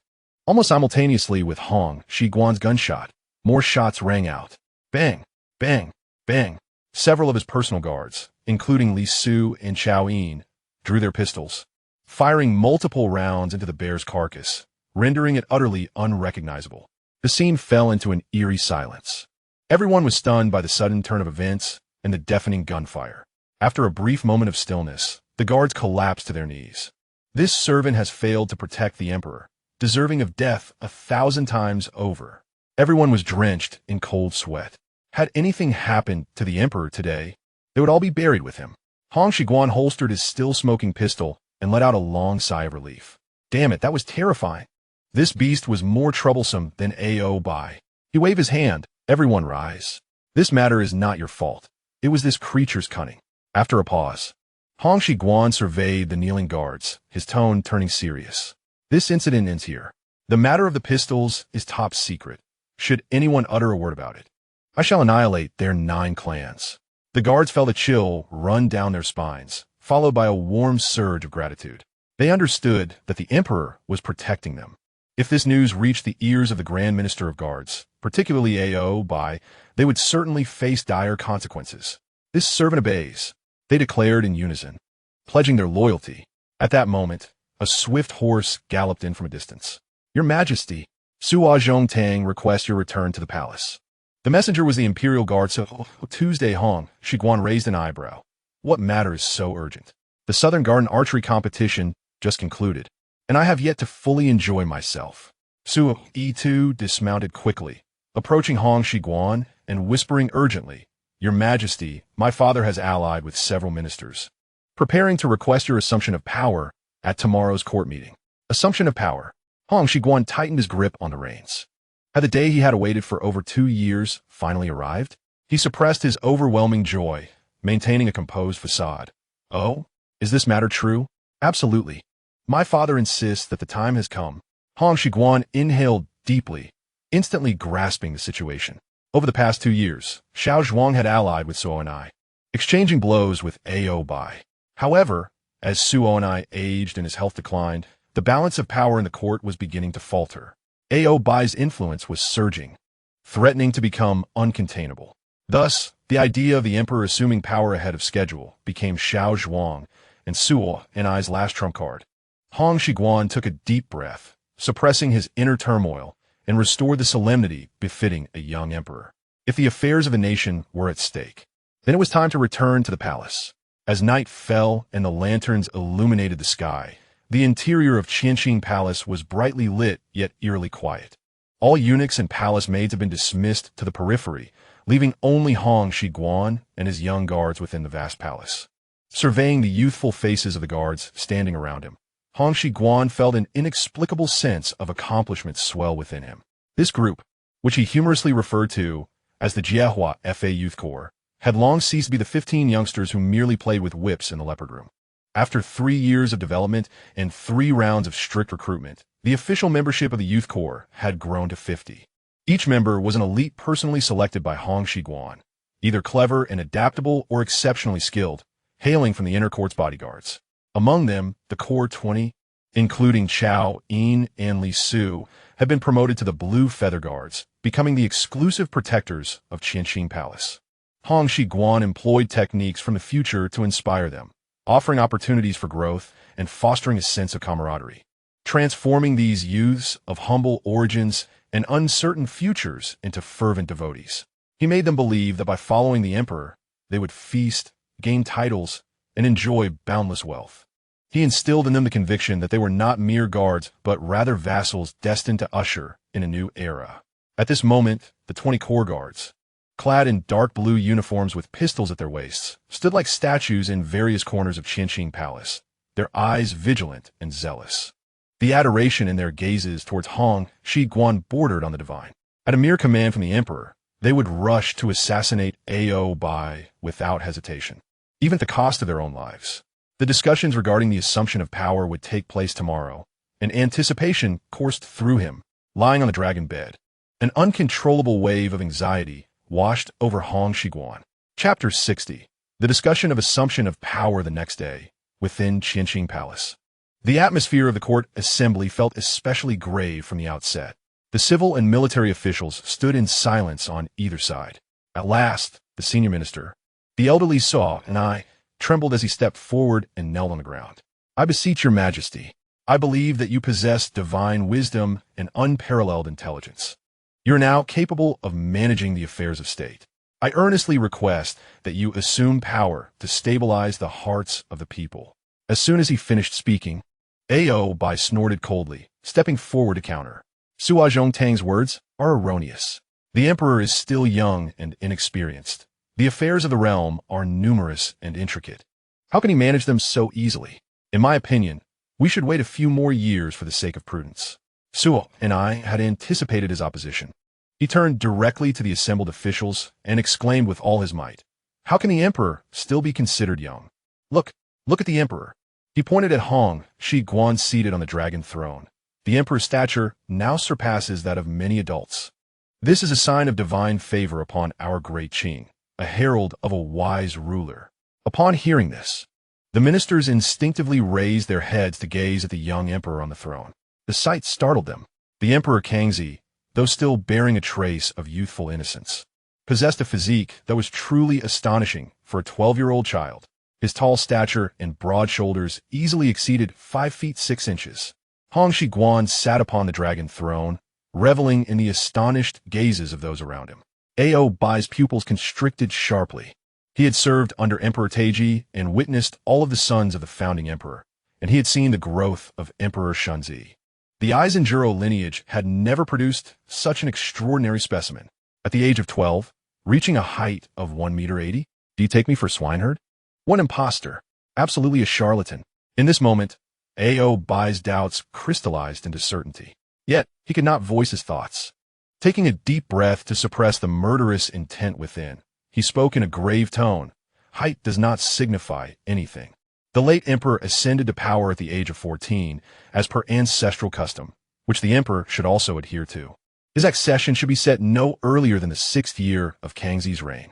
As he observed that Sony was nearing his end, Oboi sought to drag him down with him.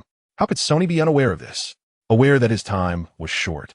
He knew he must fulfill his promise to Xiaozhuang before his demise, aiding the emperor in assuming power, and ensuring that his granddaughter, Hishili, would become empress, thus securing a century of prosperity for the Sony family. Today, he would ensure the emperor took the reins of governance. Ancestral custom? Sony let out a cold laugh, his murky old eyes flashing with astonishing light. The old minister wished to question Ao Zhongtang. Could it be that Ao Zhongtang was reluctant to part with his power? You speak nonsense. Oboi roared in fury. As a minister assisting the young ruler, I am solely devoted to supporting his majesty. Have I ever coveted power? Is that so? A smirk surfaced on Sony's aged face. His gaze seemed to say, we both know how the late emperor met his end, and how that so-called testament came to be. Do you think I am unaware? Now you speak of ancestral custom? Do you truly deserve to mention it? How dare you slander me? Oboi trembled with rage, his bull-like eyes glaring at Sony, wishing to devour this frail old man whole. Utter nonsense. Sony straightened his already stooped back, prepared to expend every ounce of his remaining vitality. He surveyed the court, proclaiming loudly, the emperor is endowed with extraordinary talent, valor, and wisdom, as is evident to all. I earnestly request that he assume power, as it is the will of heaven and the people. The old minister's voice resonated with determination. If anyone dares to obstruct the emperor's governance under the pretense of his youth, they will be deemed a treasonous traitor, harboring ulterior motives. As he concluded, Sony nearly shouted, his murky eyes blazing fiercely. The term traitor sent shockwaves through the court. No one expected the usually moderate Sony to be so vehement today. Clearly, he was compelling everyone to take a stand. Either support the emperor's governance or bear the label of traitor, standing alongside the powerful Oboi. Obai's complexion shifted rapidly from crimson to azure, then to purple, resembling a dyer's workshop. By heavens, old Sony has played a trump card, going all in. Sitting upon the dragon throne, Hong Xigong marveled at the scene. How ruthless! I admire this. Oboi clenched his fists tightly, his knuckles cracking. Sony had pushed him to the edge of a precipice. He could disregard everything and oppose forcefully, but then he would be solidifying the accusation of coveting power and harboring treasonous intentions. In such a case, no matter how great his influence, he could not silence the voices of the world. Damn it, this old dog. Even in his twilight, he seeks to bite me. Obai's heart seethed with fury while his mind raced. A head-on confrontation was no longer feasible. He needed a different approach. Taking a deep breath to forcibly quell his anger, Oboi managed to muster a smile that was more grotesque than tears. Your words are too severe, Zhongtang. My loyalty to the Qing and to His Majesty is as evident as the heavens. However, governance is a matter of great national importance and should not be treated lightly. He shifted his gaze towards Hong Xigong on the dragon throne. Though the emperor is wise, he is yet to manage the affairs of state. On what basis do you claim he possesses the capability to govern? Hong Xigong silently scoffed. So you wish to test me on the spot? You want me to embarrass myself in front of everyone, don't you? Sony was prepared, immediately interjecting. Zhongtang's words hold some merit. If that is the case, let us invite His Majesty to adjudicate a few memorials in court to demonstrate his wisdom, allowing all to witness the brilliance of our great Qing. This proposal aligned perfectly with Oboi's intentions. A 12-year-old child, even if educated, could hardly comprehend military and national affairs. The convoluted memorials would baffle even many old ministers. If the young emperor faltered in just one or two responses or failed to answer comprehensively, Oboi would have ample grounds to continue his assault. Excellent. This method is indeed fair. Oboi immediately agreed, fearing Sony would retract his proposal. He then personally selected several of the most challenging memorials from the proceedings. Your Majesty, this is a memorial presented by the Jiangnan Weaving Bureau, addressing the silk production decline in the Suzhou and Hangzhou regions, requesting a reduction of this year's silk tax. We seek your wise judgment. Oboi presented the first memorial, his tone laced with a barely perceptible hint of amusement. Ah, a mere appetizer. Hong Xigong accepted the memorial and glanced over it, his thoughts as clear as a mirror. The bureaucrats in Jiangnan, relying on their distance from the emperor, feigned poverty and claimed reduced production year after year. In reality, they were all swimming in wealth. This memorial was merely an attempt to deceive for subsidies. If approved, the treasury would suffer, while the pockets of those in Jiangnan would swell. If denied, there was the risk of them becoming negligent in their duties the following year. This was indeed a dilemma. The entire court held its breath, watching the young emperor on the dragon throne. After a moment of contemplation, Hong Xigong spoke slowly, his voice clear and steady. Jiangnan is a land of fish and rice, the silk capital, and has always been a vital source of revenue for the court. Given the report of reduced production this year, there must be a reason. Thus, I propose that the Ministry of Revenue and the Weaving Bureau each dispatch a representative to form a joint inspection team to immediately head south and investigate the mulberry fields and weaving workshops in Suzhou and Hangzhou to ascertain whether the cause is a natural disaster or human error. He paused, his gaze sharpening. If it is indeed a natural disaster, the court will certainly show leniency and adjust taxes accordingly. However, should I find that there is negligence or intentional deception at play, the punishment will be severe. Both crimes will be dealt with harshly, without leniency. As his voice fell, the hall fell into silence. The standard procedure: first investigate, then conclude, both appeasing and intimidating, a slap followed by a sweet date. This tactic had been employed countless times in history. Oboi's complexion shifted slightly. This response was watertight, even more astute than his own handling of the matter. He was unwilling to yield, presenting a second memorial. Your Majesty, this is a memorial from Prince Jingnan, Geng, stating that coastal pirates have become rampant once more, requesting an increase in military funding and the construction of warships. This matter incurs enormous costs. We seek your wise judgment. Pirates? Surely it's those Zheng Jing fellows. The Prince of Jingnan is looking for funds. Hong Xigong was fully aware. Directly providing money would strain the treasury, but denying funds could lead to a crisis in Fujian. Who would bear the blame then? He set down the memorial and looked towards the Minister of War. What is the current number of warships in the Fujian Navy? And how many troops are there? What are the annual expenses? The Minister of War quickly stepped forward, reporting a series of figures. Hong Xigong nodded, then turned to the Minister of Revenue. What is the estimated income for the treasury this year? And what are the expenditures? How much remains? The Minister of Revenue, trembling, reported the accounts. The figures align. Even the landlord's family has no surplus grain. Hong Xigong's mind began to formulate a plan. Coastal defense is of utmost importance to the nation and must not be taken lightly. However, the treasury is also not flush. Funding must be allocated judiciously. Therefore, I instruct the Ministry of War and the Governor of Fujian to collaborate and draft a strategy that emphasizes efficient use of resources to sustain military operations. Warships may be constructed, but specific designs and budgets must be provided. Military funding may be allocated, but every penny must have a clear purpose. What the court needs to see is not a memorial asking for money, but a plan capable of ensuring victory. His words were coherent and logically sound. Tossing the issue back to the ministers below. Passing the buck, who would he know how? Let the below quarrel it out. And I will make the final decision as the leader. The art of leadership lies in getting those beneath you to take action. In the grand hall, the assembled officials gazed in awe at the youthful emperor seated upon the dragon throne, who effortlessly navigated intricate military and political data with eloquence. Their initial astonishment had transformed into profound shock. This was no mere 12-year-old. He was undeniably a seasoned statesman, steeped in the affairs of governance. Cold sweat had begun to bead on Obai's forehead. The memorials he presented, each more cunning than the last, were met with the emperor's calm and sagacious responses. Each solution delivered with an air of nonchalance, as if he were merely shifting a feather. As the final memorial was addressed, Obai felt a profound sense of dismay. His expression clouded with frustration.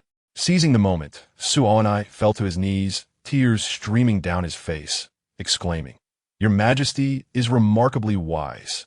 Such extraordinary talent, if not allowed to govern, would be a tremendous loss for our Qing. I shall not close my eyes in peace." He, along with a chorus of ministers, implored the emperor to take the reins of power. The tide had turned decisively. Obai stood tall, yet in that moment his stature seemed diminished. Enough of this performance. It is time for me, the protagonist, to take my bow.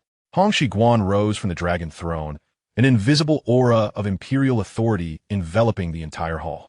All officials rise. His voice resonated throughout the chamber. Having accepted the mandate of heaven and ascended to the imperial throne, I shall toil day and night to honor my late father's entrusted duties and to fulfill the hopes of our subjects, since you all have repeatedly beseeched me. And the Empress Dowager has also expressed her kind wishes.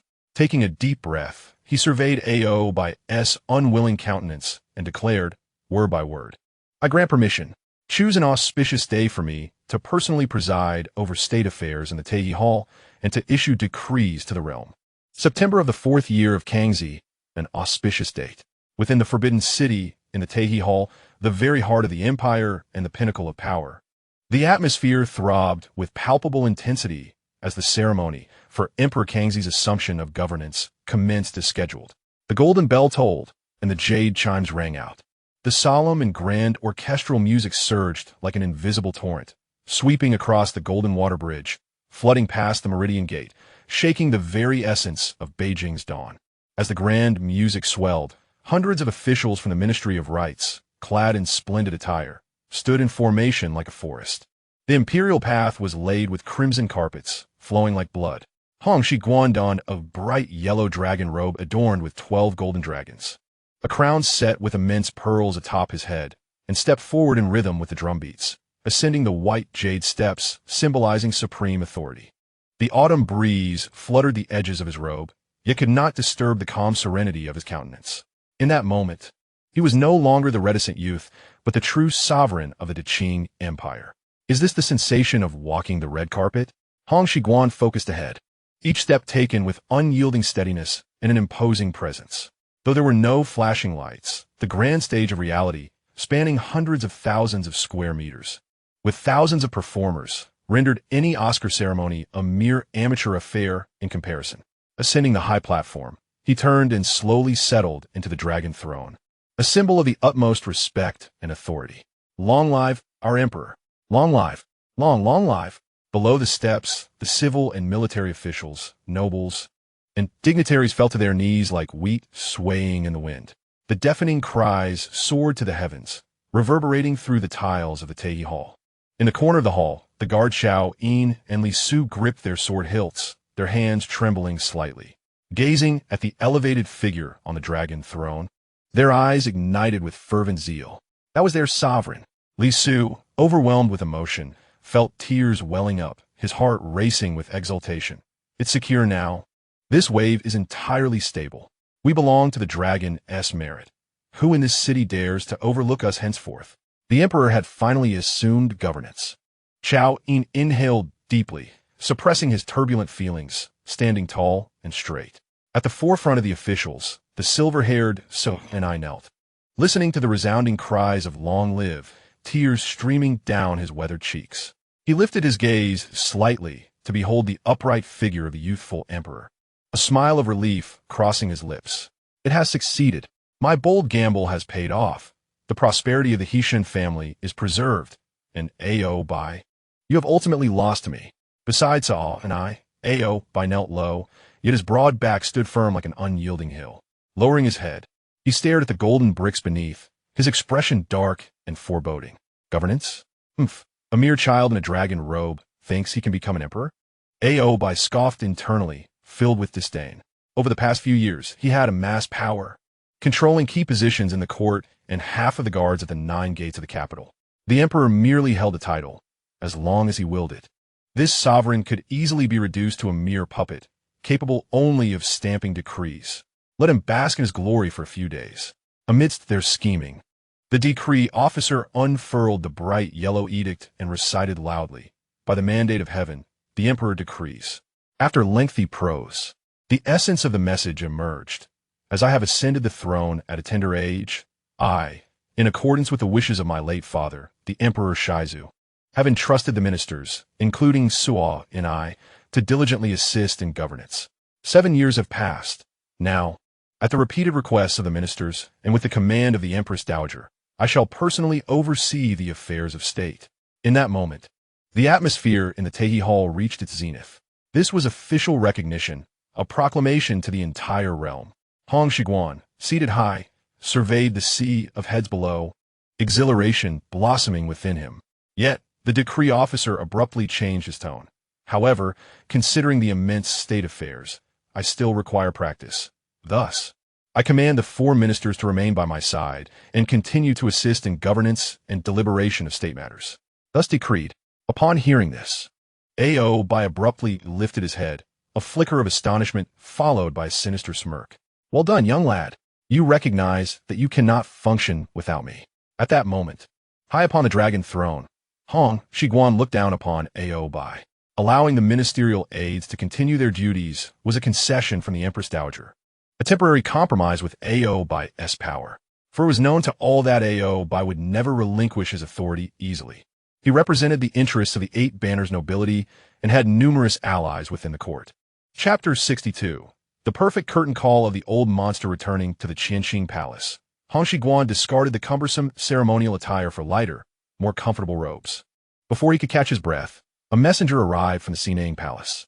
The Empress Dowager requests your presence for a discussion. Hong Xigong understood the implications. This was to be a debriefing following the battle. Within the Xinang Palace, the fragrance of sandalwood wafted through the air. The Empress Dowager, grasping a string of prayer beads, regarded him with eyes that had witnessed the rise and fall of 3 dynasties, now calmly fixed upon Hong Xigong.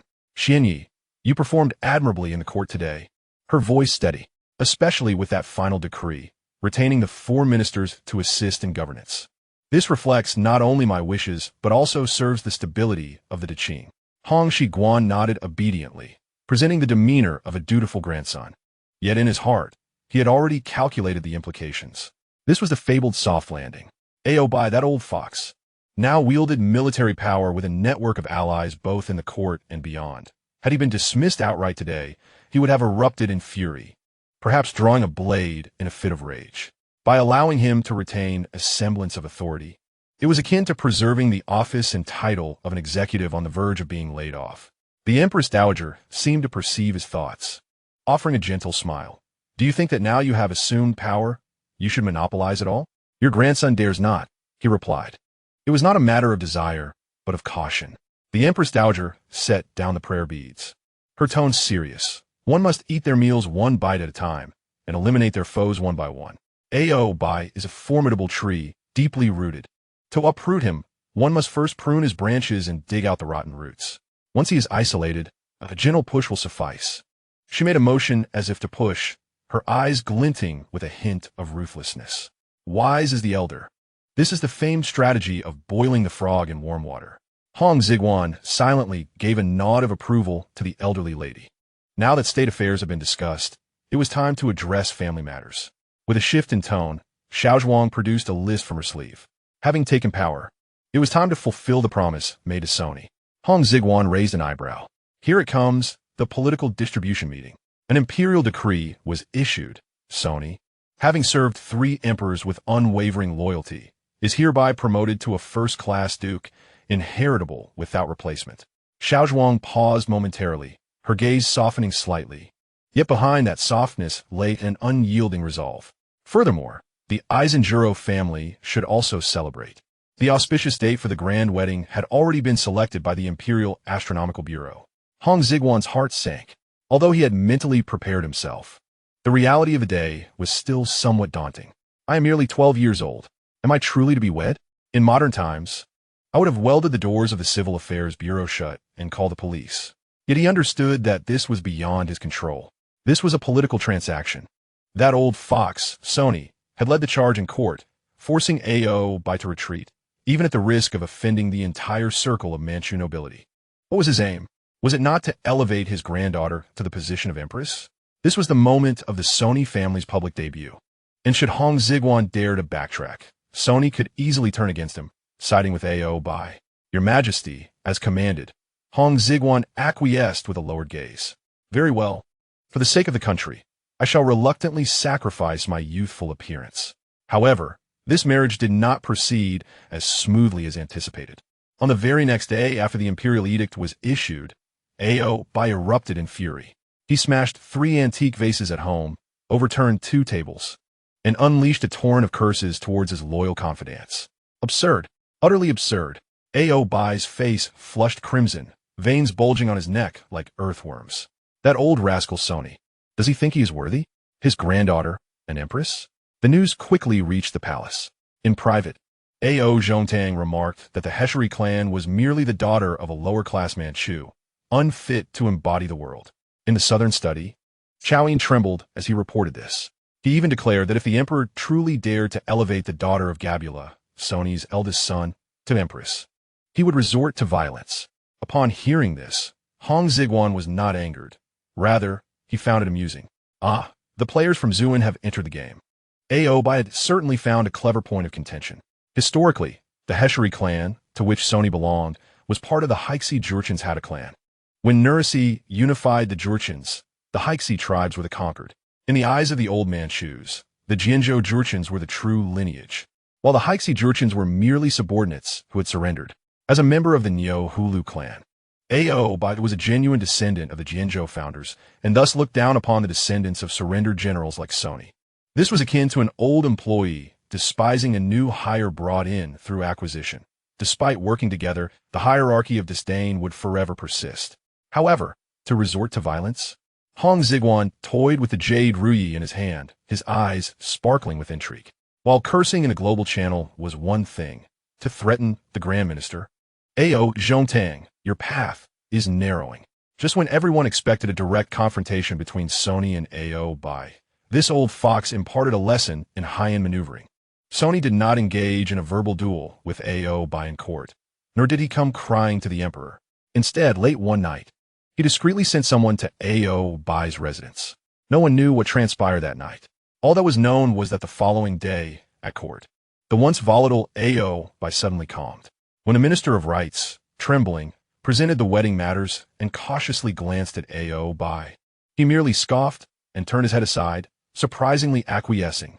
Hong Xigong, seated upon the dragon throne, observed this scene with clarity. This must be a dirty deal. Sony must have reached some sort of agreement with Oboi. It was easy to surmise the content. Brother, allow my granddaughter to be crowned empress. And once this is accomplished, I shall retire and return home to embrace my grandchildren. From that point on, do as you please in the court. I will not interfere. For Sony, he was old and nearing death. Power could neither be taken with him nor left behind. Yet, he needed to secure a future for his family. The Empress's phoenix crown would serve as a talisman for the Sony family for the next 50 years. For Oboi, Sony, as the Grand Minister, had always been his greatest obstacle to absolute power.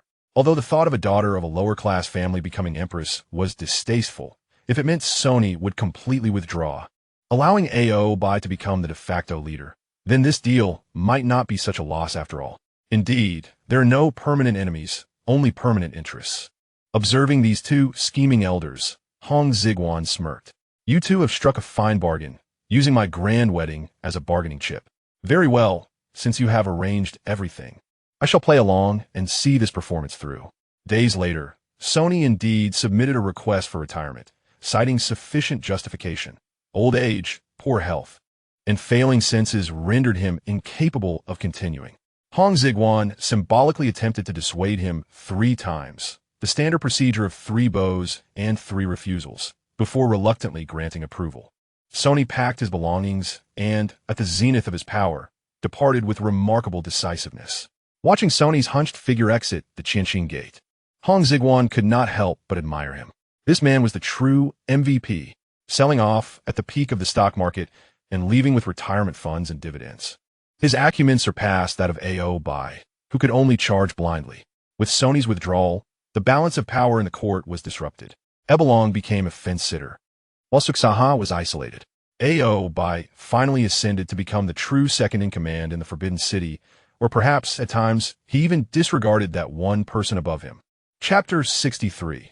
The Emperor's wedding in the 4th year of the Kangxi reign, on the 7th day of the 9th month, the Emperor's grand wedding took place. The Forbidden City was adorned with festive decorations, red silk banners hanging in every corner, radiating joy. On this day, Hong Xigong was busier than a performing artist rushing from one engagement to another. He was first dragged by the elderly officials of the Ministry of Rites to the Temple of Heaven to worship the heavens and earth, then hurried to the Imperial Ancestral Temple, and finally to the altar of the state to pay homage. On the 8th of September, the official announcement was made. I hereby appoint the daughter of Minister Gabula of the Treasury clan as the Empress.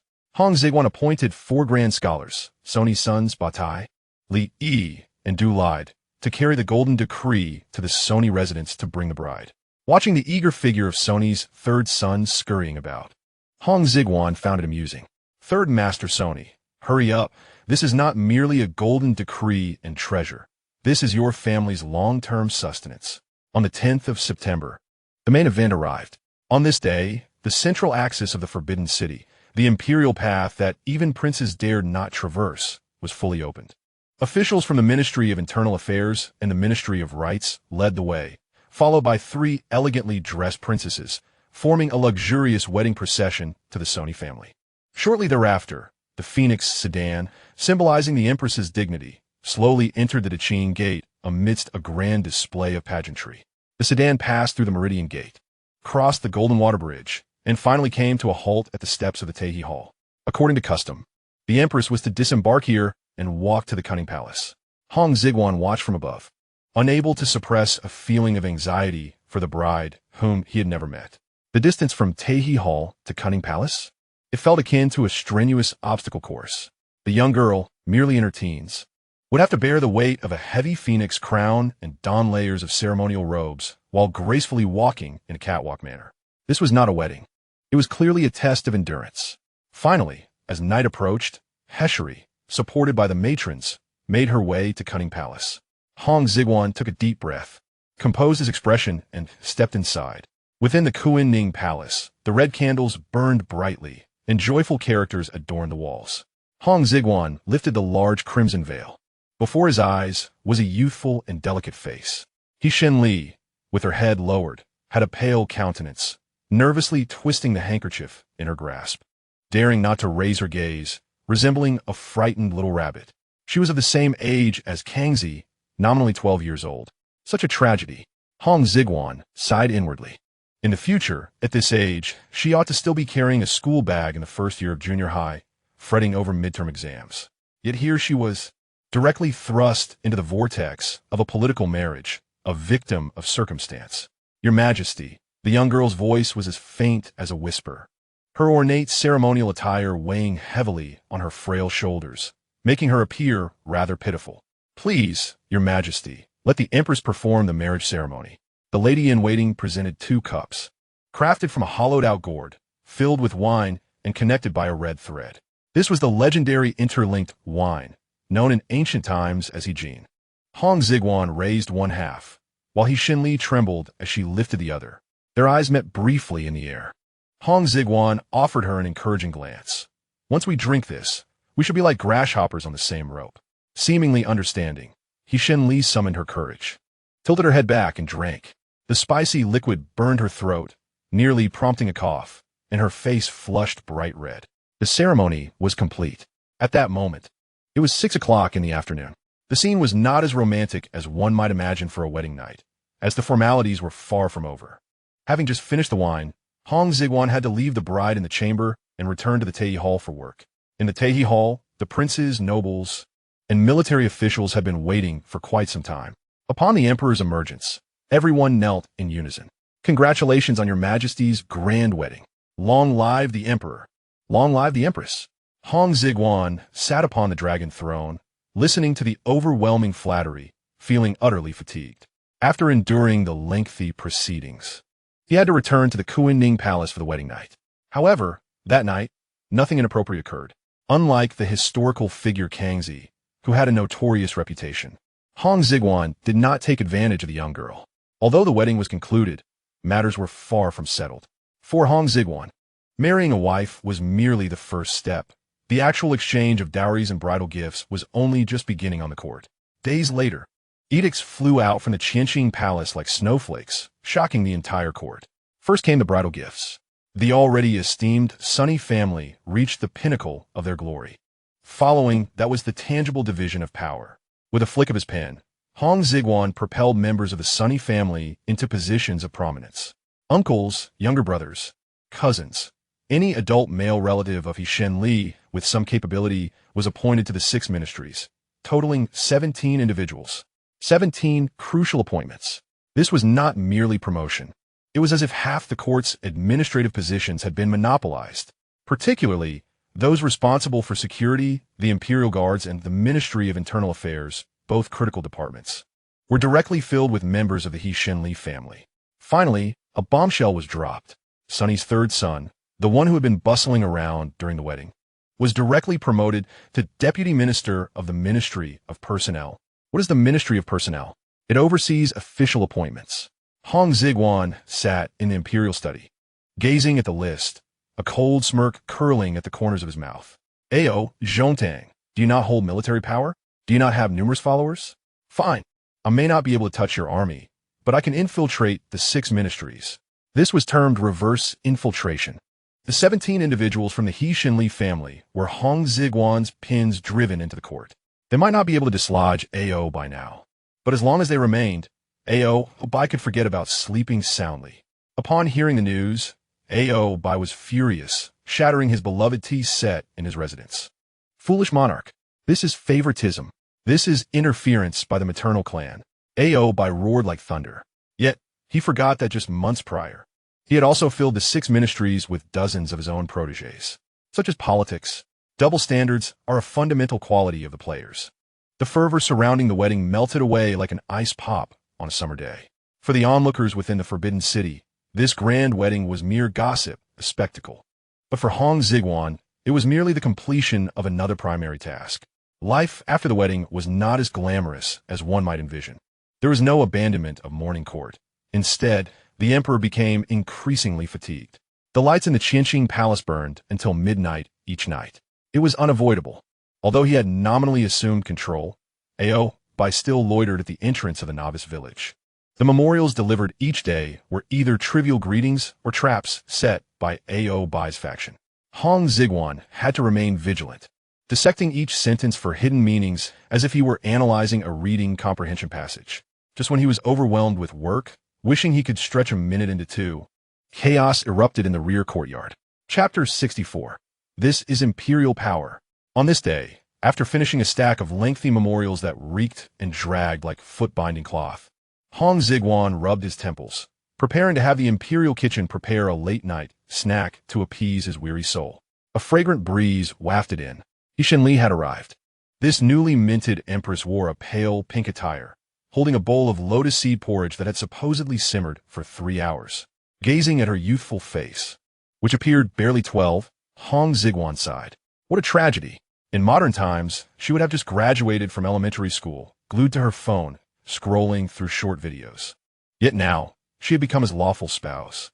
Though he mentally grumbled, Hong Xigong managed to muster a semblance of a professional smile. What brings the Empress here? It is late and chilly. You should retire early. This was an unmistakable dismissal, implying, I am quite busy and have no time to indulge in play. Hurry back to the Kunning Palace and study. However, the respectful demeanor of the past few days had evidently given Xi Li a false impression. She believed that despite his busyness, the young emperor seemed amiable and handsome, the kind of gentle husband depicted in romantic tales. Thus, her temper flared, and she slammed the bowl of porridge onto the table, producing a crisp sound. With a pout, tears welled in her eyes. Does the emperor dislike me? Hong Xigong's brush halted, and his mind buzzed. No, dear sister, this is a political marriage, a corporate merger, not a romance. Did you mistakenly take the script of a romantic drama? He patiently replied, What nonsense is this? How could I dislike you? Then why has the emperor not visited the Kunning Palace these past few days? Xi Li became increasingly aggrieved, her tears cascading down like pearls from a broken string. I am all alone in that grand hall, without anyone to speak to. Back home, my father and mother spoiled me. I have never been treated with such neglect. As she cried, she began to dredge up past grievances. And the emperor does not care for me at all. Every year during festivals, I have my servants send pouches and shoes to the palace, all sewn by my own hand. Yet the emperor? Not even a return gift. Not even a hairpin or a handkerchief. Hong Xigong was taken aback, ruminating on her words for a while before finally recalling a vague memory. It seemed there had been some truth to her claims. A few years prior, the Sunny family had indeed frequently sent gifts to the palace to demonstrate their loyalty. But at that time, he had been preoccupied with concerns about being assassinated by Oboi in his sleep, leaving little room for thoughts of this young girl's craft projects. Those items had likely long since gathered dust in storage. Is that really something to complain about? Hong Xigong felt a pulsating throb at his temples. Here I am, battling Oboi at the forefront, while you sulk behind me merely because you did not receive a Valentine-esque gift. Is there not a significant disparity in our standings? Gazing at the tear-streaked face of the young girl before him, Hong Xigong's last shred of patience finally evaporated as he flung the red brush onto the desk. The sound, though not loud, resonated piercingly in the otherwise silent imperial study. Xi Li's sobs abruptly ceased, her tear-filled eyes fixed upon him. Leaning back in his chair, Hong Xigong's gaze turned frigid, emanating an indifference characteristic of a modern soul, looking down upon her without pretense. Have you finished your crying? He spoke coldly. I am currently occupied and have no time to indulge in this trivial game of guessing whether I am angry. In this palace, if one desires something, it must be earned through capability, not through tears. He pointed towards the door, his tone ominous. Now, dry your tears and comfort yourself. If you cannot, do you believe I will spare you? This statement was far too extreme, too violent, and grossly inconsistent with the persona of an emperor. Xi Li was rendered speechless with fright. She had never encountered such a person, let alone expected the usually gentle emperor to utter such ruthless words akin to a rogue. At that moment, a personal maid standing behind Xi Li suddenly stepped forward. This was Chun Tao, Xi Li's companion from childhood, who had grown up alongside her. Akin to sisters, in the Suo household, she was a figure of authority aside from her mistress, fueled by a protective instinct, and still adjusting from her role as a senior maid in the Xiong residence. She impulsively retorted against Hong Xigong. How could Her Majesty speak to the Empress in such a manner? My lady is the cherished pearl of Suo Zhongtang, accustomed to luxury from a young age. How could she endure such humiliation? Now that she is the empress, she should enjoy bliss. It is one thing for you not to cherish her, but to resort to violence. If this were to spread, it would break Su Zhongtang's heart. The atmosphere fell into an eerie silence, so quiet that the sound of a pin dropping could be heard. He Xinli's complexion turned ashen, though she was delicate. She understood that such words were inappropriate. Meanwhile, Li Su had already placed his hand on the hilt of his sword, regarding the maid with the gaze reserved for a corpse. But Hong Xigong merely laughed, a laugh born of anger. So, you truly do not know the meaning of danger? You think you can leverage Suo and I against me? Are you unaware of whose domain this is? Slowly rising from his seat, he circled the imperial table and approached the maid, sneering. You have quite the audacity. It was only then that the maid realized the gravity of her actions. Her legs weakened, and she fell to her knees, trembling. Hong Xigong looked down upon her. You have reminded me that this is the imperial palace, not the Suo residence. Your mistress is not a cherished pearl. She is my empress. As for you, turning to glance at Li Su, who lingered in the shadows, Hong Xigong coldly uttered, drag her out and execute her. He spoke as if casually instructing someone to dispose of a bag of refuse. Without uttering a word, Li Su stepped forward, seizing the maid by her hair as if she were a mere chick. A scream erupted from her. Your Majesty, spare me. I was wrong. I truly was wrong.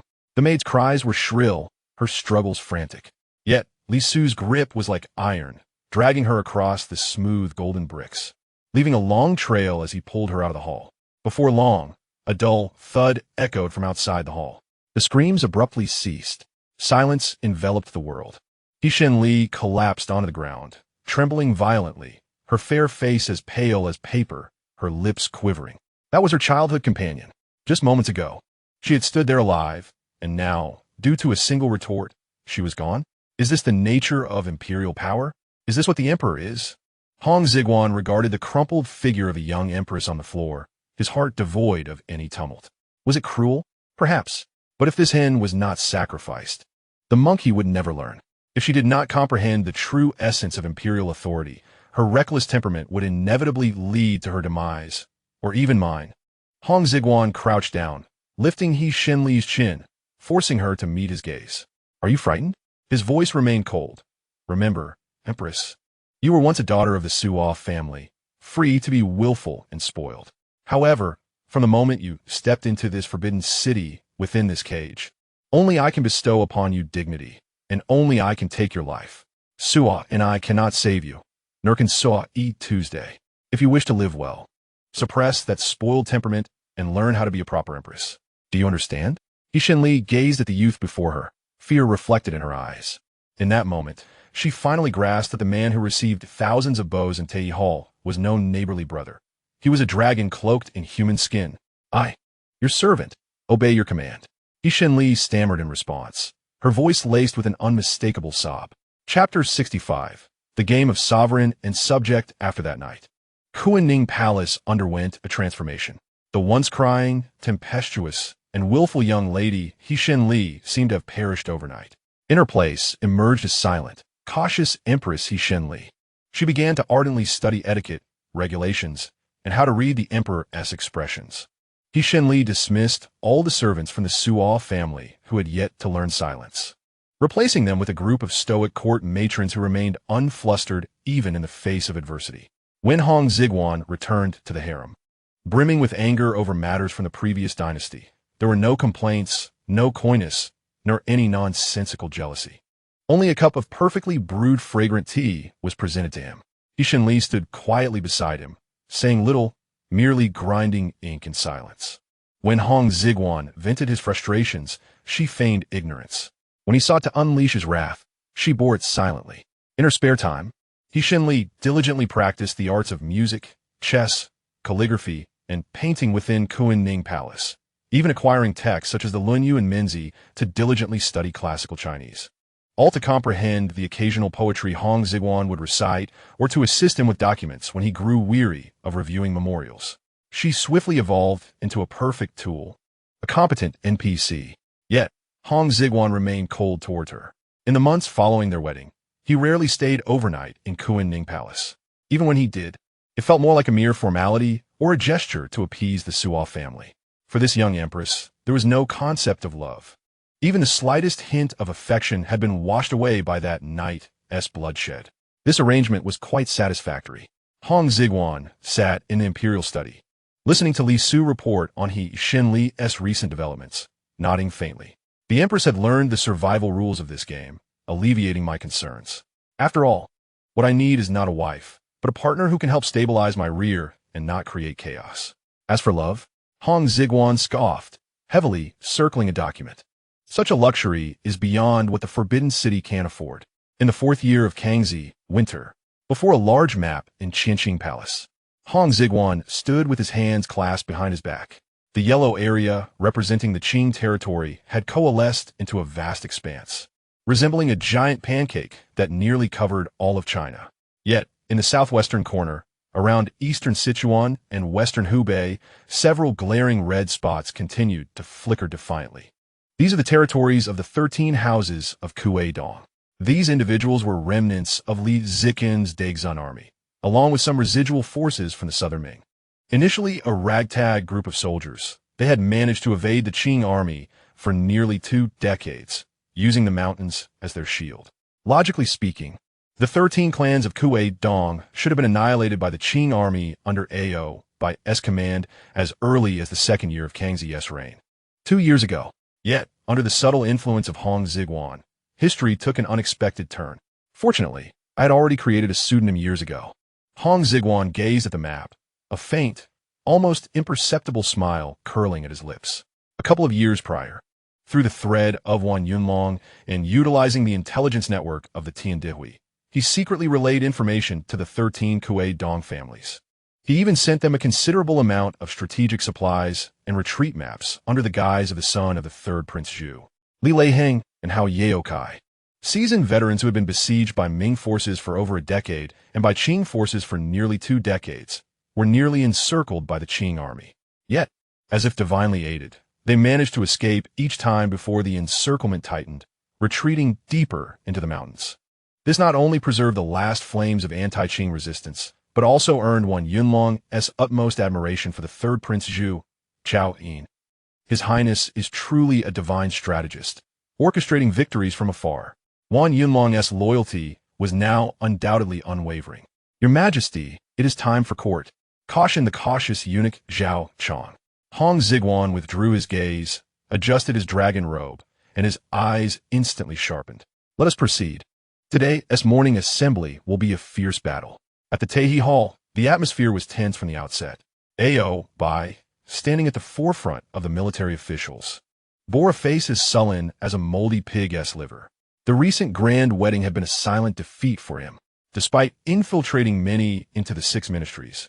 The crucial ministries of personnel and war remained sabotaged by Sony, that old schemer. He desperately needed a tangible, bloody victory to bolster his military prestige and intimidate the restless opposition. Your Majesty, I petition to dispatch 50,000 troops under the command of Mulai Ma, commander of the Plain Yellow Banner. The army shall be divided into 3 routes to decisively eradicate the Kuei-dong bandits this winter and next spring. Oboi strode forward without kneeling, his voice booming like a bass cannon. The court fell into a suffocating silence. Everyone understood the implications. Who was Mulai Ma? Oboi your own brother. This was not a mission to suppress bandits, but a mere exercise to gain experience and prestige.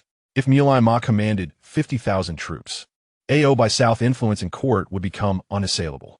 Hong Xigong sat impassively on the dragon throne, inwardly smirking.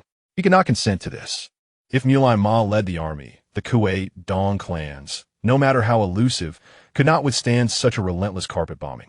These clans were vital pawns to restrain the Qing court in the future and must not be sacrificed now.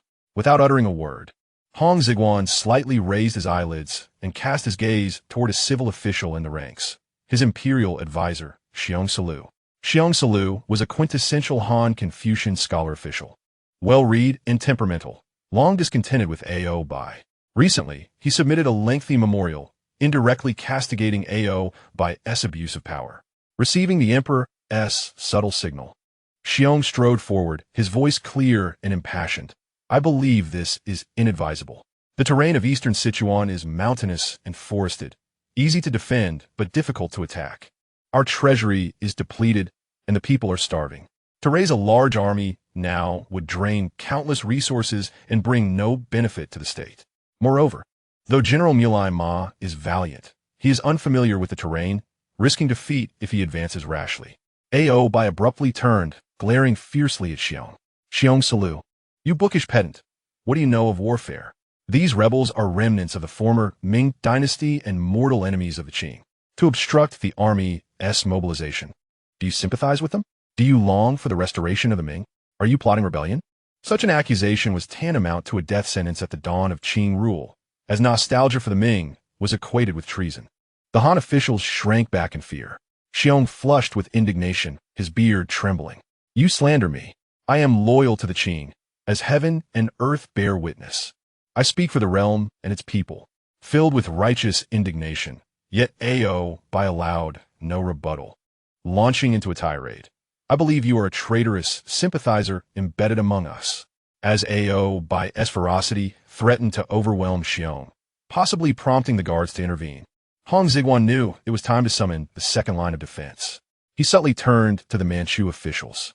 There stood Sunahai, Grand Secretary of the National History Institute and Minister of Revenue, an esteemed figure of the plain white banner. Recently, Oboi's land requisition campaign had offended Sunahai terribly, as it forcibly transferred prime land from the plain white banner to the plain yellow banner. The enemy of my enemy is my friend. Sunahai took a deep breath and stepped forward. Minister Ao, your proposal is flawed. As a Manchu, his tone was firmer than Xiong's. Minister Xiong merely spoke to facts. The Ministry of Revenue is indeed bankrupt, with recent expenses for weddings and river repairs. The treasury is bleeding. Can we afford an army of 50,000 with their provisions, rewards, and pensions? This campaign will cost millions of taels. If Minister Ao is willing to fund this personally, I have no objection. This lamentation was devastating. Oboi was speechless. Though wealthy, he was no fool to bankroll the court wars. Glaring, he bellowed, then raised taxes, increased levies in Jiangnan. I refuse to believe those southerners cannot yield more revenue. Absolutely impossible. Xiong Salu interjected again. The people of Jiangnan are already suffering terribly. More taxes will provoke rebellion. The court erupted into pandemonium. Oboi's military faction clamored for battle, while the civil officials and Oboi's opponents protested the lack of funds. Hong Xigong, seated high above the fray and observing the spittle-flying chaos below, remained unmoved and even entertained the spectacle. When the moment was ripe, he commanded, "Enough." Though his voice was gentle, emanating from the throne, it bore an innate authority that instantly silenced the hall. Slowly he spoke, his gaze passing over the assembly to fixate on Oboi's face. Minister Ao, I recall that the leaders of the 13 Kuei Dong families are Li Leiheng and Hao Yaokai, correct? Oboi was taken aback, uncertain of the young emperor's intent, but replied stiffly indeed. These two were fierce generals under Li Ziqin, the very culprits who forced Emperor Chongzhen to his death. Precisely. Hong Xigong nodded, a playful smile touching his lips. Since they were subordinates of Li Ziqin, they are, in effect, the very architects of the Ming dynasty's downfall. The entire court was stunned. What a curious line of reasoning. Unhurriedly, Hong continued, in the 15th year of the Shunzi reign, during the Battle of Chongqing, if it were not for the Ming generals Tan Yi and Tan Hong, who killed their commander Tan when at a critical moment and surrendered to our Qing forces, could we have so easily captured Chongqing and driven the 13 Kuei Dong clans into the mountains? If Tan Yi and Tan Hong could be pacified, why not Li Leiheng and Hao Yaokai? Killing 10,000 at the cost of 3,000 is a poor bargain. If this can be resolved with silver and official titles, why sacrifice the lives of our 8 banner soldiers? Our Qing dynasty is here to govern the realm, not to become a bloodthirsty monster. Minister Ao, you must broaden your vision. This pragmatic argument perfectly aligned with the interests of the ruling class. Was it not Oboi who insisted on eradicating the bandits? I too seek to eliminate the rebels, yet I shall employ the method of bribery. It is economical, spares lives, and allows for the display of imperial benevolence. What grounds do you have to oppose? Oboi, evidently agitated, retorted, Your Majesty, those are bandits. They are rebels. They are not like the Tam brothers. What distinguishes them? Hong Xigong interjected abruptly, his tone becoming resolute. They are all mere mortals, each aspiring for wealth and honor. There exists no individual who cannot be bribed. If such a person exists, it is merely that your offer was insufficient. Of course, I recognize that their surrender will not come easily. For Li Leiheng is a true hard nut to crack. However, what I desire is the process of appeasement, drawn-out negotiations, a year or more of wrangling. By the time you realize they have no intention of surrendering, my plans will have long been set in motion. I concur. At that moment, Sui too, who had remained silent, seized the opportunity to step forward decisively. Your Majesty is wise. Pacifying them is the best strategy. If we can quell the situation in Chuandong without bloodshed, it would be a blessing for the state. Furthermore, as Minister Su has stated, the treasury is depleted. It is indeed unwise to resort to arms. I concur. The governor of Zhili, Zhu Changzuo, also stepped forward. We all concur. In an instant, the factions of Suna Hai, Sua and I, and those Han ministers averse to conflict fell to their knees in unison. The momentum was overwhelming. Oboi stood rooted to the spot, surveying his surroundings, only to realize he had been isolated. The expression on his corpulent face shifted from anger to astonishment, ultimately settling into a profound wariness. This was unprecedented. Since the demise of Emperor Shunzi, it was the first occasion someone had openly rejected Obei's South proposal in the court. Moreover, that individual was the young emperor he had always believed he could manipulate at will. Obei fixed a menacing gaze upon Hong Xigong, his eyes seemingly intent on devouring him. In times past, Hong Xigong might have averted his gaze. Yet today he did not. Seated upon the dragon throne, he leaned forward slightly, meeting Obei's stare without flinching. His eyes bore a mixture of mockery, provocation, and an air of confidence that seemed to transcend dimensions. What are you staring at? Have you never encountered such an astute politician? Zhongtang, the times have changed. Relying solely on volume and slamming tables is no longer effective. I have assumed governance. If you wish to play games, I shall indulge you. Since all ministers deem appeasement feasible, let it be so. Hong Xigong's declaration left no room for Obei's rebuttal. Draft an appeasement proposal. Dispatch capable agents to Chuandong for engagement, and ensure my sincerity is evident. With a wave of his sleeve, he concluded dismissed. As he exited the Taiji Hall, Hong Xigong felt invigorated. The breeze today was particularly boisterous and refreshing. Is this the thrill of victory? Though it is but a minor triumph. It signals to all the NPCs that your emperor is no mere figurehead. He has begun to take charge of the game. Meanwhile, within the Grand Hall, Obei stared at the vacant dragon throne, his fists clenched ominously. Very well. He ground his teeth, squeezing out a few words. The little wolf cub has grown fangs. You wish to play with appeasement? Humph. I shall see what tricks you can conjure. Chapter 67. One country, two systems. Let us understand. In the Qianxin Palace, in a western warm pavilion. Though victorious in the morning court, Hong Xigong was acutely aware that the real battle was just beginning. Gaining face is insufficient. One must solidify the substance of victory, which is the true measure of success. His gaze fixated upon the complete map of the imperial carriage on the wall, locking onto the small red region in Chuandong. The 13 houses of Qizhong. These are not mere red dots on a map. They represent tens of thousands of sharpened steel blades and seasoned warriors, the most formidable and fearless veterans of this era.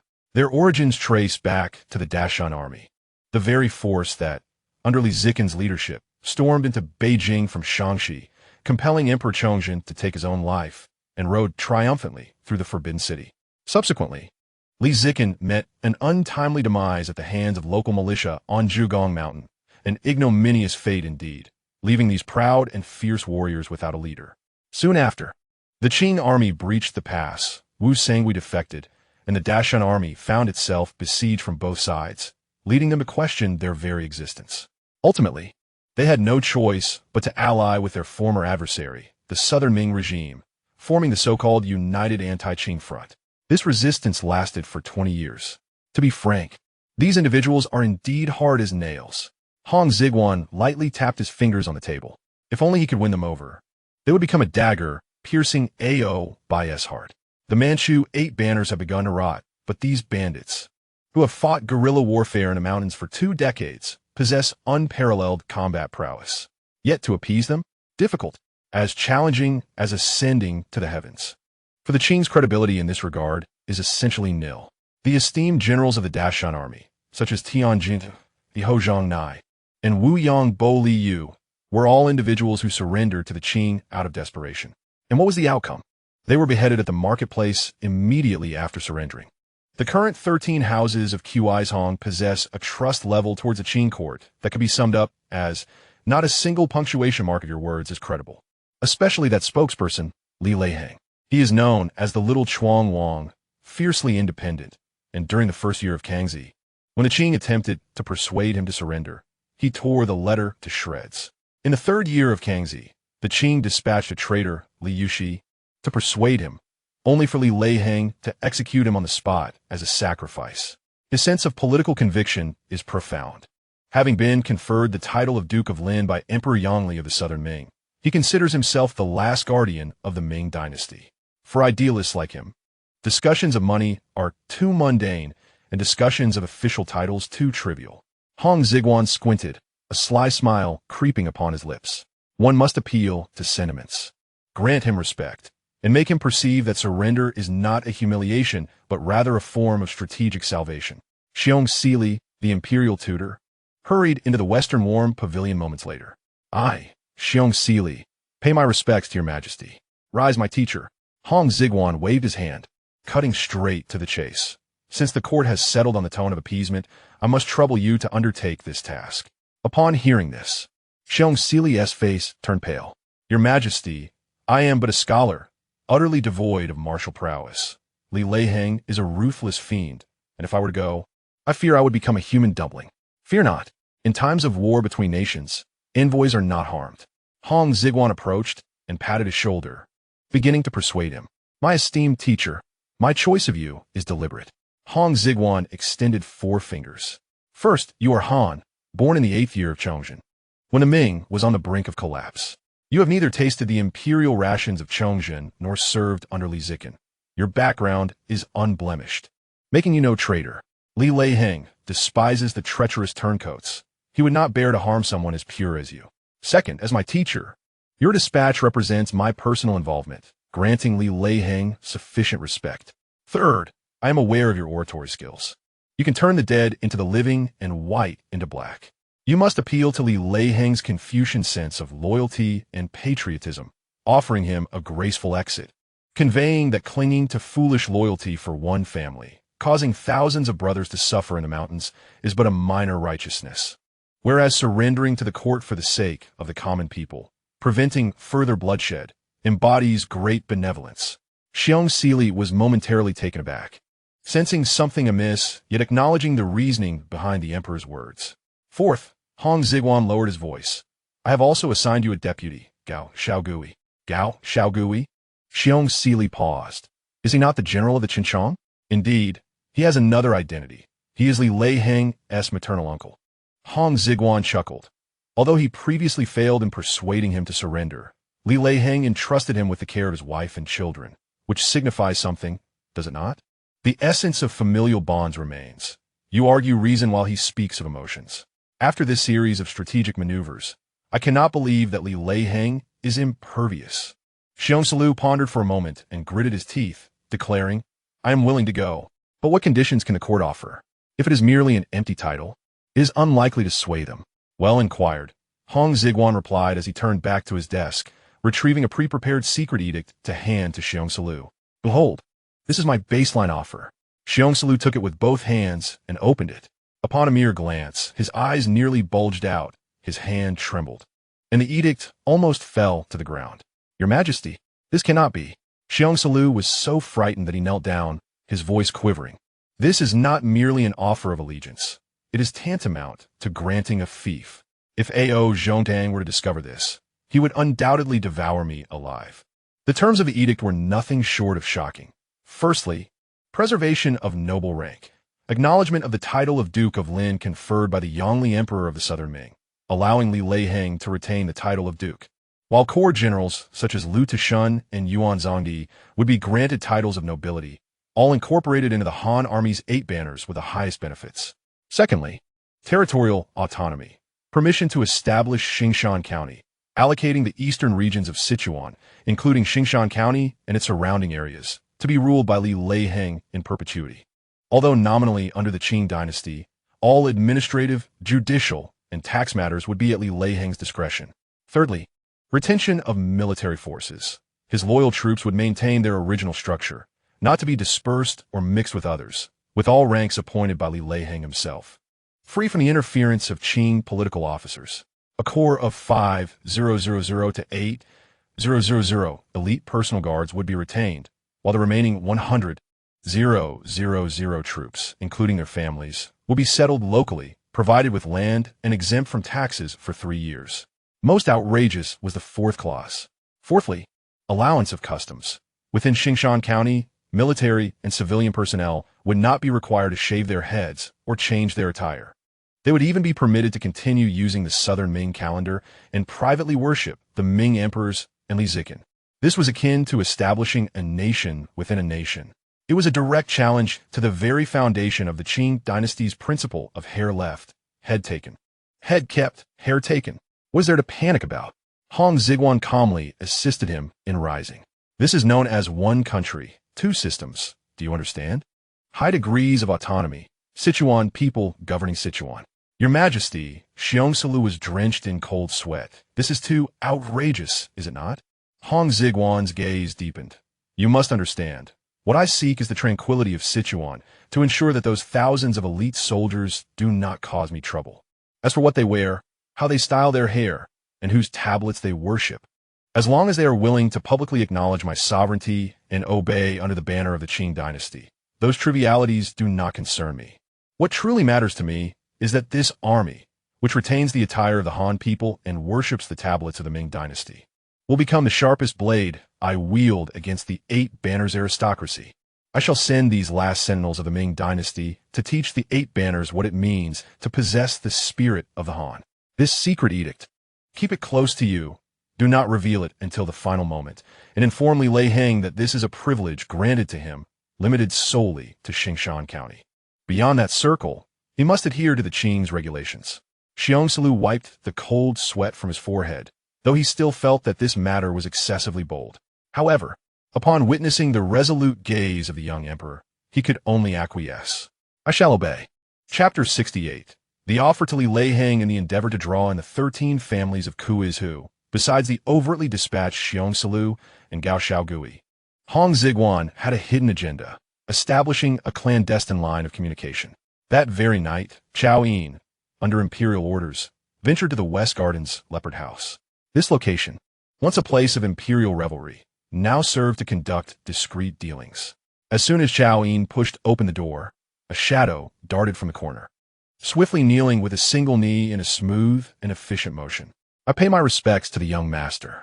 The visitor was Wan Yunlong, a leader within the Tindi society, his fervent gaze fixed upon the figure before him, whom he regarded as the imperial grandson who had endured humiliation and concealed himself within enemy lines for many years, now fully adept in the ways of the Forbidden City. Rise, Chao Yin said, having assumed the role of the son of Prince Zhu San for quite some time, the melancholy on his face appearing effortlessly natural. Yunlong, are you familiar with the eastern regions of Sichuan? Replying to the young master, I have connections with several leaders among the 13 families of Kuizhu, particularly with Li Leiheng. Although we have not met face to face, we share a profound understanding. Excellent.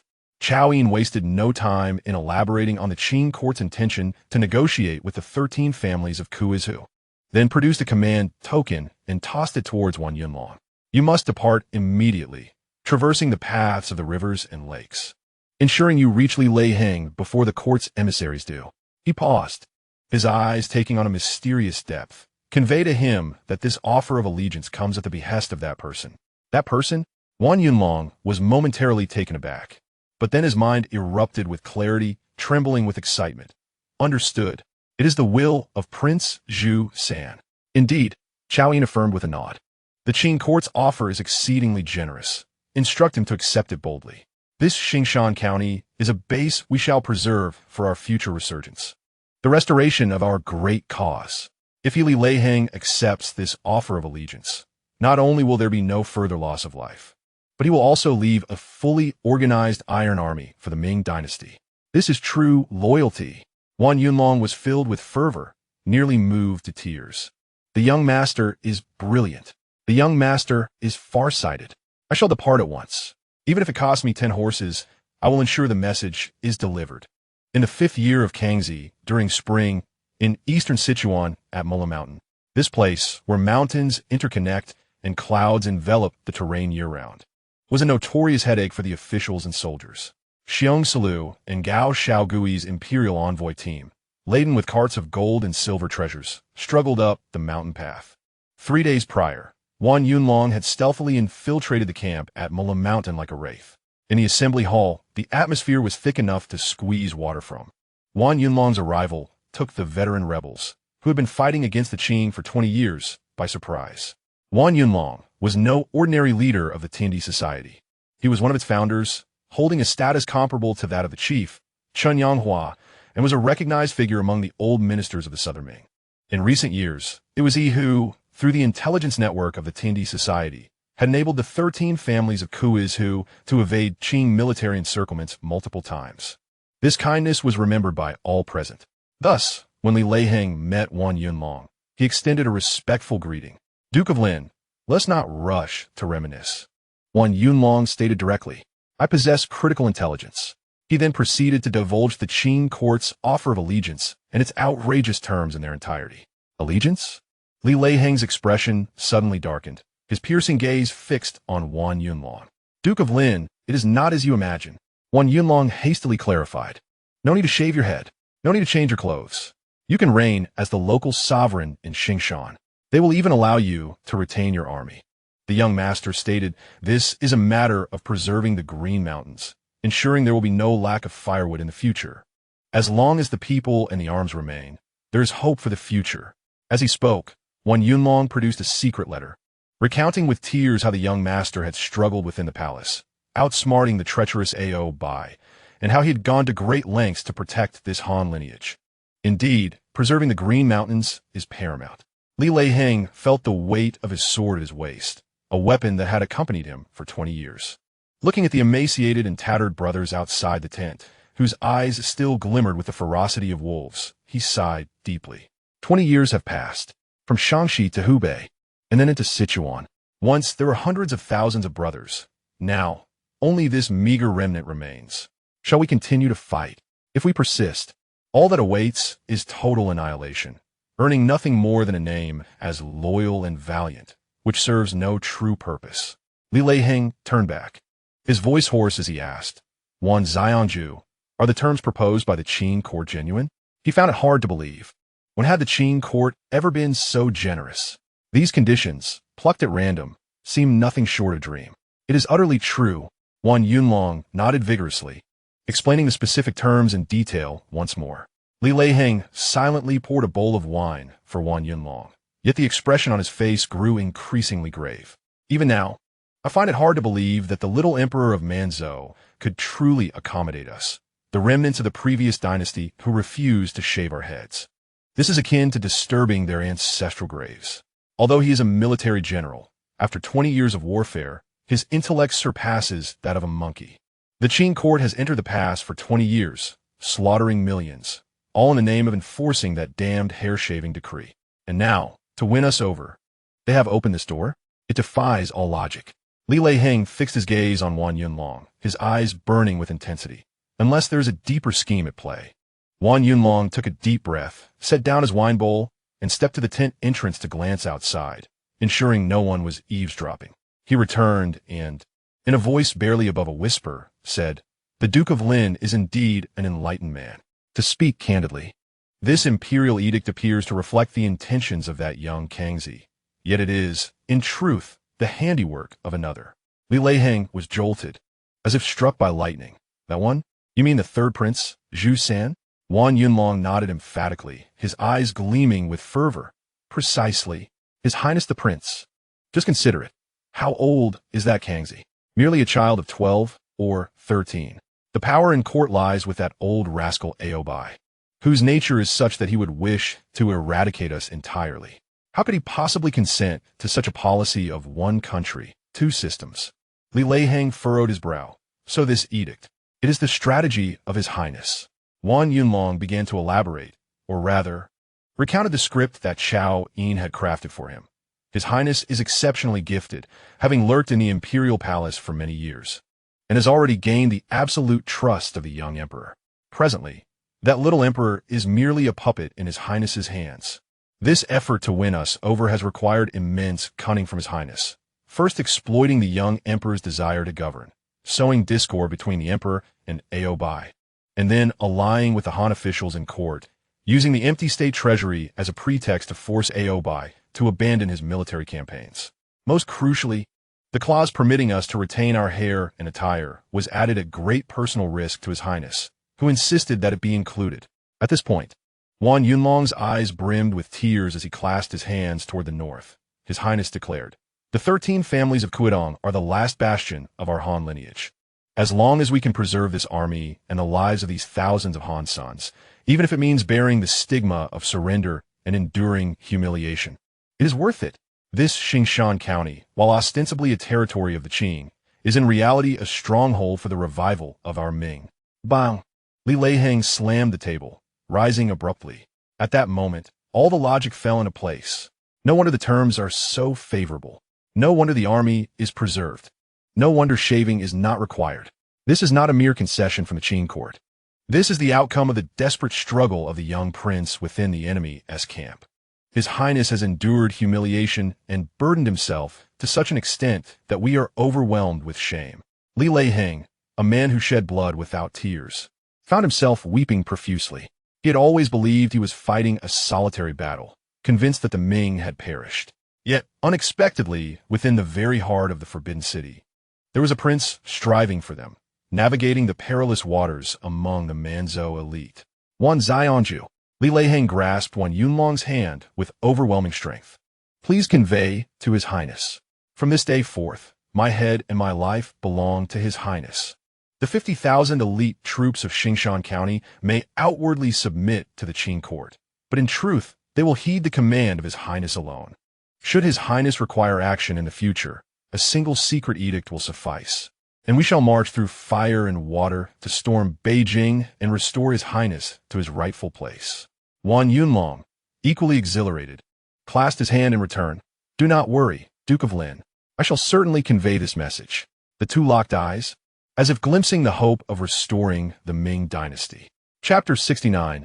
I, in the Qing, restore the Ming. 3 days later, the Qing court's envoy, Xiong Silu, finally arrived at the Mulim mountain camp. Contrary to expectations of a scene filled with tearful capitulation, the atmosphere here was bizarre enough to suggest a wrong turn had been taken. On one side stood the imperial teacher Xiong Silu, clad in Qing official robes, his long queue trailing behind him, accompanied by a troop of green standard soldiers, each appearing awkward and uneasy, as if caught in a most inappropriate setting.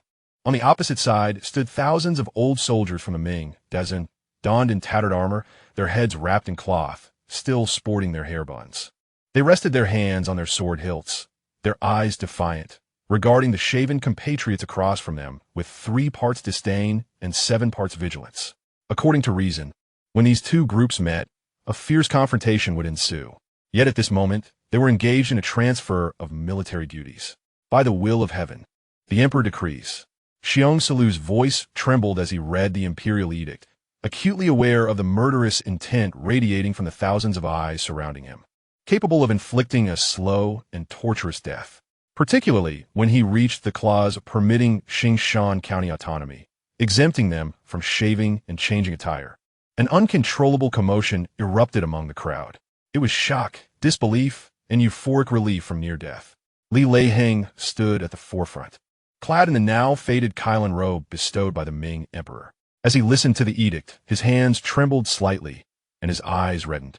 20 years have passed. How many brothers have died for this mere lock of hair, for this attire? How much blood has been shed? Today, it has finally been preserved. Though nominally submitting to the Qing, as long as our attire remains, our spirits endure. Upon completion of the decree, Li Heng did not perform the 3 kneelings and 9 prostrations, but merely, with the other generals, expressionless, offered a bow to the north. Your servant acknowledges the decree. Xiong Salu sighed in relief, quickly wiping away the sweat. That sufficed. That was sufficient. The emperor had instructed that as long as they were willing to accept the decree, it would be a victory. Whether they knelt or not was of no concern, for the emperor, far removed from the heavens, could not see. In the Forbidden City, in the Qianqing Palace, Hong Xigong sat upon the dragon throne, holding the urgent secret letter sent back by Wan Yunlong through the secret channels of the Tiandi Society. After reading the letter, he could not help but burst into laughter. Ha ha! A talent indeed. Wan Yunlong is truly a top-notch marketing writer.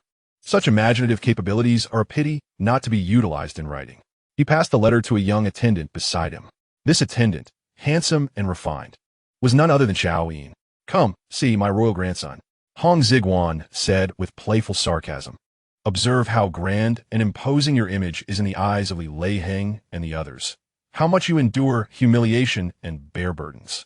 Xiao Yin took the letter, glanced at a few lines, and his hands began to tremble. His face turned pale. Your Majesty. Xiao Yin, terrified, dropped to his knees, his voice choked with fear. I am a servant deserving of death. How could I dare to claim to be a royal grandson? I am merely a dog by the emperor's side. This nonsense from Wan Yunlong, if it spreads, it would lead to the extermination of my whole family. Xiao Yin was genuinely frightened, though he was a trusted confidant of the emperor and understood this to be the emperor's strategy. Assuming the role of the son of the previous dynasty's crown prince was akin to dancing on the edge of a blade. If the emperor were to change his mind one day, this would serve as ready evidence of rebellion. Get up, why are you kneeling? Hong Xigong approached, kicked him lightly, and lifted him up. When I command you to act, you act. This is called the path of no distinction. Do you understand? Hong Xigong stood with his hands behind his back, gazing out at the sky, his expression growing deep and cold. Xiao Yin, you must understand my intentions. These 13 families of Kuodong are remnants of the previous Ming dynasty, remnants of the Dazun army. They harbored deep-seated enmity against the Manzhou 8 banners. If I, as the emperor of the Qing, were to solicit their allegiance, even if they surrendered, it would be purely out of necessity, and their hearts would remain unyielding. Given the chance, they would rebel at any moment. However, if you were the royal grandson of the Ming, it would be an entirely different matter. They would regard you as a pillar of spirit, as their last hope, and they would follow you with unwavering loyalty. Hong Xigong turned around, fixing his gaze upon Xiao Yin, a wicked smile gracing his lips. And you are my servant, my childhood companion. Their loyalty to you is, in essence, loyalty to me. I bestowed upon this blade a lock that only I can unlock. In the future, when Oboi believes that the military power of this realm rests solely in his hands, I shall reveal to him what true surprise entails. Listening to these words, Xiao Yin gazed at his youthful sovereign, a profound chill coursing through him, mingled with a fervent admiration. Was this truly a human? He seemed nothing short of a demon, transforming the rebels of the previous dynasty into his own private army, while persuading them to feel grateful, believing they were restoring the Ming. Such audacity was astonishing. The servant understood. Wiping the cold sweat from his brow, his resolve solidified. This life belongs to the emperor. If the emperor desires me to play the role of the crown prince, I shall give my all to perform this act splendidly. Precisely, Hong Xigong replied, nodding in satisfaction. This masterstroke not only won hearts, but also significantly altered the dynamics of the court. The pacification was successful. News of this reached Beijing, causing a stir throughout the court. At Oboi's residence, upon learning that the 13 families of Kuis who had indeed surrendered, and that it was merely a few words from the scholar Xiong Sili that had secured their compliance, Oboi was visibly distressed. He sat in his tiger-skin chair, rapidly spinning 2 iron balls in his hands, producing a cacophony of sounds. Something was amiss, very amiss. Though Oboi was brash, he was no fool. The hard-nosed Li Heng had never bowed to him, even under the pressure of tens of thousands of troops. How could Xiong Sili, with just a decree, convince them to surrender?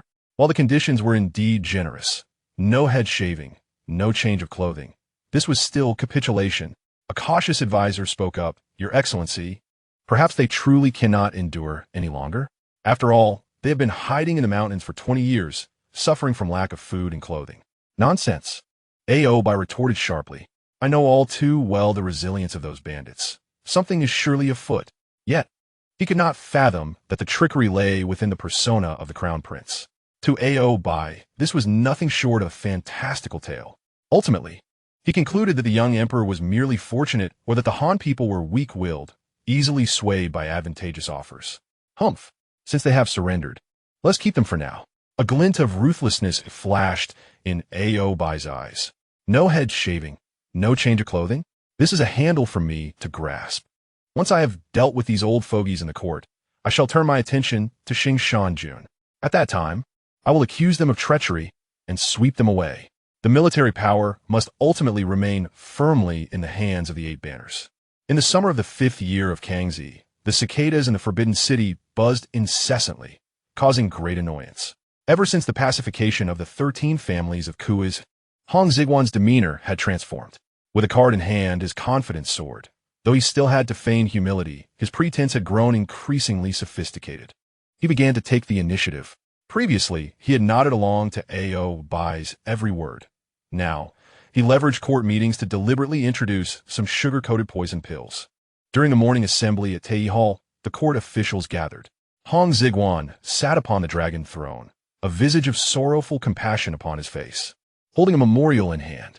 I have read the reports from Jiangnan, where the coastal populace suffers due to relocation and maritime restrictions, struggling to make a living, even to the point of starvation. My heart aches greatly. I ponder whether we might ease the maritime restrictions and reduce some taxes, allowing the people to have enough to eat. Upon hearing this, the Han official's eyes gleamed. This was benevolent governance. This was a sage ruler. However, standing at the forefront of the military officials, Oboi's brows instantly furrowed, resembling two sharpened swords. Unacceptable. Oboi stepped forward, shaking the very floor beneath him. Your Majesty, the relocation and maritime restrictions are national policies. They are in place to guard against the rebel Zheng clan of Taiwan. If we relax these restrictions, we are merely providing an opportunity for the rebels. These Han rascals are adept at colluding with foreign enemies. You're still young. Do not let the misguided benevolence of those corrupt Confucians deceive you. His thunderous voice resonated throughout the grand hall. Hong Xigong instinctively recoiled, resembling a frightened rabbit, his complexion paling, retreating further into the dragon throne. Zhongtang, I was merely speaking offhandedly. Why must you raise your voice so? You nearly frightened me to death. His demeanor, full of submission and grievance, struck a chord with the assembled officials, particularly the Han ministers, who watched the young emperor being scolded by the powerful Oboi, their resentment deepening towards Oboi. I too act for the sake of the Qing dynasty. Oboi remained oblivious to any wrongdoing, instead believing the young emperor too weak and in need of strict discipline. This matter must not be raised again. Dismissed. How audacious, to directly call for the emperor's dismissal. After the court adjourned, Hong Xigong rushed to Xinang Palace to seek counsel from Empress Dowager Xiaozhuang. Grandmother, Zhongtang is far too fierce. I merely wish to reduce taxes for the people, and he roared at me in the court, claiming I was deceived by corrupt Confucians. As he spoke, he pulled out a stack of incriminating evidence from his sleeve. These were all the substantial proof provided by Su Kesaha, detailing Oboi's factionalism, oppression of peers, and corruption. Grandmother, look here, this was presented by Su Kesaha. Oboi is involved in external matters. However, the anticipated scene of Empress Dowager Xiaozhuang erupting in fury did not materialize. Sitting cross-legged on the couch, she silently counted her prayer beads, not even lifting her eyelids. Xianyi, she stated flatly, her tone betraying no hint of emotion. You have already taken up governance. Those 6 words chilled Hong Xigong's heart. The matters of the court are for you, as the emperor, to concern yourself with. I am an old woman, long since removed from political affairs. If you cannot manage even a single minister, how will you govern this realm in the future? Hong Xigong paused, then comprehended. Empress Dowager Xiaozhuang was seeking balance, honing his abilities. In her view, while Oboi was tyrannical as long as he did not rebel, he remained a ferocious dog of the Manchus, useful for biting. Moreover, if she were to intervene and eliminate Oboi now, the emperor would never mature, forever hiding under a woman's wing. Ah, so the old lady wishes for me to tackle this alone. Hong Xigong concealed his grievances, his gaze sharpening with clarity. Understand, grandmother is right. Realizing he could not rely on the Empress Dowager, he would have to assemble his own forces. Returning to Qianqing Palace, Hong Xigong began to contemplate his cards. The four major advisors. The current situation was becoming increasingly clear. Suani, that old tortoise, had been bedridden since his granddaughter became empress, clearly intending to sit back and watch the fight, avoiding offense to either side. Ebelong was a well-known opportunist, aligning with whoever seemed stronger, currently with Ao Bai's might. He had become Ao Bai's echo, and expecting him to turn against him would only happen if the sun rose in the west. The only remaining ally was Su Kesaha. He was the leader of the plain white banner and the sole person bold enough to confront Ao Bai head-on in the court. However, this was not due to his loyalty, but rather his irreconcilable class conflict and historical grievances with Ao Bai. The enemy of my enemy is my best cannon fodder. Hong Xigong's fingers tapped rhythmically on the table, his gaze fixed on Su Kesaha's name on the list, a cruel smile curving his lips. Besides Su Kesaha, he also needed to promote newcomers like Suochuo and Ming, ambitious young Manchu nobles, who were the best candidates for counterbalancing the old aristocracy. At that moment, Zhao Chong hurried in to report, "Your Majesty, Su Kesaha requests an audience. He claims to have urgent matters to impeach Ao Bai." "Oh." Hong Xigong's eyes brightened. "Let him in. I have been seeking an excuse to rally support." As Su Kesaha entered, he immediately slid to his knees, holding a thick memorial in his hands, tears streaming down his face. "Your Majesty, I have a memorial. I hereby submit a motion to impeach the regent minister Ao Bai. He has blatantly disregarded the late emperor's edict prohibiting land annexation, flouting the law, and unlawfully encroaching upon the lands of the Genbaiki and surrounding civilian territories, amounting to over 300,000 mu. This has rendered tens of thousands of banner people homeless, causing widespread dislocation among the populace. I implore the emperor to discern the truth." The land annexation case? Hong Xigong's eyes brightened with understanding. The issue of land annexation is one of the most sensitive, bloody, and pivotal disputes of interest in the early Qing dynasty. The Manchus entered the realm wielding whips, intent on establishing roots in Beijing. In the first year of Shunzi, there was a large-scale land annexation. The rules were simple yet brutal. 8 banner soldiers would ride their horses around, plant flags, and claim the land as theirs, regardless of whether it was inhabited by Han people or others. Those who resisted would be met with death. This is unabashed plunder. However, there exists a historical grievance. During the regency of Dorgan, he, as the leader of the Genbaiki, used his power to allocate the most fertile lands in Jizhu and Zunhua to his own banner. Meanwhile, the Xiong Huangqi, to which Ao Bai belonged, despite being the emperor's personal troops, was deliberately assigned barren lands in Beiding and Hejian. This resentment lingered for over a decade.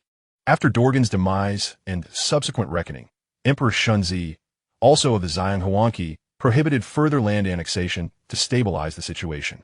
Yet, Ao Bai was unable to swallow this grievance. Now that Shunzi has passed, with Ao Bai wielding significant power, he gazed upon the fertile lands occupied by Suksa while his own people toiled on barren soil, unable to contain his burning ire. Why should this be? I am now the primary regent minister. I demand a land exchange. Yield your prime lands of the Genbaiki, and in return, we shall give you our inferior lands. This embodies the essence of the land exchange case. Far from justice, it is merely a violent struggle born of the uneven distribution of spoils among latecomers. As the land annexation case escalated, the veil of pretense had long been torn asunder. In essence, this was not a matter of land planning. Rather, it was a relentless power struggle between Regent Minister Ao Bai and Suksa. Ao Bai, now the preeminent figure in the court, wielded immense power. Thus he initiated the conflict. His justification was grandiloquent. The lands of the Xiong Huangqi are unworthy, and thus should be exchanged for 200,000 mu of the Genbaiki's occupied land. Translated, it means, my lands are poor, your lands are good, let us exchange. Refuse, and I shall destroy you. To ensure the success of this endeavor, Ao Bai enlisted the opportunistic Herbalong, and together they pressured the Ministry of Revenue to convert this thieving rationale into state policy. As Ao Bai appeared poised to exert his dominance, his Suksaha continued to endure. He would no longer be a patient ninja, but a sluggish turtle.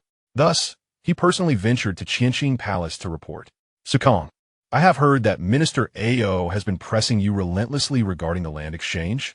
Hong Xigong feigned ignorance, his tone laden with concern. Upon hearing this, Xigong nearly shed tears. Your Majesty, Oboi is exceedingly oppressive. The lands in question were determined by the late emperor. Now he seeks to forcibly exchange them, which would lead to the ruin of our Genbaiki. Hong Xigong sighed, approached Xigong, and patted his shoulder with indignation. I share your sentiments. The late emperor had issued a decree prohibiting land annexation. Oboi's actions are a blatant disregard for his authority and mine. This was akin to administering a potent tonic to Xigong. Hong Xigong continued to persuade. Xigong, as a trusted minister, you must uphold the ancestral laws on my behalf. Fear not, though I am young, my heart is with you. Pursue your arguments, for I shall back you. Xigong rejoiced immensely. He had thought himself to be fighting alone, unaware that the young emperor was so perceptive and principled. I shall not betray your trust, your Majesty. I shall engage Oboi to the bitter end. Xigong strode forth with newfound vigor, as if wielding not an imperial edict, but a sword of authority. Hong Xigong observed his retreating figure, reclining on the warm couch, unable to suppress a smile. The conflict had ignited. Indeed, it had begun. Though he harbored a disdain for Oboi, he reveled in witnessing the Manchu nobility contend among themselves, akin to dogs in a fight. To Hong Xigong, the land annexation case was a gift from the heavens. What lies at its core? A power struggle between regent ministers, a fierce competition for resources within the Eight Banners. This presents a splendid opportunity to disrupt the unity of the Eight Banners and weaken their collective strength. If they were to exchange lands without opposition, Oboi would dominate, leaving no room for spectacle. Thus, I must stoke the flames. Hong Xigong stroked his chin. Presently, Oboi held the upper hand, while Xigong was at a disadvantage. Should Xigong be swiftly subdued, it would result in a one-sided massacre. No, I must grant Xigong some blood, enabling him to stand and contend with Oboi for a few more rounds. Armed with the emperor's verbal assurance, Xigong was utterly invigorated. In the following days, the regent ministers' meetings devolved into a chaotic marketplace. Xigong, as if fueled by gunpowder, would confront Oboi with indignation at every meeting. Oboi, you violate ancestral law. You wreak havoc upon the people. This land was allocated by the late emperor. By what right do you seek to exchange it? This is a blatant disrespect to the late emperor. Oboi was left bemused by the onslaught. Though Xigong had previously opposed him, he had never displayed such fortitude. What had emboldened him so suddenly? Furthermore, Xigong activated his network of allies and launched a comprehensive counteroffensive. Soon, a flurry of significant memorials soared into the Forbidden City. The governor of Zhili, Zhu Changzuo, and the provincial governor Wang Dinglian jointly submitted a vehement petition. Following land annexation, the Banner people are suffering, fields lie fallow, and the populace is fleeing, risking upheaval. This is a strategy for national ruin. Next, the Minister of Revenue, Sunai, also stood firm against Oboi. Sunai, also of the Genbaiki, who managed the agricultural accounts of the Qing, confronted Oboi and Erbalong's coercion, slamming the account books down. Land distribution has been established for long. Civilian land should not be annexed further. This is the ministry's regulation, and no one has the right to alter it. What an impressive coalition. The governor of Zhili, the provincial governor, the Minister of Revenue, in addition to the regent minister Xigong. This formed a formidable alliance against Oboi, backed by reason and occupying the moral high ground. The court was suddenly abuzz with activity. The two factions bickered daily, and memorials flew like snowflakes. Hong Xigong, seated upon the dragon throne, surveyed the heated exchange among the Manchu courtiers, fervently contesting for their interests, and felt an immense sense of satisfaction. Fight fiercely. Ideally, let their brains spill forth. The more intensely they clash, the more stable my great Qing, or rather, my empire, shall become. On this day, another quarrel erupted in the Hall of Supreme Harmony. The atmosphere was more somber than usual, the air thick with the scent of gunpowder. Xigong, contrary to his usual demeanor, did not feign indifference in the ranks. Instead, he knelt in the center of the hall, weeping while vehemently denouncing Oboi. The struggle between the two had reached a fever pitch. Oboi stood by, listening to Sukusa's impeachment with a cold smile. "Sukusa, spare us your pitiful act," Oboi exclaimed, pointing a finger at Sukusa. "Years ago, the traitor Dorgan exploited his authority to allocate prime lands to your Jinbei, leaving our Xiong Huangqi's youth to scrape by on sand. I have endured this grievance for over a decade, now that Dorgan has long since been vanquished. This unjust regulation must be amended. I am seeking justice for the youth of the Xiong Huangqi. What? You have benefited for so many years, and now you are unwilling to yield even a little?" Sukusa, undeterred, retorted defiantly. The late emperor had issued a decree prohibiting land annexation. This land contract was established by the late emperor. Oboi, do you intend to defy the edict? Do you intend to rebel? Do not use the late emperor to pressure me. A deeply enraged Oboi, seemingly on the verge of drawing his sword, proclaimed this land was conquered by us. The Manchurians, the finest territories, rightfully belong to the most distinguished banners. You, the Jinbei banner, enjoyed your dominance alongside duo Ergun in the past. The two men engaged in a fierce argument within the grand hall, their spittle flying like two market vendors quarreling over a stall. Yet these vendors wielded the highest authority of the Qing dynasty. Seated upon the dragon throne, Hong Xigong observed this chaotic spectacle with delight in his heart. Indeed, let them bite fiercely. Clearing his throat, he feigned a troubled expression. "My esteemed ministers, both of you are my loyal subjects. Is it truly necessary to let a mere dispute over land disrupt our harmony?" Su Zhongtang made a valid point, referencing the late emperor's decree. Just as he began his statement, Oboi abruptly turned his gaze, his large, round eyes glaring at Hong Xigong with an unmistakable threat. "Your Majesty, this is not merely a matter of land. It pertains to the very essence of the 8 banners. The Xionghuang banner is the emperor's personal army. If they are wronged, who will protect your Majesty? Who will safeguard the Qing dynasty?" This was a blatant act of coercion. Hong Xigong appeared startled, quickly conceding. Minister Ao is indeed correct. After all, both sides have their interests at stake. He turned to Su Kusa-ha, giving him a look that suggested, "I wish to assist you, but I am powerless against him. You must persevere." Seeing the emperor's timid demeanor, Su Kusa-ha felt disdain. Yet he understood that he had to confront the situation head-on. "Your Majesty, Oboi has seized 310,000 acres of land, not only appropriating the property of the bannermen, but also driving countless Han people to ruin. The discontent surrounding the capital is palpable, and should a civil uprising occur, the consequences would be dire." Su Kusa-ha's argument escalated the tension to the level of civil unrest. However, Oboi remained unfazed. Civil unrest? That is merely the discontent of unruly Han citizens. A few executions will restore order. With a cold snort, he gestured towards the ministers. Minister of Revenue, Su Na-hai. Governor of Zhili, Zhu Chongzhua. Provincial Governor, Wang Danglian. He named 3 individuals in quick succession. These 3 had obstructed land appropriation, colluding with Su Kusa-ha and plotting treachery. "I implore your Majesty to arrest these 3 immediately and hand them over to the Ministry of Justice for severe punishment." In this moment, it became evident that Oboi was not merely seeking to exchange land. He intended to eradicate Su Kusa-ha's faction altogether. Su Na-hai, Zhu Chongzhua, and Wang Danglian were staunch allies of Su Kusa-ha and key figures opposing the land appropriation. Hong Xigong. What a bold move to clear the field.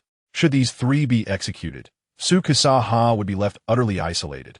And Hong Xigong pondered how he could maintain the facade of control. "Minister Ao, this seems excessive, does it not?" He timidly interjected.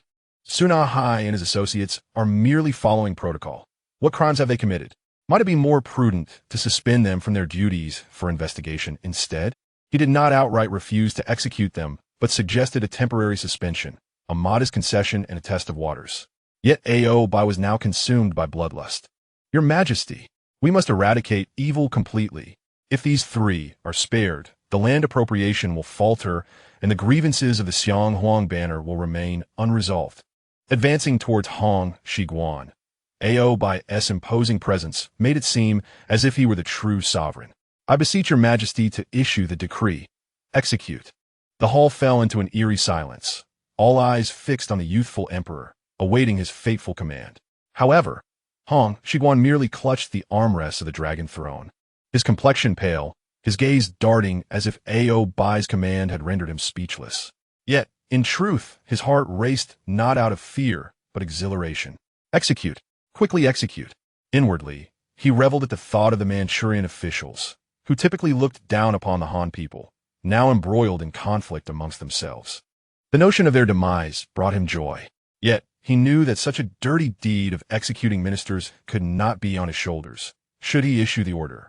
The Jinbei banner's thousands would undoubtedly seek vengeance upon him. This burden must fall squarely upon Oboi.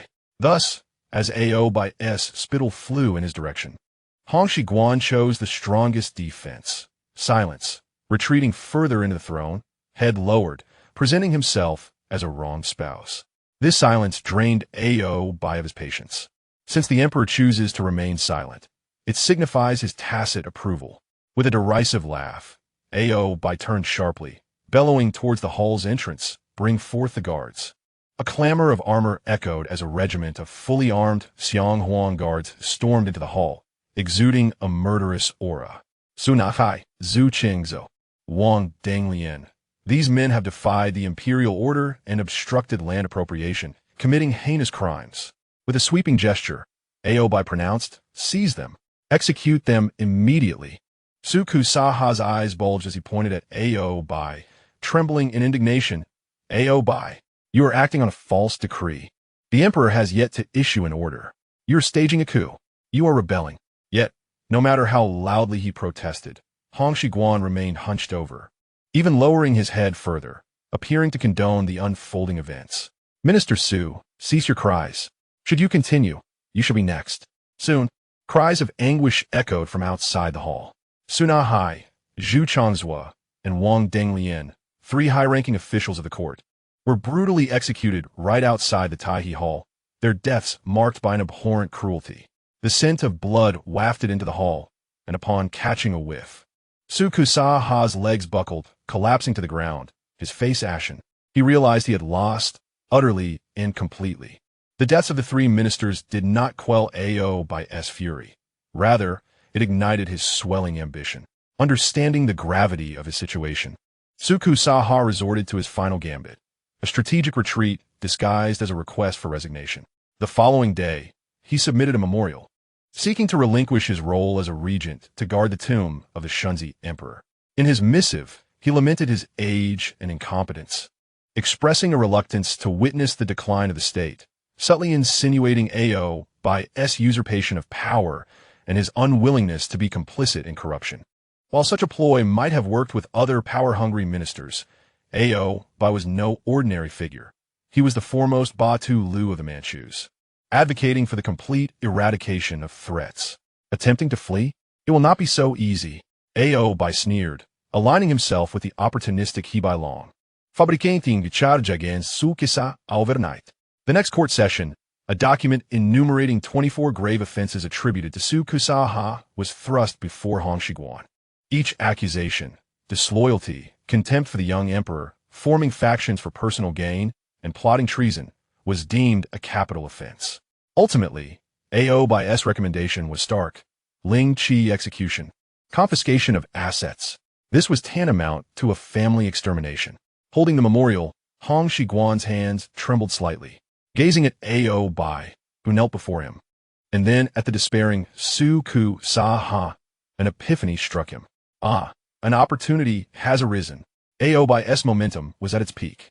Should he confront him directly, it would be tantamount to courting death. Instead, he would use this moment to uncover the true nature of those in the court and see which of Obai's allies would reveal themselves. Raising his head, Hong Xigong feigned a troubled expression. "Minister Su Zhongtang is, after all, a trusted minister of the late emperor. 24 charges of serious offenses. Should this information be made public, I fear it will be difficult to justify. Perhaps we should have all the ministers express their opinions? If everyone believes Su Zhongtang deserves death, then I shall have no further objections." This tactic was designed to draw out hidden adversaries. Upon hearing this, Obai's mood lightened. "Express opinions? I currently hold sway over the court. Who dares to voice dissent? Very well. Since your majesty seeks to gauge public sentiment, let's hear from all. Turning to survey the room, Aobai's gaze was sharp as a blade. Esteemed colleagues, Su Kesaha is a grievous criminal, deserving of death at the hands of all. What do you all think? As soon as the words fell, the grand hall transformed into a spectacle of personal adoration for Aobai. The first to step forward was the Minister of Personnel, Asiha. I second the motion. Su Kesaha has formed factions and engaged in treachery. His crimes are unforgivable. I request his execution. Following closely, the Minister of War, Jiezhuha, also stood forth, his voice booming. I second the motion. This villain has seized control of the court, sowing discord among the troops. He must be executed. Soon, familiar and unfamiliar faces emerged one after another. I, the Deputy Minister of Revenue, Tai Bai Tu, second the motion. I, the Deputy Minister of Justice, Ku Erkuan, second the motion. I, the Minister of Works, Ji Shi, second the motion. I, the Commander of the Yellow Banner, Mo, second the motion. I, the Duke of Fukuo, Bamboo Ershan, second the motion.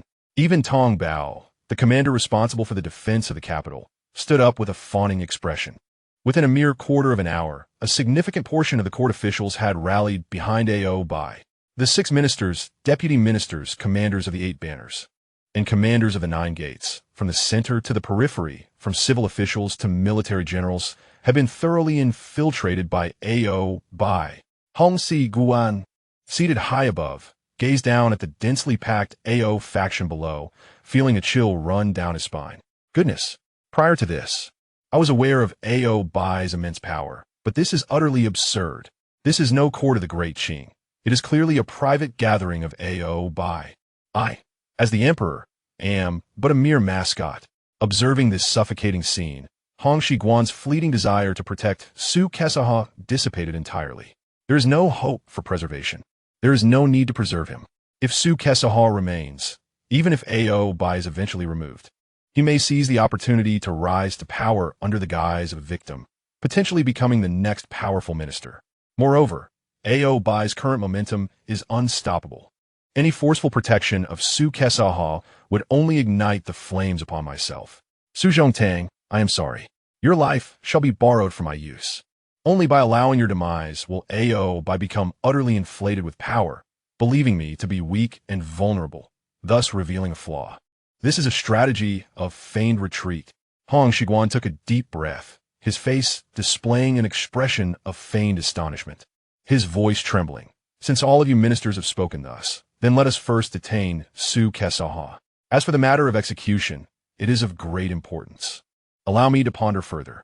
He did not directly issue a decree for execution, but instead employed a tactic of delay. This was not to save Su Kesaha, but to maximize the benefits of this situation. First, detain him, allowing Aobai to feel victory is within reach, yet just lacking that final push. This tantalizing sensation would only make Aobai more anxious and frantic. For Hong Xigong, this was also a perilous gamble. With Su Kesaha removed, Aobai's power would swell to unprecedented heights, directly threatening the imperial authority. This was akin to walking a tightrope on the edge of a cliff. A moment's carelessness could lead to ruin. Yet, Hong Xigong was undeterred. For once Su Kesaha is dead, he would immediately launch an offensive against Aobai, denying him any opportunity to threaten imperial power. To make this play of feigned retreat more convincing, Hong Xigong decided to serve Aobai a hard dish, a potion of confusion. The following afternoon, a verbal summons was dispatched to Aobai's residence. The emperor summons you. Aobai, not daring to delay, promptly prepared himself to enter the palace. The guiding eunuch, with a submissive demeanor, surprisingly did not lead Aobai to the usual meeting place in Qianqing Palace, but rather took a winding path toward the imperial garden. Aobai furrowed his brow, his pace slowing. The emperor is not in Qianqing Palace? The eunuch, bowing deeply, smiled apologetically. Your Excellency, the emperor is in good spirits today, practicing wrestling in the imperial garden. Practicing wrestling? Aobai's confusion dépenait. At this critical juncture, with Su Kesaha still imprisoned and the entire court awaiting the emperor's final judgment, this young emperor actually takes the time to engage in such frivolity? Years of military experience had instilled in Aobai an instinctive vigilance. While walking, he seemingly casually scanned his surroundings, his gaze sharp as a hawk, sweeping over the artificial hills, thickets, and even the shadows of the palace walls. He was on guard against ambush. However, upon entering the imperial garden gates, he encountered not even a shadow of a guard with a sword, but instead heard the distant sounds of youthful revelry. Excellent. What a fine move. Oh dear. How could you be so foolish? Trip him. In the open area of the imperial garden, thick layers of felt carpets were laid out. A dozen or so young guards, bare-chested, were paired off, grappling with one another. The young emperor of the Great Qing, clad in light training attire, was sweating profusely, gesturing animatedly, occasionally stepping into the fray himself.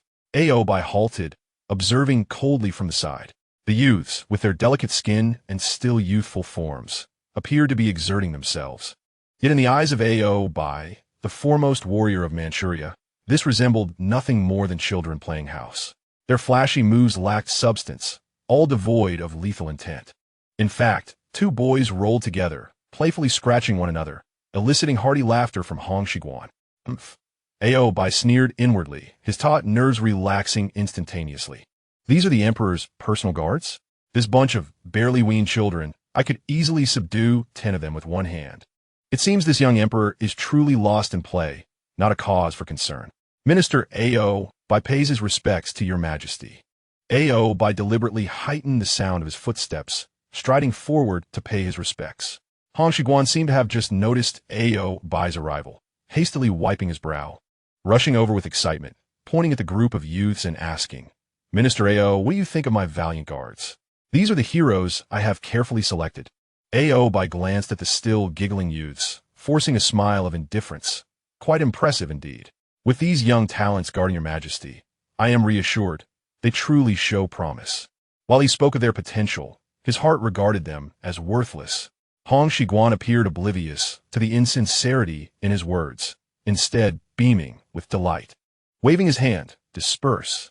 I wish to discuss serious matters with Minister In the pavilion of the Imperial Garden, a feast had already been prepared. Hong Xigong dismissed those around them, personally pouring a cup of wine for Oboi, his expression suddenly turning grave, even tinged with a hint of regret.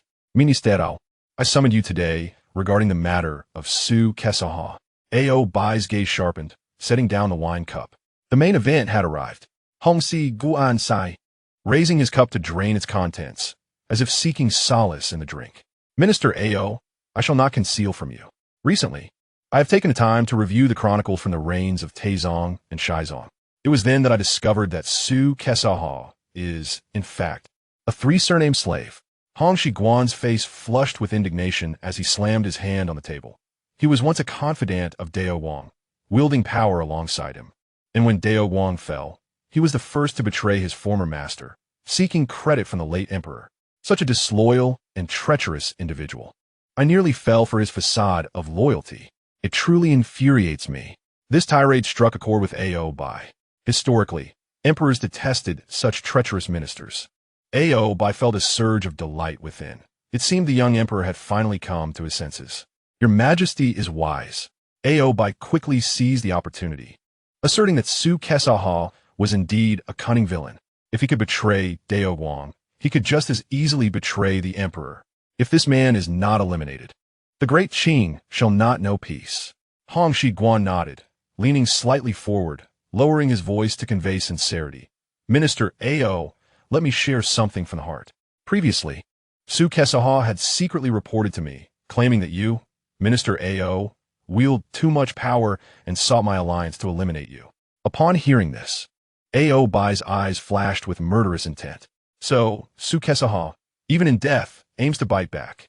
Hong Xigong observed Oboi's expression and continued his impassioned performance. In my youth, I was naive and almost deceived by his lies. It was only after the recent land enclosure case and reading the memorials of impeachment from the ministers that I saw the truth. Su Kesaha had been committing countless misdeeds in secret. Only you, Minister have truly cared for the Great Qing and for me. The grand compliment was worn with ease. Though arrogant, Oboi delighted in such praise, especially when it flowed from the emperor's own lips, granting him a fleeting illusion of being not merely a power broker, but also a loyal subject. Your Majesty's wisdom is boundless. My loyalty is as vast as heaven and earth. Oboi's whiskers trembled with emotion. Having laid the groundwork, Hong Xigong began to reveal his true intentions. The metaphorical dagger, now directed at Oboi. Minister Ao, he said with furrowed brows and conflicted expression, I desire Su Kesa's death. Such a treacherous minister is a bane to the realm. Yet, I have only recently assumed full imperial authority, and Su Kesa's was appointed by the late emperor as guardian minister. If I were to order his execution, I would be branded a regicide of a meritorious subject. How could I preserve my dignity in the annals? Moreover, if the plain white banner stirs unrest, I fear I cannot suppress it. Hong Xigong's words blended feigned weakness with deflection, clearly conveying, I wish to kill him, but I dread responsibility, criticism, and trouble. Oboi instantly understood. The young emperor sought to appear virtuous without dirtying his hands. Yet this suited Oboi perfectly. Had the emperor been truly resolute to execute the guardian minister, Oboi himself would have lost sleep. Now, with the emperor so timid and protective of his reputation, matters were manageable. Your Majesty, do not worry. Oboi laughed heartily, slapping his chest with heroic zeal. Such trifles need not trouble your Majesty. If you refuse to soil your hands, entrust this task to me. A fierce gleam shone in Oboi's eyes. I shall bear all blame and shoulder all troubles.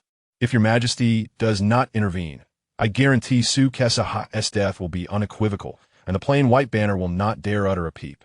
To Oboi, reputation was but trifling. True power was paramount. If eliminating Su Kesa meant monopolizing authority and enduring some infamy, so be it. It was the badge of strength. Hong Xigong's eyes brightened as if seeing his savior. Truly? Minister Ao is willing to share my burden? That is splendid. I am indebted to you. Grasping Oboi's hand, he spoke in a jumble of gratitude. Oboi, gazing at the young emperor who depended utterly on him, savored the intoxicating sense of control. Rest assured, your Majesty, I shall act at once. As Oboi strode away, Hong Xigong's earlier excitement vanished. Lifting a now-cold wine cup, he sipped lightly, a cold smile playing at his lips. Bearer of blame, greetings. Bearer of blame, farewell. Once you have slain Su Kesa, all reproach in the court and across the realm will fall upon you. Then, if I execute you, it will be deemed divine will and the will of the people. The next day, blood flowed like a river at Beijing's Keishikao market. Without waiting for the emperor's formal edict, Oboi, in his capacity as regent minister, issued a forged decree ordering the immediate execution and public display of Su Kesa, his eldest son, and the Grand Minister Chakiden. The blow was swift, ruthless, and absolute. As severed heads rolled, a crimson pall seemed to shroud the entire city. Su Kesa, once a formidable guardian minister rivaling Oboi, was purged like a mangy dog. The court and the nation trembled. All recognized that the heavens over Great Qing had irrevocably shifted. Henceforth, no one could restrain the ferocious Manchu tiger that was Oboi. For the plain white banner, Su Kesa's demise was not merely the loss of a leader, but the darkest hour of the entire banner. After Dorngun's death, the banner had suffered suppression.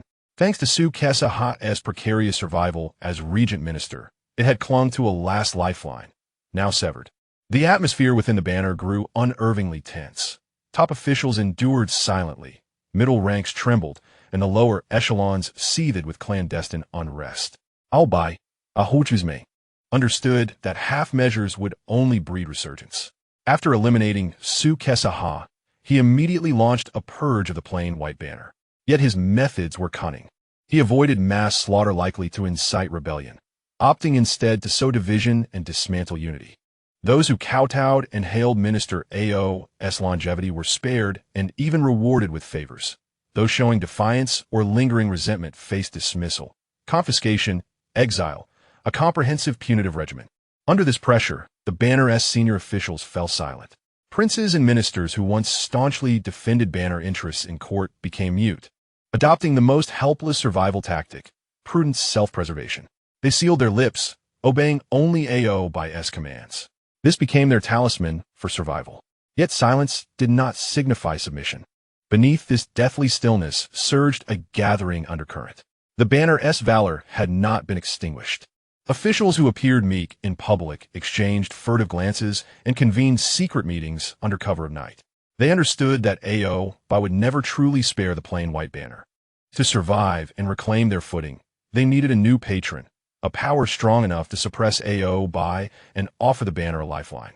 Across the entire Great Qing, only one figure held such potential: the young emperor seated upon the dragon throne, seemingly weak and inept, yet long overlooked. At this moment of universal silence, one individual's action shattered the banner's stagnant sky like a thunderclap. Tuesday saw E2's position was peculiar. His father, Suo, was head of the plain yellow banner and leader of the four grand ministers, placing Suo E2 ostensibly within the plain yellow faction. However, due to complex early family disputes, Suo E2, a son born of a concubine, had been marginalized within his clan and had aligned himself with Su Kesaha, effectively becoming half a member of the plain white banner. With Su Kesaha's death, Suo E2 became a marked remnant in Aoboi's eyes. He faced two choices. First, to kneel and beg Aoboi's mercy, leveraging his father's status to secure a minor post and survive. Second, to resist to the end, a path tantamount to suicide. Yet Suo E2 chose a third path. On the third day after Su Kesaha's execution, he performed an act that baffled all observers. He voluntarily submitted a memorial to resign from his prestigious and powerful post as Vice Minister of Personnel, a coveted and lucrative position many would kill to obtain, simply discarding it. Everyone assumed Suo E2 had lost his mind or been cowed by Aoboi into retreating from public life. However, the following day brought even more astonishing news. Suo E2 had not left the capital. Instead, he donned the modest uniform of a first-class imperial guard and entered the Qingxing Palace, becoming a humble attendant at the emperor's side. To demote from a high-ranking ministerial post to a mere palace guard was a breathtaking maneuver. Yet only a few with keen insight recognized the brilliance and ruthlessness of this stratagem. Chapter 75. The First Bachelor of Manzhou in the Qingxing Palace, within the warm chamber. Hong Xigong gazed at Suo E2, who knelt before him, a glimmer of admiration flickering in his eyes. Suo E2, have you made up your mind? Hong Xigong toyed with the jade ring in his hand, regarding the young man, only a few years his senior, with a bemused smile. You forsake the position of Deputy Minister of Personnel to come here as a mere gatekeeper? If this were to spread, others might think I am being harsh on the meritorious minister's descendants. Suo E2 knelt with an upright posture. He raised his head, determination and fervor emanating from his gaze. Your Majesty, while the role of Deputy Minister of Personnel is commendable, it is under Aoboi, not under you. I refuse to be Aoboi's dog. Su Kesaha is dead, and the people of the Jinbei banner are in turmoil. Apart from your Majesty, no one else can save the Jinbei banner or the Great Qing. I offer my resignation to sever my own retreat and to serve as a guard, thus selling my life to you. I wish to be a blade in your hand. Whoever you command me to strike down, I shall do so, even if it means confronting Aoboi. Hong Xigong smiled, standing and approaching Suo E2 to assist him to his feet. Excellent. This is precisely what I awaited. He patted Suo E2's shoulder, his gaze sharpening. You have made the right move. Although Su Kesaha has perished, he bequeathed the Jinbei banner with tens of thousands of elite soldiers, along with the discontented lower-ranking officials. They now wander like unanchored souls. They need a new master, and you shall be the vanguard I send to consolidate this power. At that moment, the hands of the sovereign and his minister clasped tightly together. Suo E2's allegiance was not merely a personal choice. It was a political barometer for the higher echelons of the Jinbei banner. This signified that the Jinbei banner, cornered to the brink, had finally relinquished its illusions and decided to stake its entire existence on this seemingly frail young emperor. With Su Kesaha's removal, Aoboi's power surged to unprecedented heights. No one in the court dared to meet his gaze directly. Meanwhile, Hong Xigong seemed utterly cowed, refraining from discussing political matters for over half a month, indulging instead in the pleasures of the harem and the imperial garden, either amusing the concubines or engaging in mock combat with the youthful guards. On a certain afternoon, Hong Xigong summoned Aoboi once more, the location remaining the imperial garden. As Aoboi stepped through the familiar moon gate, his mood contrasted starkly with his previous visit. The last time, he bore a mix of caution and probing. Now, he strode with ease, a subtle smile gracing his lips, akin to a lion surveying its domain. Indeed, from afar, he beheld the familiar scene. The youthful emperor was engaged in spirited tussles with a group of guards on the carpet, dust swirling, sweat glistening, and their raucous laughter echoing far and wide. Oboi shook his head, his contempt deepening. Truly, he was a hopeless case. With a disdainful smile, Oboi strode forward. Zhongtang has arrived. Upon seeing him, Hong Xigong's eyes lit up, akin to a starstruck fan encountering their idol. He rushed over, barely pausing to wipe the sweat from his brow, grasping Oboi's hand with fervent admiration. Zongta, I have had the leisure to peruse the historical record from the Taizong and Shizong eras. I have come to realize that you, my esteemed elder, are the true pillar of our great Qing, the foremost bachelor of Manzhou.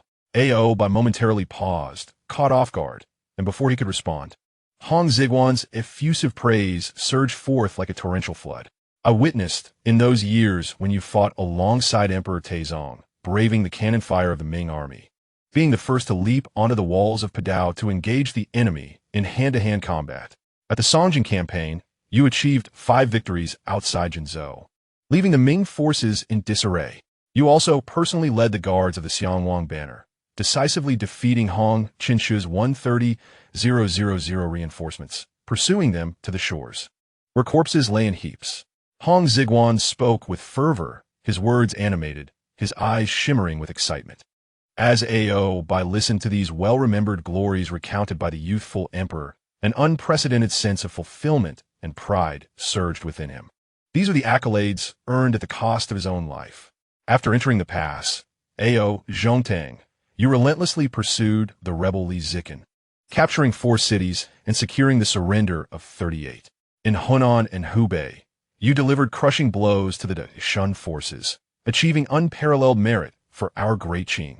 In the Battle of Zikong, you personally led the elite troops, slaying the notorious bandit Zhang Xianzhong amidst the chaos, cleansing Sichuan.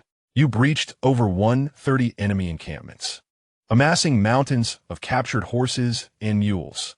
Moreover, had it not been for your decisive action during the critical moment of the struggle for the throne following Emperor Taizong's demise, intimidating Dorgan with your sword, our great Qing might have already fractured, and today's glory would not be mine. Hong Xigong, like the most fervent of storytellers, recounted the most luminous moments of Oboi's life in vivid detail. Oboi's heart soared, his blood coursing with fervor, as he felt himself transported back to the era of valor and warfare, observing the young emperor, who revered him with such unreserved admiration. The last vestiges of his wariness dissipated entirely. He felt that the emperor truly understood him. Zongta. Hong Xigong inhaled deeply, his voice laden with solemnity. The more I reflect, the more alarmed and guilty I become. You have rendered such unparalleled service to our great Qing. Yet your title remains that of a mere second-class duke, the Taizi Teifu. This is far too lowly. It is an affront to our foremost meritorious minister. As he spoke, Hong Xigong swept his hand dramatically, declaring with an undeniable tone, I have made my decision. Henceforth, I elevate Zhongtang to the rank of first-class duke, hereditary and unalterable. Boom! This proclamation struck Oboi like a thunderbolt. A first-class duke, hereditary and unalterable. This signified that as long as the great Qing endured, the glory and wealth of the Qiurji family would be eternally inherited. What immense honor! What a dream fervently wished for by the Manzhou aristocracy. Even for someone as steely-hearted as Oboi, this moment inspired an overwhelming tide of emotion, rendering him speechless as he fell to his knees, his voice tinged with tears. I thank your majesty for your great grace. Your wisdom is unmatched. I would gladly sacrifice my life. Rise, rise. Hong Xigong personally assisted him to his feet, then retreated a couple of steps, adopting a wrestling stance, his gaze fervent as he regarded Oboi. Zhongtang, you are the first bachelor of Manzhou. I have long desired to test your skills. Coolme, let's spar. Oboi was taken aback, quickly shaking his head, a hint of prideful amusement on his face. Your majesty's life is invaluable. I cannot. My strikes lack the finesse. Should I injure you, it would be an unforgivable crime. His words were sincere. In his eyes, wrestling with the emperor was no different from crushing a chick. I knew Zhongtang would respond thusly. Hong Xigong, undeterred, turned to the group of youthful guards and exclaimed, "You all, come here. Do you not boast of your martial prowess daily? Come, let's see what true bachelor skills entail." Chapter 76. The Countdown to Obei's Downfall. The group of young guards, hearing this, immediately surged forward with excitement. They were in the prime of youth, brimming with vigor, and although they recognized Obei's formidable reputation, they were eager to test their mettle.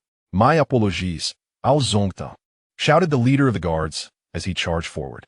"Al Bai sneered, him I name Jonas." As the guard approached, Obei's hand shot out like a fan, grasped, twisted, and flung. Bang! The guard was tossed 3 meters away, landing on the carpet, struggling to rise. All at once, seeing this, the remaining youths, both astonished and furious, shouted as they rushed in unison. The ensuing scene was one devoid of suspense, a sheer display of dominance.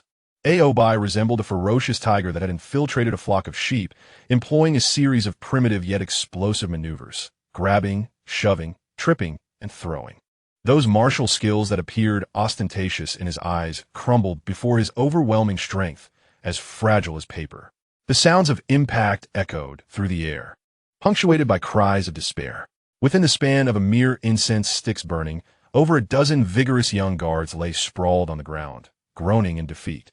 No one left standing. Meanwhile, Obei stood at the center of the arena, composed and unperturbed, scarcely breaking a sweat. "Excellent. Truly excellent," Hong Xigong observed in astonishment, rushing forward to gaze at Obei with awe, exclaiming, "Obei, you are indeed the foremost bachelor of Manzhou. Invincible, absolutely invincible." He then turned to the groaning guards, berating them vehemently. "Useless. A bunch of worthless fools. What good are you to me? You cannot even withstand a single finger from Obei. Go back and reflect upon your shortcomings. You must seek Obei's guidance henceforth and learn." After his tirade, Hong Xigong respectfully escorted Obei out of the imperial garden. On the way back, Obei sat in his palanquin, eyes closed, a triumphant smile betraying his satisfaction. He harbored no doubts. Throughout the encounter, the guards had exhibited no intention of capturing him. Their eyes were filled only with defiance and aggression, their moves aimed solely at defeating him. This was merely a contest of unequal strength, nothing more. Little did Obei realize that this was not a contest at all, but rather a practical drill. Once Obei exited the palace, the very guards who had just been groaning on the ground sprang up like startled fish, stretching their arms and twisting their waists. Their faces devoid of pain, but rather illuminated by a fervent gleam in their eyes, resembling wolf cubs. Li Su leaned closer to Hong Xigong, lowering his voice conspiratorially. "Your Majesty, why did we not take action against him earlier? That old codger was practically strutting around, and with over 20 of us together, even without weapons, we could have easily subdued him. During the earlier display, they had not exerted their full strength, nor had they employed lethal techniques. It was purely a performance scripted by the Emperor, designed to make Obei perceive them as a group of superficial incompetents." Hong Xigong shot him a sidelong glance, irritated, and took a swig from a nearby stone table's tea. "What do you know? Subdue him? And then what?" He slammed the teacup onto the table with a resounding clatter. "Li Su, is your mind filled with mush?" "Huh?" Li Su was taken aback, not expecting such a dismissive remark for his fervent enthusiasm. Hong Xigong set down the teacup and pointed at the towering walls of the Forbidden City, his gaze suddenly deepening with gravity. "If we were to eliminate Obei now, it would indeed be simple, but then what? Hang his head on a flagpole? Do you believe that the moment we take him down, the gates of the Forbidden City would be locked tight within minutes, and thousands of elite 8-banner troops would storm in, declaring a righteous purge of the tyrant, turning us into mincemeat?" Li Su's face paled, his mouth agape, unable to retort. Hong Xigong rose, patting Li Su's shoulder, speaking earnestly as if imparting wisdom to a novice. "Murder is the most primitive means, especially against a cunning old fox like Obei. I summoned him twice to the imperial garden, the first time to let him relax, the second to instill a sense of contempt. I want him to think of me as a foolish emperor, obsessed with wrestling and neglecting state affairs, while you all appear as mere decorative figures. This disdain is the chronic poison I am feeding him.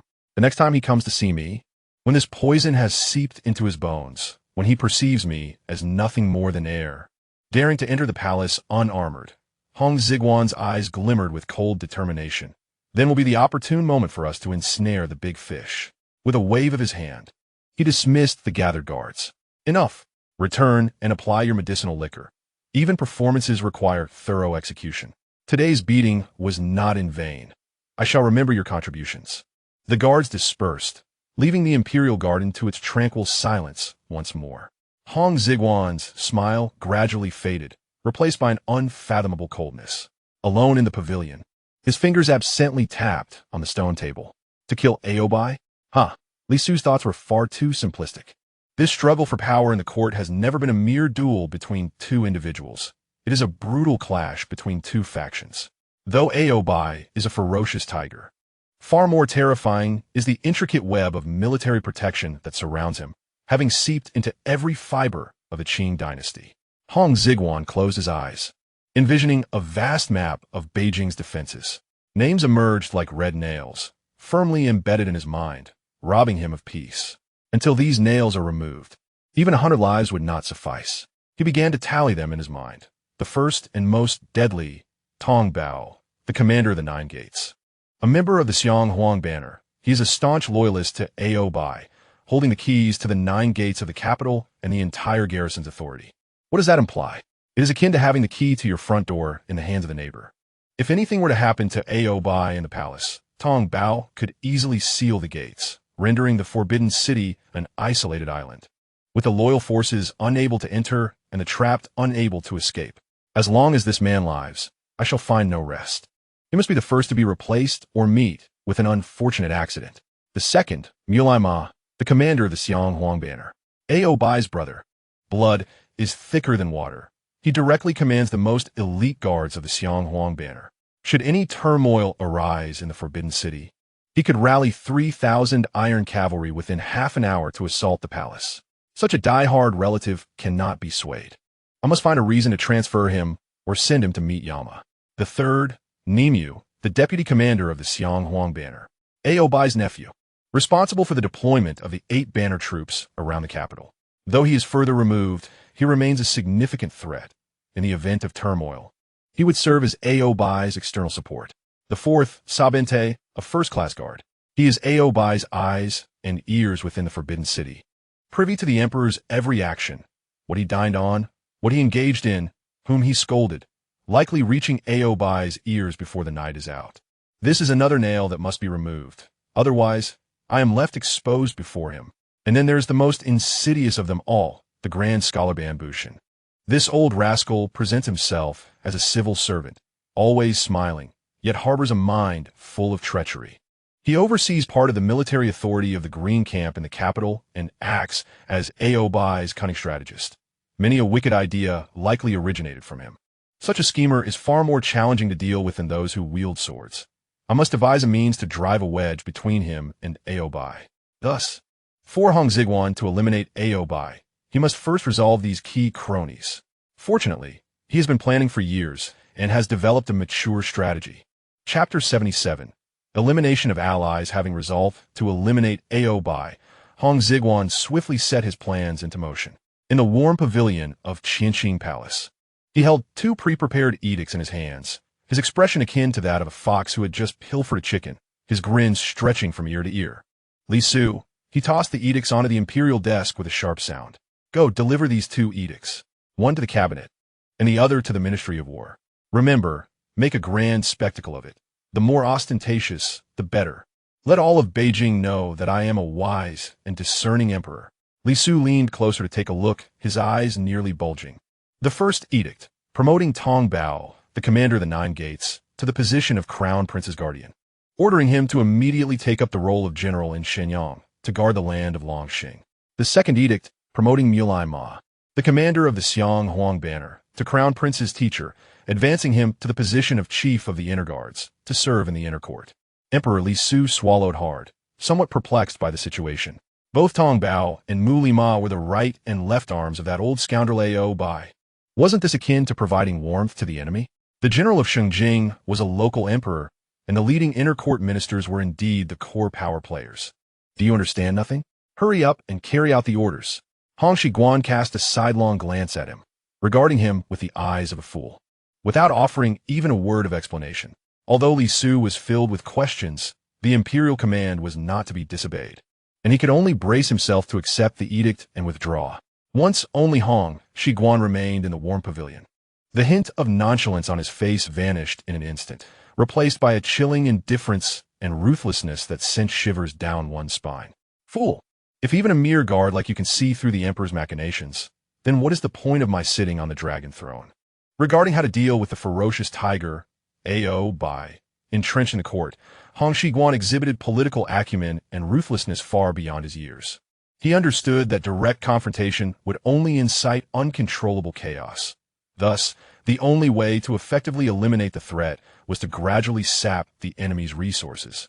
Akin to boiling a frog in warm water, Hong Xigong's first strategic move targeted the two most crucial minions of the Oboi faction, the Nine Gates commander Tong Bao and the banner general Muli Ma. Tong Bao, as the Nine Gates commander, held the keys to the capital's gates and was Oboi's most vital piece in controlling the city. Without his removal, Hong Xigong could hardly find peace. However, a direct replacement would undoubtedly provoke a fierce backlash from Oboi. Therefore, Hong Xigong wielded the formidable weapon of subtle promotion and demotion. The general of Shengjing, a first-rank official, governed the military and political powers of the Manchurian Dragon Rising territory, effectively a local emperor in the borderlands. For the greedy and power-hungry Tong Bao, this was undoubtedly a far more enticing position than that of the Nine Gates commander. Hong Xigong dangled this substantial bait to lure him far away from the capital's critical zone. Muli Ma, the banner general, held the foundational military power that had enabled Oboi's rise. His presence in the capital with troops was the greatest ticking time bomb.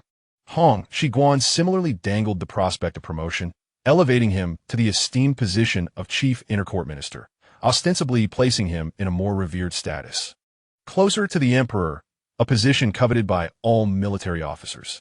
However, in reality, the guards of the Forbidden City had long been infiltrated by Hong Xigong's confidants. Muli Ma's arrival would merely render him a figurehead, while the actual authority he wielded would be stripped away. This was a classic case of removing the fuel from the fire, exchanging a hollow title for tangible military power. Of course, the banner still remained under Oboi's control. It was merely an internal adjustment that would disrupt their rhythm and create opportunities for Hong Xigong. As for who would assume the vacated position of the Nine Gates commander, that was the most critical move in this entire chess game. Hong Xigong chose a candidate no one would expect, his father-in-law, Guba La. This first-rank official, chief inter-court minister, was notoriously known in Beijing's political circles as a good-natured slacker. As the father-in-law, Guba La held a high position, yet he was as timid as a quail, always avoiding conflict, smiling at everyone, and bowing more enthusiastically than anyone else during court sessions, merely going through the motions day by day. His greatest pastime being tending to birds and flowers at home. To suggest he engage in factionalism was laughable. Even if the household servants pilfered a few taels of silver, he would fret for days. To appoint such a slacker as the Nine Gates commander? To everyone, this was utterly absurd. Yet, what Hong Xigong desired was precisely this incompetence. To ensure Oboi's complete trust, he even specifically relieved Guba La of his duties as chief inter-court minister, assigning him solely the management of the 9 city gates. I intend to use his cowardly demeanor to placate Oboi. Having a slothful and ineffectual father-in-law in power will be far more reassuring for Oboi than replacing him with a clever and capable confidant. With 2 imperial edicts issued, as Hong Xigong anticipated, the Oboi faction erupted in chaos. However, it was not chaos of anger, but rather of delight. Upon receiving the edict, Tong Bao was so delighted that he could hardly contain his laughter. The general of Shengjing, that was a position so coveted that many would do anything to attain it. Although it was a bit far from the capital, it was indeed a local emperor. Once there, he would be the boss, free to exploit as he pleased. 100 times better than merely guarding the gates beneath the emperor's feet. Tong Bao hurriedly packed his belongings that very night, fearing the emperor might change his mind. And the next morning, he rushed to Qianqing Palace to express his gratitude. Muli Ma too was beaming with joy, although relinquishing military power was a bit regrettable. Entering the core circle and being closer to the emperor and Ao Zhongtang was a genuine promotion. It is worth noting that all 4 regents had come from the position of chief inner court minister. Both believed this was the emperor extending goodwill towards Ao Zhongtang, a reinforcement of his own people. In the Ao by residence, listening to his subordinates' reports, Ao by stroked his beard, a satisfied smile gracing his face. It appears that the young emperor has genuinely grown fearful, realizing he cannot do without us. He scoffed disdainfully, saying, sending Tong Bao to guard his old home while allowing Mu Li Ma into the inner court for protection. This young emperor is indeed perceptive. However, the inherently suspicious Ao by still harbored some unease and turned to Tong Bao, who had just come to take his leave, asking, has that Guba La stirred anything up since taking your place? Tong Bao shrugged dismissively. That old fellow, what could he possibly do? After he arrived at the office, he didn't even replace the people I left behind. Every day was just clocking in, sipping tea, and reading the news like a lord. I reckon he hasn't even figured out which way the door handles of the 9 city gates turn. Ao by burst into laughter upon hearing this, his last vestiges of doubt evaporating. Ha ha ha, good, what a splendid father-in-law. This young emperor truly has a unique approach to personnel. It seems he has no one else to rely on, but such a useless fellow to fill the ranks. Good, this saves us the worry. After all, the position of 9 Gates commander had traditionally been held by Manchurian nobility or closely related imperial family members to ensure absolute loyalty. Since the young emperor had no trusted allies, Guba La was indeed the most suitable choice. With a wave of his hand, Ao by felt elated. All right, Tong Bao, you can rest assured and head to Shengjing for your new post. Here in the capital, I am present, and chaos cannot ensue. Yao Bai Zeiss. Everything was under his control. The emperor was increasingly reliant on him, and key positions in the court were filled by his people. Even the critical role of 9 Gates commander was now occupied by a useless individual, posing no threat whatsoever. Chapter 78. Luring the tiger away from its mountain in a united front. In the Qinqing Palace, within the warm pavilion, Hong Xigong had been living like a thief these past few days, feeling anxious about everything he did. He had executed 2 ruthless moves in quick succession, sending Ao Bai's left and right arms, Tong Bao and Mu Li Ma, away from the capital, akin to pulling teeth from a tiger's mouth, a highly perilous endeavor. At that moment, he felt like a gambler waiting for the results, anxiously staring in the direction of the Ao Bai residence, fearing that the old tiger might suddenly show its teeth and bite. However, 3 days passed, and all remained calm. Tong Bao cheerfully took up his post in Shengjing, and Mu Li Ma happily entered the inner court to serve. As for Ao Bai, apart from sending someone to express gratitude, he had not made a single sound. Hong Xigong let out a sigh of relief. The tension that had been hanging over him finally relaxed. It seemed that this old dog truly had not noticed. After all, my series of sugar-coated shells had been executed convincingly and was substantial enough for him to digest for a while. Now that the first step had succeeded, it was time to seize the moment and uproot the remaining threats. Gao Yin, Hong Xigong called out toward the door. Your Excellency, how may I assist you? Chao Yin swiftly entered like the wind. This lad was now the liaison for the Tiandihui in the palace and was quite adept at getting things done. Hong Xigong lowered his voice, saying, go deliver a message to Wan Yunlong, instructing him to secretly arrange for the Tiandihui to stir up some trouble at the northwestern border. Make the commotion substantial. It will be best to forge some documents indicating an urgent border situation, claiming that the Zungar tribe is attacking the Khalkha-Mongolian border and has killed the Zazak Tahan, calling for the court to send troops. Chao Yin was taken aback. Your Excellency, what is the intention behind this? This could be a death sentence. Forging border defense emergency documents is indeed a matter of great magnitude. You foolish buffoon. Hong Xigong glared at him with irritation. This is called strategic deception. Do you understand? Hurry up and take care of it. After the task is accomplished, I shall reward you handsomely. Although Chao Yin was filled with questions, he obediently accepted the order and departed. Hong Xigong stroked his chin, a wicked smile tugging at the corners of his mouth. This tactic is known as drawing the tiger away from its mountain lair. Once an emergency arises in the northwest, I will have the justification to recall the 2 commanders, Nuemo and Anunda, from the capital.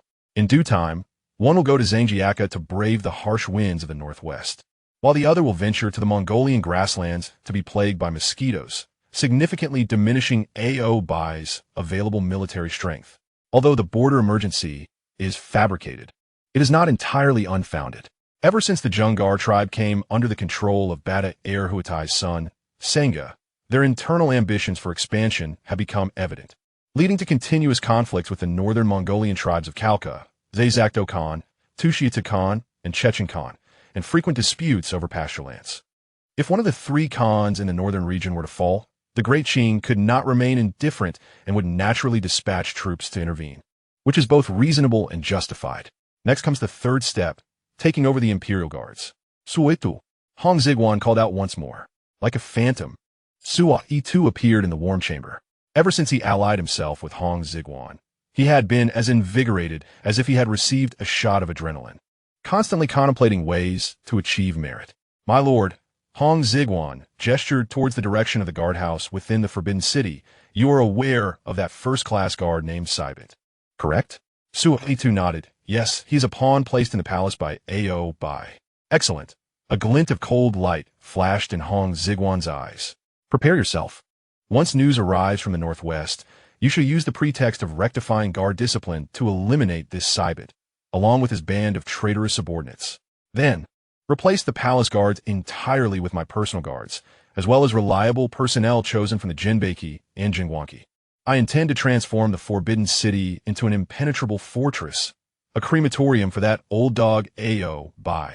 Sua too felt his blood surge with excitement. Clasping his fists in salute, yes. I shall execute this task with precision and efficiency. Having arranged all this, Hong Xigong stretched lazily, feeling invigorated. This is the legendary art of softness. Without direct confrontation or declaration of war, one can elevate positions, transfer duties, and replace personnel. By the time they realize what has transpired, they will find themselves surrounded by my loyal subjects, with their weapons transformed into mere firewood. The sensation of manipulating one's enemies with such ease is truly exhilarating. However, Hong Xigong quickly regained his composure, for he faced the final and most troublesome issue, the aftermath. The military power of the Great Qing is not solely held by the upper three banners, Zhenghuang, Xianghong, Jinbei, but also by the lower five banners, Xiangbei, Zhenghong, Xianghong, Jinglin, Xianglin. The leaders of these five banners are all members of the Eisenjuro clan, such as the likes of Jieshu from the Likenwang faction, Duo and I from the Rukenwang faction, and Luo Kaduo from the Yukenwang faction. While they may appear unassuming in daily life, they possess substantial military power and political influence. While Oboi was alive, they dared not act out of fear of his tyranny. Should Oboi perish, would they not seize the opportunity to create chaos? These noble princes are akin to a pack of wolves that devour without leaving a trace, if handled poorly. They could pose a significant threat to imperial authority and my safety. This dilemma is beyond Hong Xigong's ability to resolve. He is not familiar with these wild boars and currently lacks the prestige to subdue them. In the entirety of the Great Qing, there is only one person capable of managing these noble princes, the elderly matriarch of Sinang Palace. Sinang Palace. Empress Dowager Xiaozhuang reclined on a soft couch, her fingers deftly manipulating prayer beads as she listened to Hong Xigong report his comprehensive plan. Subtle elevation while maintaining a facade of decline, drawing the tiger away from its mountain lair and cutting off the source of the problem. Very good, very good. Xiaozhuang nodded slightly, a look of approval gracing her features. Yuan Yi, your methods are far superior to those of Fu Lin in his time. It seems I did not misjudge you. With the Empress Dowager's affirmation, the weight of a great stone finally lifted from Hong Xigong's heart. Your Majesty, my greatest concern lies with the leaders of the lower five banners. Should they? You need not worry about this. Xiaozhuang waved her hand dismissively, her tone calm, yet imbued with an undeniable authority. I shall speak with those rascals myself. As long as you promise not to hold past grievances against them and refrain from encroaching upon their titles and interests, they would be more than eager for Oboi to meet his end, who wishes to be ridden roughshod by a mere servant. I will take care of this matter for you. Hong Xigong was overjoyed, exclaiming, Thank you, Empress Dowager, for your benevolence. I am eternally grateful. With the Empress Dowager's assurance, this grand scheme was set firmly in motion. Just as Hong Xigong was preparing to take his leave, Xiaozhuang suddenly called out to him, Yuan Yi, wait. The Empress Dowager's expression shifted to one of complexity, a hint of barely perceptible sorrow glimmering in her eyes. There is something I must tell you. Hong Xigwan's heart sank, an ominous premonition washing over him. Your Majesty, please proceed. Xiaozhuang sighed softly, speaking slowly. Hong Qingshou is nearing his end. He wishes to see you one last time. What? These three syllables struck like thunder in Hong Xigwan's mind. Hong Shanshu? That Hong Qingshou, the former governor of Jilin and Liaodong during the Ming dynasty, who later surrendered to the Manchus and is reviled by the Han people as a traitor. More importantly, according to the lineage mystery previously revealed by Xiaozhuang, Hong Qingshou is, in fact, his biological father. Hong Xigwan was utterly dumbfounded, his mind a blank slate. Is he truly on the verge of death? Since Hong Xigwan ascended the throne, Hong Qingshou had voluntarily resigned and had never attended court. The two had never met. To him, this man was merely a figure existing in legends and history books, entirely disconnected from his life. Yet now this man was dying and wished to see him one last time. What is this? A dramatic reunion between father and son on the brink of death? How utterly absurd. Here I am, preoccupied with orchestrating a coup, eliminating power-hungry officials, and aspiring to become a legendary emperor. And you suddenly thrust upon me this familial drama? Hong Xigwan stood there, his expression more sorrowful than tears, momentarily at a loss for words. Observing his reaction, Xiaozhuang seemed to have anticipated his response. Yuan Yi, I understand your discomfort. Nevertheless, he is your biological father. His life, with its merits and faults, will be judged by future generations. Yet, in his final moments, he harbors but one wish, to see you once more. Go and meet him. Consider it a favor for me, allowing him to depart in peace. Hong Xigwan remained silent for a long while. Ultimately, he inhaled deeply and nodded, understood. Chapter 79. The traitor father's final confession. The following morning, an edict from Qianxing Palace spread forth. Grand Scholar Hong Qingshou is gravely ill, and the emperor, showing compassion for his old minister, has commanded a grand display to personally visit the Hong residence. In an instant, the capital was abuzz. The entire court of civil and military officials believed the emperor was extending goodwill toward the Han officials, engaging in a united front. Only Hong Xigwan himself was aware that he was heading into one of the most awkward father-son encounters of his life. At the Grand Scholar's residence in the western city of the capital, the doors of the Hong estate swung wide open, the main gate ajar. A middle-aged man led the entire household in kneeling at the entrance to welcome the imperial visit. This man, named Hong Ximing, is the eldest son of Hong Qingshou and his first wife, Li Shi. He was a successful candidate in the imperial examination during the 12th year of Shunzi and now held the position of Deputy Minister of the Ministry of Rights.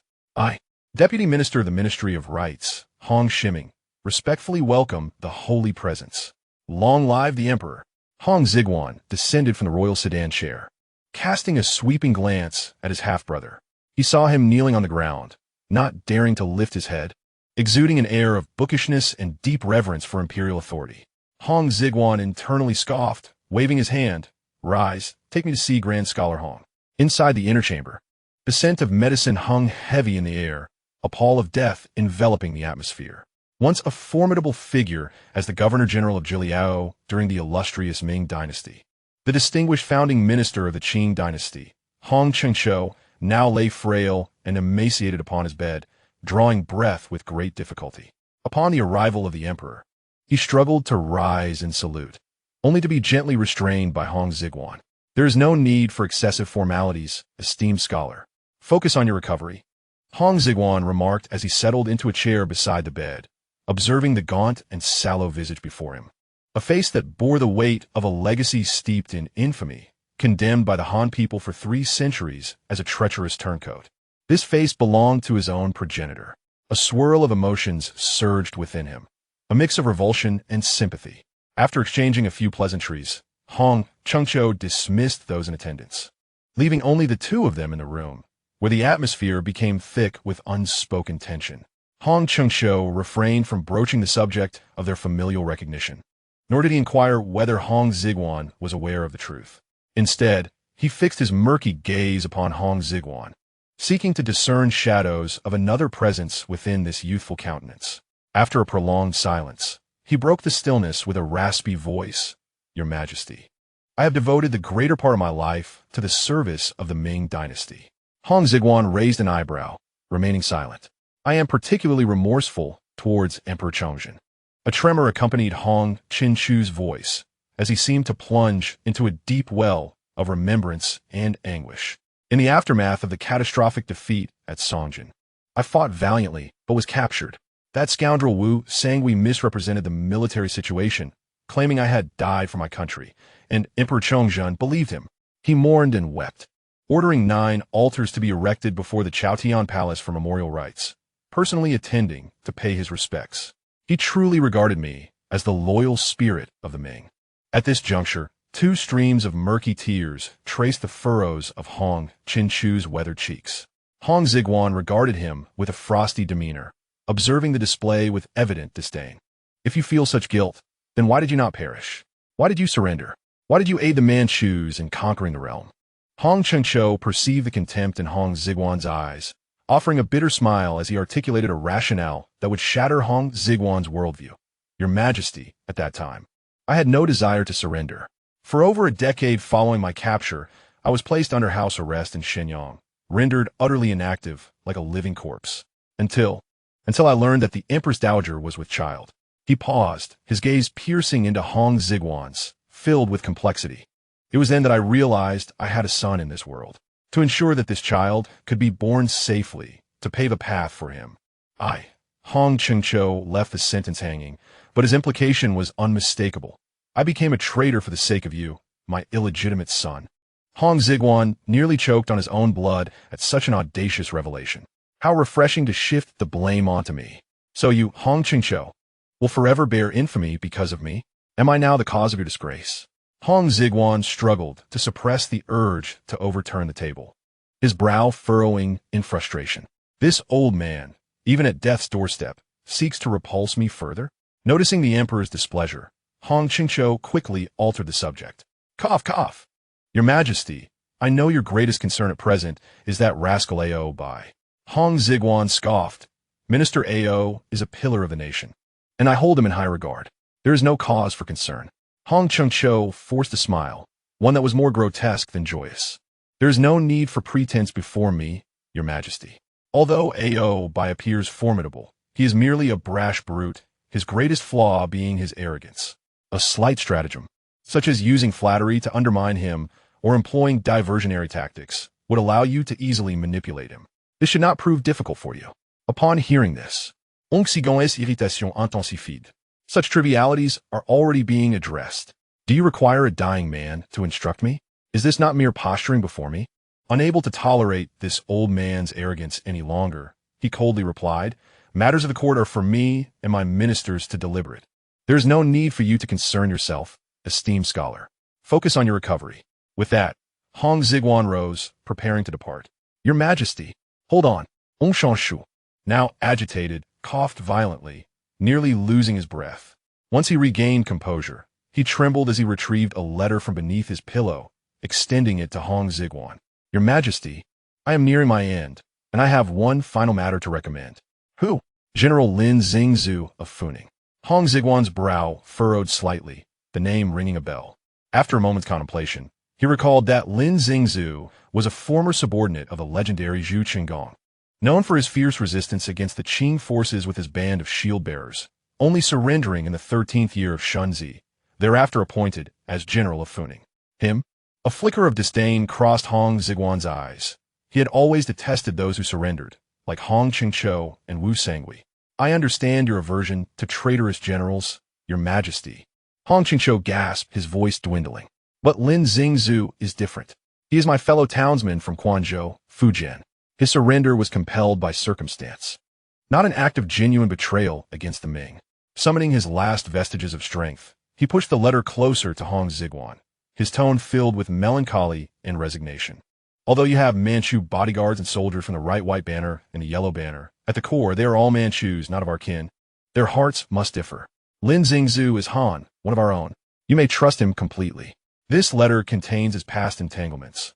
Once he sees it, he will pledge his unwavering loyalty to you, becoming your most devoted weapon.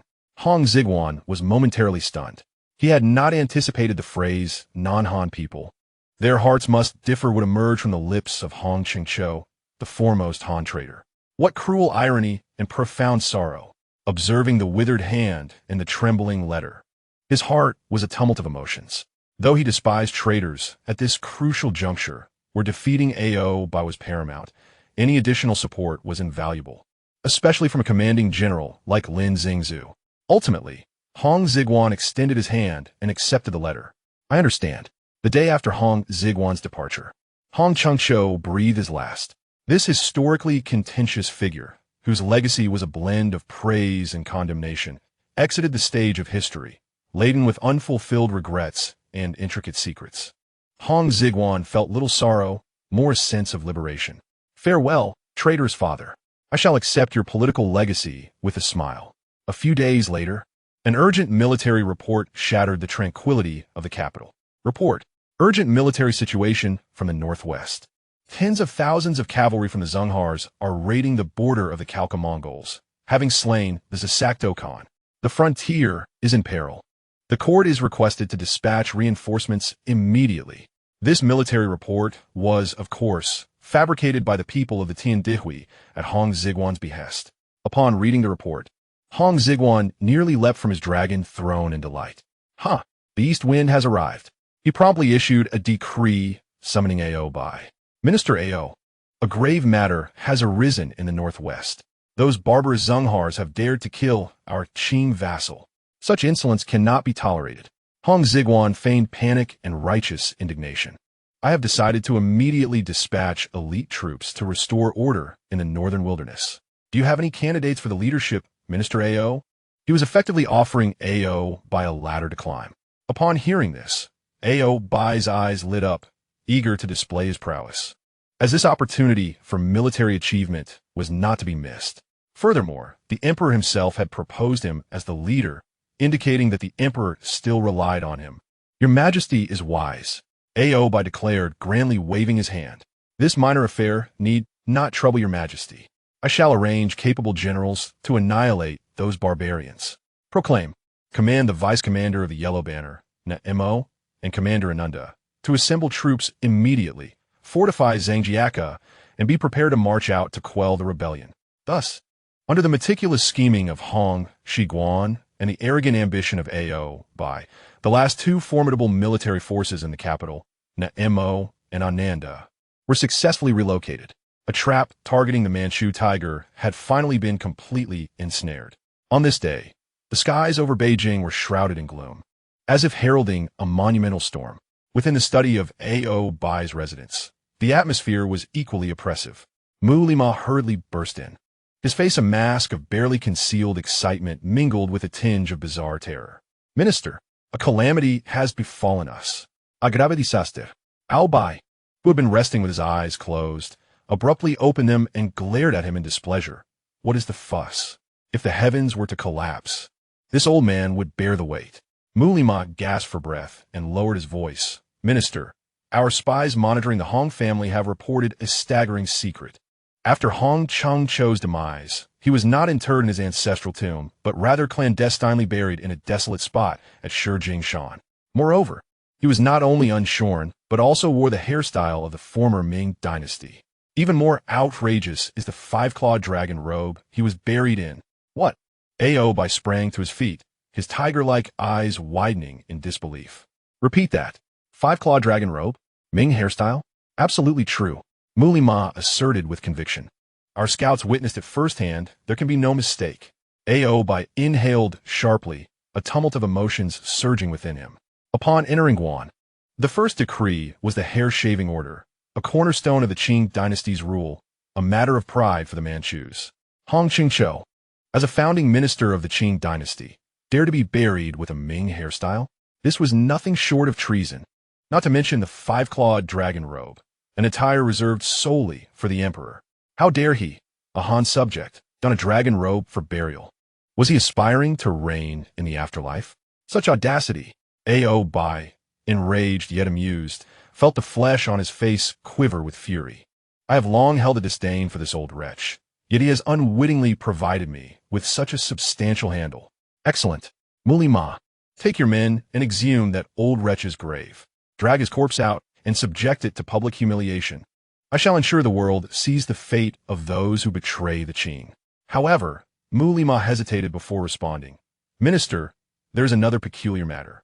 What peculiarity? Speak. On Hong Chengcho's coffin, his own name was not inscribed, but rather the words Huang Zhuowu. Oboi was momentarily taken aback, his anger momentarily stifled. Huang Zhuowu? What kind of name is that? When did Hong Chengcho change his name to Huang Zhuowu? He furrowed his brow, pacing the study perplexed. Why would a deceased person inscribe a false name on their coffin? What scheme lay hidden beneath this riddle? His instincts warned him that this matter was far from trivial. Perhaps even more serious than the dragon robe and the hairstyle. Go! Summon Ban Shan to me. Oboi commanded, halting his steps with a grave tone. Ban Shan, a grand scholar and the most erudite of his subordinates, was the only one capable of unraveling such a cerebral conundrum. Shortly thereafter, Ban Shan arrived in haste. Upon hearing Mu Li Ma's account, the usually composed grand scholar's expression turned grave.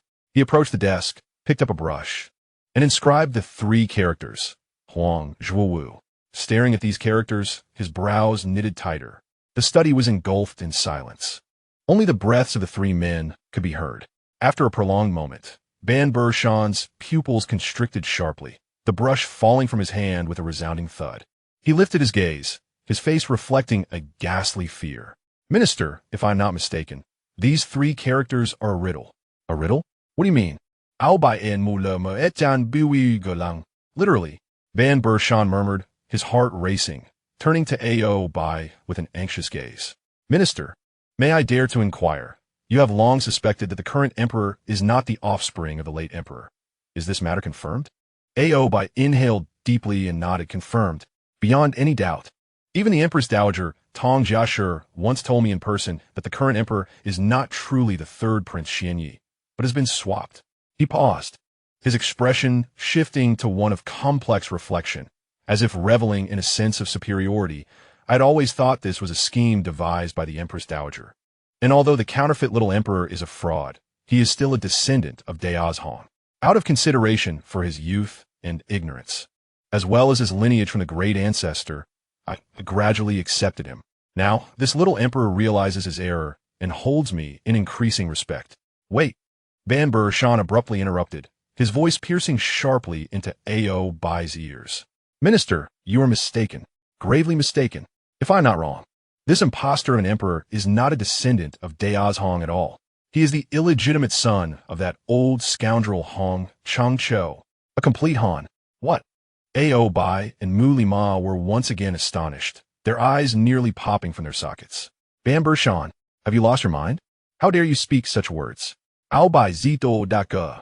Ban Shan fervently explained, Huang Zhuowu. The character Huang sounds like emperor.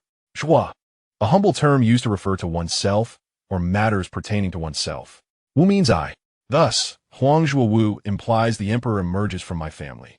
Coupled with Hong Chengcho being buried in a 5-clawed dragon robe and donning the hairstyle of the former dynasty, is this not abundantly clear? The emperor emerges from my family? Onxing Shu et son? Oboi and Mu Li Ma froze, their minds blank. Chapter 81. The little emperor is actually a Han. How can this be? Oboi tunda dis es eposta. How can a Han become the emperor of the Qing? How could the Empress Dowager allow such a thing to transpire? I too find it absurd, yet Ban Shan, overwhelmed, struggled to contain his emotions. Minister, consider this carefully.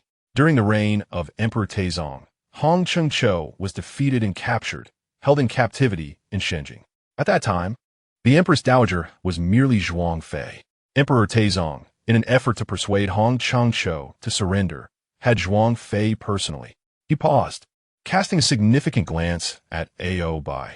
Both Oboi and Mu Li Ma, seasoned bureaucrats, instantly comprehended the implications. An isolated man and woman, with passions ignited. Who could overlook such a scenario? Hiss. Mu Li Ma drew a sharp breath. Are you suggesting they later became entangled? Ban Shan nodded. It is highly probable. Subsequently, Daolin's unexpected demise occurred, and with the Empress Dowager's cunning and resourcefulness, she had the capacity to secretly protect this child and conceal him. But this still does not add up. Oboi furrowed his brow. Even if he is Hong Chengcho's son, why would the Empress Dowager risk everything to have him ascend as emperor? Would she not be surrendering the Qing dynasty to the Han? Women are inherently selfish. In pursuit of their own interests, what can they not do? Ban Shan scoffed, beginning to dissect the matter. Minister, consider these events. Firstly, when the true third prince, Xian Yi, contracted smallpox, with so many imperial physicians and excellent medical conditions in the palace. Why did the Empress Dowager insist on having him leave the palace to avoid the disease? This excursion lasted several months, with his life hanging in the balance. Is this not suspicious? The sole explanation for this is that it facilitates the exchange.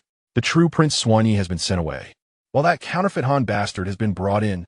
Secondly, after the demise of the late emperor, during the deliberations for the new emperor, how could the esteemed Grand Empress Dowager, with her exalted status, personally attend the meeting, forcefully advocating for the ascension of that impostor as the third prince?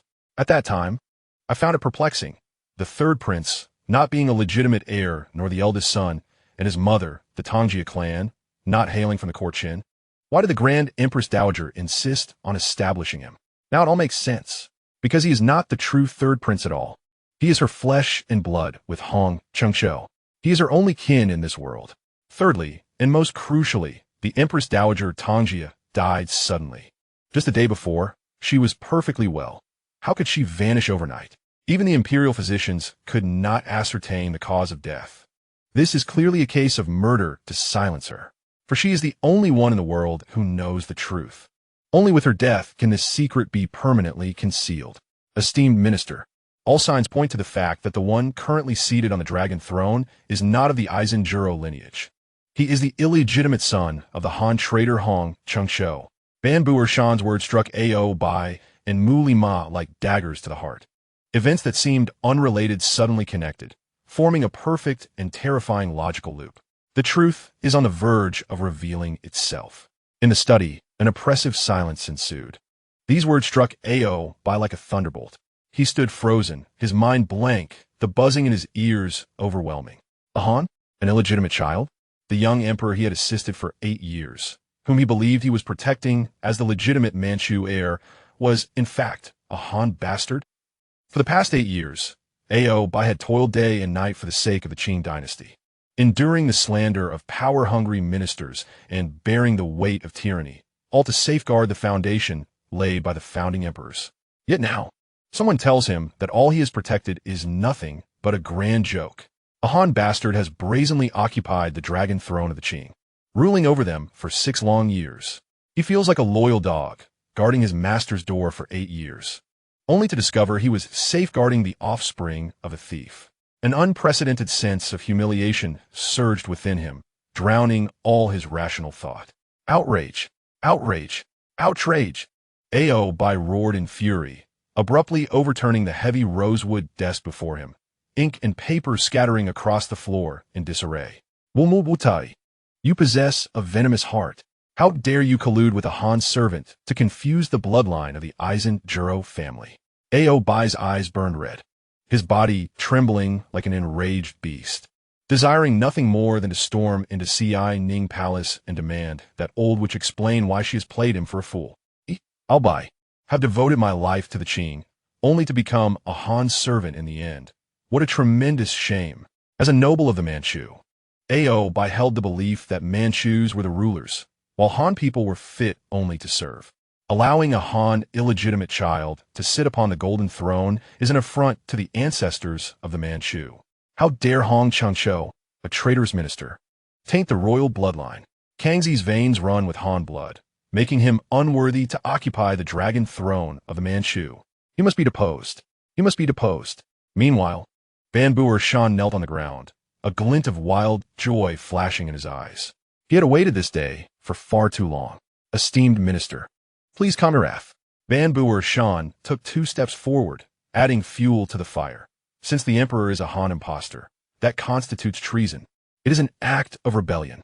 As a minister in charge of governance, you must rectify this chaos, purge the Han traitors, depose the false emperor, and restore the Manchu legitimacy. He calculated in his mind, the greater the uproar, the better. Once the false emperor is deposed, the Zhuro family will surely establish a new ruler. I am also of royal blood. Why should I not occupy the throne? By utilizing Oboi to depose the emperor, the Qing dynasty will be mine. Oboi was enlightened. His muddled mind cleared in an instant. Yes, depose the young emperor. This not only cleanses the humiliation, but represents an unparalleled opportunity. Previously, due to the constraints of loyalty to the crown, he had not dared to sever ties with Kangxi entirely. But now that Kangxi is an impostor, he has a perfect excuse. Restore the legitimacy. Eliminate the Han traitors. Protect the rightful lineage. Once the banner is raised, I am no longer a treacherous minister, but a hero saving the Qing. Ha ha ha. Heaven is aiding me. Oboi laughed to the heavens, his laughter brimming with exhilaration and coldness. This realm should rightfully be governed by the legitimate Manchu heirs. Today, I shall cleanse the gates for the founding emperors. He abruptly turned, a flicker of cold light in his eyes, reverting to the decisive demeanor of a commander, and began issuing military orders. Mulima. Yes, your servant is here. How long has Tong Bao been in Shangjing? He's been gone for 5 days. 5 days is not too far. Oboi sneered, dispatching an urgent order to summon him back. Do not proceed to Xinjing, return to Beijing, and take back the position of the 9 gates commander. The gates of the capital must remain in our hands. Yes, what about Namo and Ananda? They left just 2 days ago. They should still be near the capital. Good. Issue orders for them to halt their advance and return to Beijing immediately. Namo is to station the elite guard of the Yellow Banner at the outskirts of the Forbidden City to take over the palace's defenses. Ananda is to mobilize the 8 banner troops stationed around the capital to encircle Beijing, allowing not even a fly to enter. Yes. Chapter 82. Undercurrents in the Forbidden City. Oboi cast his gaze towards Banbuer Shan. Banbuer Shan, with the current military presence in the capital being sparse. You hold the authority of the Green Battalion in the capital. Until Tong Bao returns, the defense of the capital is entrusted to you. Guard it well. Any slip will see you held accountable. Banbuer Shan felt a surge of joy in his heart, quickly bowing. Esteemed minister, rest assured. I will defend it like an iron fortress. He was ecstatic. This is excellent. With military power in hand, I now possess leverage in the capital. Oboi then looked at Mulima. You are currently the chief of the inner guards. Keep a close watch on the palace guards. Look for an opportunity to replace the young emperor's little minions and that traitor Suo E2 with our people from the Yellow Banner. Yes. After a series of deployments, Oboi took a deep breath, forcing himself to remain calm. Mere military power is insufficient. The matter of deposing the emperor requires solid evidence. Banbuer Shan, you must immediately investigate the palace archives, even if you have to dig 3 feet into the ground. Find any trace of correspondence between Xiaozhuang and Hong Xigong. Letters, tokens, leave nothing unchecked. Your servant will comply. As for the palace, a fierce glint flashed in Oboi's eyes. I must go personally. In the past, many in the harem whispered that the young emperor did not resemble the late emperor. Although many were killed, there must be some who escaped capture. He clenched his fists, his joints cracking. I do not believe that under severe torture, I cannot pry open the mouths of these servants. Once I obtain their confessions, it will constitute solid evidence.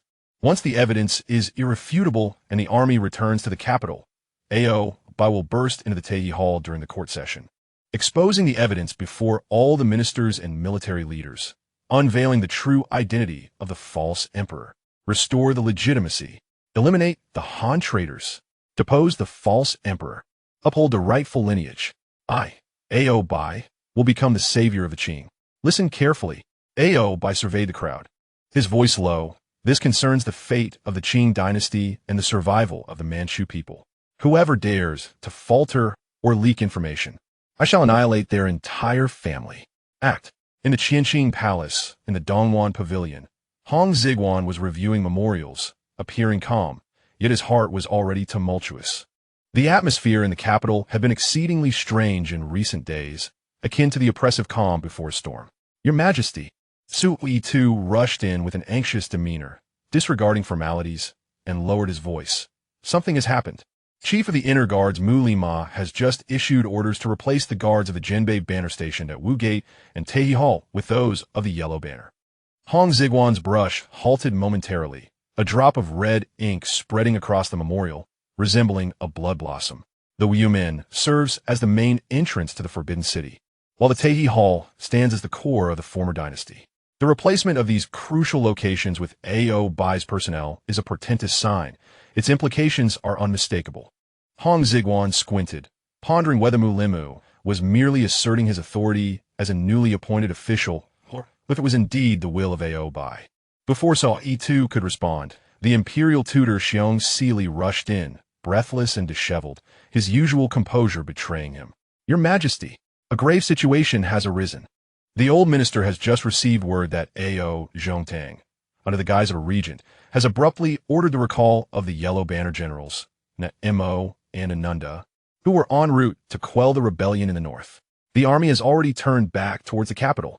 What? Hong Xigong leapt to his feet, his red brush clattering to the table. His meticulously crafted plan to lure the tiger from its lair had been so effortlessly unraveled. How could this be? With his brow furrowed, he began to pace in the warm chamber, his mind racing. If the plan had been compromised, Obai should have first discerned the falsehood of the Northwest military situation before issuing the recall. Yet, the current state of affairs indicated that Obai had disregarded the veracity of the military reports and commanded the troops to return without hesitation. This implied that something of far greater urgency and consequence had transpired in the capital, compelling Obai to abandon the suppression of the rebellion and concentrate all forces to address it. What could have occurred? At that moment, Chao Yin, responsible for intelligence, burst in like a gust of wind, his face displaying an unusual panic. Master, a calamity has struck. Could it be that Obai is plotting a coup? Hong Xigong n'inquiète qu'aujourd'hui.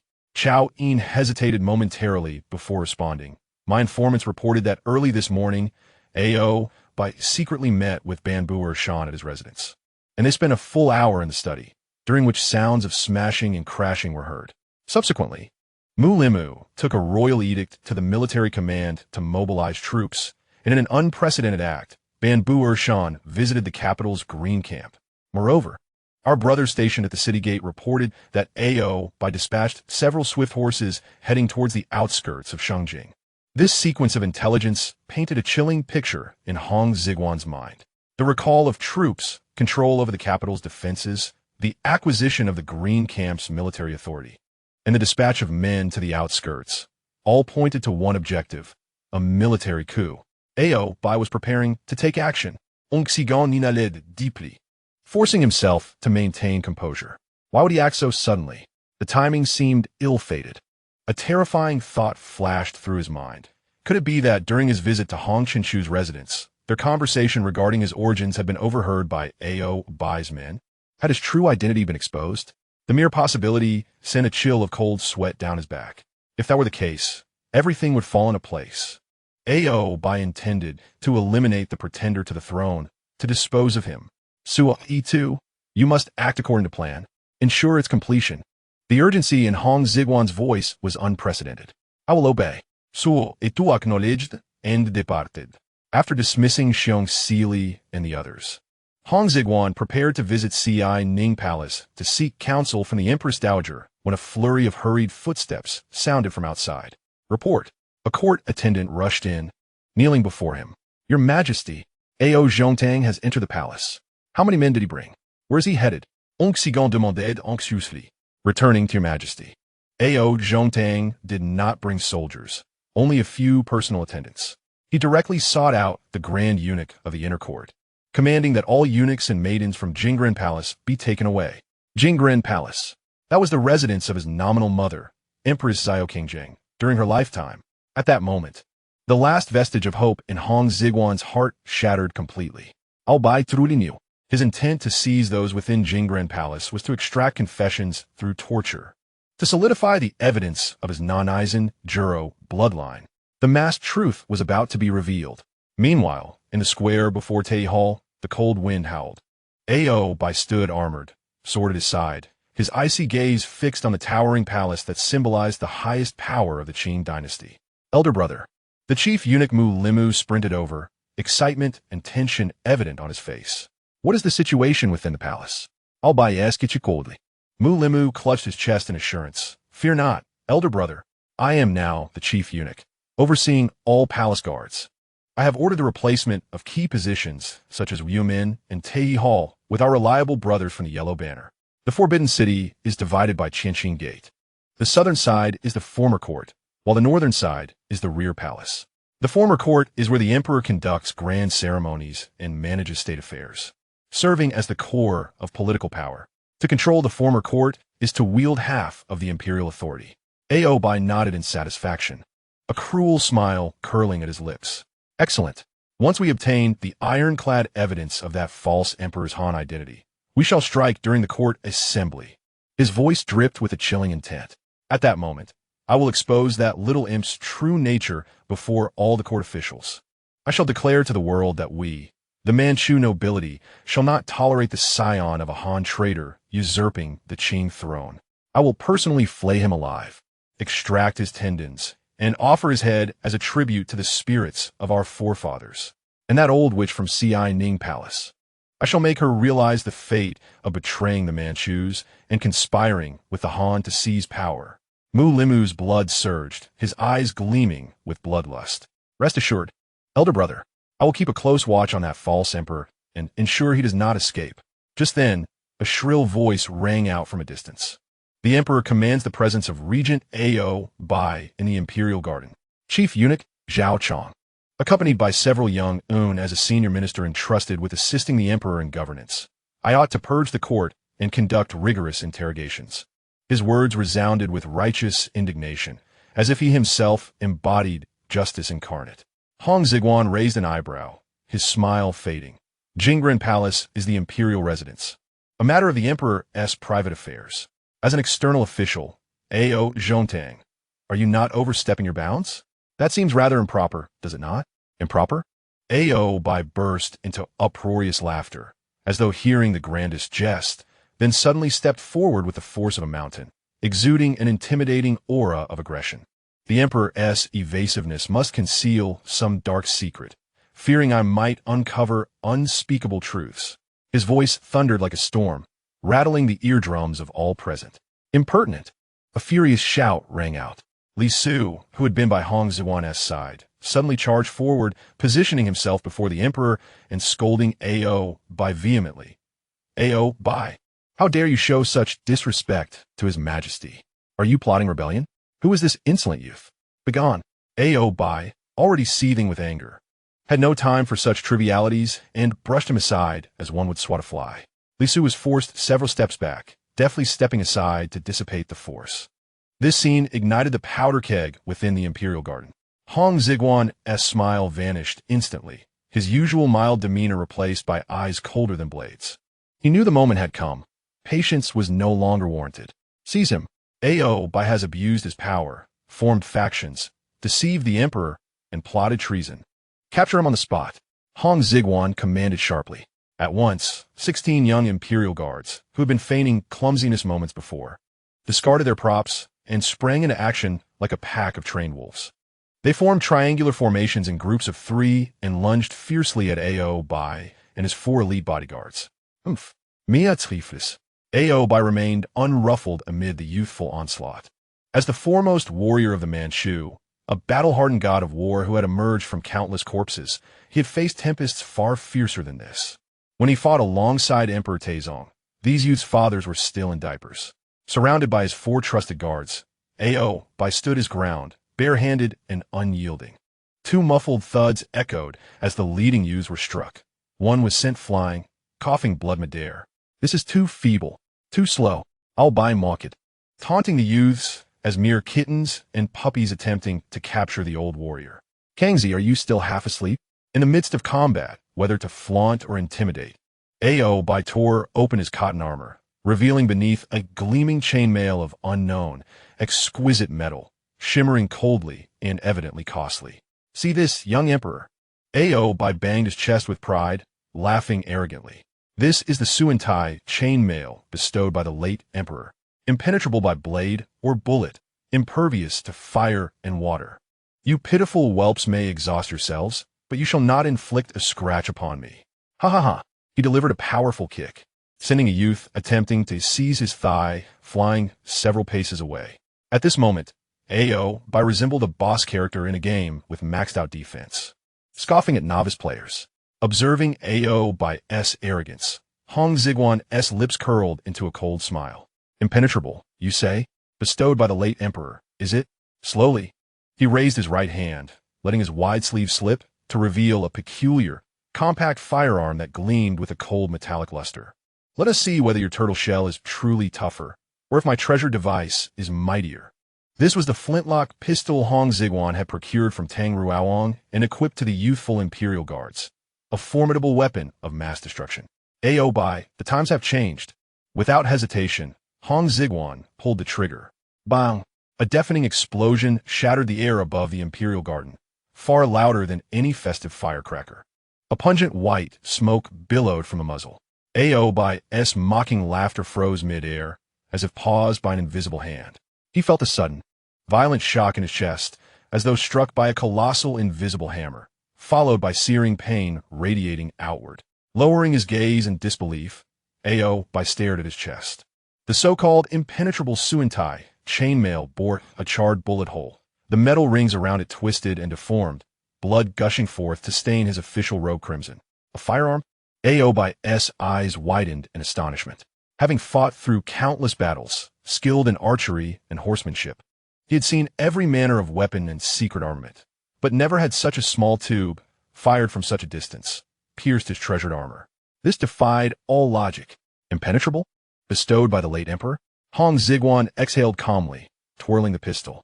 You know nothing of true power, old relic. These are but trivial toys. My skin is thick and my flesh tough. This wound is but a trifle. Despite the agony contorting his face, Oboi stubbornly refused to admit defeat. Though his body betrayed him, his survival instinct screamed that this place was cursed, and he must flee immediately, or else his life would end here. Retreat. Quickly retreat. Abandoning all pride as the foremost Manchu warrior, Oboi feigned a move to push back several young guards and turned to flee outside the imperial garden. The previous dynasty's palace was under his yellow banner guard's control. Once outside, safety awaited. Yet, scarcely had Oboi taken a few steps when his feet froze in terror. To his horror, the remaining dozen or so young imperial guards drew firearms identical to the young emperor's, their dark barrels all pointed unwaveringly at him. In that instant, Oboi felt as though death itself had fixed its gaze upon him, every hair on his body standing on end. Hong Xigong advanced step by step, wearing a cat-toying with mouse expression. Ao Zongteng, surprised, astonished? Did you truly believe you held all the cards? I have long anticipated your rebellion, and awaited this day with patience. Cornered and broken, Oboi finally shattered, howling in despair and madness like a cornered mad dog. Kangxi, you brat. Stop your pretense. You are not the seed of Emperor Shunzi. You are clearly the illegitimate son of that old witch Xiaozhuang and the Han traitor Hong Xigong. Your blood is tainted with Han impurity. You desecrate the pure lineage of the Manchu imperial family. You are unworthy to rule the Qing realm. His words struck like thunder, stunning the young guards who held their guns. Their eyes widened in disbelief and momentary hesitation. The emperor is Han? Hong Xigong had long foreseen this. With a cold snort and a glint of ruthless resolve in his eyes, he retorted, So you choose to wage a battle of public opinion with me? You are naive. You fail to realize that all these youths are Han bannermen. Your empty words mean nothing to them, daring to sow discord in the face of death. Those who disrupt military morale shall be executed without mercy. Hong Xigong's voice rang out, cold and unyielding, embodying imperial absolute authority. All obey my command. Execute by firing squad. With a resounding command from him, a cacophony of gunfire erupted simultaneously, echoing through the heavens.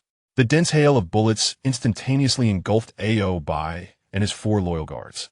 Before the lead projectiles propelled by gunpowder, notions of Manchu warriors or dark iron armor became utterly irrelevant.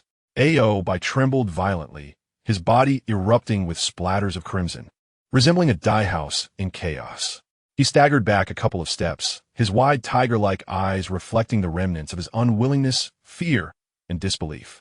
Until his last breath, Oboi could not comprehend how, after a lifetime of dominance, he found himself felled by a band of mere children wielding firewood.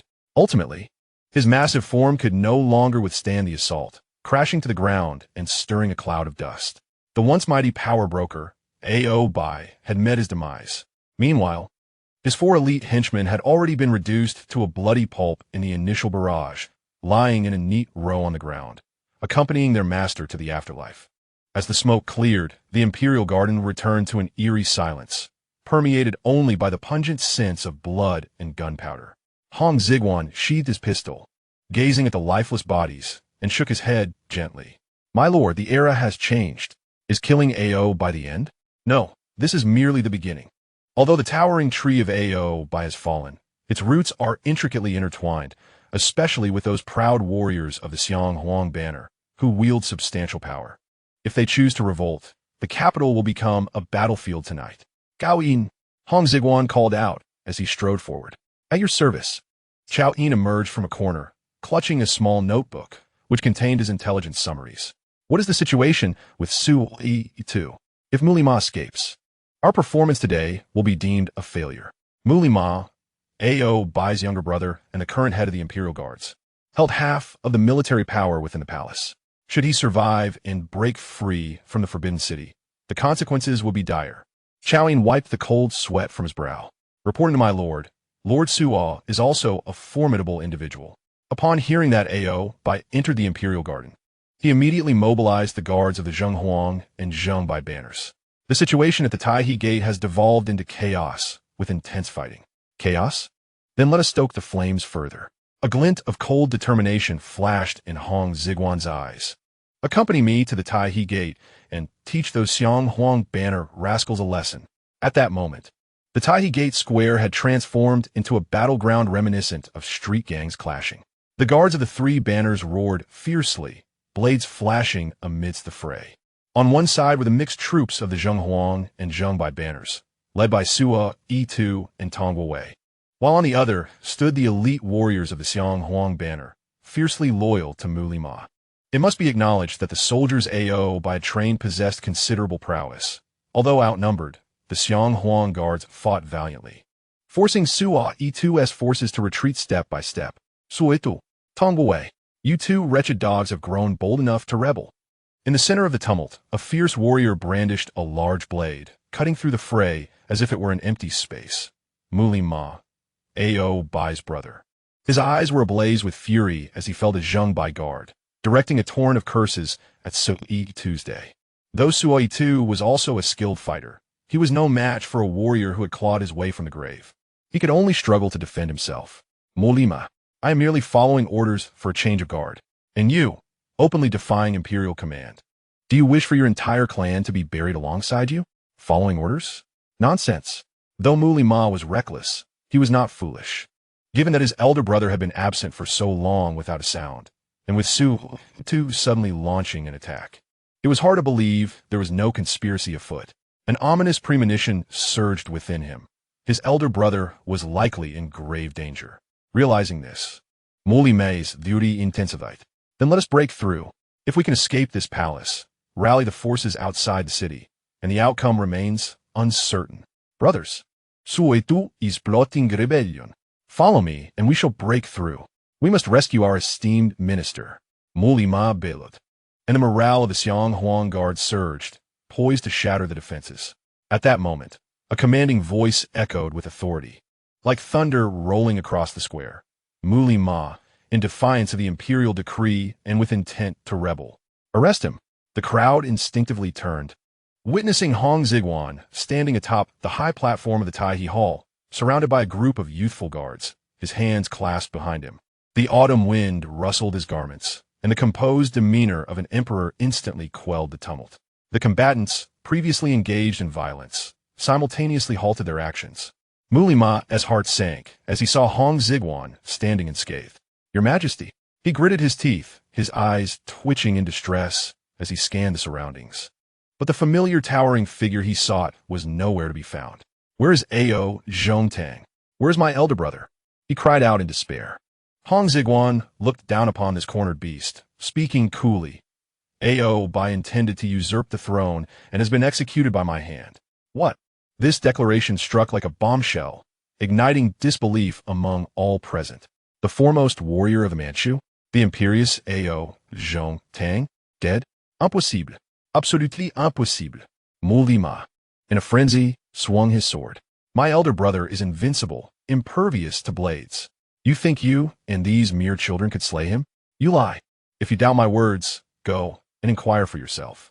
Hong Xigong had no desire for further debate, delivering his ultimatum. All Xianghua guards, listen. The instigator, Oboi, has been slain. You are all misled accomplices. Lay down your weapons and surrender, and I shall show mercy. Otherwise, there will be no forgiveness. This heartless maneuver struck a chord. Many Xianghua guards, upon hearing of Oboi's demise, felt their foundation crumble, their weapons trembling in their hands. Sensing the shift, Mulima realized the tide had turned. If he did not fight desperately, he would indeed perish here. Do not heed his lies. Charge with me. We shall avenge our elder brother. He roared, leading his remaining loyal supporters in a desperate charge towards the palace gate. How audacious! Hong Xigong sighed, his gaze turning icy. Seize him, Mulima, for defying the decree. Execute him on the spot. The guards raised their weapons once more, aiming at Mulima. The familiar sound of gunfire erupted once more. Despite Mulima's bravery, he was but a child in the face of gunpowder's might. Before he could take but a few steps, his body erupted with blood, convulsing like a ragged sack. The once mighty warrior fell upon the cold stones of the Tai He Gate without even touching the hem of Hong Xigong's garment. Following this, Oboi's nephew, Side Benda, who had been shouting from the sidelines, was also struck down, his skull shattered. This display was utterly formidable. Clang! It was unclear who dropped their weapon, arranging everything meticulously. Hong Xigong did not even change his attire, but instead turned and strode toward the rear palace. Xiai Ning Gong, a place steeped in an eerie silence, was permeated with a suffocating scent of sandalwood. The Empress Dowager Xiaozhuang sat upon her couch, eyes closed in meditation, her fingers deftly manipulating the Buddhist prayer beads. Grandmother, Hong Xigong declared as he entered with purpose, Oboi is dead. Mulima has been executed, and the situation within the palace is now under my control.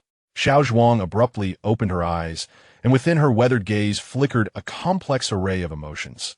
Shock, relief, and a hint of wariness toward the young man before her. She had understood the formidable nature of Oboi and had anticipated that even a victory would come at a grave cost.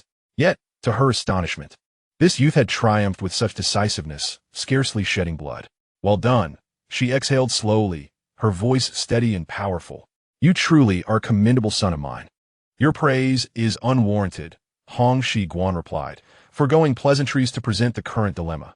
Although Oboi has perished, the troops he summoned are en route to the capital, and the Xianghua Qi still has numerous loyal supporters outside the city. At this juncture, I require you to stabilize the princes of the Five Banners. This is a political exchange, he continued. I shall handle the assassinations, while you manage the negotiations. Xiaozhuang regarded him intently, a knowing smile gracing her lips. Rest assured, this old frame of mine has not yet crumbled. Rising, she approached the window, gazing at the somber sky, her tone turning grave. I have already dispatched secret messages